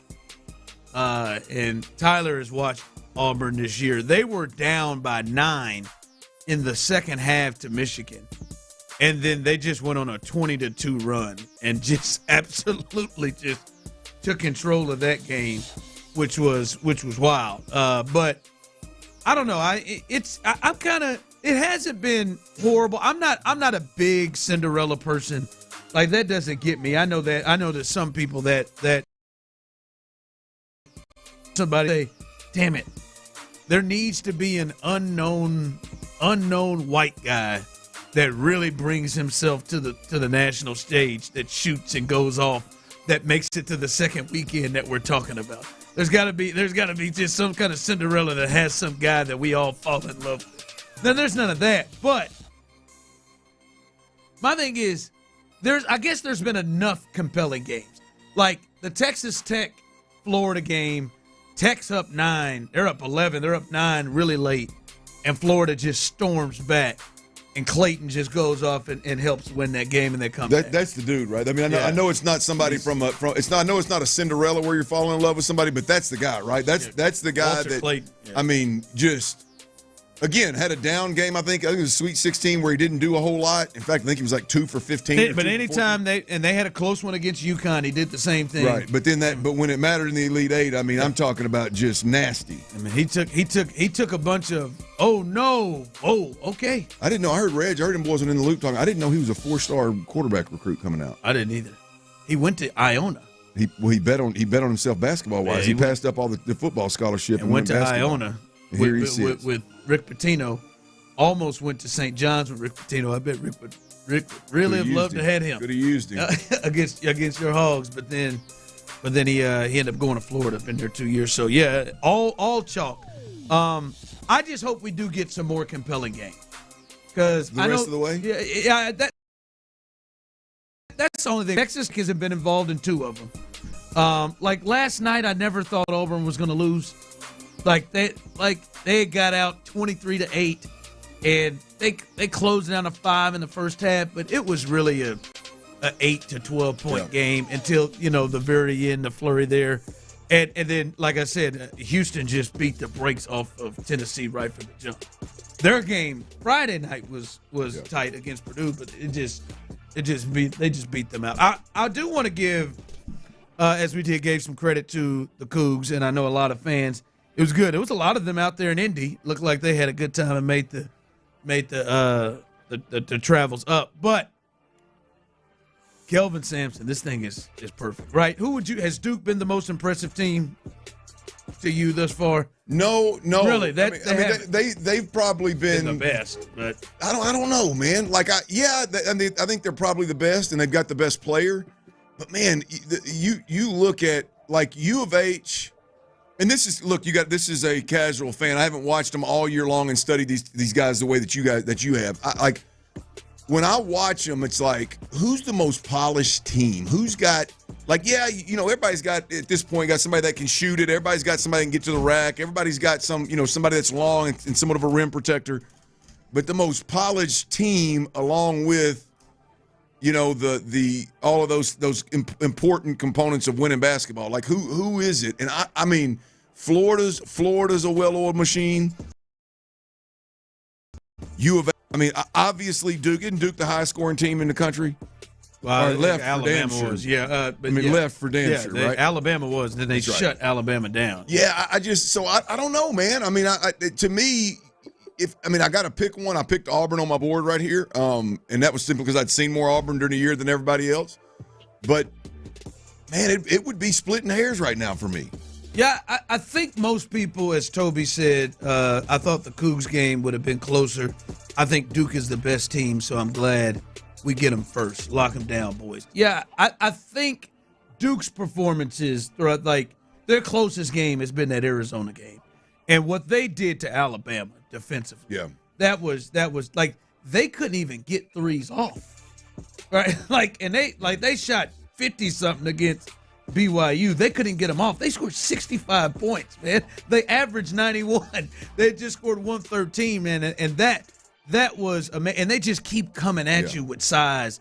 So I think most people have thought and feel like they've been the best team thus far. They open up as 4.5-point favorites over Houston. But I'm telling you, who's got a little coaching chub? That's Kelvin Sampson. Oh yeah. And I do think this is an advantage for Houston. All week we're going to hear, and what they're going to hear, and I'm sure what Kelvin is going to make sure they hear is Duke's the best team. Duke's the best team. They got Cooper Flag on Nipple. They got all the size. Everybody there. By the way, that guy does not look like a Con Knipple. I mean, that guy looks like a Chad Smith if I've ever seen one. Tyler, if you go in a little deeper on the Knipples, first off, him and his dad and his brothers. His dad and his dad's brothers played with their nipples. 3-man basketball. They were called their nickname was the Flying Knipples. That's pretty cool. And I'm certain 3-man, is that like 8-man football? I guess. It smaller somewhere? Like small? They said they used to play 3-on-3, and they were the Flying Knipples. And I think Khan has 4 other siblings.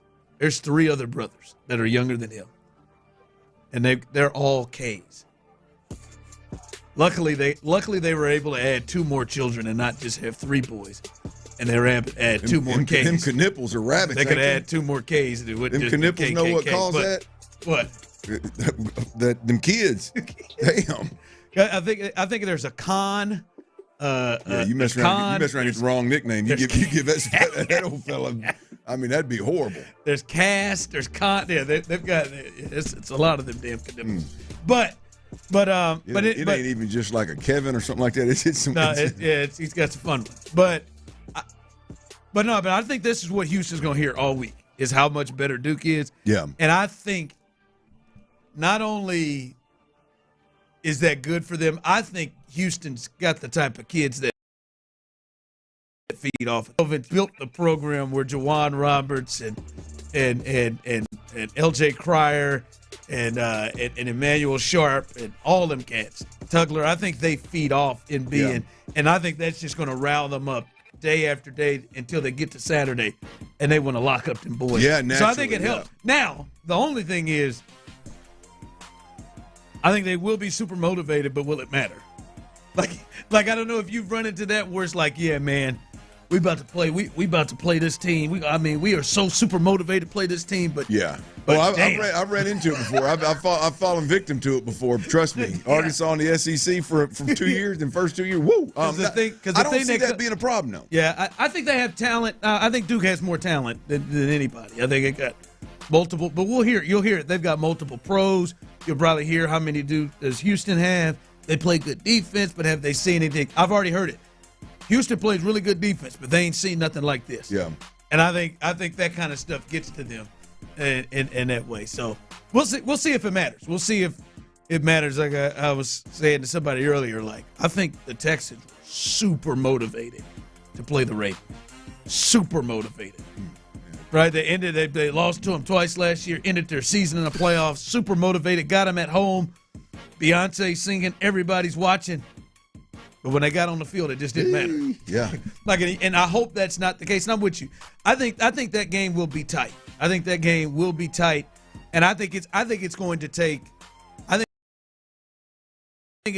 some time to get adjusted to how hard and how physical U of H is. Because they're not going to have the space. That's the other side of this thing. And again, I'm not a college basketball aficionado, but I'm willing to bet you that Duke hadn't ran into too many defenses like U of H is going to play. Well, I don't think anybody has unless you play U of H. So, yeah, I mean, that's the fascinating thing about this, right, is U of H on the defensive end, Duke on the offensive end, what gives first. Yeah. But again, I think it's going to be a hell of a matchup. I've only watched Duke a few times again, but I mean, I don't watch Duke and go, holy hell, how is U of H going to handle them? I think U of H will be, and rightfully so, be pretty confident defensively coming in. Now, can you go tit for tat? I don't know about that over 40 minutes, but I think it'll be a hell of a game. No, it's going. I am truly amped for that game. I'm excited for that game, and I know them cats going to be juiced up playing in San Antonio. Boy, it'd be nice if Kansas was there. You could have just made a little short trip over there, couldn't you? I mean, you could have. Hell, I mean, you could have stayed with old Big Earn. You could have stayed with Pops over there, man. I can put you up for free. He's pushing me, Tyler. I mean, I've been nice, man. I mean, damn. He's just pushing me. Don't be a bully, Clint. I have left it alone. You know it's hurt. I had made plans for that trip. You know I knew this Final Four 2 years out. I think about you a lot. I was sitting there because I didn't even realize I was in San Antonio until I started watching games, and it's like, I'm thinking Final Four headed to San Antonio. I thought, damn, that would be an easy. He's on down there anyway. I'm thinking about going. I mean, why wouldn't you? Yeah, I'm thinking about going up there. I bet it'd be live. You better get. Were you trying to get a press pass? What? Of course I find them damn tickets. Find them expensive ass. How y'all brackets looking? By the way, just Wisconsin. You got how many Final Four teams you got? I got 2. Me too. My problem is I've got Wisconsin going all the way to the final. I got. Do you still have your champion? Oh, yeah. I got the Coogs. Oh, I thought you had A&M as your champion. I got A&M losing to the Cougs. I got Auburn. Right. Auburn. I got 3 of the 4 right now that are in the Final Four. But the problem is again. I got Wisconsin knocked off Duke 2 rounds ago, so that hurts. Yeah, I got Cougs in Florida. I just need Auburn to make this thing sing. I had the entire Elite 8 pick. It's impressive. I had Final 8, but he just picked the favorite in every game, Tyler. It's chalk. It's been chalk. That's not true. Texas Tech is not a favorite. That's actually a damn good pick all the way to the Elite 8. I picked Texas Tech, but I thought Michigan. I had Michigan State beating Auburn, and I'm not gonna lie to you. As soon as that game started, probably like 5 minutes into it, I felt like it was like my son's AAU game that I watched this weekend. Boy, this is 2 different talented teams. Like they're gonna have to out discipline. They're gonna have to run plays. They're gonna have to do some stuff. You could just see the talent from Auburn. State who played. They played Ole Miss the night before. They cost you some money. In that game right there, that MFer hit that half court How about shot, that? and it hit the back of the rim and fell in. That was a hard part. Literally, the minute that ball hit the back of the rim, I was counting my ducats. I was like, oh, it's good. And that somehow it softly kissed off there and spun back into the damn rim. And that, no need for that. I'm at the barbershop, and I'm like, hey, this line is 3.5. I said, Michigan State's going to line. What if they hit these 2 free throws and then they come down here and hit a 3 with 4 seconds left? And it wasn't even. They did everything they could. They put the ball in the big man's hands. It was a big dude that shot it from half court and pissed off a bunch of people. He shot it with the touch of. I mean, just somehow 99.9% of balls that hit the back of that damn rim like that bounced damn near to half court, and his just kissed off there softly and spun back. All right, tonight's a big night for the number 2 seeded Houston Rockets. First, I want to get to that because it's a big night. And, hey, man, Dylan Brooks got absolutely screwed last night. That was bull. We'll discuss that coming up next. Hey, Houston fans. I am so happy. The OG has thoughts on the Texans' offseason.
Wherever you are, just download the Odyssey app to tune in.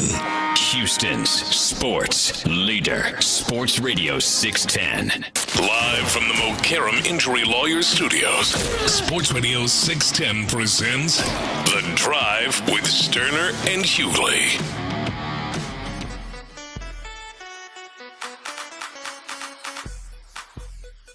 All right, welcome back in on a beautiful Monday here on The Drive, Sports Radio 610. With this, a lot to get to.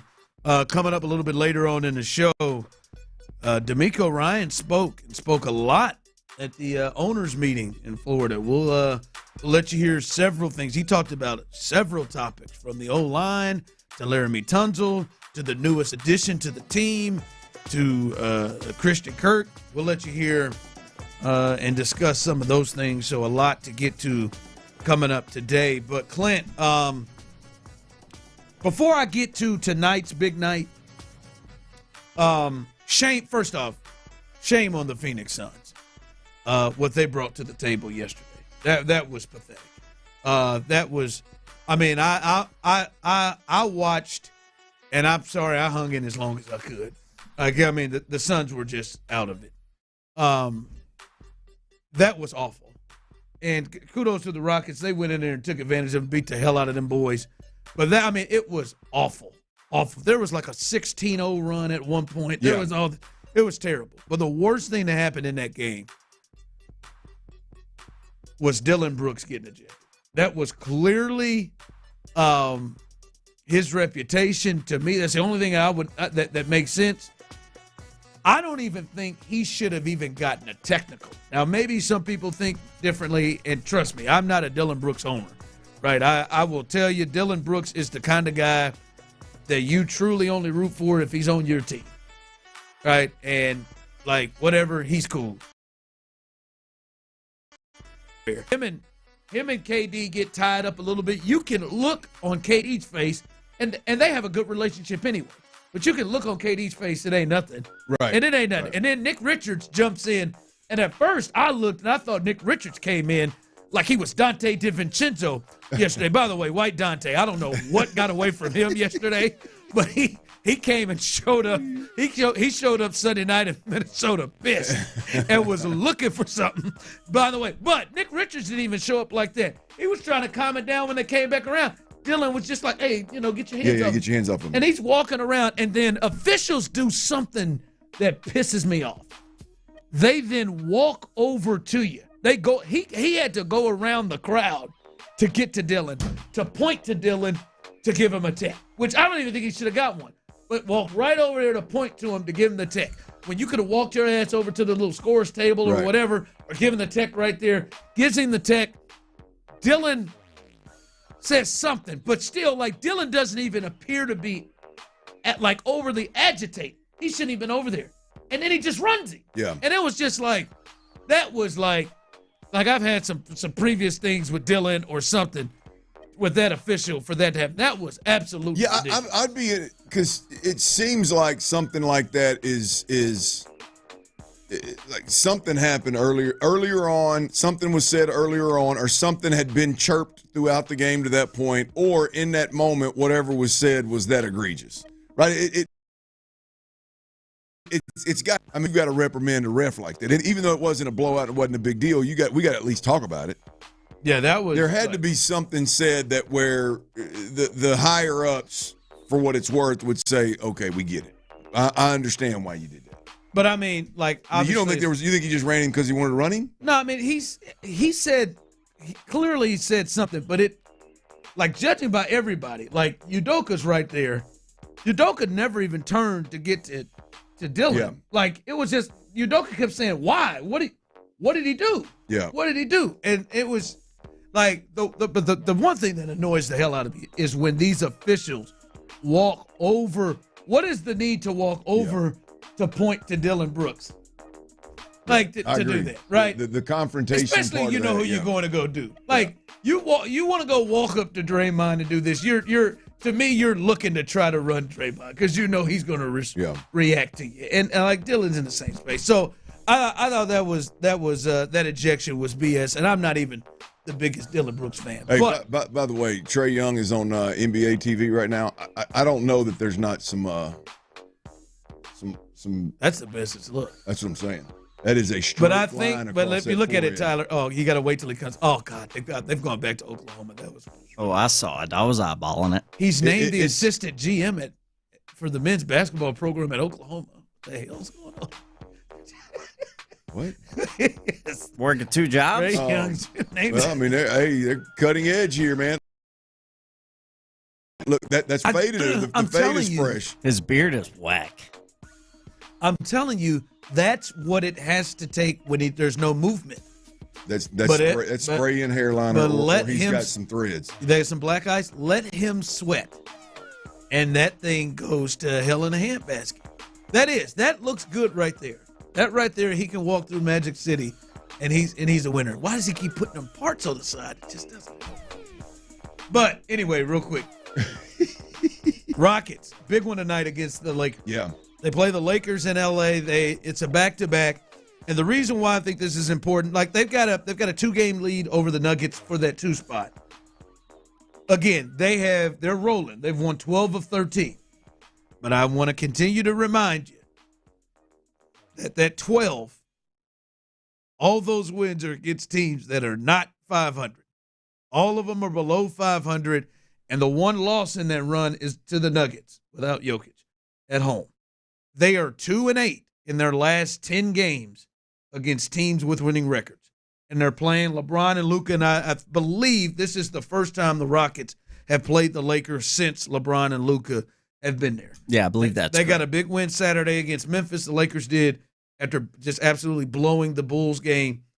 This is a big one for the Rockets to me. I'm not saying it's huge, like it's crazy, but it's a big. They've got to start beating good teams. Well, I think it is. I think it is for a very simple reason: is this team's ready, right? This team to go be competitive in a series, in a playoff series, and on the cusp of being, a true champion, a championship contender. They're ready to take that next step, but they've just yet to do it. This is a game late in the season versus a team that's chasing you.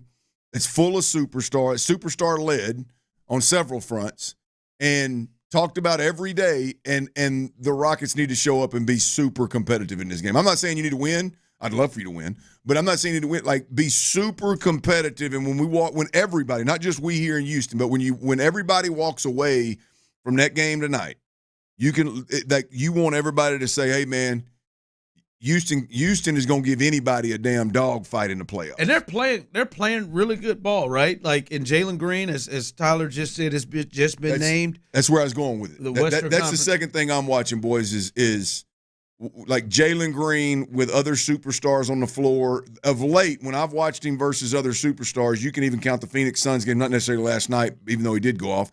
But when there's other superstars on the floor, he seems like he's on a mission. Oh yeah, he always plays big against like the Warriors, the Lakers, and all those teams. What does that look like tonight? I think is the team overall like super competitive, and is it believable? Is it not just a shot in the dark? Is it believable? But then what does Jalen Green look like in this game on this big stage? The stage is getting bigger, the lights are getting brighter every week. Just named Western Conference Player of the Week, Jalen Green. Yeah, so man. A big one tonight. I just like to me. Going to the games, you've won 12 out of them, but if you've lost all the games to teams that like 2 of the 14 to all the teams that were above 500 that are playoff teams, that's I don't know, not the greatest look. All right, coming up, the Texans added a new member to the team on the defensive side of the ball. We'll tell you who that is, and we'll let you hear what D'Amico had to say about the latest ad and what does it mean for the rest of the guys in that position group. We'll discuss that coming up next. Hey, y'all.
support than you remember. Donate today and help your county win at thealamo.org. Live from the Mokaram Injury Lawyers Studios, Sports Radio 610 presents The Drive with Stoerner and Hughley.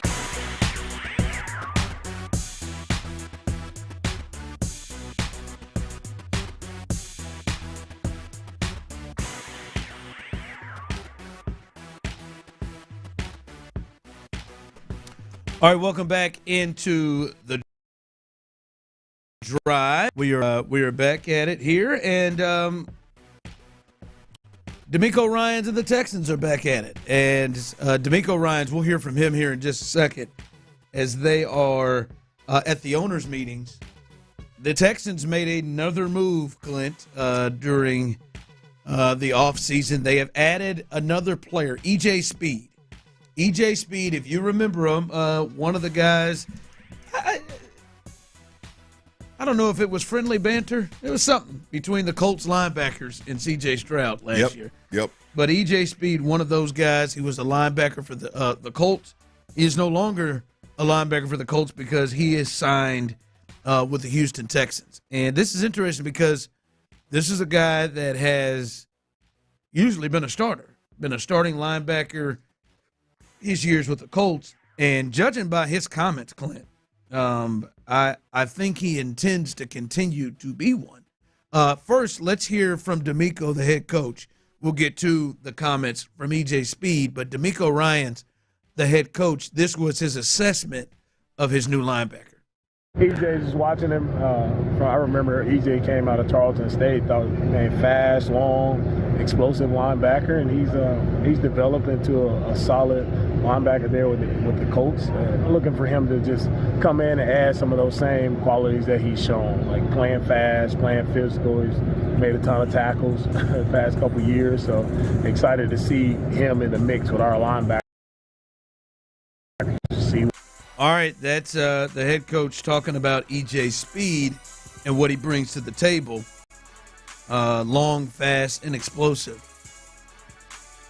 Guys, stay with us. Long, fast, and explosive. But this is been a few years since I've been there, but go ahead. This is what E.J. Speed had to say about choosing going with the Houston Texans. He said D'Amico Ryans was a big part of the decision. This is what he tweeted out, a big part of the decision. Contending franchise, they're right on the cusp of his goal. He said Pro Bowl or bust.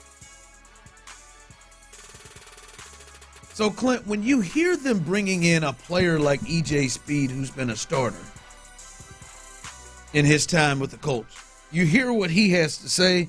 D'Amico Ryans, a big part of the decision, contending franchise, Pro Bowl or bust.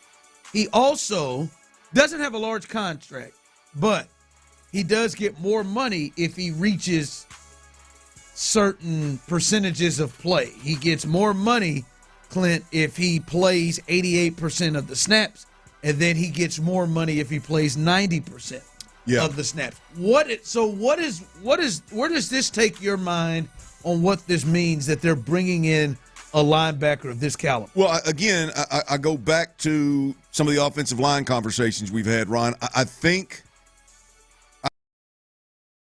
that creating more depth and allowing guys to play their position, right? I think when you look at overall linebacker play, Jake Hansen and Neville Hewitt played too much last year. They were good when they played. Don't get me wrong. They were really good when they played, but you would rather those guys be through and through special teams guys and not have to end up being on the front line if a player has an illegal hit or if a player is injured for a few weeks. Like, to me, this is just a play to strengthen your depth. Now, E.J. Speed is not depth. To me, this is like Azeez Al-Shaair signing last year. He was third on his team last year in tackles. He's an absolute tackling machine. He fits what D'Amico Ryans wants to do, both in the ability to play the run, the physicality aspect of it, as well as the long defender that I don't care what they say about linebackers. You don't want linebackers in man-to-man situations, no way. But you do want them to be long and quick twitch and good in space so that you can play zone, and they shrink windows for quarterbacks and receivers. And so I think he checks that box. This gives the Texans the ability to go Azeez Al-Shaair and E.J. Speed as your starting two backs. And then what about Christian Harris? Well, Christian Harris fits in right behind him, and Toa fits in right behind him, right? Right behind Azeez Al-Shaair. Now you got two true Mikes, and you got two true, what I would say are Sam or Will backers, depending on how you want to play your nickel. And you've just and guys that play when other guys get hurt, but now you got guys that are rotational players. You've got guys that are rotating in, and now you get a fresher E.J. Speed and Azeez Al-Shaair in the fourth quarter. You get an injury, boom, you get a true Mike that steps in behind Azeez Al-Shaair. You don't disrupt the Sam or the Will position. You just keep rolling. Now, anything can be disrupted with enough injuries, but to me, this is D'Amico Ryans looked up and said, man, I had Neville Hewitt and Jake Hansen on the field too damn much last year. And I'm in a situation where I got to bump guys around and make guys the mouthpiece of my defense when they hadn't necessarily been the mouthpiece of the defense all year long, and fix that problem right now. Like, this defense is stupid. You got to look at this now. We got to look at this right now, Ron, and say, who's better, the secondary or the linebacking group? Like, I think that's a real conversation because, look, Jalen Petrie falls in the middle. You can couch him in both groups. Yeah. All right? So, like either he's your fifth DB or he's your third linebacker. However you want to couch it, he's going to add value to the room. But you got Henry To'oTo'o, Azeez Al-Shaair. You got E.J. Speed and Christian Harris. Now, look, Christian Harris, I understand a lot of folks are down on him. I don't know what's going on. I believe there's more to it than just an injury. But nonetheless, you expect him to be a good player next year, a great depth player if that's what he is, right? That linebacker crew is nasty. If they're healthy, I mean, I think the only thing that I know, Azeez Al-Shaair in coverage is a little bit of a problem. He got picked on. He got picked on last year. I was going to say, is that the thought to our passing downs? It's Christian and Speed, or? Well, the package, absolutely. If you can throw Christian, E.J. Speed, and Jalen Petrie out there as your nickel defender and two backs in obvious passing situations, look out. I mean, that's nasty. Now, D'Amico may choose to pull the other linebacker out and put in a dime defender, which is even nastier depending on what the situation is. But, yeah, man, I mean, E.J. gives you – that's a good point. It's not just the depth play that I talked about, Ron. There is some flexibility there to make up for Azeez Al-Shaair's obvious – he obviously got picked on last year in critical situations. And are you surprised by this though? Are you surprised that they're? I'm surprised they keep adding to the defense, but again, yeah. This is not. This does not, because immediately my mind goes to, well, I would assume Azeez Al-Shaair is a guy that's going to be out there as a starter playing a lot. But what we heard was, how high they were on Christian Harris, but then at the end of the year, it wasn't even a healthy scratch. It was a play special teams, right, and not play defense scratch. And clearly it goes right there to me where it's like they're not just getting depth like Devin White. Yeah, they're getting a guy to play potentially over him. Absolutely, well, you have to. Which I don't. Wow, okay. But look at what they did. Yeah, no, I'm with that. That's going to be a mystery. I don't give a damn if they sign Ray Lewis. I mean, you look at this at what's going on here. Like, you look at his injury and it backfired on him. They couldn't bank on him because he never got healthy, and when he did get back, he didn't play well enough, or for whatever reason couldn't break the start. You look at 4 to 6 games that Azeez Al-Shaair had to miss. Henry To'oTo'o missed a couple of games. D'Amico Ryans is. Again, it damn sure looks like to me, Ron, D'Amico Ryans is building a team where we ain't gonna need to be the highest scoring team in the league. We ain't gonna need to be this uber explosive offense. If we are, so be it. but we don't need to be this super explosive football team on the offensive side of the football, right? Last year going into training camp, or once training camp started going into the season, it was all about C.J. Stroud, how explosive can we be, all these pieces, all these weapons. It looks like DeMeco Ryan said to hell with all that. I'm going to build a deep, dominant defense, and if my offense, if C.J. Stroud can get this thing rolling and they can be a top 10 offense in terms of how many points they're scoring a game, so be it. If not, we're still going to win football games because my defense is going to be dominant. And I'm not going to be dependent on whether Azeez Al-Shaair leads with an elbow on a quarterback or not. I'm not going to be hamstrung by an injury that Christian Harris never comes back from. And so my linebacker depth, I'm having to play guys that I'd rather not play. I'd rather just see them on the kickoff team, to be honest. So that's it looks like DeMeco said to hell with it. I know what I control, and that's his defense. And I'm nasty. It is. I mean, there ain't no doubt, man. It is. Just the Christian Harris thing is odd. That's odd. But It's very odd. They got 3. They've surprised me. They have caught me off guard a couple of times. Not to say I don't like the move. The move, hey, it's cool if everybody's good with it. Everybody's good with the time. Like, hey, man, you just brought EJ Speed in here for $3.5, maybe $5 million at the most. But that was not the position group that I was thinking they would go and find a bona fide starter, like add a bona fide starter to. Is there anyone on the defensive side of the football where you can do that? D-tackle. Like, D-tackle is the... I guess D-tackle still is. D-tackle's the only spot. But they've done it. They've done it twice. They've added a bona fide starter in the secondary at safety in Gardner Johnson, which, Jimmy Ward's injuries, maybe there's something there too. Absolutely. And then at where they've done just now at linebackers. Interesting. So, as you said, man, that defense got a chance to be insane. All right. Let's head over to the Astros. The Astros win that first series against the Mets. We'll discuss that.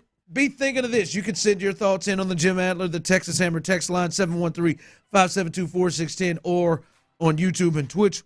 What are your takeaways? What are the big takeaways from that first series moving forward for the Astros? We'll discuss that coming up next. Jim Adler, the Texas Hammer. In the loop. If I'm getting back to like the idea of bold prediction, I think Cam.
we come. Visit ethos.com/sports. Ethos.com/sports. Sample rate is a 10-year term life policy for 35-year-old healthy, non-smoking male. Billed monthly. KILT FM HD2 Houston. Insider access, exclusive content. Sports Radio 610. The Texans play here. An Odyssey sports station.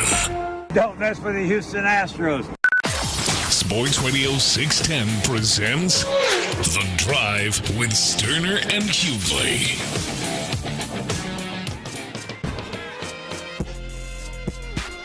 All right, welcome in, you beautiful sons of gun bitches. Oh, go, man. To the drive, good, man. I'm glad to, man. I'm glad to hear you. I'll be honest with you. You know, this is normally reserved for Tyler. I said your energy's felt low, man. I've just honestly been. You just felt low, man. I agree with you. The people have wanted to know. Slept too much yesterday. No, I'll explain it. I've been playing catch up. Nicholas texts me, asks me what's wrong with Tyler. That's a lie, but it's like I knew I'd been a little quiet, but no, man, I think I'm good now, but I've been catching up because I haven't admitted something to y'all, but because I know y'all are going to give me all kinds of hell. I promise you I won't. No, you are. We listen. We do. You not, are. We'll get to the Astros in a second, but I am really. Where is this? So I think I'm good now, and you won't have any doubts anymore. I'm happy for a Monday. It's good. We're here. We're with the drive. We're live, but I've been quiet. I'm really nervous, man. It's not that big a deal. It's just that, well, I had a real headache come to the front of the line of my activities because Saturday, I went to the Houston Open. Had some fun. Was responsible. Took an Uber home. Left my damn phone in the Uber. So I haven't had a phone since Saturday night. Now, on the way to work this morning, I went in and bought a new one, and I've been kind of trying to get it all linked up to my cloud, getting it all rolling, getting all my stuff set back up, my work email. So you never got a hold of the guy? No. And I was tracking it the whole way. I could see it. But that happened to Courtney. The guy brought it back up to us. You remember that? Yeah, when they bring it back, they want a little change too now. And I would have given it to him. The thing is, I really was due for a new phone. I'd been telling Megan forever now. Like last few weeks, man, it's been crapping out a little bit. I need a new phone. Well, I went ahead and left that one in the Uber, so I got a new phone this morning. Well, what are you going to do with the pictures that were in there? Oh, they're all back. I'm talking about the old one. Yeah, Somebody's going to tap into that phone and. I'd recently uploaded to the cloud, so I got them all back, and no one can do anything with that phone. A stranger has that phone. They can't do nothing with it. They can't do nothing with it, huh? You knocked it out. Yes, sir. We're all good now, but let me know when morning. you're going to respond to my Jalen Green over points last night bet. Yeah. All day Sunday, I was without a phone. That's what I was going to say. I was like, that makes. Yeah, because I hadn't seen any. I got crickets. Hey, man, what do you think about Jalen Green tonight against Phoenix? Sorry, man. I just hadn't seen. I thought I said it when we were in there. I said, "Well, I hadn't seen a lot of pictures and videos and stuff from Houston." He didn't make it home. He didn't get home and get on that couch and get to thumbing that thing, get all his videos out, man. Get his tweets and his IGs. Like, how do you think it happened, Clint? He was probably running through stuff and just set it down.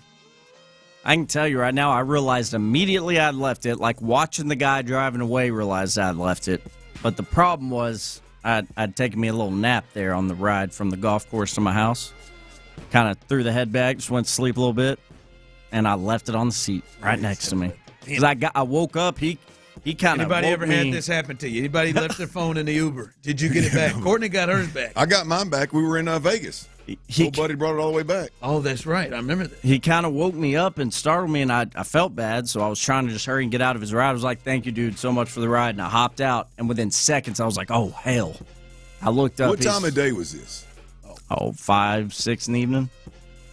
So who has ever passed out in an Uber? I sleep in cars no matter my intoxication level. Who's ever been woke up by the Uber driver in front? Yeah, who's ever been woke up by the Uber driver in front of your house and then left your phone? Because the bad thing is, the first thing I'm like, why didn't you call him? Well, because your phone's in the car. I couldn't. Came in hand at the crib. Megan was there.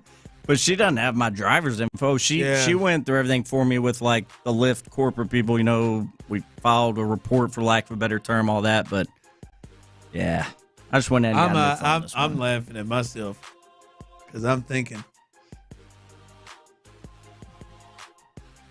I would have held out a little bit more time to get that phone back. Oh, there ain't no question. I really needed a new one. It was in rough shape. And listen, it's been well documented that I need a new one too. But I would. It wasn't as bad a shape as yours. How many days with that beat up ass phone you got, Ron? How many days would you have gone before you just said, "All right, I'm gonna go ahead and settle." Get me honest to God, what would you say? This happened Saturday. Saturday, yes, sir. I was without a phone from Saturday at 6 p.m. until this morning. I would have been hunting him down or her down or whatever. I'd have given it to Wednesday. Even though your phone was beat to hell? Yeah, I'd have given it to Wednesday. I love my new 16 Pro. I would have given it to Wednesday. I believe. Nice pictures, nice camera. I believe Courtney probably would have forced me into Monday, but I would have waited. I would have waited. Man, that ain't something you play with, man. Especially if you got 3 kids and you have to drive all over America trying to watch basketball games and stuff. Don't get me started there. Yeah.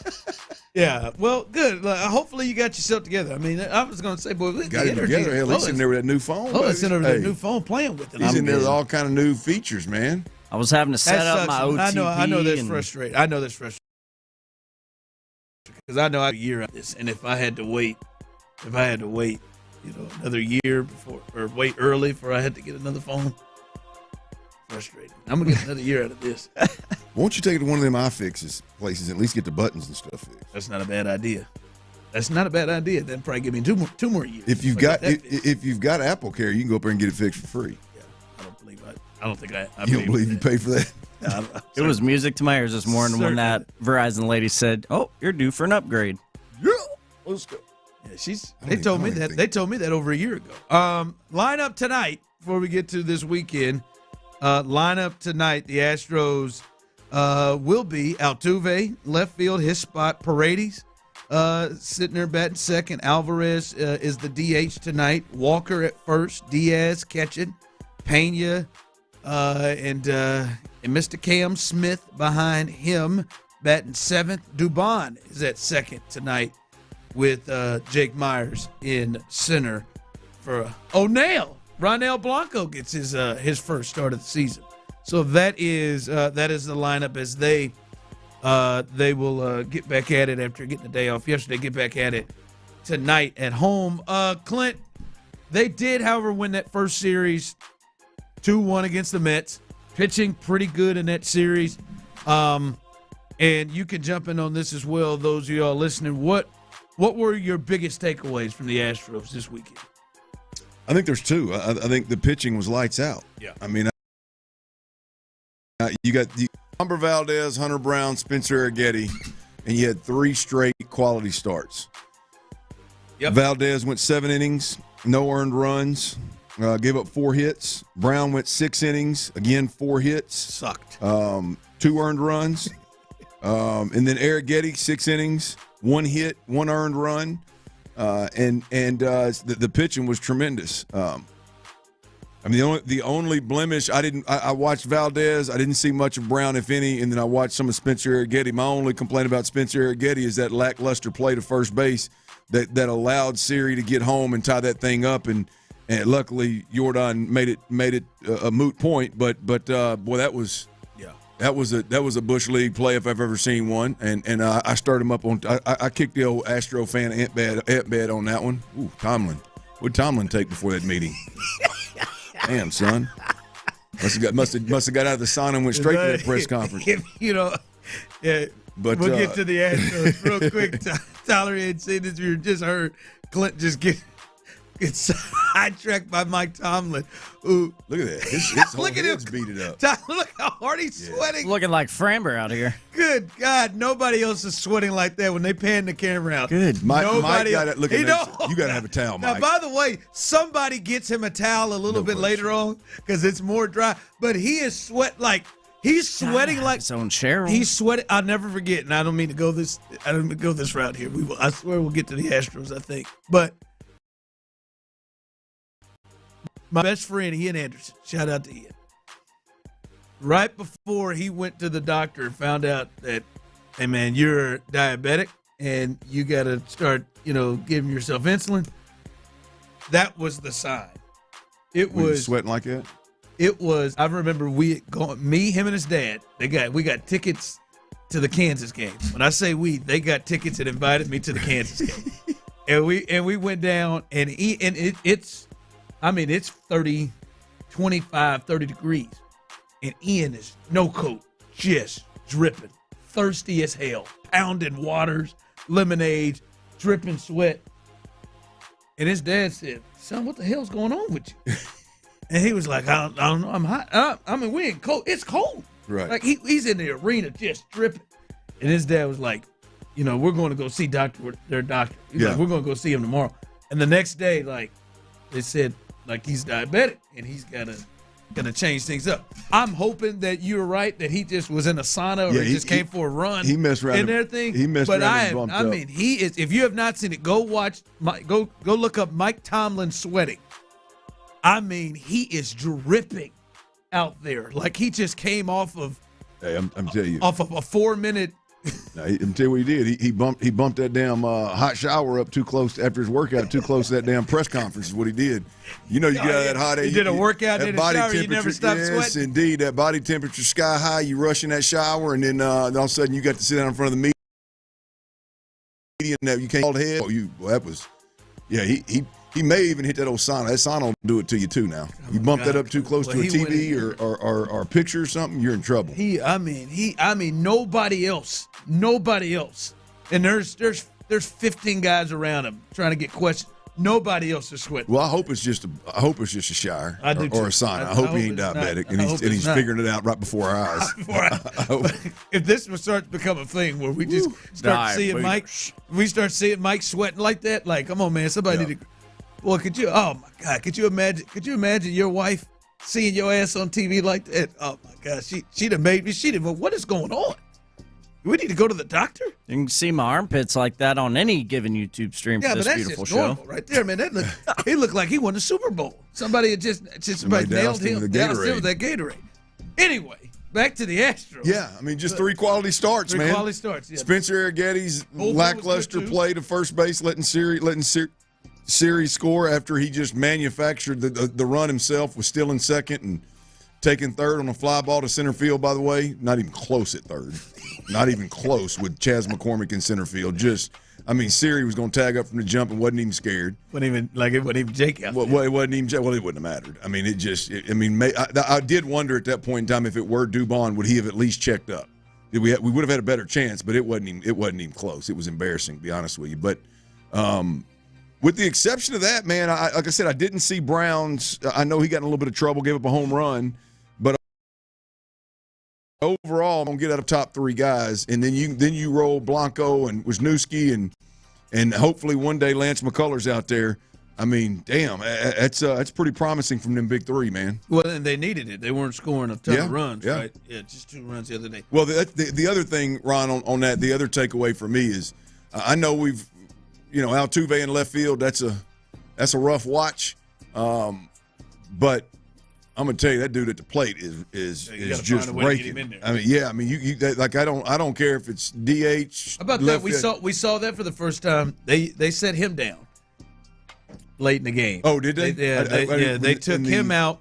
Dubon was starting. They took him out, put Dubon in left, and put Rogers at second. Okay. There you go. Yeah, I ain't mad at that. So, Joe, we don't really know what the game plan is. He's done a little bit of both now. Night to night, man. Night to night. Night to night. I don't know, man. Feel of it. Yeah, the thing is with Joe, it's going to bite him in the ass. Well, as many games as they play in a season, at some point it's going to bite him in the ass. The pulling Altuve out in a 3-2 ball game or a 3-1 ball game or a 1-1 ball game in the not 1-1, a 2-1 ball game in the 8th or 9th. And then whoever he puts in is going to come up with runners in scoring position with the game on the line, not get it done, and pulling Altuve out of the game because he's playing left field is going to pulling that bat out of the lineup is going to bite him in the ass at some point. Now I don't think it's going to be a major ordeal, but when it happens, I'm going to damn sure make it a big deal. Just sitting on it. Oh, it's got to bite. You know what? Tyler, I respect that Clint just came to the table and said, "You're damn right. I'm gonna make it." Oh hell yeah! I'm waiting. I'm sitting on that damn thing like a fastball. I mean, besides the fact that I'm just 10 penny tight when anytime a ball's hit the left field. Hell, that's the concern. I'm with you on that with the pitching. That definitely jumped out. I would also say to me, Isak Paredes. Mm-hmm. He saw 65 pitches over the weekend. Exactly what Big Joe wants. He saw 65 pitches. Dubon said, hell, he saw more pitches over those 3 games than I saw all over the first half of the season last year. But hey, Jordan loves it too. Jordan sit back there and kind of getting the timing of the pitcher as well. But that is something that they are really gonna and it kind of eases the aggressiveness of Altuve, who 9 times out of 10 he might swing at the first one and still you run. I mean, Paredes, boy, he's making it clear like you got to throw me strikes, damn it. Right, but 65 pitches. So him in that 2 spot is really he ain't going nowhere. Really working, yeah. As long as he's working that count. Jeremy Payne just sit there. Well, hell, I guess if that was a chance I thought I had, that ship is sailed. It's sailed. Yeah. You better keep working on staying ahead of Cam. Yeah, no, yeah, but that was big. That's like a perfect thing in between. Right there. So and he's not just seeing them, he's getting on base too. So big for them. So the Astros, that look good. They'll get back at it tonight, coming up at home here as they continue this thing. 2-1, see if they can continue on this homestand. Coming up, we told you D'Amico Ryans had dropped a few nuggets today at the owners' meeting, and he addressed one of the things that was said about his offensive line. Reports that he is saying, nah, those are untruths. We'll let you hear what that is and what he had to say about that coming up next.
Sports Radio 610 presents The Drive with Stoerner and Hughley.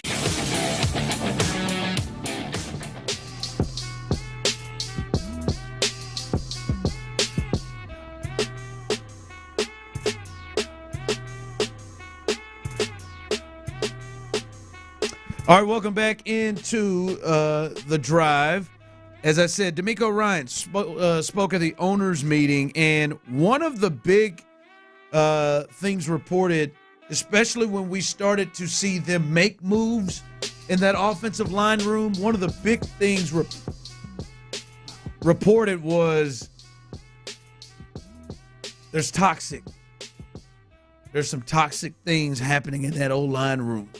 There are some issues that happened in that O-line room. There's some issues between the guys that it wasn't just, struggles, but there was problems in that room. And D'Amico Ryans was asked about that this morning at the owners' meeting, and he addressed it head on. This was him talking about the toxicity that was reported on the offensive line. I think our guys in that room, they competed, they battled. It didn't always go how we wanted it to go, but there was nothing toxic in the room. Those guys showed up to work every day. Those went out dinners throughout the week, so those, I don't know where their report came from, but it's very incorrect.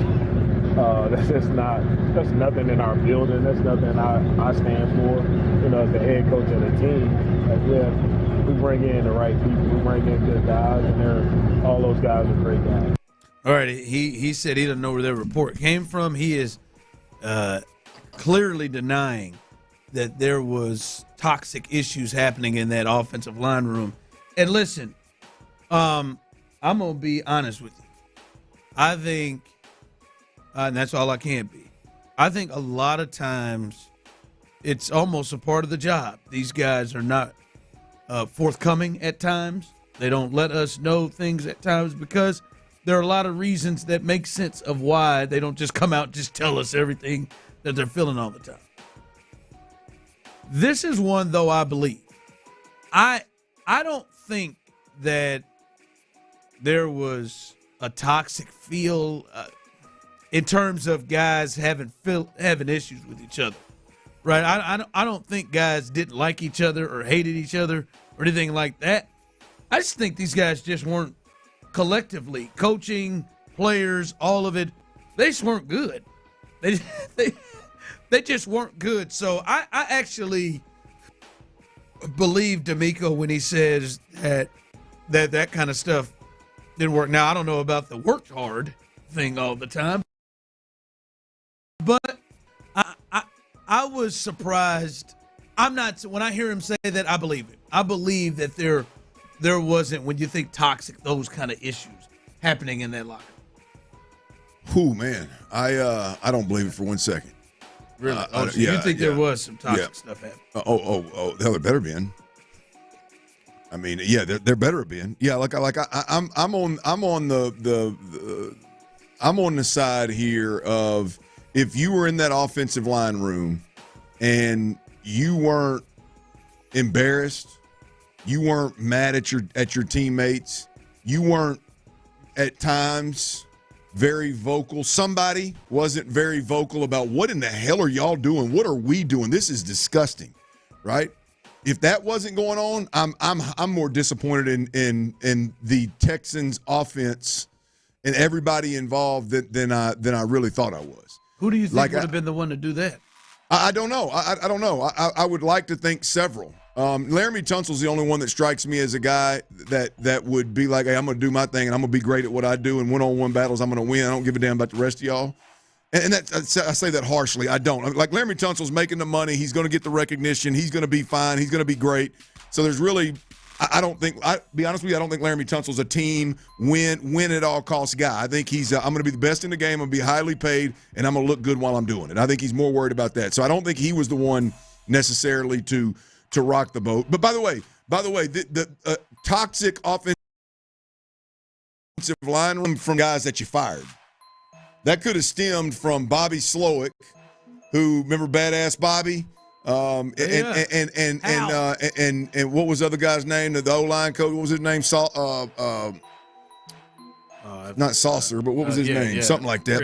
Chris Strausser. Strausser. There you go. Saucer probably sounded more like it. But the toxicity could have stemmed from those two guys. It could have stemmed from just simple frustration of constantly not being able to protect your quarterback. I don't know, Ron. To me, again, we're back to the error on the side of just being Mr. Nice Guys all the way across the board. Like somebody should have been borderline fighting, if not chairs being thrown in that room. I don't disagree with that. I don't disagree with that. I just don't know that they were that's how they roll.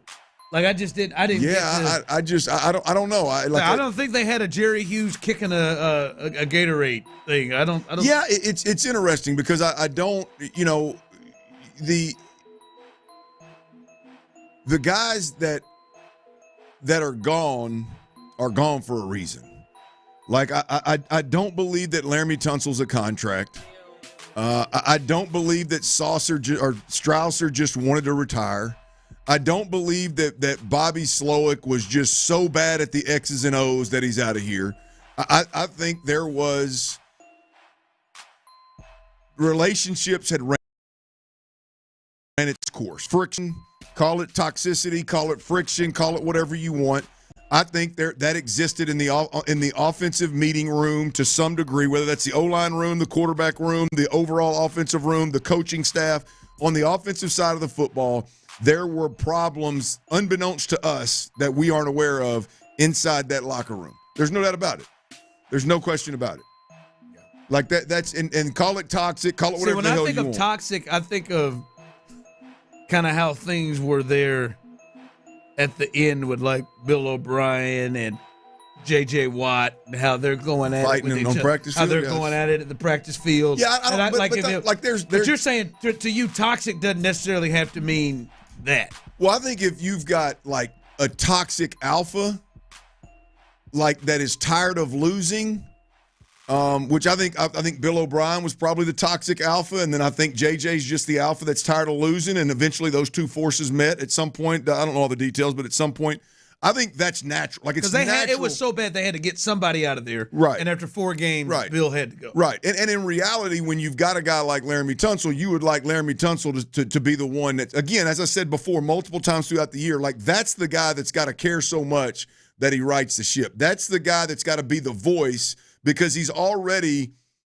D'Amico's already let the ship sail with holding him accountable and making him do things that you're making everybody else do. That ship was never going to be one that Bobby Slowick was driving. I think that's a part of the Laramie Tunsil dynamic, along with the toxicity in the O-line room. I just don't think that's such a. This is a problem with D'Amico, though. This is a problem for D'Amico, the head coach. The inability to just say, hey, guys, look, we made a lot of changes. We traded our most talented offensive lineman. We fired an offensive coordinator, and we fired an O-line coach. And all in a year when we just got to flat out protect our young quarterback, our franchise quarterback, better. So, yeah, there was obviously some problems that we were not happy. Yeah, we were not happy with what was going on. But the whole – nah, man, not in my building. Nah, man, there was clearly something on the offensive side of the football that 18 weeks of it, yeah, should have been. They should have been fighting. I mean, he said, well, maybe I didn't say the offensive coordinator room. Yeah. Okay. You tell me, CJ. I'm telling you. That's what I'm saying. I think even CJ's old mild-mannered ass. I'll pray for your tail. I guarantee you, at some point, I would imagine that he was heated. I think there was clear, he hasn't denied. I think there was something between the offensive coordinator and maybe the quarterback and some others. But maybe he's saying the offensive line room. Oh, I don't know. I don't know how the offensive line, the reason you blow it up was I think would have to be because it was toxic. It was Ron. Those guys were so bad. Or they just didn't fit what he wanted to. They were so bad. But Laramie's not getting mad. No, Laramie's not, because Laramie knows. Titus ain't either. But the rest of them, we over there ran Shaq. Only one you would think may say something. Somebody got to say something. No, Juice out here surviving. Oh, yeah, Juice, Patterson out here just Patterson lucky to be Kenyon. They got Kenyon, Juice, and Patterson out here surviving. Thumbs crossed, fingers crossed, trying to get. I just don't know who would be the guy doing that. All right, coming up as we get through, boy, this news out of the NFL. An owner makes it very, very clear. I don't think there's any confusion on this player anymore. Wait till you hear. It feels like the end to one of the craziest up and down stories, and mostly down in the NFL. That's next. Look, whether you're in one of them down moments Ron was just talking about.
Selected level 5 plus 18 plus. In-game event ends 0300 EDT 27 April. Win the in-game event. Receive an invite to the live contest in June in California. Requires ustravel.com/terms. Live from the Mokaram Injury Lawyers Studios, Sports Radio 610 presents The Drive with Stoerner and Hughley. Guys, I'm starting to feel really bad. What'd you do? I didn't do anything. Well, then don't feel bad, bro. See, I got you covered. Rafael Devers. Oh, that turd burglar. He is 0 for 3 today with another 3 strikeouts. He just struck out swinging to finish up the top of the 7th. No. He is 0 for 19 with 15 strikeouts as the designated hitter of the Boston Red Sox. No. This is getting out of hand. Like, this is getting, like, clearly, this is, like, he is taking Ryan Presley and the clear issues that Ryan Presley had, especially early and really the middle and the end of having his job yanked in the 9th inning. He is taking this to a whole nother level. 0 for 19 with 15 strikeouts. The 9 strikeouts in the first 3 games was tied a record. Yeah, Did it right tie a record in a row. Yeah. No. Oh, was it only if they were in a row? I don't know. I think he did. I think he struck out 9. Did he? I don't know. The first 3 games he struck but out. But there is no way on God's green earth that level of hitter you're going to tell me right now has struck out appearance and he ain't doing it on purpose. Okay, Clint. You can't tell me. Clint, this is a. he's doing this? I got to see him. I want to see every one of them. This has got to be a half-ass effort. A half-ass effort, and he's turning around and looking at Core and just cutting them eyes at him. At this point, he don't even look at him. Mother. And just drops the bat. Ball boy, you go get this. Bat boy, go get this. It's clearly like Ryan Presley it is bothering him and affecting his performance. Like I do. There has got to be a correlation between, hey, man, you going to be the DH? Nope. Come on, man. You can't handle it like that and then strike out 15 and 19. You're going to be the DH now. And like, clearly it's affected him in some way. I don't think he's doing it on purpose. He's going to strike. If he strikes out too much, it's going to affect Bregman. Yeah, Bregman's hitting behind him, but nobody on base. I mean, if this gets ugly enough to where Devers gets benched. Someone said he did at least set the record because he struck out 10 straight times. Oh, was it 10? There you go. He did. So he set the record. He didn't tie the record. He set the record. Wow. He struck out another. I just went up to the line. I just looked up at it again. It's 0 for 3 with 3 Ks. That's Jake Myers. That's Jake Myers. No, hell, Jake ain't ever been that bad. Jake did it in game 2. I screwed it up. But Jake ain't did it. Jake ain't been. No, you're right. 0 for 19 with 15 straight Ks. Jake gonna hit it to shortstop at least. He's not even put it in play.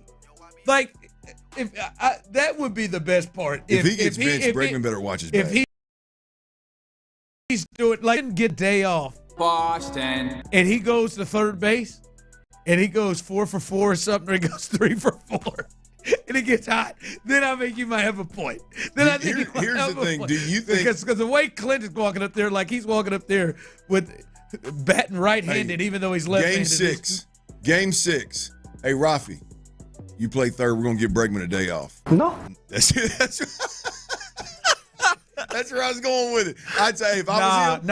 Nope. I'm telling you, nope, no thank you. Nah, I'm the Send DH. his ass back out there. I'm the DH, Let somebody boss. else play third. You paying him all that money. You brought him in here. Remember, he's a better third baseman. Send your ass back out there, Bregman. No. That reminds me. Man, he was so hard up about all this, and that's what you're gonna do. That reminds bad me. look, What you just did remind me of my old show in Kansas City. After they fired me and cut our show, we came back. They wanted us to do a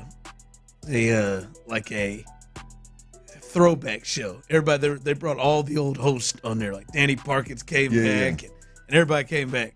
And they were like, "Can we get the old show back?" And he was still working there. He just my old co-host, the Royals guy. He's the pre and post game. I was like, "All right, man, I'm gonna do it, man. It'd be good to get have some fun again." He said, "No, I'm a pregame host." That's what they told me. Oh, I'd be heated too. I'm a pre and post game show host. I thought you were gonna be the one to tell him, "No, I'm good."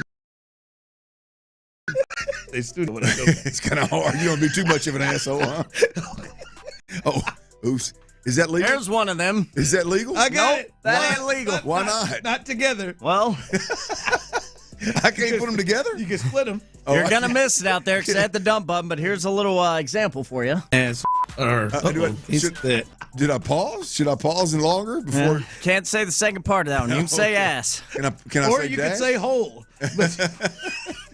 I just dumped again because I was too nervous and unsure. But I bet he was dead ass serious. He said no. I'm not a host. Huh. No. He did it. I'm with you. Devers will do that. No, I'm good. Nah, I'm good, man. No. I'm all joking aside. I'm the DH. All joking aside, I can see him doing that, and I don't even know him. I could see me doing that. I'm about to say, there was a time I got it in me. I got that in me. I'll be over there with them sunflower seeds, just sitting in my corner, just coming to work, getting my check. As long as they're not peanuts you're eating like you do. I'd go down there and eat the peanuts if I found that it was disgusting to them. I would scare some people. I'd be down there with my barbecue sunflower seeds, just sitting there chilling. Doing that with my teeth. Rolling. Hold on, so. Nah, man, that it is crazy, as I just refuse to believe he's throwing them. He's throwing these at bats. But it is crazy how that can shake up and mess with somebody's head so much that it's completely destroyed an all-star player. Like he is one of the best hitters and third baseman in baseball. And this thing has completely shook him up. Like completely shook him up. Yeah, hell yeah. I mean he's a starting third baseman for the Boston Red Sox, and they go out and sign somebody else and say, "Man, you ain't as good as this cat, man. You're DH." But you're the only one who's really a former athlete past high school than the rest of us. Like you could see, like even guys up to that caliber, you can see, you're like, this doesn't surprise you that something like this would bother. Because you know what I would hear is, bother? Hell no. They're hot. 100%. They're soft. They're soft. Like this is clear because we watched it happen with Presley. There's like, I don't know how many, like I know talking about Devers and Bregman, it's easy to surmise that Bregman is the better player. But it's not like it's like you still got to wonder, like, what the hell the Red Sox doing? Yeah. You got a third baseman. You got a third baseman that obviously likes to play and hit, doesn't want to. Like, third base ain't your problem. Like, what are they doing? But when did they tell him? Did they run it all the way up until? Well, that just when they announced it. Like, yeah, absolutely. I mean, it sounds like it's what they said. Like, Ron, I don't. There is no doubt that Devers is like F all y'all. No question. Now it may not. He's in a tough place. Now I think I would bet money that what he's doing at the plate is more than just, hey man, it's tough for me to not be involved in the game in the field and hit. This is not a slow start. This is major frustration with what's going on. Now it wouldn't shock me one big game to him. Hey, man, we need you to play third one game to just so Bregman can rest. If he said, "No, I'm good. I'm the DH." I think, judging by where it feels like the place he is right now, right? And you're right. I do. I want to see these. Like if he ain't slamming a bat, like we got to be reaching a strikeout where I'm throwing something. I bet he's just turning around and dragging that bat back to the dugout. With 2 fingers, just dragging that thing. Oh, Dauber down. Hey, no, just whistling. No. Hey, like old boy, what was that show that went crazy? Old boy had a bat. I had a barbed wire bat. What was that show? The mummies were walking around. The dead people. You're talking about The Walking Dead. Yeah. What was old buddy's name that carried that bat around? He had a name. It had a. Yeah, I know what you're talking about. He always whistled real loud. Hey, he'd come back walking to the old dugout like old boy out of Walking Dead. Hey, come back. Well, hey, almost had that one, Alex. Man, that was close. That was man. close, that one. I broke that one off on me. I'm getting close. Damn, that was a hell of a slider, wasn't it, boys? Hey, Tyler, you think he's down at the cage getting extra swings? Hell nah. 0 chance. Taking his ass home saying, see what y'all did? Hey. You don't think he's showing up? Oh, like, I'm just saying, because you would think normally 0 for 19, 0 for 15, man, you'd think he's getting there, getting extra swings. Doing that. You don't think he is? You don't think? I got it. You're right. He's pouting. That change-up's nasty, boys. Damn. Hey. The cutter. Hey, and I wonder how often he's been coming up with. Like, by the way, they're 1-3 and they're losing right now, potentially to get to 1-4. Woo! Oh my God! A lot of movement on his pitches, man. Damn, it's a loose zone. I almost had it, boy. Did you? Coming to Bregman, walking back to Bregman. Look up at that fastball, boy. It's riding. It's riding. Bregman ain't had a damn person on base in front of him. Oh, that's interesting. Is he hitting in front of Bregman? Yeah, he's in second. Bregman's in third. That's great. He's got to walk right by Bregman every time he strikes out. Smiling at his ass. No, he can't even look. You think he shouldn't be, but I bet he's mad at Alex. He's probably mad at Bregman. He's just mad at everybody. It's human nature. It's human nature. Over there praying for errors. It's human nature. He is over there praying for overthrows. Like, his heart. Team guy. We're in it for the team. Okay. He said, no. 15 times, 19 at bats. And that's probably what that pissed him off when Alex Cora said, we're in the winning business. Yeah, we're in the winning business. And Ralphie knows it. Well, guess what? I just lost my position. Okay. You just lost one of your really good hitters. What you got coming up in the fourth? I got a bone to pick with the NCAA. May sound petty, but damn it, I'm dead serious. And RG3 is getting cooked on Twitter again, y'all. That's next, right here on Sports Radio 610. Before we do that, though, I got to tell you about Generator Supercenter of Houston. Look, around these parts, there's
TFM HD2 Houston. Insider access, exclusive content. Sports Radio 610. The Texans play here. An Odyssey sports station. Dirty's Daily, powered by Mokaram Law. Any personal injury, call day or night, 281-222-2222, or visit MokaramLawFirm.com. Sports Radio 610 presents The Drive with Stoerner and Hughley. Dive into the mind of former NFL quarterback Clint Stoerner. I like a good time. I like to have a party. I know you do. It's Dirty's Daily. Yeah, it is, and big shout out to them folks the big voice guy just mentioned. Mokaram Injury Lawyers, hard as hell to say, easy to dial, 281-222-2222. Hey, we keep it 100. Yeah, we do. And so does Mokaram, by the way. Big voice guy, he did a great job. I just wanted to reiterate that for y'all. All right, I got a bone to pick, boys. And this isn't, to be completely clear, I've got a lot of problems with the NCAA. I think it's the land of the misfits. I think they ought to do away with it. I think it's an absolute mess. I think they are a mess. I think they should be they're an embarrassment to the sports world, to be completely honest with you. But that's for a different time here. This is, yes, it was brought about by the NCAA. Let's call it college basketball. I don't know exactly who made the decision, so I don't necessarily want to pin it on the NCAA themselves, because I don't know if they're in the hat decision the hat decision making business. But in anybody else, by the way, I play in a lot of these golf tournaments, and they give away these goodie bags, and I'm sure we're guilty of it here at our place here with Odyssey. It's a big operation, a lot of promo gear, a lot of promo stuff. I know the Texans have done it. And I want to zero in on college basketball for doing it, but I want everybody to make sure they understand this is a broader point, right? Ron, the hats that are given away in promo packages, but more importantly in this instance, when a team makes the Final Four. Did you see, I think it was the Auburn game. It was the Auburn game, and Bruce Pearl got called over by a TV gal, one of the appreciate you cleaning that up for me. And he stopped and called his team over. Right? Bunch of big dudes. When you're 6'6", you got big heads, whatever. Somebody in the process brings over, obviously, the Final Four hats. Yeah, hey, y'all put these on your head, man. Ron, they were youth one-size-fits-all hats. Had to be. I mean, them fellas put them damn hats on their head, and ain't a one of them had a chance of getting pulled down, including Bruce Pearl, by the way. Buttons on the back? The snapback? I don't know. I'm sure they did. I'm sure they were actually snapbacks. They weren't fitted. But the point is you can take a snapback and make it fit on a big-headed person, but the actual hat part of it is never like, if it's not right. Like this is like what Tyler has to wear and what I have to wear. Like these are high-crowned, like extra large, like buckets, if you will, just for the sake of the listening audience out there. Big old noggin. You get a low crown hat and you throw it on a bunch of dudes that are 6'5", 6'6", and bigger. Those. Awful. Oh, hey, look, but not only was it the low crown itself is awful, but then the hat is too damn small. And it's like you just wasted all that money. Those guys are going to take them hats, and whether they wanted to or not, they may give them to mom. Like my mom would end up wearing one. My mom would tie their net around it. They'll probably tie when they cut the nets. Tie their piece and hang it on the wall. Yeah. Okay. That makes a little sense. That just brought this to life for me, and I'm dead ass serious. By the way, I know some people are like, "What the hell are you talking about the hat?" Like, I am borderline disgusted every time I get a care package or I go somewhere and somebody gives a hat away. And it is it's the cheapest hat that you could possibly get. And we're talking billion-dollar organizations here. The NCAA Final Four. Man, give them cats a nice flat bill, fitted. I mean, come on, what is there? Fit 20 of them max. that need that hat at the end of the game. What size heads do they have, man? Measure their heads, get the hats done. You would sell 1 million of them in the damn arenas that you're playing in. The snapbacks would be just fine. But you can't. But that could have been a snapback. Like snapbacks are different as well. Like these kids nowadays, they're not wearing low crowned hats. Yeah. You know what I mean? Like, and let's be honest. Like you're not. There ain't 1,000, 2,500, 3,000 women walking through them arenas just jonesing to buy one of them hats. You were sitting there hot. I was hotter. I was like, why would you do that? It looks like hell, number one. Number two, they're never going to wear it again. Number three, anybody with any sense is not going to buy that for their son or for anybody. Like it's just the cheapest route you can possibly take. If you want to get the most bang for your buck. Like right now, if I had me a night like the one I got on right now, this H-Town Premium Goods hat, right? Houston hat. If I had this right here, this hat with Jim Crane's Celebrity Pro-Am logo on the head, I'd sure wear it when I played golf. But you ain't wearing no. That hat, I think there was 2 of them in there. Man, if I walked in here with that hat on, you'd laugh at me, man. I mean, it's like it's just a waste of money, man. And I get it. Look, there's a lot of older folks that don't wear hats that would just throw whatever on their head and walk around for a couple days. But I'm talking about if you want the youngsters of today, you see them all the time. These young baseball players, really, it's everybody, but the baseball players do the flat bill, the bigger bucket. Hell, half of them can tuck their ears in their hat.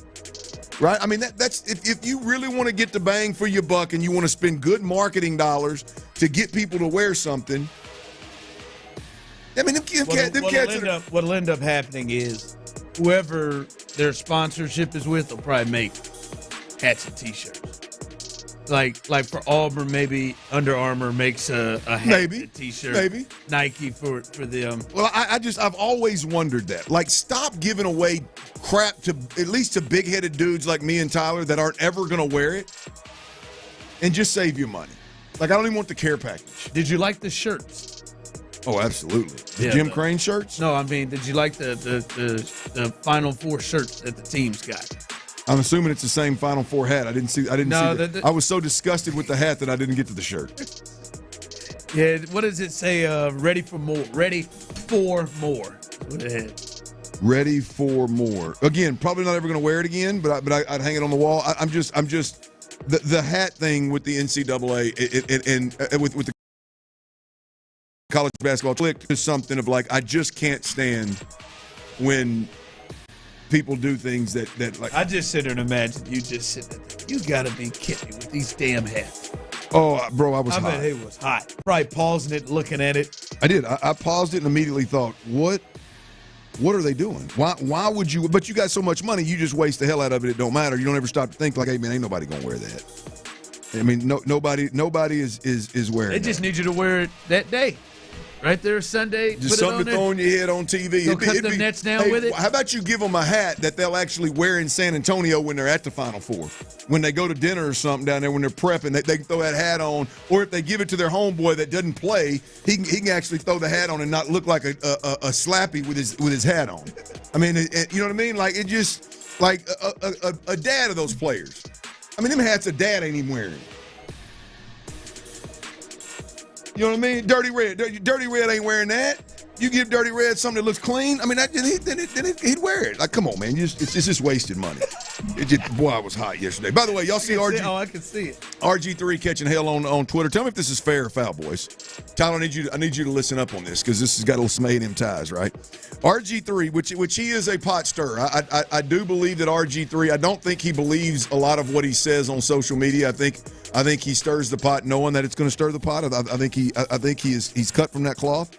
And it's been successful doing it. So to each their own. The damn tweet I'm looking at, I mean, I don't think it's been out. Hell, I guess it has been out. Late last night, RG3, he posted, just had the best chopped brisket sandwich of my life from Buc-ee's.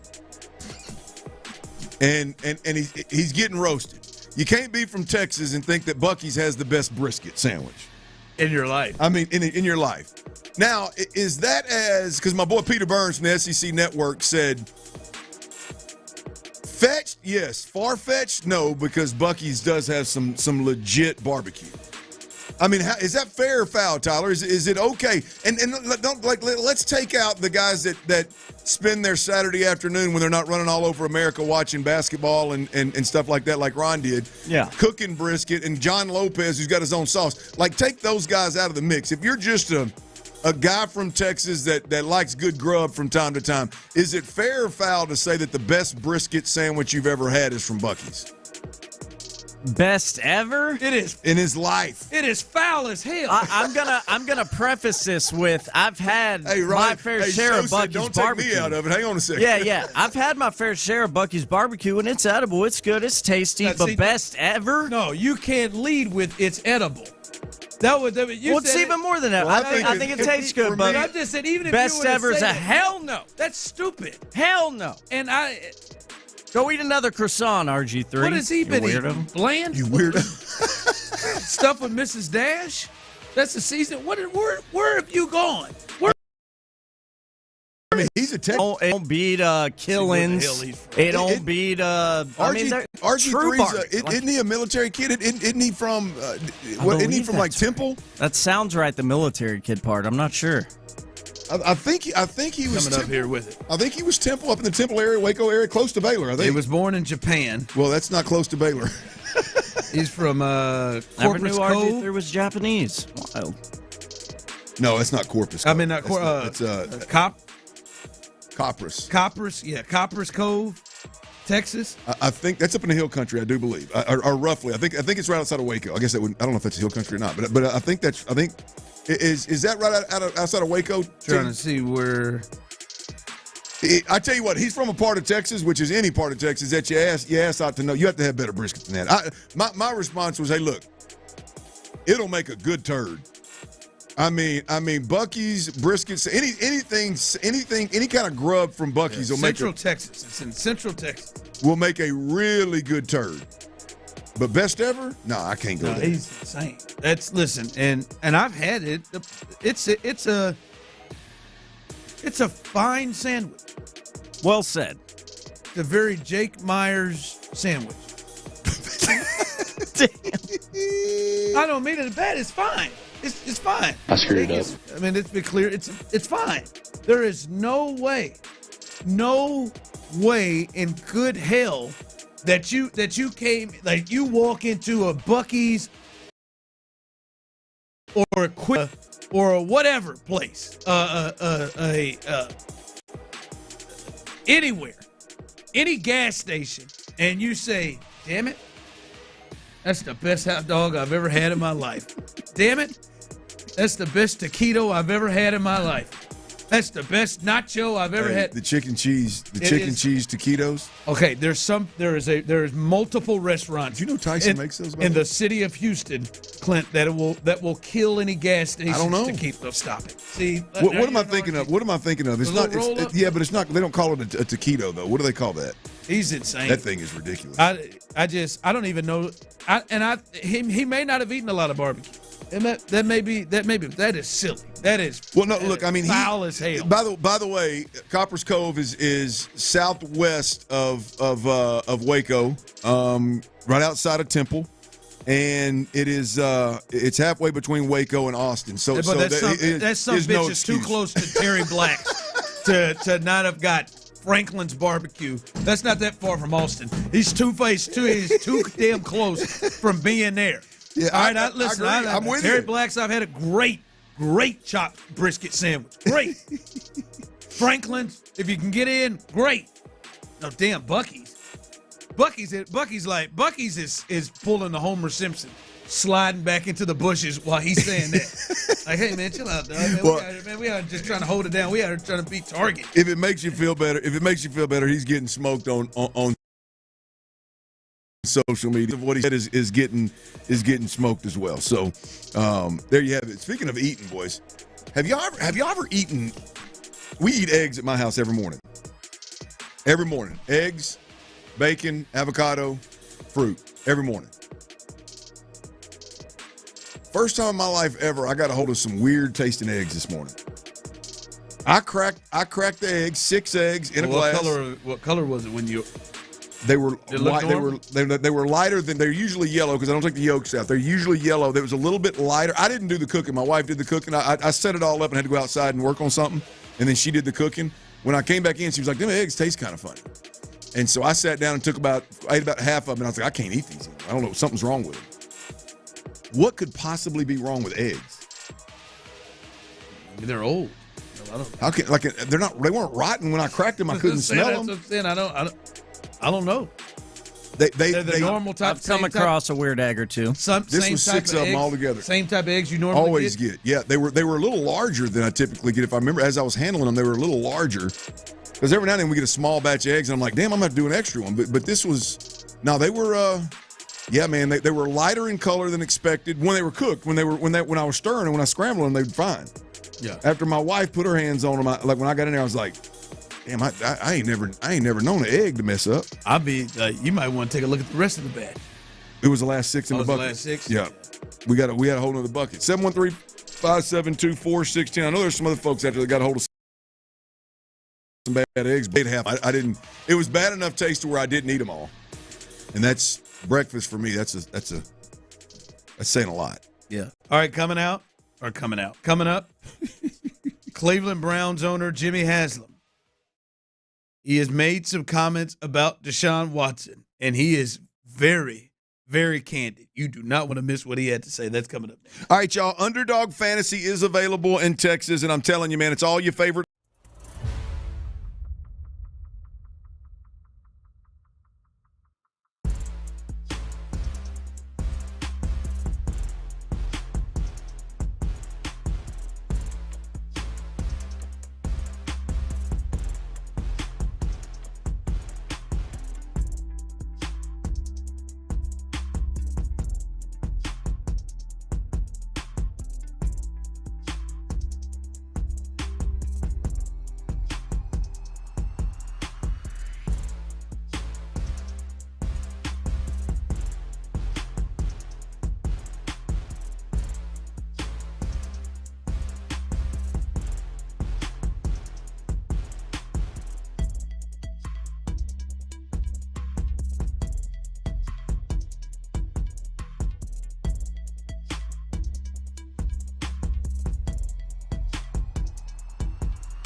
Sports Radio 610. Sports Radio 610 presents The Drive with Stoerner and Hughley.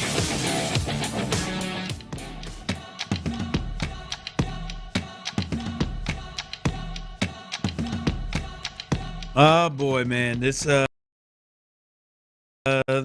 brisket sandwich stuff here. I will stand by it. There's not a gas station that is specialized as a gas station that is going to be the best food you ever ate. If that is the case, that's a you problem. Someone texted in, Ronnie, obviously you haven't been to some of the gas stations in small towns. Oh man, I'm just telling you. If it specializes in serving gas and they got a little food thing on the side, like it's not. Laredo Tacos, people have texted in. Fantastic. I've had it. Attached to 7-Eleven. Ooh, tremendous. Not the best tacos you'll ever have in your life. Maybe we ought to come up with, how can we classify this? They're very good. They come through in the moment. Yeah. Not the best, but really good meals you can grab on the go. Laredo tacos are one. Bucky's brisket sandwich is one. Sure. We got. We need. I don't know if it's bracket. I guess bracket season's over, right? But you get my point. No, that's two of them. I'm telling you, that chicken taquito thing, chicken wrap, roll up, whatever the hell it is. I don't even know what gas station serves it. But if you find one that serves them, those things are like crack, man. Quick Trip's a big one. They got the sauces too that you can. Yes, absolutely. My wife had never had one. We were heading to Lake Charles one day. And I pulled over, and we weren't married yet. Hell, I didn't think we were engaged yet. And I went there. I said, "You ever had one of these?" She said, "Nope." I said, "You want one?" She said, "No." I said, "Okay." I just sat it right on the console for her. We got about a mile down the road. I look over there, and she's hammering that thing. Nailed it. I said, "Yeah, you thought that chicken a little queso dip to dip it in?" Hell yeah! I mean, it don't dip it. Whatever it is. What are they called though? The chicken. They're the ones that are wrapped not real taquitos tight? though. Yeah, but they're longer than like your. I thought that's what they were called. I tell you what, who made the old Quick Trip is the one. Who had the old school taquitos where you could buy them in the box? Was it Jack in the Box or Taco Bell? They almost that's the size of a Black and Mild. That's what they were. But you get about 6 or 8 of them. Wine what tip? No tip. They were tremendous too. I mean, that was like, I think that was Jack in the Box. Maybe I don't think it was Jack in the Box. I'm pretty sure it was Jack in the Box. Those were tremendous as well. Taquitos are, I mean, I've never been a big taquito guy, but when those two right there I just mentioned, I could eat 2,000 of them. Yeah, these, right? Yes. Yeah, taquitos, that's what they call them. That's a spicy chicken one right there. Yeah, that'd be it. Boy, them things are tremendous. Because they got them at Quick Trip on that roll. Boy, I just stopped before going to work. Ron's mouth's over here watering. I'm just telling I have gone up, done a slushy, and just ran through about 4 flavors on that slushy machine, and then got my little bag and dropped 2 of them in there and got the little queso cheese sauce, and that didn't make it. It didn't make it to work. Oh, yeah. Didn't make it out of the parking lot. Hot cheese goes with anything. Got my cup open right there in the middle there, dipping that thing in. Yeah, baby, that's what it was. All right, Jim Haslam, the owner of the Cleveland Browns. Pilot, by the way. Is he? Speaking of, okay. That's where he's made all his. That's where he made all his money. I don't know if they serve taquitos or tacos or anything for that matter, but truck stops. Yeah, that's where he got his money. I walked into a truck stop in Little Rock, Arkansas one time, and he's behind. I thought you were saying he was a pilot. No, in a pilot. I walked in a damn. There's a big truck stop right by where a truck dealership that I was working at the time, and I walked in. Some old, tall, white, gray-headed man in a suit behind the counter working the cash register. Walked out of there. I googled Haslam. I'll be damned. He was in there working a deal. Well, Jimmy Haslam. Speaking of working a deal, he's done a deal, and he's being honest about it. Jim Haslam, Tyler, the owner of the Browns, on the team's trade for Deshaun Watson. Well, we took a big swing and missed with Deshaun. We thought we had a quarterback. We didn't, and we gave up a lot of draft picks to get him. Thanks, guys. Appreciate it. So we've got to dig ourselves out of that hole. The trade was an entire organization decision, and it ends with D and I. So hold us accountable. Well, I guess they're done. Yeah, with if Deshaun anybody, Watson. if anybody, there's that little hat. There's that little hat video. Look at them little hats. Those are different though. But if there's anybody, they are. My if God. anybody out there thought that, was wondering whether the Browns were still hanging in there, were done with Deshaun Watson or not, it is now blatantly obvious. Get out of the bag. Oh, we swung and missed. He's already said they missed. Hell, they still owe him $100 million, don't they? 90-something million. Restructuring his deal and giving him money up front. The game is over. He said we have missed. I mean, he's right, but I mean, I'm surprised he is. Like he is coming, Clint, to the table as if Deshaun is no longer on the team. Hell yeah, he is. I mean, he chalked it up to a huge mistake. Ron, what I mean, by the way, Deshaun's still posting pictures of traveling in mink coats with the dog and private jets. But he's also posting pictures of him in Browns gear, like working, he's working. I wonder who's in charge of Deshaun Watson's disaster relief. No, that's not the right word. What am I looking for? What am I looking for? Public Crisis. relations. Yeah. I guess so. Like what? Like disaster relief ain't a bad description of his PR department. That probably should have been hired in the relief phase of what he's going through. Like we're beyond that. Like when the Texans were in the middle of dysfunction, wasn't there some kind of like crisis management? That's what crisis management. Who do you think is, or is there anybody you think they just all quit on him? Do you think somebody's helping Deshaun, or do you think they just all quit on him? I don't. They ain't quitting if he paying them. Like, if they still get paid. He can't, especially with what he's done, and with lawsuits still flying out randomly. Like he can't. Glenn, I don't think he's going to play in the NFL again. That's my like he is. Like, to think that whoever's advising Deshaun Watson is like, hey man, post pictures of all your $1 million cars, flying private jets, all your fancy model-like life, and then sprinkle in a workout video, a workout pic every now and then. Like, I wonder who in the hell is advising him. Because at this point, right, it's like, you're right, it's probably over, and so I know a lot of people are like, who cares? But like, I'm trying to put myself in Deshaun Watson's camp of like, hey man, he clearly still thinks he can play. What's the next move? Yeah. Like, how do I get my? Because the biggest part here, Ron, is Deshaun, right? But the other part that's slightly less important than Deshaun's mindset is like, right now, it's the Browns organization, and most importantly, the Browns locker room. But if there is a future organization, that locker room. So let's just call it the NFL body of players in general. Like, how do I get those guys? And I'm talking about the minimum guys all the way to the Myles Garretts of the world. How do I get those guys to believe in me from a football? Forget the other stuff, just from a football perspective. Well, he's got to change entirely who he is and what he's done, and nobody's going to believe like what he has put down on, as you all would say, the tape over the last 2-3 years. There is no belief. Yeah. I agree, Ron. That ship is sailed. And often he makes sense to have inside of the building. Right. But to me, a big part of that is, now obviously you can't do anything about the lawsuits and whether there's going to be any more or not. There's nothing to do about that. But to me, a big part of that is, like, it's blatantly obvious right now he is disconnected from reality.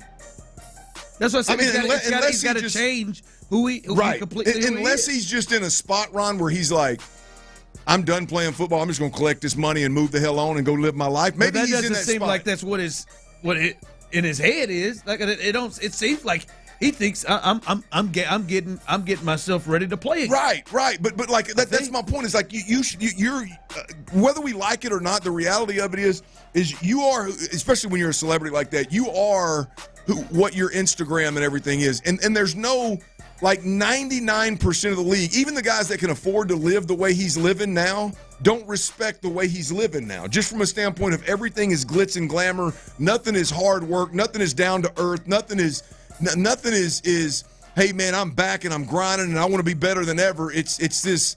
He's still living and posting on social media like he's a starting quarterback and one of the top 5 guys in the league, and in the offseason enjoying his downtime.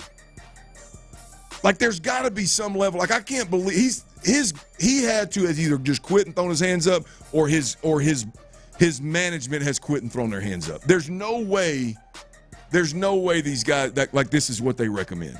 I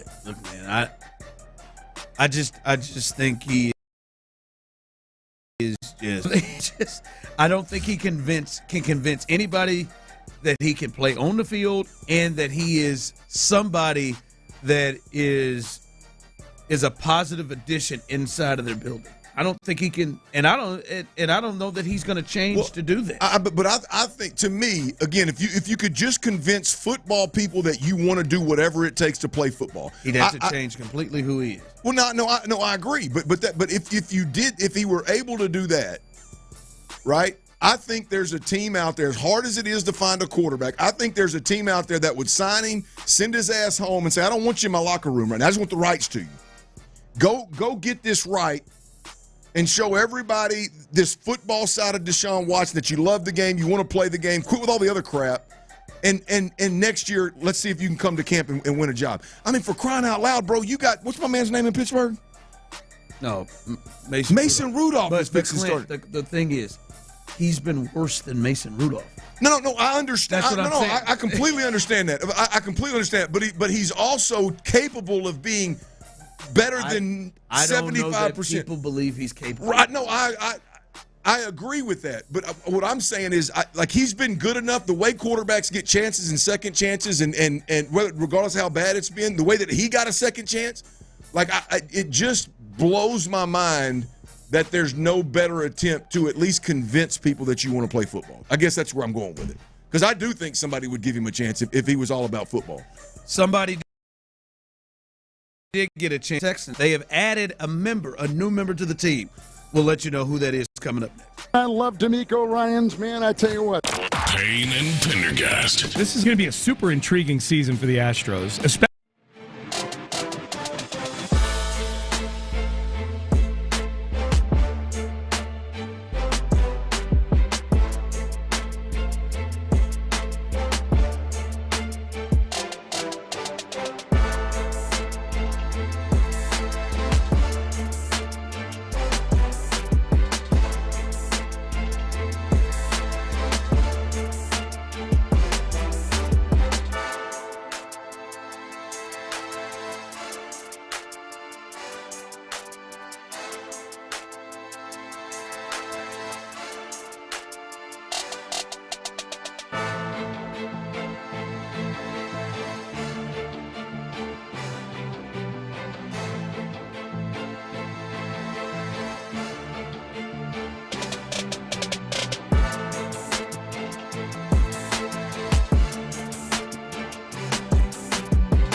Supply. Injured? Call Mokaram Injury Lawyers, 281-222-2222. H-Town, I'm back. Live from the Mokaram Injury Lawyers Studios, Sports Radio 610 presents The Drive with Stoerner and Hughley. Yeah, that continued in the break. Text line rolling through. Ron, I think you're saying a little too much, saying he's never going to play again. How old is Deshaun?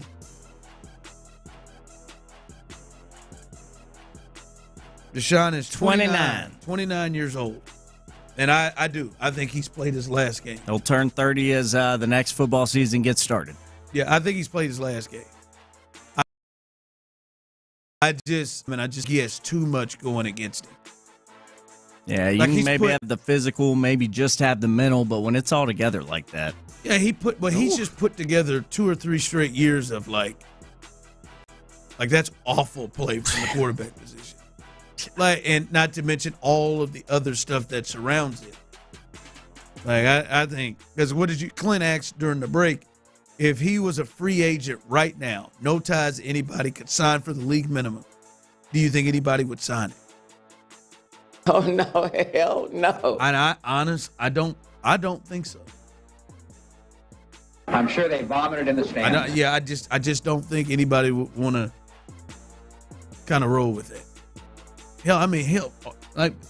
Russ almost didn't get signed. Russ was sitting here waiting. Go Big Blue.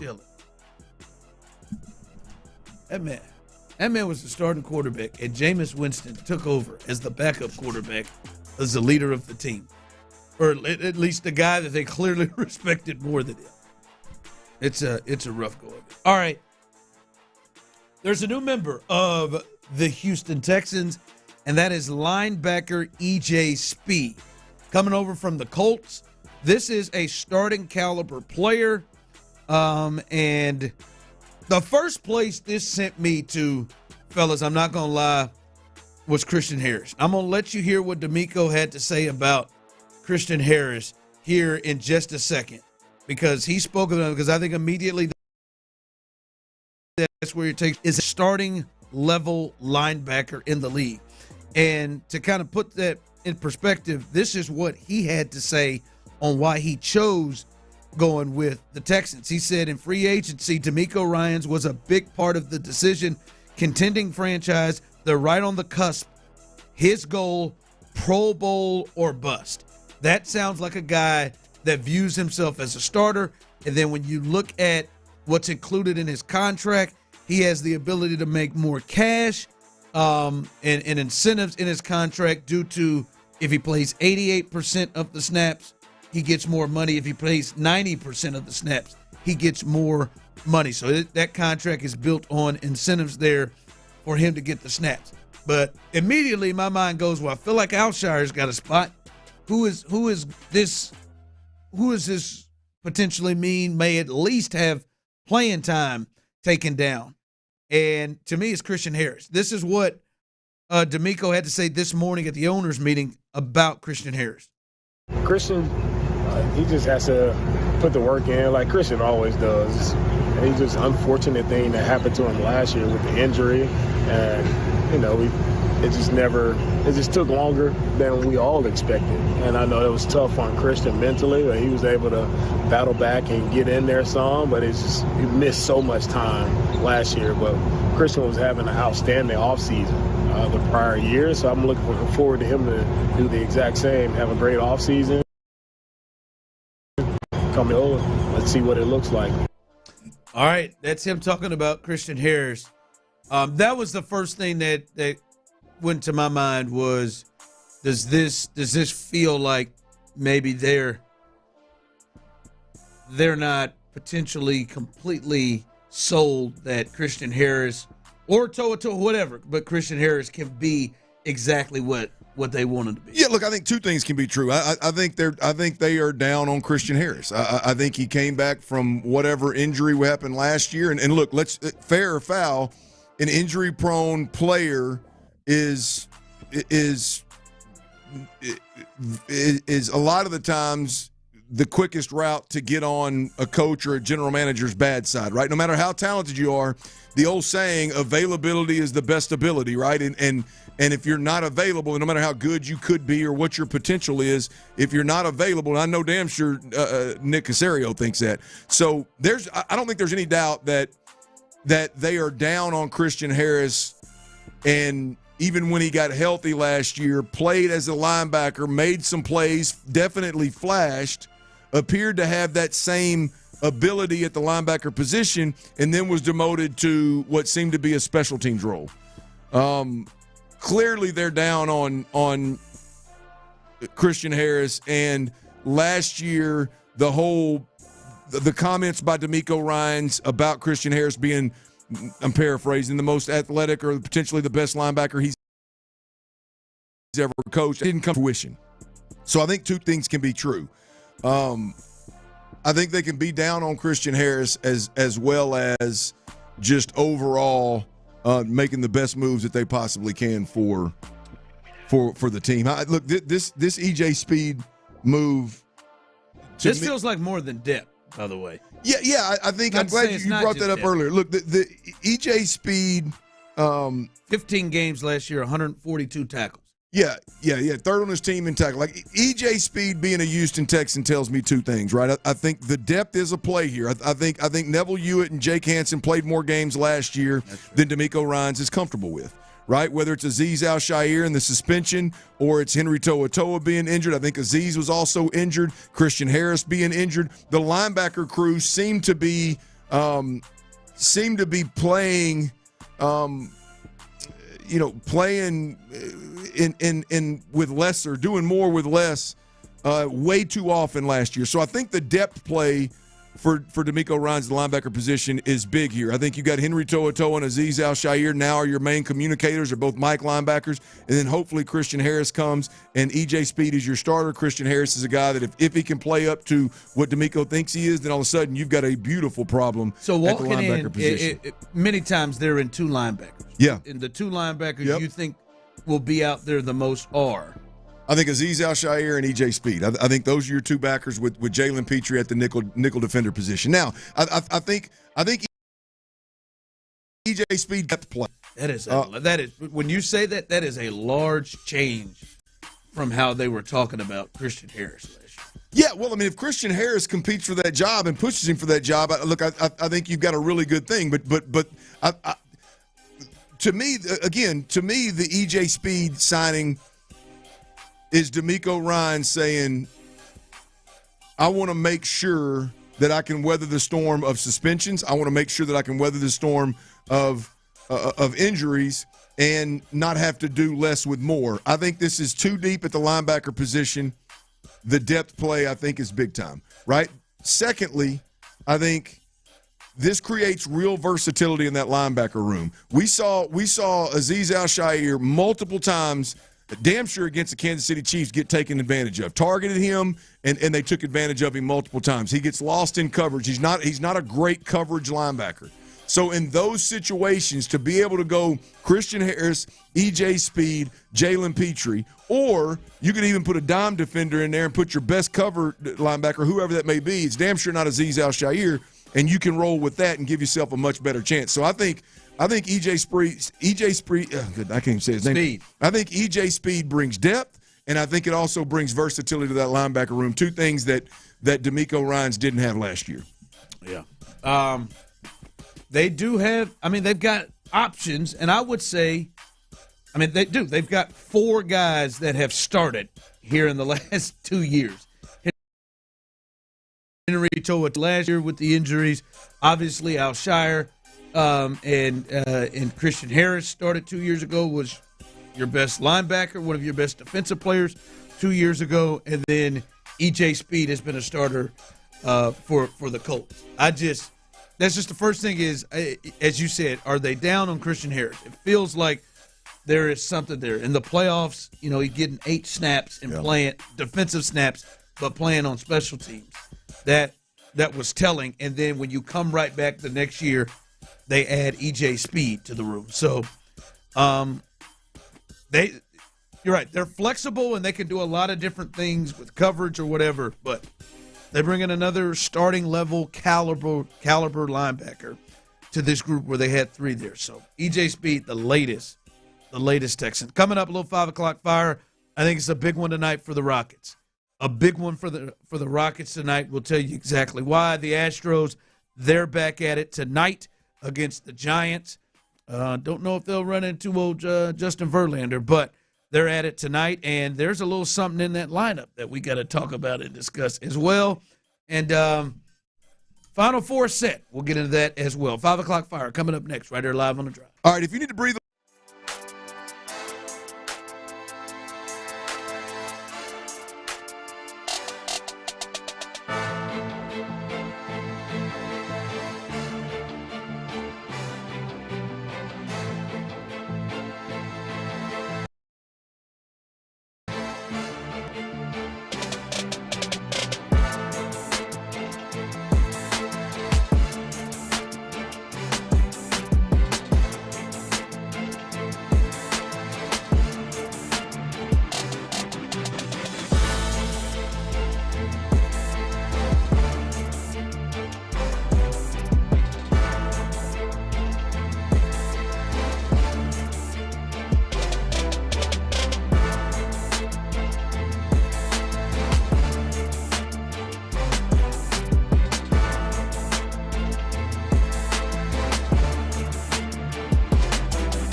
KILT.com/sports. Sample rate is a 10-year term life policy for 35-year-old healthy, non-smoking male. Billed monthly. KILT FM HD2 Houston. Insider access, exclusive content. Sports Radio 610. The Texans play here. An Odyssey sports station.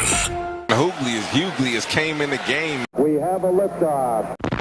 Sports Radio 610 presents The Drive with Stoerner and Hughley. It's the 5 o'clock fire. It is 5 o'clock. Congratulations. Hopefully you're off work. Luckily for you, Old Dirty Show and Psycho T, a.k.a. T-Mill, have the latest. And the latest is, it is 5 o'clock fire. And I think a huge, I think, now you may think differently, I think a huge game tonight for the Rockets. Obviously, they are trying to maintain that over the Nuggets and the Lakers for the 2 spot, and they do have the toughest schedule left of contenders here moving forward. But they have a back-to-back against the Lakers tonight in L.A. coming off of that blowout, which is good. It was such a blowout, Clint. Not a lot of guys had major minutes, right? Nobody played crazy. No, I don't think anybody played 30 minutes. So they should be as rested as you can be on a back-to-back and traveling. But they are 4-point underdogs in this one against the Lakers. The Lakers are pretty healthy right now. Rui Hachimura had been injured. He's playing. They don't have a back-to-back. They didn't play yesterday. Austin Reeves, LeBron, Luka and company, they're back. So they should be ready, and they need this game too.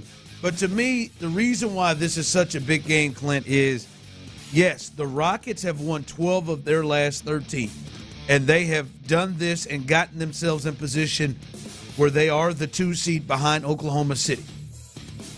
But if we're honest about the 12 of the 13, in that span, they have only played in 13 games, 1 game against a team that's above 500, and they lost to the Nuggets without Jokic.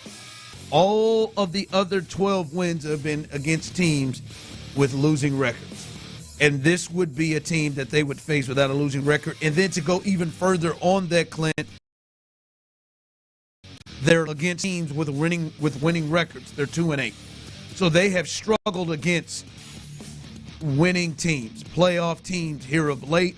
And I think that's why tonight is a big one going into the playoffs, is you want to start to get some momentum of not just beating teams that you should be, which I don't take anything away from them. They've built themselves to get to this spot.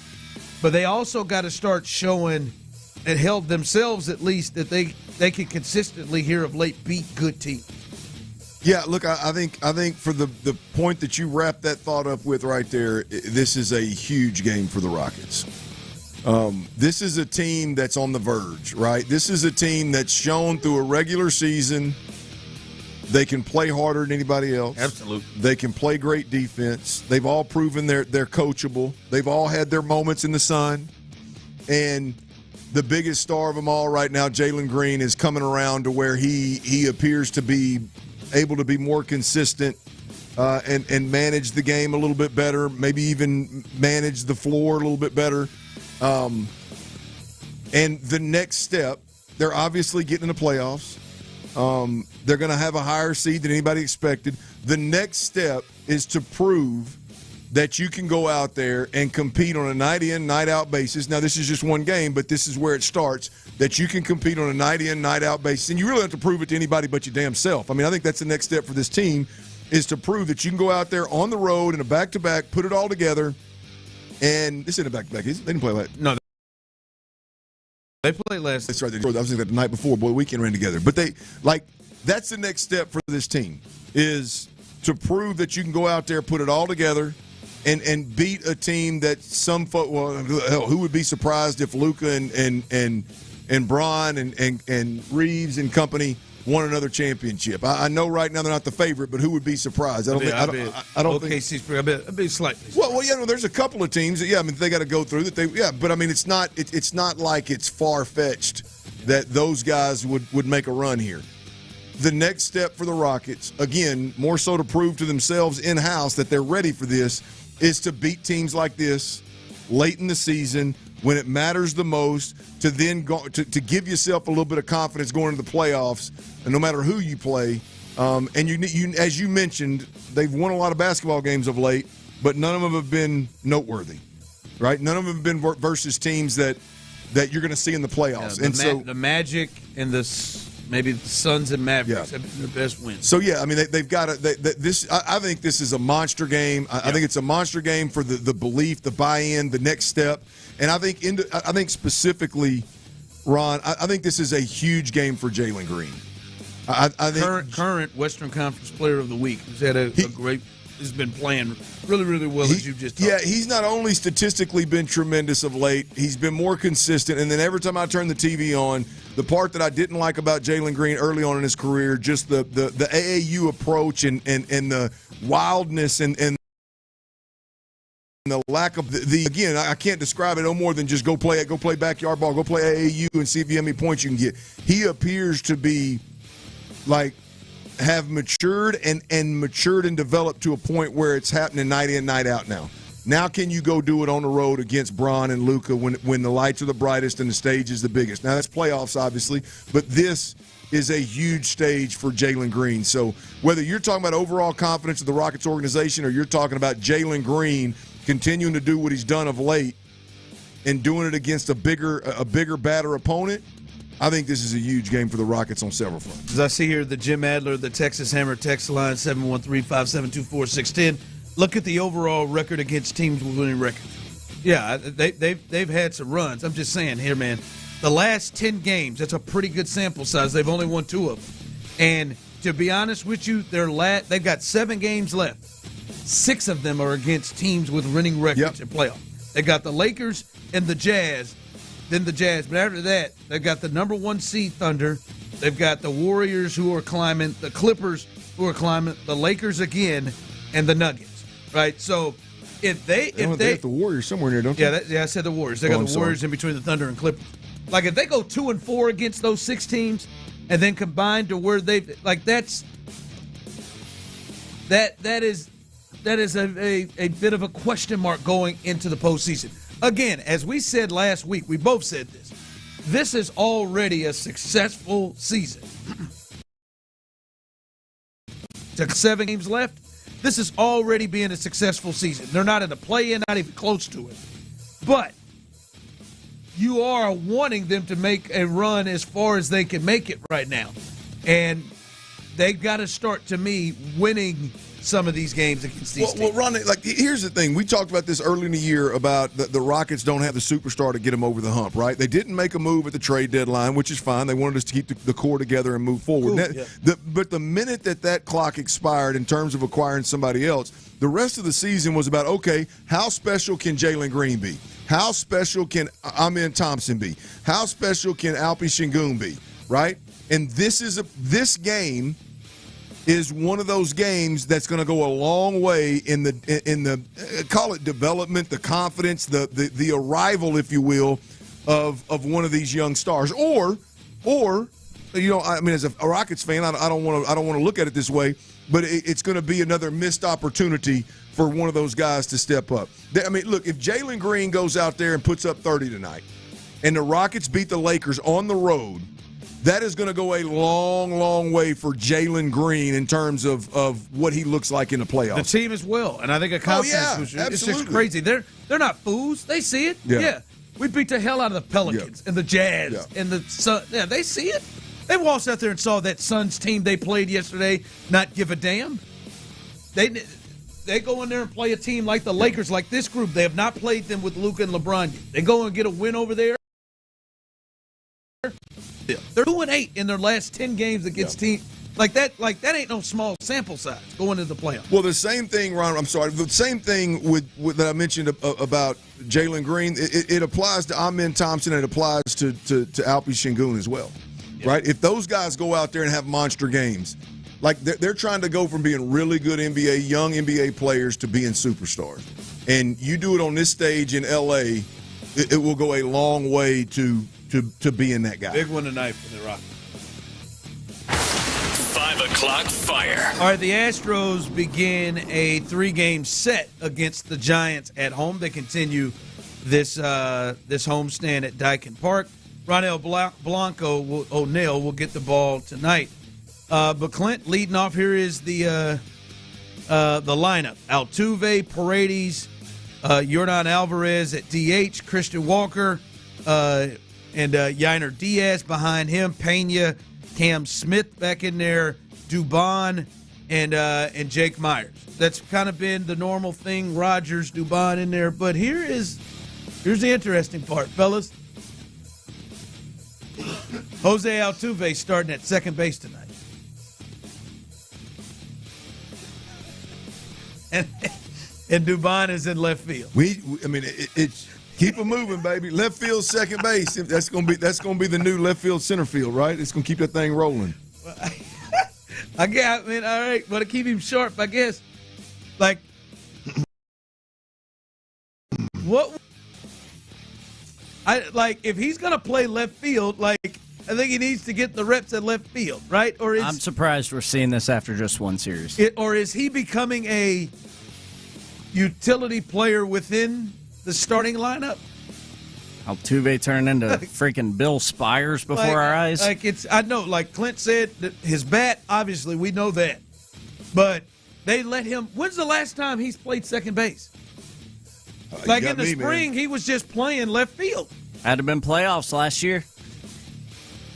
Just odd, all right, man. He's got a lot of fun. He caught a lot of fun going, and he's taking after Christian Walker, getting a lot of infield work after Dubon is in left field. Interesting. Really happy.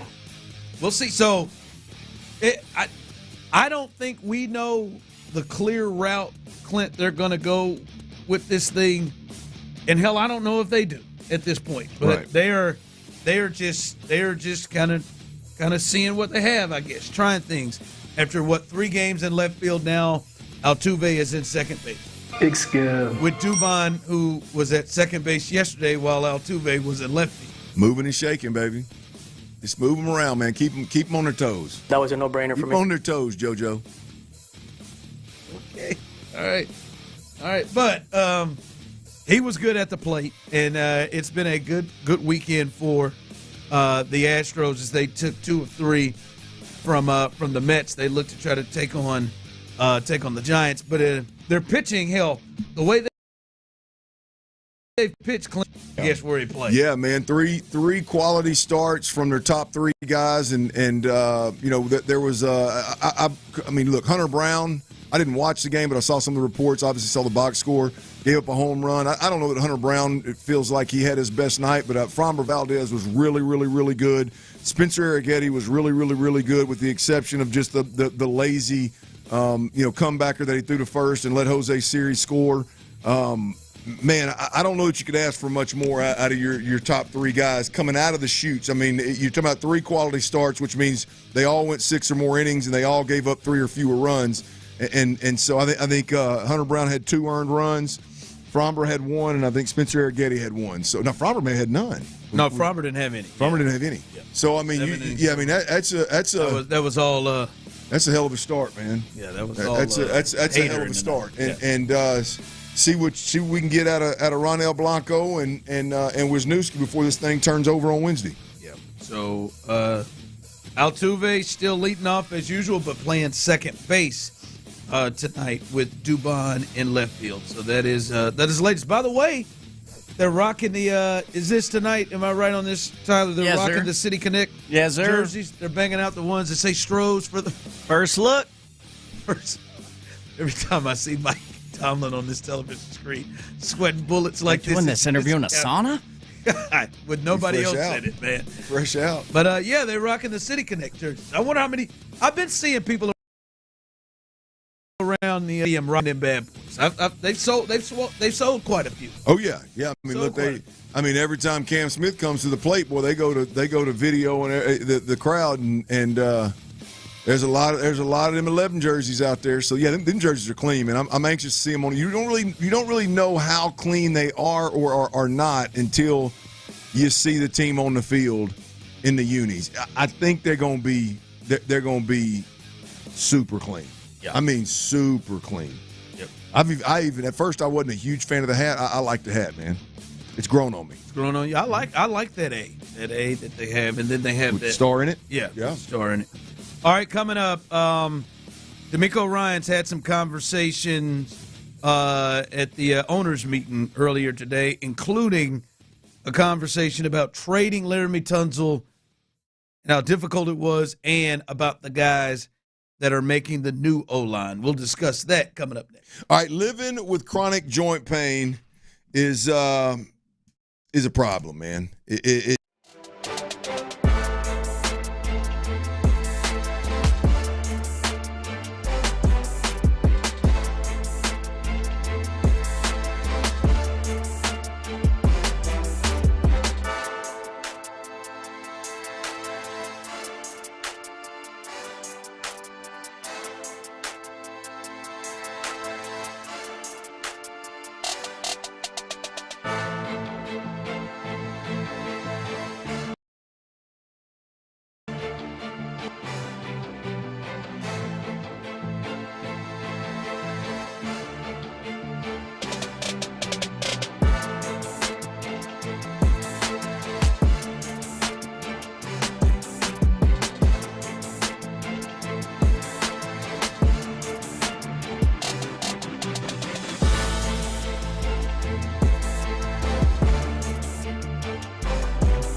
seed, surging to be the number 2 seed. There's some emotion from people. I had a guy follow me just to let us have it. Any way you can get him, man. Yeah, man. I don't know. Maybe for you, like, again, that's why this thing is fun, man. We get to disagree or agree or whatever. I think for me, heading into the playoffs, it's a big deal that in the last 10 times you've played against teams that have winning records, teams in both conferences that have winning records, that you're 2-8 against. I think that's important down the stretch. Especially not what you did in October, what you did in November. Not saying none of that matters, but as you head to the playoffs, your last 10, like, you got to pick it up. There's got to be more for this season to go where it needs to go to. Right? Last year this past football season when the Texans at the end of down the stretch lost to Tennessee, Kansas City, and Baltimore in a row, especially Kansas City and Baltimore. I don't know how many were saying, but they beat Buffalo earlier this year. Feeling good about these matchups. Beat Buffalo earlier this year. No, I mean, you want to see your team performing a certain way. And if they can go and do to the Lakers and the Thunder and doing to these teams they've been playing, I would imagine you would feel better rolling into it as a Rockets fan. I think your confidence will go up. I think their confidence will go up. Like Clint said, Jalen Green comes out there with Luka and LeBron out there. He's playing right along with them. Or even better if he's the best player on the floor. Yep. Şengün. It's a different feel. All right. DeMeco Ryans, head coach, spoke about the Laramie Tunsil trade, spoke about how difficult it was to make the move, and had some comments about some of the other gentlemen who are stepping in to form this new O-line room. Here's DeMeco Ryans talking about it. Trading Laramie is really tough. There's nothing easy about that because Laramie is such a great player. You put the tape on Sunday. He's arguably one of the best one-on-one pass protectors in the NFL. So it's hard to lose a player of his caliber. But also at the same time, it was a trade we felt was beneficial to both parties. We were able to get quality draft picks out of the trade, send Laramie to a really good team as well. So I think we both benefited from the trade, but it's going to be hard to replace them as well. So in free agency, you see we've added a few offensive linemen, Cam Robinson, Trent Brown, Ed Ingram, Laken Tomlinson. The idea behind adding those guys is just going to add some veteran guys. It was difficult to let him roll. He went through and named all the guys they added. Wanted to add some veteran guys who had played the game for some time and been in wars. And it appears that's the route they felt was best for them as a team.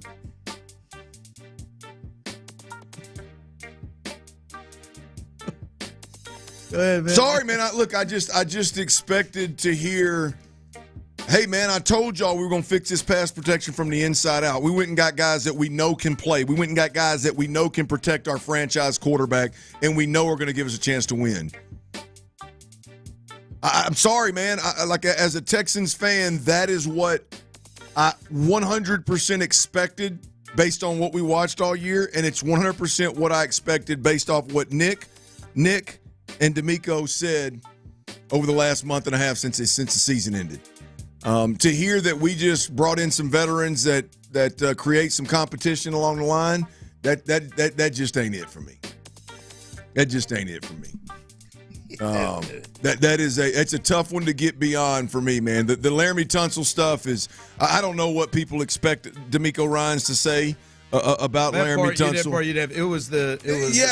Look. I mean, if anybody out there wants to go repeat that about Laramie Tunsil, that's fine. Be a parrot. I mean, that's fine. I mean, DeMeco Ryans isn't going to come on here and go, "Nah, look, man, that wasn't the temperament we wanted in our room. That wasn't the leadership style that we wanted in our room. That's not the participation. Clearly Not wanted gonna to say change that. something up. Yeah, it's. They clearly were willing to bring in less, and hope for better. And it clearly wasn't about money. They've restructured 18,000 contracts and created room and added money to Neil Hunter's deal and added this, added that. It clearly wasn't about that. So, I mean, you can believe the whole Laramie Tunsil's a good guy, and I'm sure he is a great guy. And he's a great player. Just wasn't a good fit here. But, yeah, it's the latter for me. I'm over the Tunsil stuff. It's the latter part for me, man. I just expected, like at some point in time, and this is not Nick's style, Nick Caserio, that is, and it's not D'Amico's style, obviously. D'Amico Ryans, that is. But at some point in time, it's got to be, hey, man, we went out and we got to stop with this competition stuff. Man, we just wanted to go out and get better and give ourselves a chance to protect our quarterback, man. And we feel like these guys right here are proven and can do it.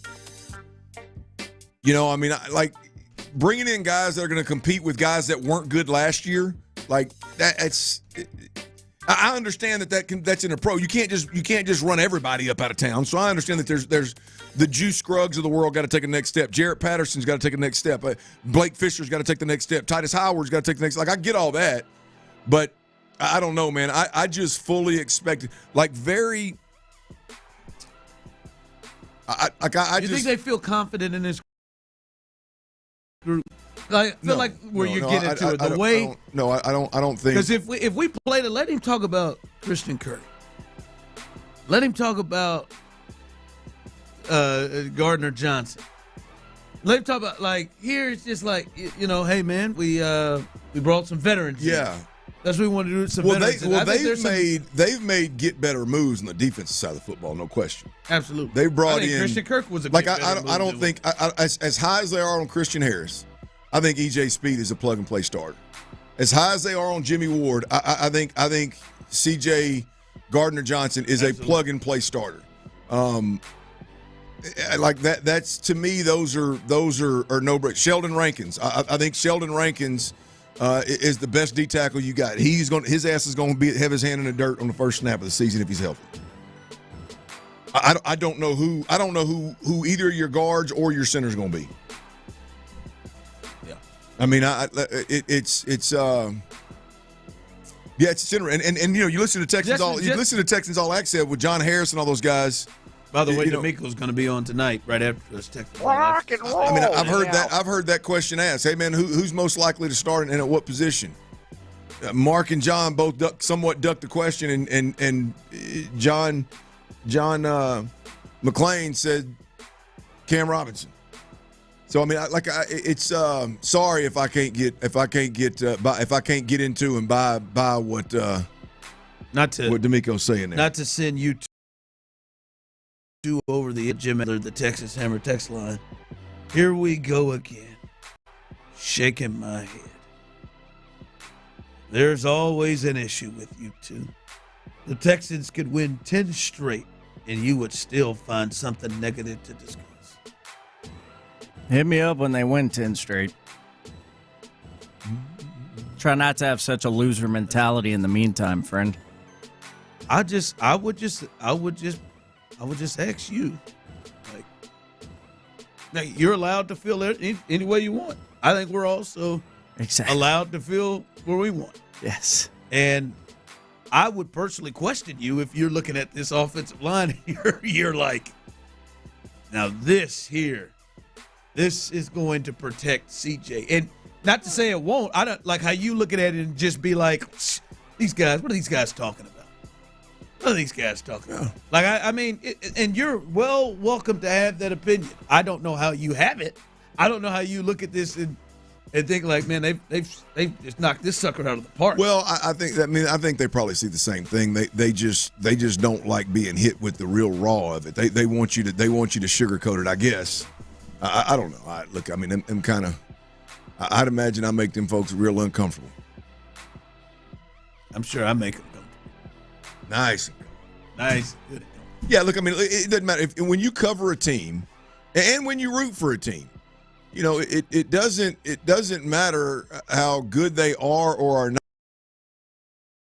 there's topics that need, like right now, Kansas City's won more than anybody. There's an O-line issue in Kansas City, and there's probably conversations going on with, hey, man, how the hell are you going to protect him?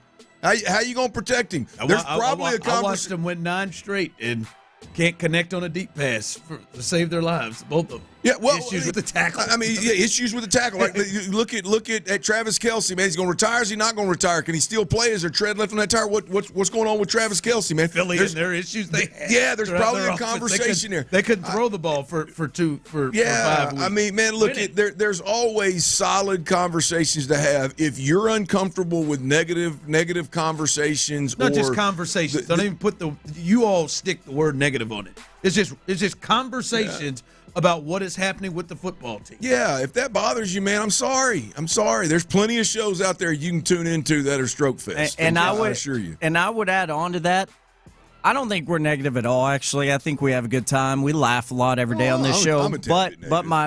But my point is, until the football team in town has won a Super Bowl, and we all want that, there's going to be stuff to fix for us to talk about, for us to analyze. And if you can't handle it, if your little heart can't handle it, just change it. It's all right, buddy. It's okay. I am comfortable and confident with any people who do this because jackass. Because you can go back and listen. Now you don't comment that much on that, but you can go back and listen. We talked very, as you would say, positive, and I would say honest defense. And we talked about last week, this sucker, they could be a top 3 defense. We talked about because the defense makes sense. Like you look over there, they got dudes all over the place. The offense, they came out there and said, hey man, we got to protect our quarterback. We can't let our quarterback get hit like that. And their response to that leads you to a place of, God, you two, it's always something with you two. Just think about the response. Think about it. C.J. Stroud last year took steps back, and the response to what they're doing doesn't at least send you to a place of like, I hope. Like it's not talkable. We should talk about them like we talk about Danielle Hunter and Will Anderson. We do sing their praises pretty often. They're pretty badass. No, we do. We don't come out here and say, man, that D-line sucks ass, boy. Let me tell you how they're going to get beat. It's all right, friend. Anyway, coming up, we'll try to make you some cash. It's just Monday. You'll get through it. I love your emotion in there. We'll make you some cash and get you ready for T-Mill's best bets. And I think Kelvin Sampson ought to be one of the happiest men in America for what he's got to deal with on Saturday. And I'll explain that coming up next. Before we do that, though, I got to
is your go-to.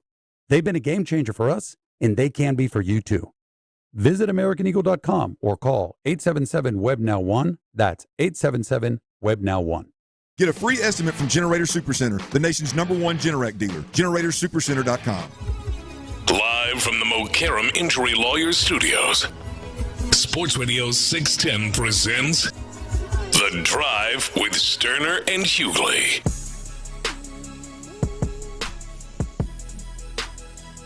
All right, coming up, T-Mill's best bets. He had a pretty good weekend. Pretty good Friday night, at least. I don't know what his Saturday and Sunday look like. I didn't bet much. But yeah, Friday was strong. Yeah, he didn't have his phone, so that probably gave him some difficulty on Sunday. The key tool for them bets.